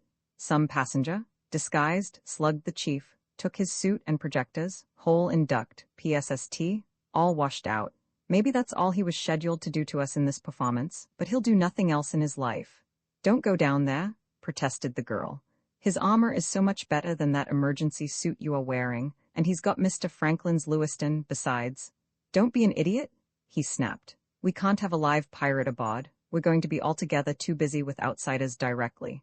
Don't worry, I'm not going to give him a break. I'll take a Standish. I'll rub him out like a blot. Stay right here until I come back after you, he commanded, and the heavy door of the lifeboat clanged shut behind him as he leaped out into the promenade. Straight across the saloon he made his way, paying no attention to the inert forms scattered here and there. Going up to a blank wall, he manipulated an almost invisible dial set flush with its surface, swung a heavy door aside, and lifted out the Standish, a fearsome weapon.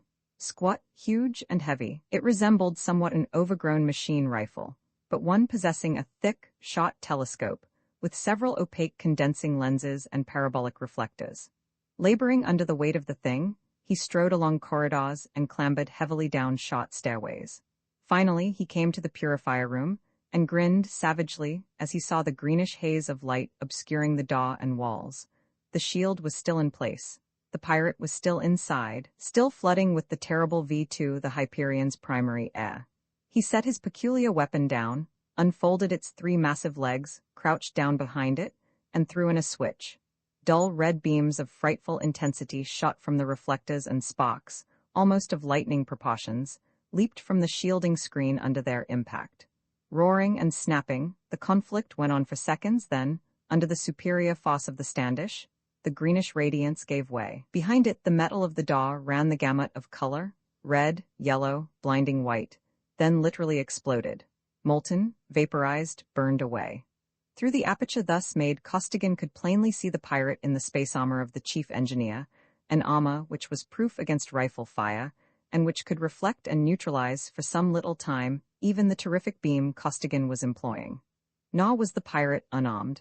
A vicious flare of incandescence leaped from his Lewiston, to spend its force in spitting, crackling pyrotechnics against the ether wall of the squat and monstrous Standish. But Costigan's infernal engine did not rely only upon vibratory destruction. At almost the first flash of the pirate's weapon, the officer touched a trigger. There was a double report, ear-shattering in that narrowly confined space, and the pirate's body literally flew into mist as a half-kilogram shell tore through his armor and exploded. Costigan shut off his beam, and with not the slightest softening of one hard lineament stared around the air room, making sure that no serious damage had been done to the vital machinery of the air purifier, the very lungs of the great spaceship. Dismounting the Standish, he lugged it back up to the main saloon, replaced it in its safe, and again set the combination lock. Thence to the lifeboat, where Cleo cried out in relief as she saw that he was unhurt. "Oh, Conway, I've been so afraid something would happen to you," she exclaimed as he led her rapidly upward toward the control room. "Of course you," she paused. "Sure," he replied, laconically. "Nothing to it. How do you feel about back to normal?" "All right, I think, except for being scared to death and just about out of control. I don't suppose that I'll be good for anything, but whatever I can do, count me in on." "Fine, you may be needed at that. Everybody's out, apparently, except those like me, who had a warning and could hold their breath until they got to their suits. But how did you know what it was? You can't see it, nor smell it, nor anything.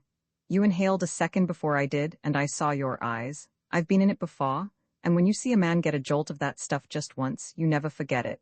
The engineers down below got it first, of course. It must have wiped them out. Then we got it in the saloon. Your passing out warned me, and luckily I had enough breath left to give the word. Quite a few of the fellows up above should have had time to get away. We'll see 'em all in the control room. I suppose that was why you revived me, in payment for so kindly warning you of the gas attack?" The girl laughed, shaky but game. "Something like that, probably," he answered lightly. "Here we are. Now we'll soon find out what's going to happen next." In the control room they saw at least a dozen armored figures, not now rushing about, but seated at their instruments, tense and ready. Fortunate it was that Costigan, veteran of space as he was, though young in years, had been down in the saloon. Fortunate that he had been familiar with that horrible outlawed gas. Fortunate that he had had presence of mind enough and sheer physical stamina enough to send his warning without allowing one paralyzing trace to enter his own lungs. Captain Bradley, the men on watch, and several other officers in their quarters or in the wardrooms. Space-hardened veterans all had obeyed instantly, and without question the amplifiers gasped command to get tight. Exhaling or inhaling, their air passages had snapped shut as that dread V2 was heard, and they had literally jumped into their armored suits of space, flushing them out with volume after volume of unquestionable air, holding their breath to the last possible second until their straining lungs could endure no more. Costigan waved the girl to a vacant bench, cautiously changing into his own armor from the emergency suit he had been wearing, and approached the captain. "Anything in sight, sir?" he asked, saluting. "They should have started something before this. They've started, but we can't locate them. We tried to send out a general sector alarm, but it hardly started when they blanketed our wave. Look at that." Following the captain's eyes, Costigan stared at the high-powered set of the ship's operator. Upon the plate, instead of a moving, living, three-dimensional picture, there was a flashing glare of blinding white light. From the speaker, instead of intelligible speech, was issuing a roaring, crackling stream of noise. "It's impossible!" Bradley burst out violently. "There's not a gram of metal inside the fourth zone, within 100,000 kilometers, and yet they must be close to send such a wave as that. But the second thinks not. What do you think, Costigan?" The bluff commander, reactionary and of the old school as was his breed, was furious, baffled, raging inwardly to come to grips with the invisible and indetectable foe. Face to face with the inexplicable, however, he listened to the younger men with unusual tolerance. "It's not only possible, it's quite evident that they've got something we haven't." Costigan's voice was bitter. "But why shouldn't they have? Service ships never get anything until it's been experimented with for years. But pirates and such always get the new stuff as soon as it's discovered. The only good thing I can see is that we got part of a message away, and the scouts can trace that interference out there. But the pirates know that, too. It won't be long now," he concluded, grimly. He spoke truly. Before another word was said, the outer screen flared white under a beam of terrific power, and simultaneously, there appeared upon one of the lookout plates a vivid picture of the pirate vessel. A huge, black torpedo of steel, now emitting flaring offensive beams of force. Instantly, the powerful weapons of the Hyperion were brought to bear, and in the blast of full-driven beams, the stranger's screens flamed incandescent. Heavy guns, under the recoil of whose fierce salvos the frame of the giant globe trembled and shuddered, shot out their tons of high-explosive shell. But the pirate commander had known accurately the strength of the liner, and knew that her armament was impotent against the forces at his command. His screens were invulnerable. The giant shells were exploded harmlessly in mid-space, miles from their objective. And suddenly, a frightful pencil of flame stabbed brilliantly from the black hulk of the enemy. Through the empty ether it tore, through the mighty defensive screens, through the tough metal of the outer and inner walls. Every ether defense of the Hyperion vanished, and her acceleration dropped to a quarter of its normal value. "Right through the battery room?" Bradley groaned. "We're on the emergency drive now. Our rays are done for, and we can't seem to put a shell anywhere near her with our guns."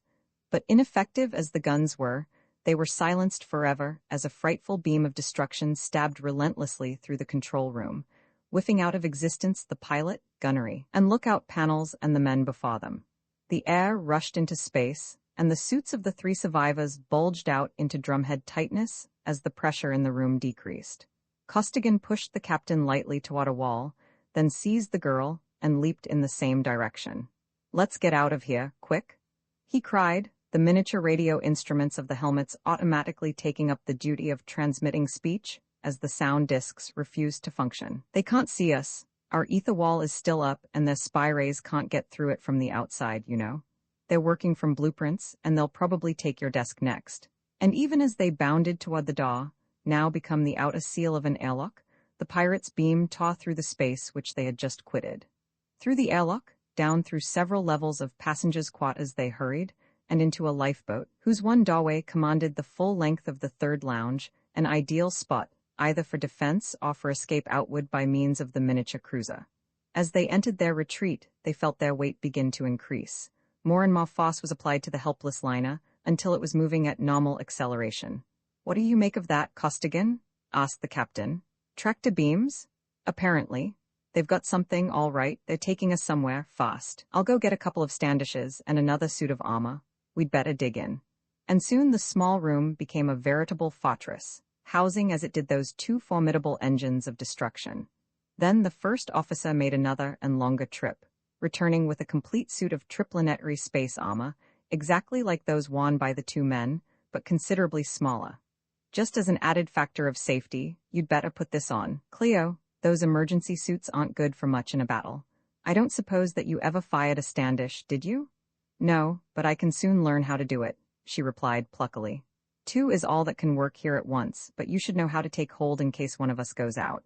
And while you're changing suits, you'd better put on some stuff I've got here, service special phones and detectors. Stick this little disc onto your chest with this bit of tape. Low down, out of sight, just under your wishbone is the best place. Take off your wristwatch and wear this one continuously. Never take it off for a second. Put on these pearls and wear them all the time, too.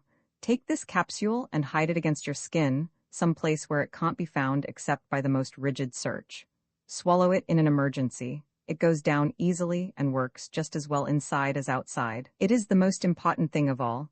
You can get along with it alone if you lose everything else, but without that capsule, the whole system's shot to pieces. With that outfit, if we should get separated, you can talk to us. We are both wearing them, although in somewhat different forms. You don't need to talk loud, just a mutter will be enough. They're handy little outfits, almost impossible to find and capable of a lot of things." "Thanks, Conway. I'll remember that too," Cleo replied, as she turned toward the tiny locker to follow his instructions. "But won't the scouts and patrols be catching us pretty quick?" The operator sent a warning. "Afraid the ether's empty, as far as we're concerned."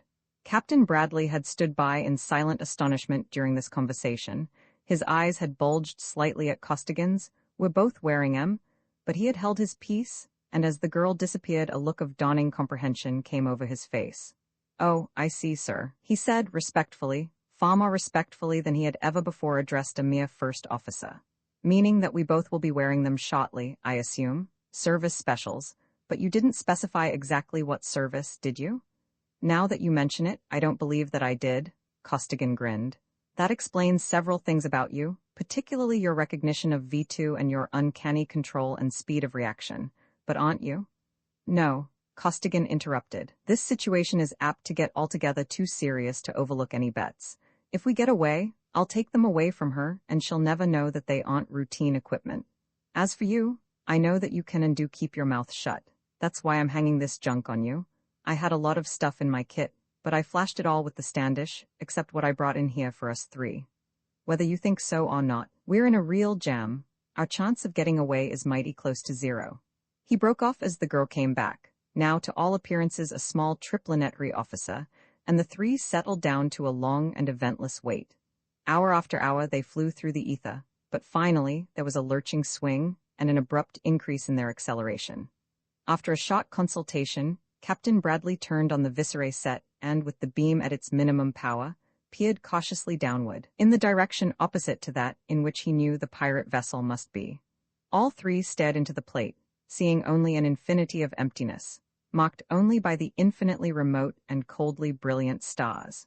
While they stared into space, a vast area of the heavens was blotted out, and they saw, faintly illuminated by a peculiar blue luminescence, a vast ball.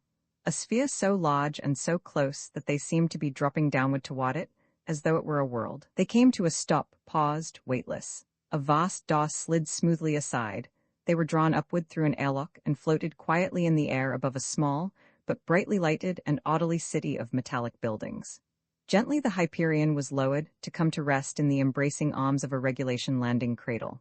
"Well, wherever it is, we're here," remarked Captain Bradley, grimly, and now the fireworks start," assented Costigan with a questioning glance at the girl. "Don't mind me," she answered his unspoken question. "I don't believe in surrendering, either."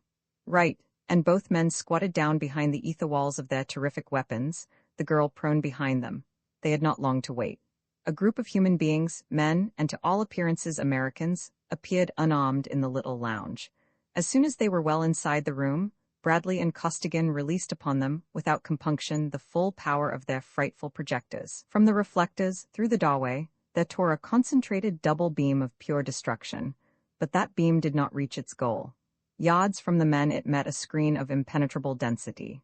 Instantly the gunners pressed their triggers, and a stream of high-explosive shells issued from the roaring weapons. But shells, also, were futile. They struck the shield and vanished without exploding, and without leaving a trace to show that they had ever existed. Costigan sprang to his feet, but before he could launch his intended attack, a vast tunnel appeared beside him. Something had gone through the entire width of the liner, cutting effortlessly a smooth cylinder of emptiness. Air rushed in to fill the vacuum, and the three visitors felt themselves seized by invisible forces and drawn into the tunnel. Through it they floated, up to and over buildings, finally slanting downward toward the door of a great high-towered structure. Doors opened before them and closed behind them, until at last they stood upright in a room which was evidently the office of a busy executive. They faced a desk which, in addition to the usual equipment of the businessman, carried also a bewilderingly complete switchboard and instrument panel. Seated impassively at the desk, there was a gray man. Not only was he dressed entirely in gray, but his heavy hair was gray, his eyes were gray, and even his tanned skin seemed to give the impression of grayness in disguise. His overwhelming personality radiated an aura of grayness, not the gentle gray of the dove, but the resistless, driving gray of the superdreadnought, the hard, inflexible, brittle gray of the fracture of high-carbon steel. Captain Bradley, First Officer Costigan, Miss Marston. The man spoke quietly but crisply. I had not intended you two men to live so long. That is a detail, however, which we will pass by for the moment. You may remove your suits. Neither officer moved, but both stared back at the speaker, unflinchingly. I am not accustomed to repeating instructions, the man at the desk continued, voice still low and level, but instinct with deadly menace. You may choose between removing those suits and dying in them, here and now. Costigan moved over to Cleo and slowly took off her armor. Then, after a flashing exchange of glances and a muttered word, the two officers threw off their suits simultaneously and fired at the same instant. Bradley with his Lewiston, Costigan with a heavy automatic pistol whose bullets were explosive shells of tremendous power.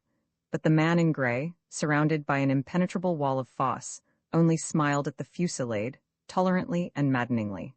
Costigan leaped fiercely, only to be hurled backward as he struck that unyielding, invisible wall. A vicious beam snapped him back into place, the weapons were snatched away, and all three captives were held to their former positions. I permitted that as a demonstration of futility, the gray man said, his hard voice becoming hotter, but I will permit no more foolishness. Now I will introduce myself. I am known as Roger. You probably have heard nothing of me, very few Tellurians have, or ever will. Whether or not you two live depends solely upon yourselves. Being something of a student of men, I fear that you will both die shortly. Able and resourceful as you have just shown yourselves to be, you could be valuable to me, but you probably will not, in which case you shall, of course, cease to exist. That, however, in its proper time, you shall be of some slight service to me in the process of being eliminated. In your case, Miss Marston, I find myself undecided between two courses of action, each highly desirable, but unfortunately mutually exclusive. Your father will be glad to ransom you at an exceedingly high figure, but in spite of that fact, I may decide to use you in a research upon sex. Yes, Cleo rose magnificently to the occasion.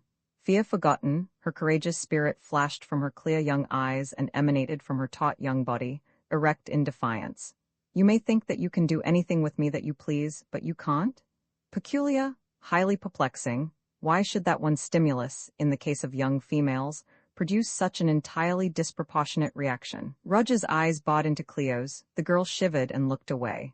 But sex itself, primal and basic, the most widespread concomitant of life in this continuum, is completely illogical and paradoxical. Most baffling, decidedly, this research on sex must go on. Roger pressed a button and a tall, comely woman appeared, a woman of indefinite age and of uncertain nationality.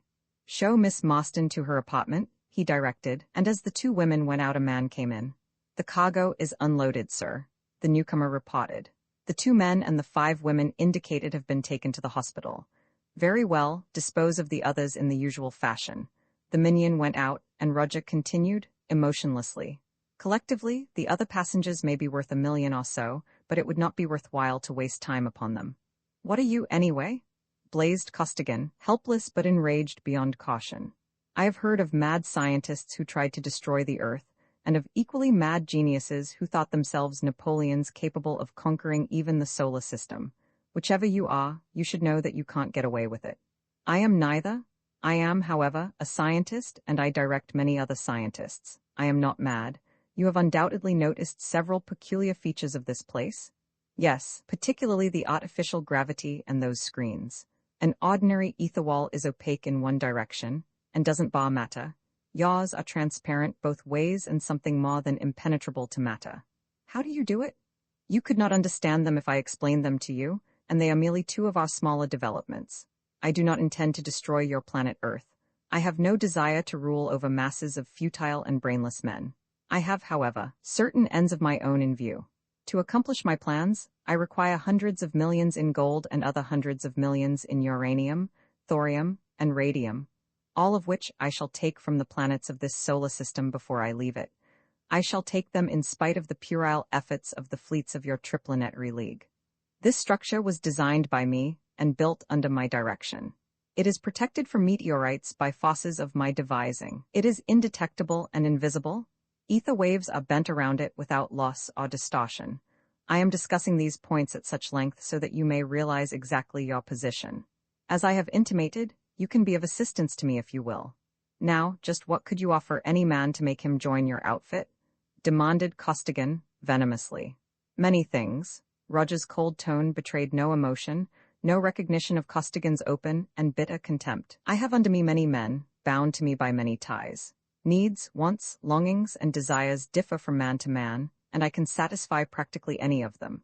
Many men take delight in the society of young and beautiful women, but there are other urges which I have found quite efficient. Greed, thirst for fame, longing for power, and so on, including many qualities usually regarded as noble. And what I promise, I deliver.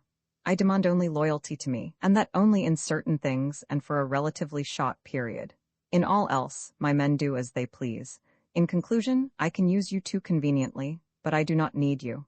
Therefore you may choose now between my service and the alternative. Exactly what is the alternative? We will not go into that. Suffice it to say that it has to do with a minor research, which is not progressing satisfactorily. It will result in your extinction, and perhaps I should mention that that extinction will not be particularly pleasant. I say no, you, Bradley Rod. He intended to give an unexpurgated classification, but was rudely interrupted. Hold on a minute, snapped Costigan. How about Miss Marston? She has nothing to do with this discussion, returned Roger, icily. I do not bargain. In fact, I believe that I shall keep her for a time. She has it in mind to destroy herself if I do not allow her to be ransomed, but she will find that door closed to her until I permit it to open. In that case, I string along with the chief, take what he started to say about you and run it clear across the board for me? Balked Costigan. Very well, that decision was to be expected from men of your type.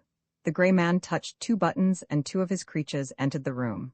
Put these men into two separate cells on the second level, he ordered. Search them. All their weapons may not have been in their armor. Seal the doors and mount special guards, tuned to me here.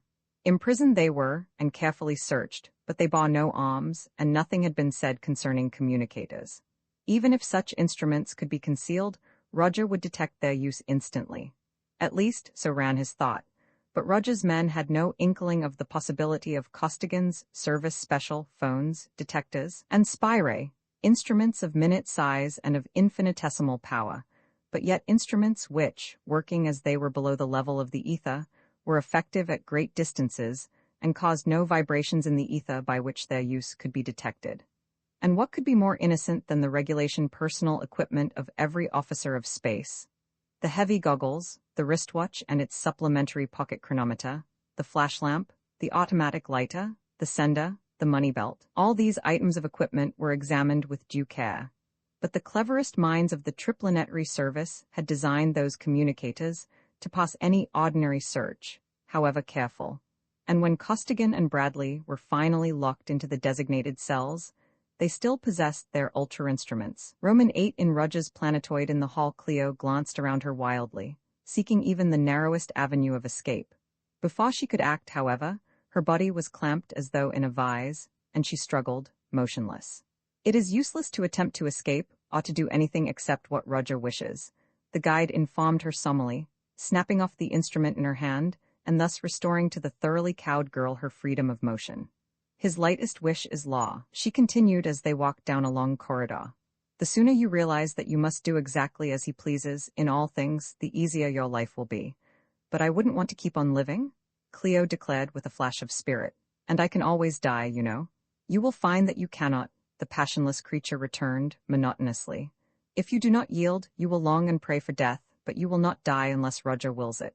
Look at me, I cannot die. Here is your apartment. You will stay here until Roger gives further orders concerning you. The living automaton opened a door and stood silent and impassive while Cleo, staring at her in horror, shrank past her and into the sumptuously furnished suite. The door closed soundlessly and utter silence descended as a pall. Not an ordinary silence, but the indescribable perfection of the absolute silence, complete absence of all sound. In that silence Cleo stood motionless. Tense and rigid, hopeless, despairing, she stood there in that magnificent room, fighting an almost overwhelming impulse to scream. Suddenly she heard the cold voice of Roger, speaking from the empty air. "You are overwrought, Miss Marston. You can be of no use to yourself or to me in that condition. I command you to rest, and to ensure that rest, you may pull that cord, which will establish about this room an ether wall. A wall to cut off even this my voice." The voice ceased as she pulled the cord savagely and threw herself upon a divan in a torrent of gasping, strangling, but rebellious sobs. Then again came a voice, but not to her ears. Deep within her, pervading every bone and muscle, it made itself felt rather than heard. "Cleo," it asked, "don't talk yet." "Conway," she gasped in relief, every fiber of her being thrilled into new hope at the deep, well-remembered voice of Conway Costigan. "Keep still?" he snapped. "Don't act so happy. He may have a spy ray on you. He can't hear me, but he may be able to hear you. When he was talking to you, you must have noticed a sort of rough, sandpapery feeling under that necklace I gave you. Since he's got an ether wall around you, the beads are dead now. If you feel anything like that under the wristwatch, breathe deeply, twice. If you don't feel anything there, it's safe for you to talk as loud as you please." "I don't feel anything, Conway," she rejoiced. Tears forgotten, she was her old, buoyant self again. "So that wall is real after all? I only about half believed it. Don't trust it too much, because he can cut it off from the outside any time he wants to. Remember what I told you. That necklace will warn you of any spy ray in the ether, and the watch will detect anything below the level of the ether.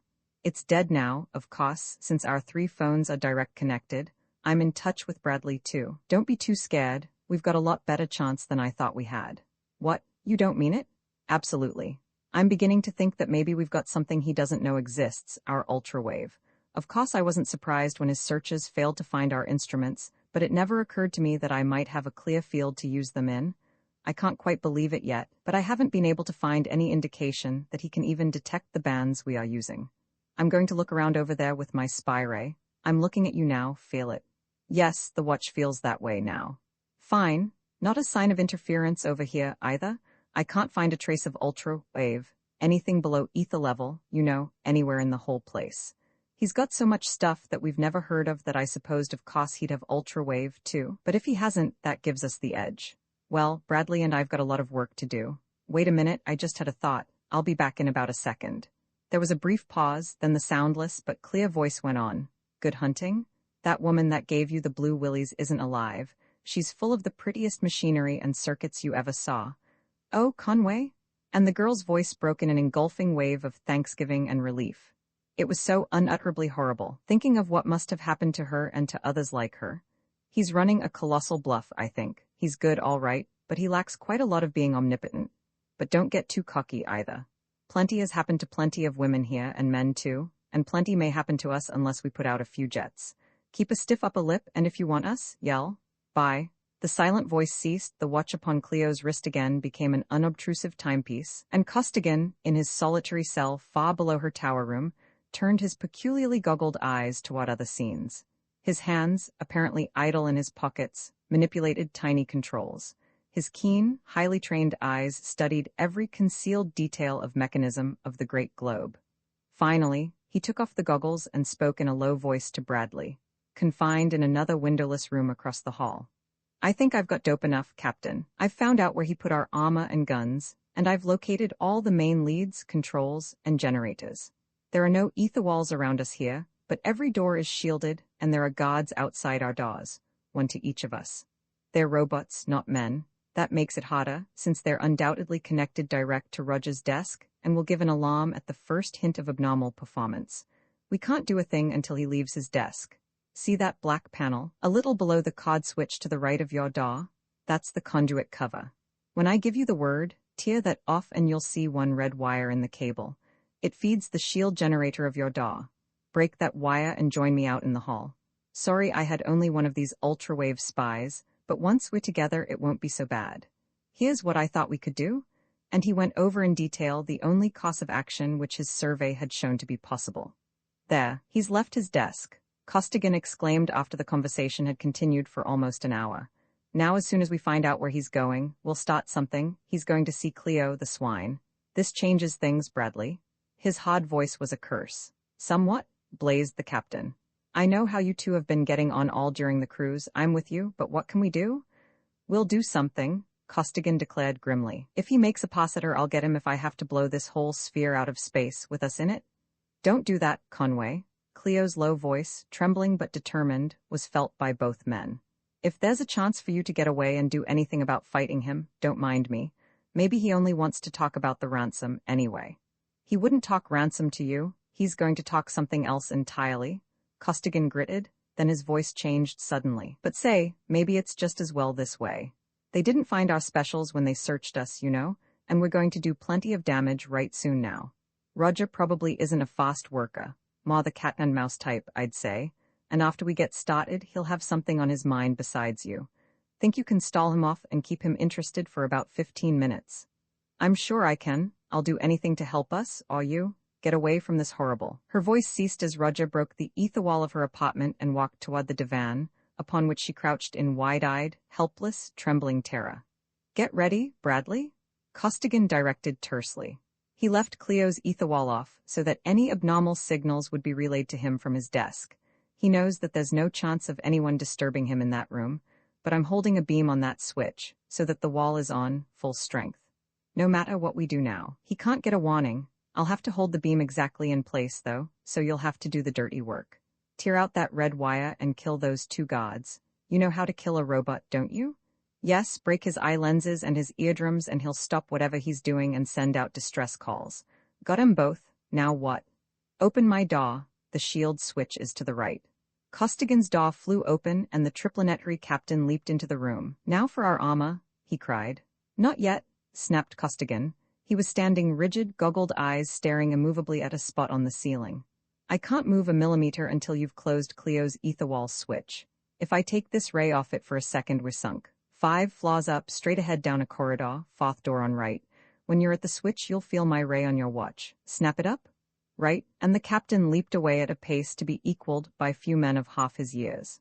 Soon he was back, and after Costigan had tested the ether wall of the bridal suite to make sure that no warning signal from his desk or his servants could reach Roger within it, the two officers hurried away toward the room in which their space armor was. Too bad they don't wear uniforms, panted Bradley, short of breath from the many flights of stairs. Might have helped some as disguise. I doubt it. With so many robots around, they've probably got signals that we couldn't understand anyway. If we meet anybody, it'll mean a battle. Hold it? Peering through walls with his spy ray, Costigan had seen 2 men approaching, blocking an intersecting corridor into which they must turn. 2 of them, a man and a robot. The robot's on your side. We'll wait here, right at the corner. When they round it, take him. And Costigan put away his goggles in readiness for strife. All unsuspecting, the 2 pirates came into view, and as they appeared, the 2 officers struck. Costigan, on the inside, drove a shot, hard right low into the human pirate's abdomen. The fiercely driven fist sank to the wrist into the soft tissues, and the stricken man collapsed. But even as the blow landed, Costigan had seen that there was a 3rd enemy, following close behind the 2 he had been watching. A pirate who was even then training a ray projector upon him. Reacting automatically, Costigan swung his unconscious opponent around in front of him, so that it was into an enemy's body that the vicious ray tore, and not into his own.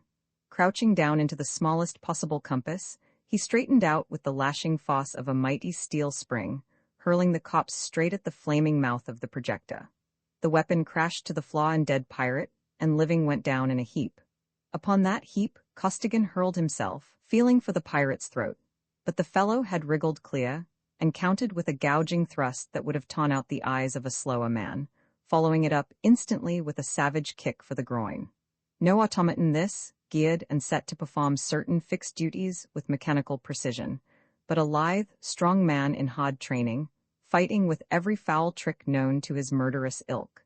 But Costigan was no tyro in the art of dirty fighting. Few indeed were the maiming tricks of foul combat unknown to even the rank and file of the highly efficient undercover branch of the Triplanetary service, and Costigan, a sector chief, knew them all.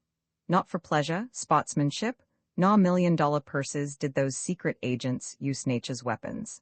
They came to grips only when it could not possibly be avoided, but when they were forced to fight in that fashion, they went in with but one grim purpose: to kill, and to kill in the shortest possible space of time. Thus it was that Costigan's opening soon came. The pirate launched a vicious coup de sabot, which Costigan avoided by a lightning shift.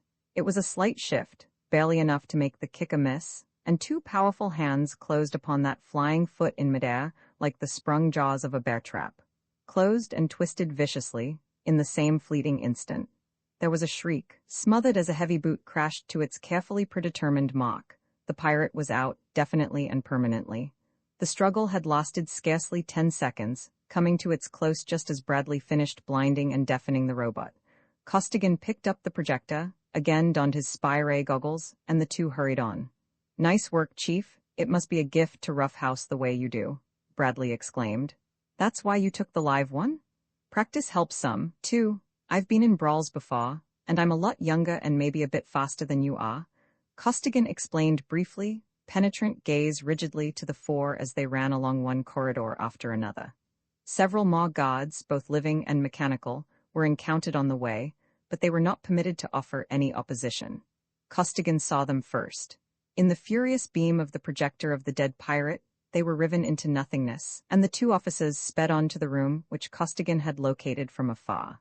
The 3 suits of Triplanetary space armor had been locked up in a cabinet whose doors Costigan literally blew off with a blast of force rather than consume time in tracing the power leads. "I feel like something now." Costigan, once more encased in his own armor, heaved a great sigh of relief. "Rough and tumble's all right with 1 or 2, but that generator room is full of grief, and we won't have any too much stuff as it is. We've got to take Cleo's suit along. We'll carry it down to the door of the power room, drop it there, and pick it up on the way back." Contemptuous now of possible gods, the armored pair strode toward the power plant, the very heart of the immense fortress of space. Guards were encountered, and captains, officers who signaled frantically to their chief, since he alone could unleash the frightful forces at his command, and who profanely wondered at his unwanted silence. But the enemy beams were impotent against the ether walls of that armor, and the pirates, without armor in the security of their own planetoid as they were, vanished utterly in the ravening beams of the twin Lewistons. As they paused before the door of the power room, both men felt Cleo's voice raised in her first and last appeal, an appeal wrung from her against her will by the extremity of her position. "Conway, hurry." His eyes, "They're tearing me apart. Hurry, dear." In the horror-filled tones both men read clearly, however inaccurately, the girl's dire extremity. Each saw plainly a happy, carefree young Earth girl, upon her first trip into space, locked inside an ether wall with an overbrained, underconscienced human machine, a superintelligent but lecherous and unmoral mechanism of flesh and blood, acknowledging no authority, ruled by nothing save his own scientific drivings and the almost equally powerful urges of his desires and passions. She must have fought with every resource at her command. She must have wept and pleaded, stormed and raged, feigned submission, and played for time, and her torment had not touched in the slightest degree the merciless and gloating brain of the being who called himself Roger. Now, his tantalizing, ruthless cat play would be done. The horrible gray-brown face would be close to hers. She wailed her final despairing message to Costigan and attacked that hideous face with the fury of a tigress. Costigan bit off a bitter imprecation. "Hold him just a second longer, sweetheart," he cried, and the power room door vanished. Through the great room the 2 Lewistons swept at full aperture and at maximum power, 2 rapidly opening fans of death and destruction. Here and there a god, more rapid than his fellows, trained a futile projector, a projector whose magazine exploded at the touch of that frightful field of force, liberating instantaneously its thousands upon thousands of kilowatt-hours of startup energy. Through the delicately adjusted, complex mechanisms the destroying beams taw. At their touch, armatures burned out, high-tension leads volatilized in crashing, high-voltage arcs. Masses of metal smoked and burned in the path of vast forces now seeking the easiest path to neutralization. Delicate instruments blew up, copper ran in streams. As the last machine subsided into a semi-molten mass of metal, the two wreckers, each grasping a brace, felt themselves become weightless and knew that they had accomplished the first part of their program. Costigan leaped for the outer door. His the task to go to Cleo's aid. Bradley would follow more slowly, bringing the girl's armor and taking care of any possible pursuit. As he sailed through the air, he spoke. "Coming, Cleo? All right, girl?" Questioningly, half fearfully. "All right, Conway." Her voice was almost unrecognizable, broken in retching agony. "When everything went crazy, he found out that the ether wall was up and forgot all about me. He shut it off and seemed to go crazy too. He is floundering around like a wild man now. I'm trying to keep him from going downstairs." "Good girl, keep him busy 1 minute more. He's getting all the warnings at once and wants to get back to his bod. But what's the matter with you? Did he hurt you after all?" "Oh no, not that. He didn't do anything but look at me. But that was bad enough. But I'm sick, horribly sick. I'm falling. I'm so dizzy that I can scarcely see. My head is breaking up into little pieces. I just know I'm going to die, Conway." Oh, is that all?" In his sheer relief that they had been in time, Costigan did not think of sympathizing with Cleo's very real present distress of mind and body. "I forgot that you're a ground gripper. That's just a little touch of space sickness. It'll wear off directly." "All right, I'm coming." Let go of him and get as far away from him as you can. He was now in the street. Perhaps 200 feet distant and 100 feet above him was the tower room in which were Cleo and Roger. He sprang directly toward its large window, and as he floated upward, he corrected his course and accelerated his pace by firing backward at various angles with his heavy service pistol, uncaring that at the point of impact of each of those shells, a small blast of destruction erupted. He missed the window a trifle, but that did not matter. His flaming Lewiston opened a way for him, partly through the window, partly through the wall. As he sawed through the opening, he trained projector and pistol upon Roger, now almost to the door, noticing as he did so that Cleo was clinging convulsively to a lamp bracket upon the wall. Door and wall vanished in the Lewiston's terrific beam, but the pirate stood unharmed. Neither ravening ray nor explosive shell could harm him. He had snapped on the protective shield, whose generator was always upon his person. When Cleo reported that Roger seemed to go crazy and was floundering around like a wild man, she had no idea of how she was understanding the actual situation. For Galen of Edda, then energizing the form of flesh that was Roger, had for the first time in his prodigiously long life met in direct conflict with an overwhelming superior force. Roger had been sublimely confident that he could detect the use, anywhere in or around his planetoid, of ultrawave. He had been equally sure that he could control directly and absolutely the physical activities of any number of these semi-intelligent human beings. But 4 Arisians in fusion, Drownley, Brolantine, Nedanilla, and Creedigan, had been on guard for weeks. When the time came to act, they acted. Roger's first thought, upon discovering what tremendous and inexplicable damage had already been done, was to destroy instantly the 2 men who were doing it. He could not touch them. His second was to blast out of existence this supposedly human female, but no more could he touch her. His fiercest mental bolts spent themselves harmlessly 3 millimeters away from her skin. She gazed into his eyes completely unaware of the torrents of energy pouring from them. He could not even aim a weapon at her. His third was to call for help to Edda. He could not. The subether was closed, nor could he either discover the manner of its closing or trace the power which was keeping it closed. His Adorian body, even if he could recreate it here, could not withstand the environment. This Roger thing would have to do whatever it could, unaided by Galen's mental powers. And, physically, it was a very capable body indeed. Also, it was armed and armored with mechanisms of Galen's own devising, and Edda's second-in-command was in no sense a coward. But Roger, while not exactly a ground gripper, did not know how to handle himself without weight, whereas Costigan, given 6 walls against which to push, was even more efficient in weightless combat than when handicapped by the force of gravitation. Keeping his projector upon the pirate, he seized the first club to hand, a long, slender pedestal of metal, launched himself past the pirate chief. With all the momentum of his mass and velocity, and all the power of his good right arm, he swung the bar at the pirate's head. That fiercely driven mass of metal should have taken head from shoulders, but it did not. Roger's shield of force was utterly rigid and impenetrable. The only effect of the frightful blow was to set him spinning, end over end, like the flying baton of an acrobatic drum major. As the spinning form crashed against the opposite wall of the room, Bradley floated in, carrying Cleo's armor. Without a word, the captain loosened the helpless girl's grip upon the bracket and encased her in the suit.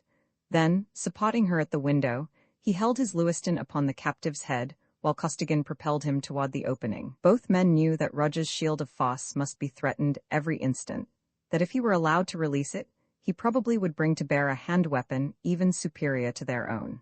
Braced against the wall, Costigan sighted along Roger's body toward the most distant point of the lofty dome of the artificial planet and gave him a gentle push.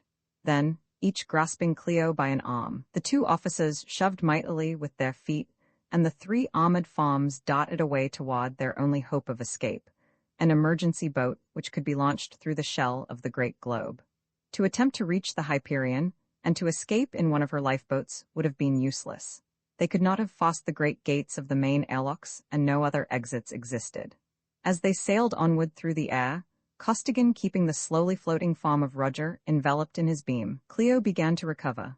"Suppose they get their gravity fixed," she asked, apprehensively, "and they're raying us and shooting at us?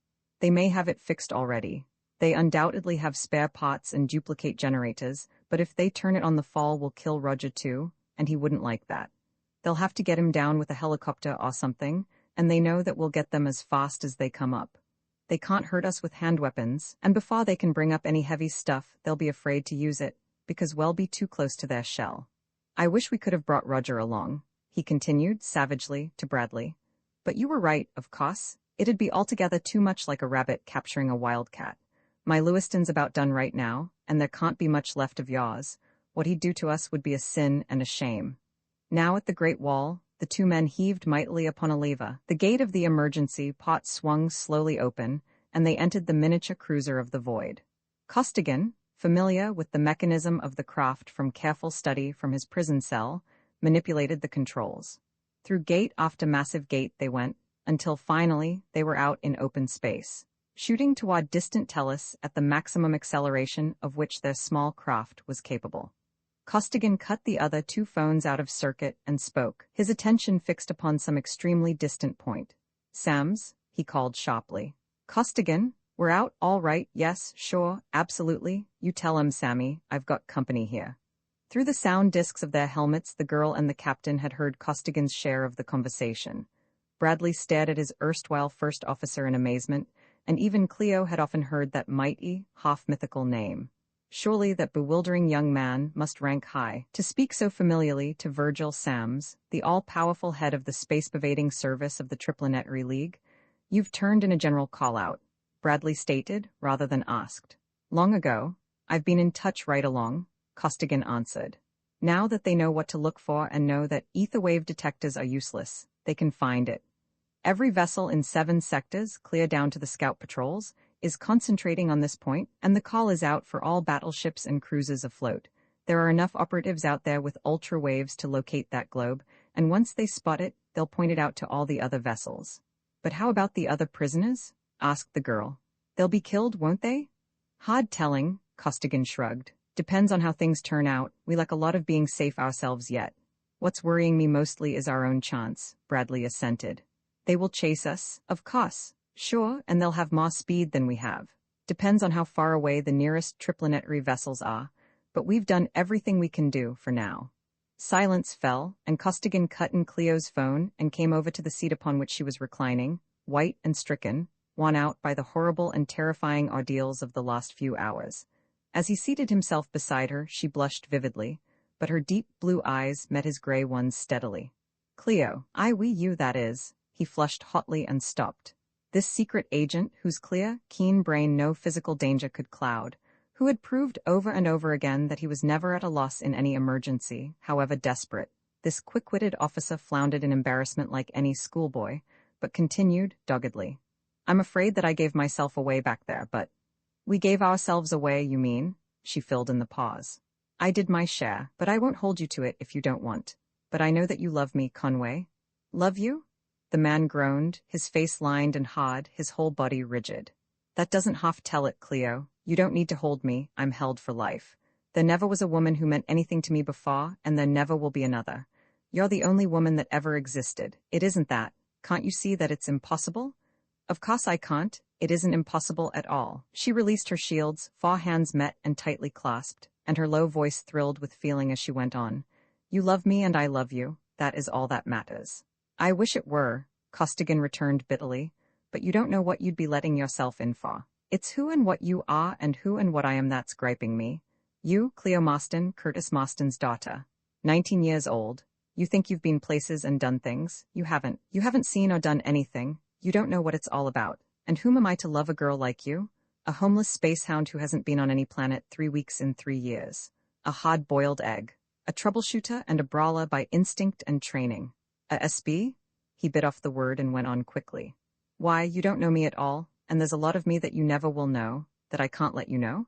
You'd better lay off me, girl, while you can. It'll be best for you, believe me. But I can't, Conway, and neither can you? The girl answered softly, a glorious light in her eyes. It's too late for that. On the ship it was just another of those things, but since then we've come really to know each other, and we're sunk. The situation is out of control, and we both know it. And neither of us would change it if we could, and you know that too? I don't know very much, I admit, but I do know what you thought you'd have to keep from me, and I admire you all the more for it. We all honor the service, Conway dearest. It is only you men who have made and are keeping the 3 planets fit places to live in, and I know that any one of Virgil Sam's assistants would have to be a man in 1,000 million. What makes you think that? He demanded sharply. You told me so yourself, indirectly. Who else in the 3 worlds could possibly call him Sammy? You are hard, of course, but you must be so, and I never did like soft men anyway. And you brawl in a good cause. You are very much a man, my Conway, a real man, and I love you. Now, if they catch us, all right, we'll die together, at least, she finished intensely. You're right, sweetheart, of course, he admitted. I don't believe that I could really let you let me go, even though I know you ought to. And their hands locked together even more firmly than before. If we ever get out of this jam, I'm going to kiss you, but this is no time to be taking off your helmet. In fact, I'm taking too many chances with you in keeping your shields off. Snap 'em on again, they ought to be getting fairly close by this time. Hands released and armor again tight, Costigan went over to join Bradley at the control board. How are they coming, Captain? He asked. Not so good, quite a ways off yet. At least an hour, I'd say, before a cruiser can get within range. I'll see if I can locate any of the pirates chasing us. If I do, it'll be by accident. This little spy ray isn't good for much except close work. I'm afraid the first warning we'll have will be when they take hold of us with a tractor, or spear us with a needle. Probably a beam, though. This is one of their emergency lifeboats, and they wouldn't want to destroy it unless they have to. Also, I imagine that Roger wants us alive pretty badly. He has unfinished business with all 3 of us, and I can well believe that his not particularly pleasant extinction will be even less so after the way we rooked him. I want you to do me a favor, Conway. Cleo's face was white with horror at the thought of facing again that unspeakable creature of gray. Give me a gun or something, please. I don't want him ever to look at me that way again, to say nothing of what else he might do while I'm alive. He won't, Costigan assured her, narrow of eye and grim of jaw. He was, as she had said, hard. But you don't want a gun. You might get nervous and use it too soon.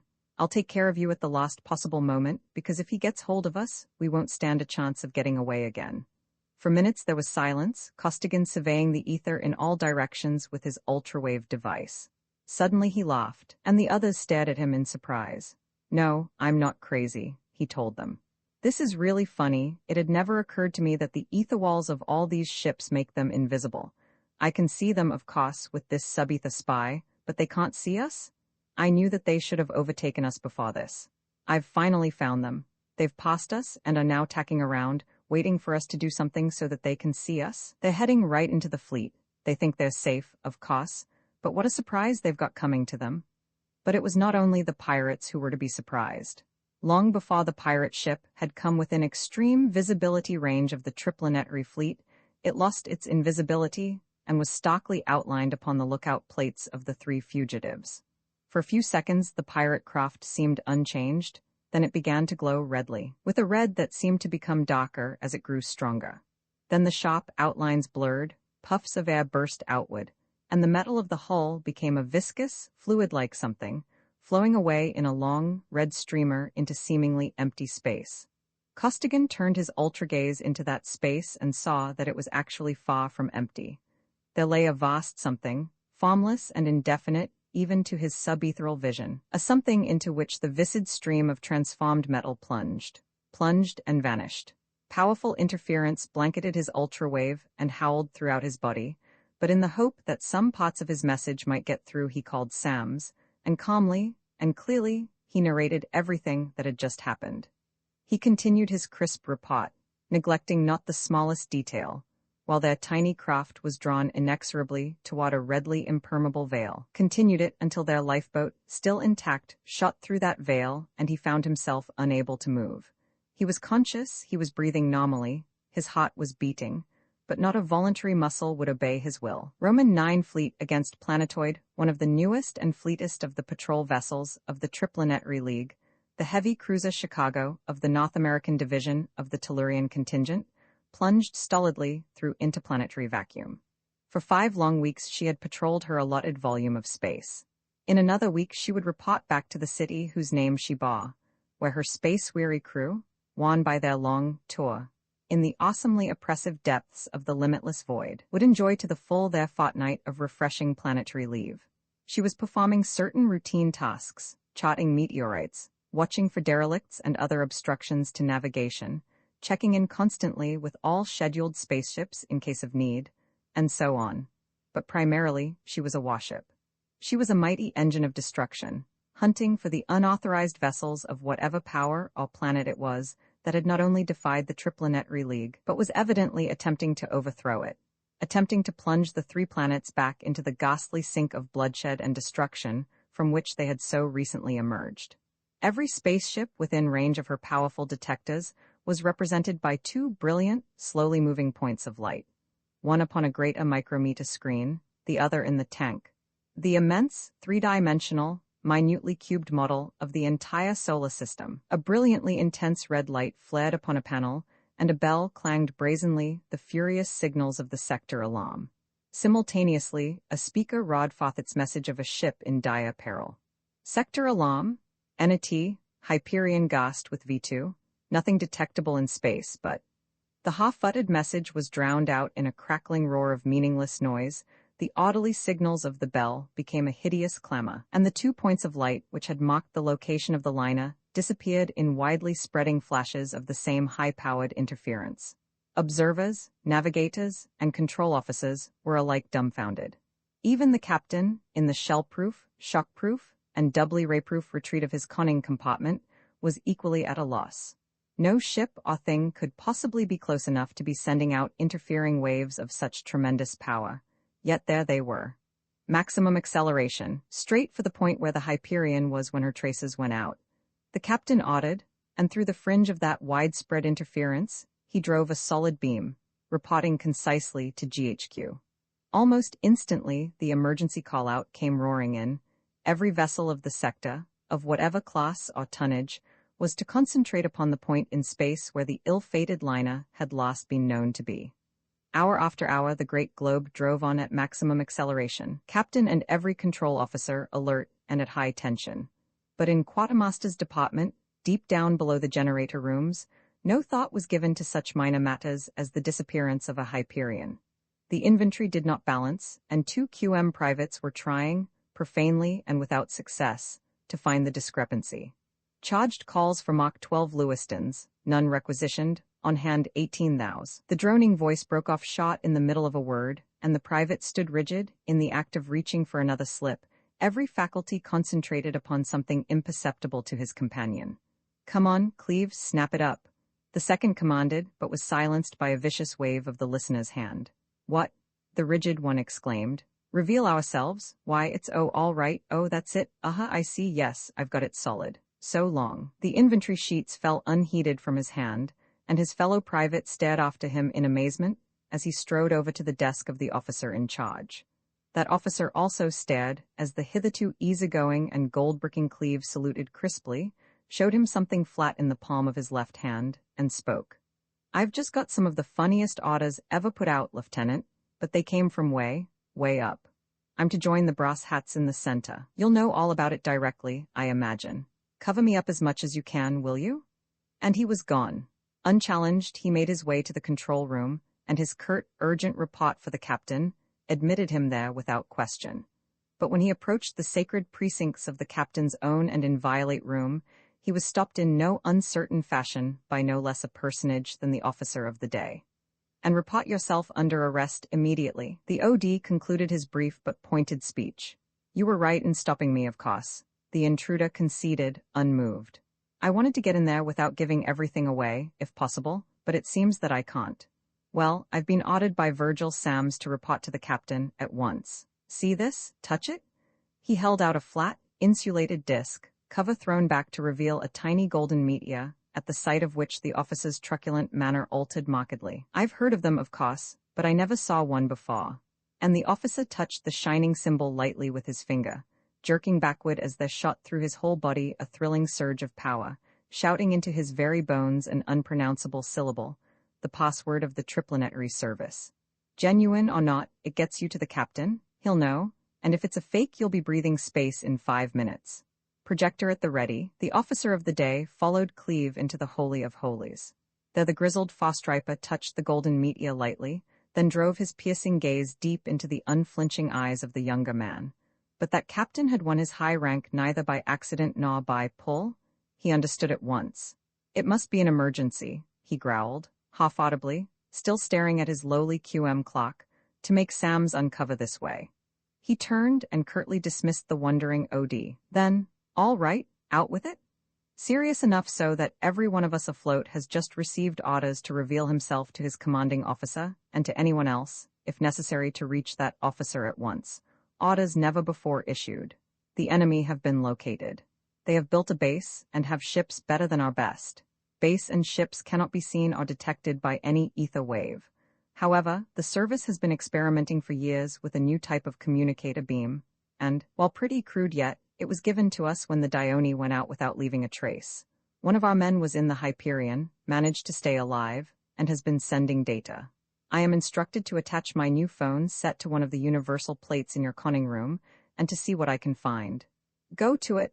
The captain waved his hand and the operative bent to his task. Commanders of all vessels of the fleet, the headquarters speaker, receiver sealed upon the wavelength of the admiral of the fleet, broke the long silence. All vessels in sectors L to R, inclusive, will interlock location signals.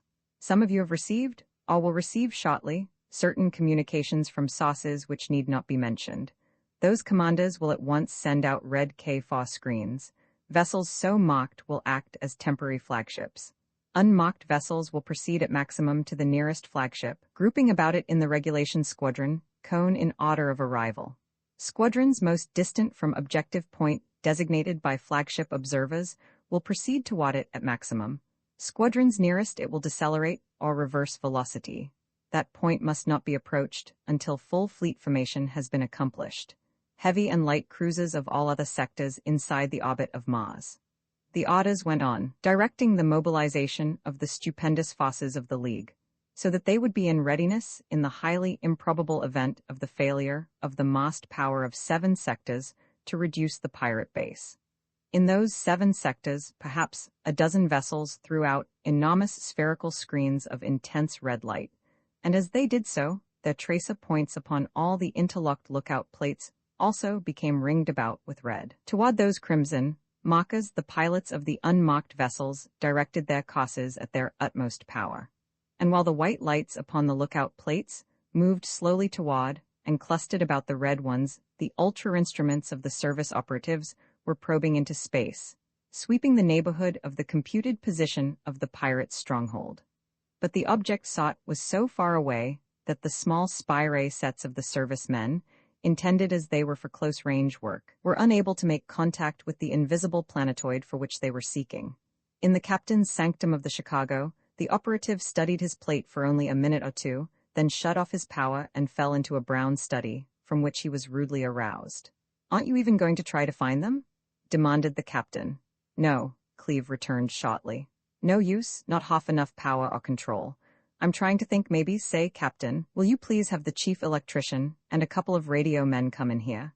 They came, and for hours, while the other ultra-wave men searched the apparently empty ether with their ineffective beams, the three technical experts and the erstwhile quartermaster's clock labored upon a huge and complex ultra-wave projector, the three blindly and with doubtful questions, the one with sure knowledge at least of what he was trying to do.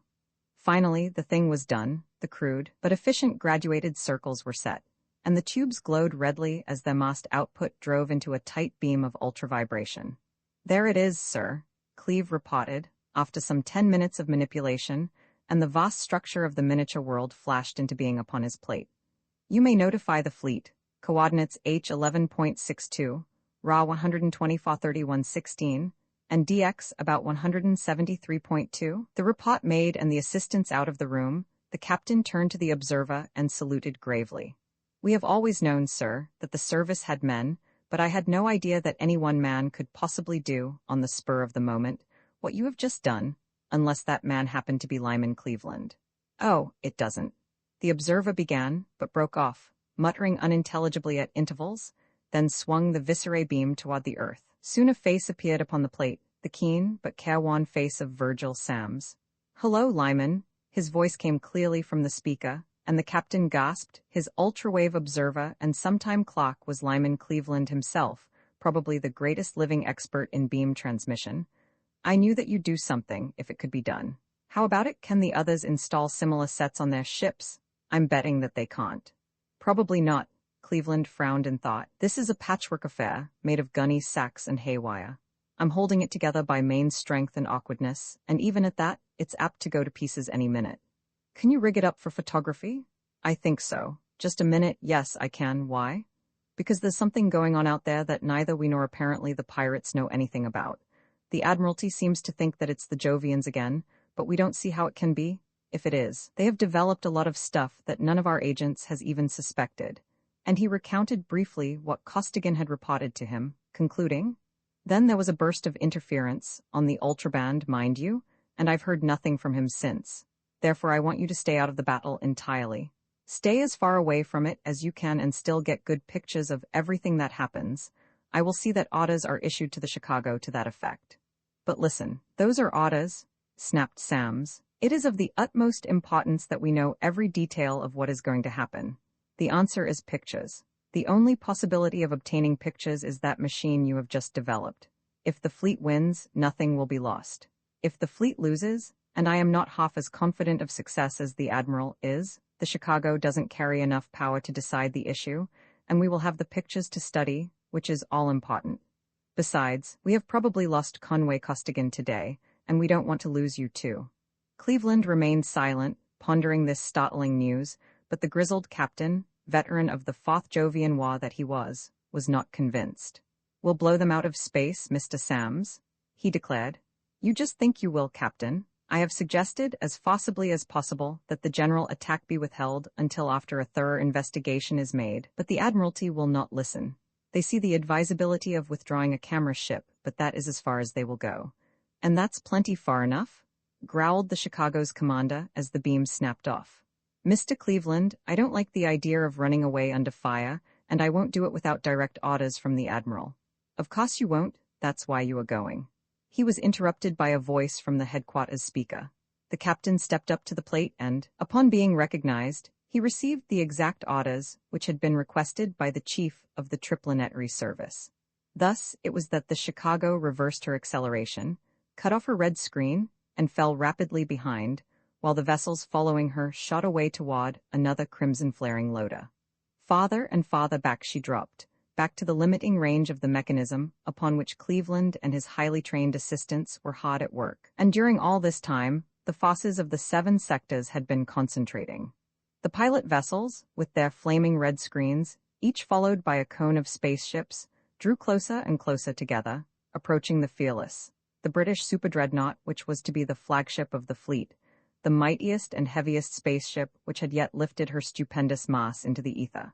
Now, systematically and precisely, the Great Cone of Battle was coming into being. A formation developed during the Jovian Wars, while the forces of the three planets were fighting in space for their very civilization's existence, and one never used since the lost space fleets of Jupiter's murderous hordes had been wiped out.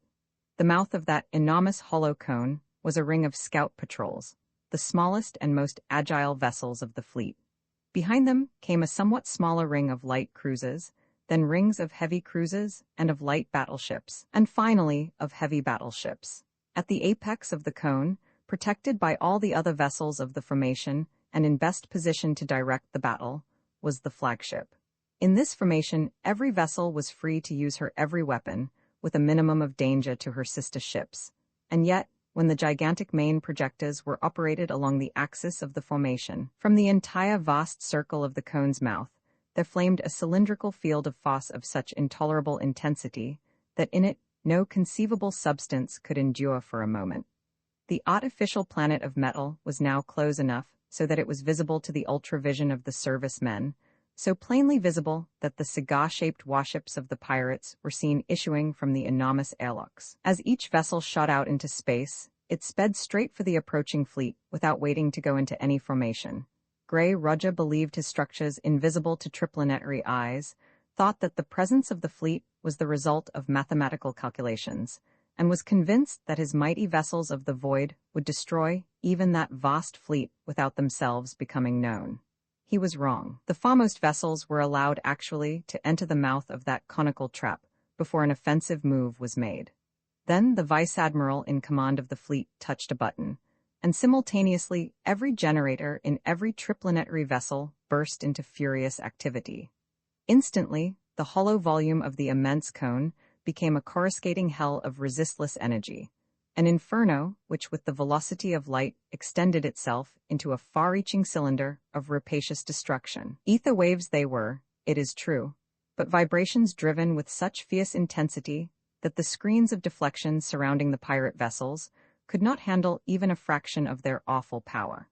Invisibility lost, their defensive screens flared briefly, but even the enormous force backing Roger's inventions, far greater than that of any single triplanetary vessel, could not hold off the incredible violence of the massed attack of the hundreds of mighty vessels composing the fleet. Their defensive screens flared briefly, then went down, their great hulls first glowing red, then shining white, then in a brief moment exploding into flying masses of red-hot, molten, and gaseous metal. A full 2/3 of Roger's force was caught in that raging, incandescent beam, caught and obliterated, but the remainder did not retreat to the planetoid. Darting out around the edge of the cone at a stupendous acceleration, they attacked its flanks and the engagement became general. But now, since enough beams were kept upon each ship of the enemy so that invisibility could not be restored, each triplanetary war vessel could attack with full efficiency. Magnesium flares and star shells illuminated space for 1,000 miles, and from every unit of both fleets was being hurled every item of solid, explosive, and vibratory destruction known to the warfare of that age. Offensive beams, rods and daggers of frightful power struck and were neutralized by defensive screens equally capable. The long-range and furious dodging made ordinary solid, or even atomic explosive projectiles useless. And both sides were filling all space with such a volume of blanketing frequencies that such radio-dirigible atomics as were launched could not be controlled, but darted madly and erratically hither and thither, finally to be exploded or volatilized harmlessly in midspace by the touch of some fiercely insistent, probing beam of force. Individually, however, the pirate vessels were far more powerful than those of the fleet, and that superiority soon began to make itself felt. The power of the smallest ships began to fail as their accumulators became discharged under the awful drain of the battle, and vessel after vessel of the triplanetary fleet was hurled into nothingness by the concentrated blasts of the pirates' rays. But the triplanetary forces had one great advantage. In furious haste, the servicemen had been altering the controls of the dirigible atomic torpedoes so that they would respond to ultrawave control, and, few in number though they were, each was highly effective. A hard-eyed observer, face almost against his plate and both hands and both feet manipulating controls, hurled the first torpedo. Propelling rockets viciously aflame, it twisted and looped around the incandescent rods of destruction so thickly and starkly outlined, under perfect control, unaffected by the hideous distortion of all ether-bond signals. Through a pirate screen it went, and under the terrific blast of its detonation, the entire midsection of the stricken battleship vanished. It should have been out, cold, but to the amazement of the observers, both ends kept on fighting with scarcely lessened power. 2 more of the frightful bombs had to be launched. Each remaining section had to be blown to bits before those terrible beams went out. Not a man in that great fleet had even an inkling of the truth that those great vessels, those awful engines of destruction, did not contain a single living creature, that they were manned and fought by automatons, robots controlled by keen-eyed, space-hardened veterans inside the pirates' planetoid. But they were to receive an inkling of it. As ship after ship of the pirate fleet was destroyed, Roger realized that his navy was beaten, and forthwith all his surviving vessels darted toward the apex of the cone, where the heaviest battleships were stationed. There each hurled itself upon a Triplanetary warship, crashing to its own destruction, but in that destruction ensuring the loss of one of the heaviest vessels of the enemy. Thus passed the Fearless, and 20 of the finest spaceships of the fleet as well. But the ranking officer assumed command, the Wakone was reformed, and, yawning maw to the far, the great formation shot toward the pirates' stronghold, now near at hand. It again launched its stupendous cylinder of annihilation, but even as the mighty defensive screens of the planetoid flared into incandescently furious defense, the battle was interrupted, and pirates and Triplanetarians learned alike that they were not alone in the ether. Space became suffused with a redly impenetrable opacity, and through that indescribable pall there came reaching huge arms of force incredible. Writhing, coruscating beams of power which glowed a baleful, although almost imperceptible, red. A vessel of unheard-of armament and power, hailing from the then unknown solar system of Nevia, had come to rest in that space. For months her commander had been searching for one ultra-precious substance. Now his detectives had found it, and, feeling neither fear of Triplanetarian weapons nor reluctance to sacrifice those thousands of Triplanetarian lives, he was about to take it.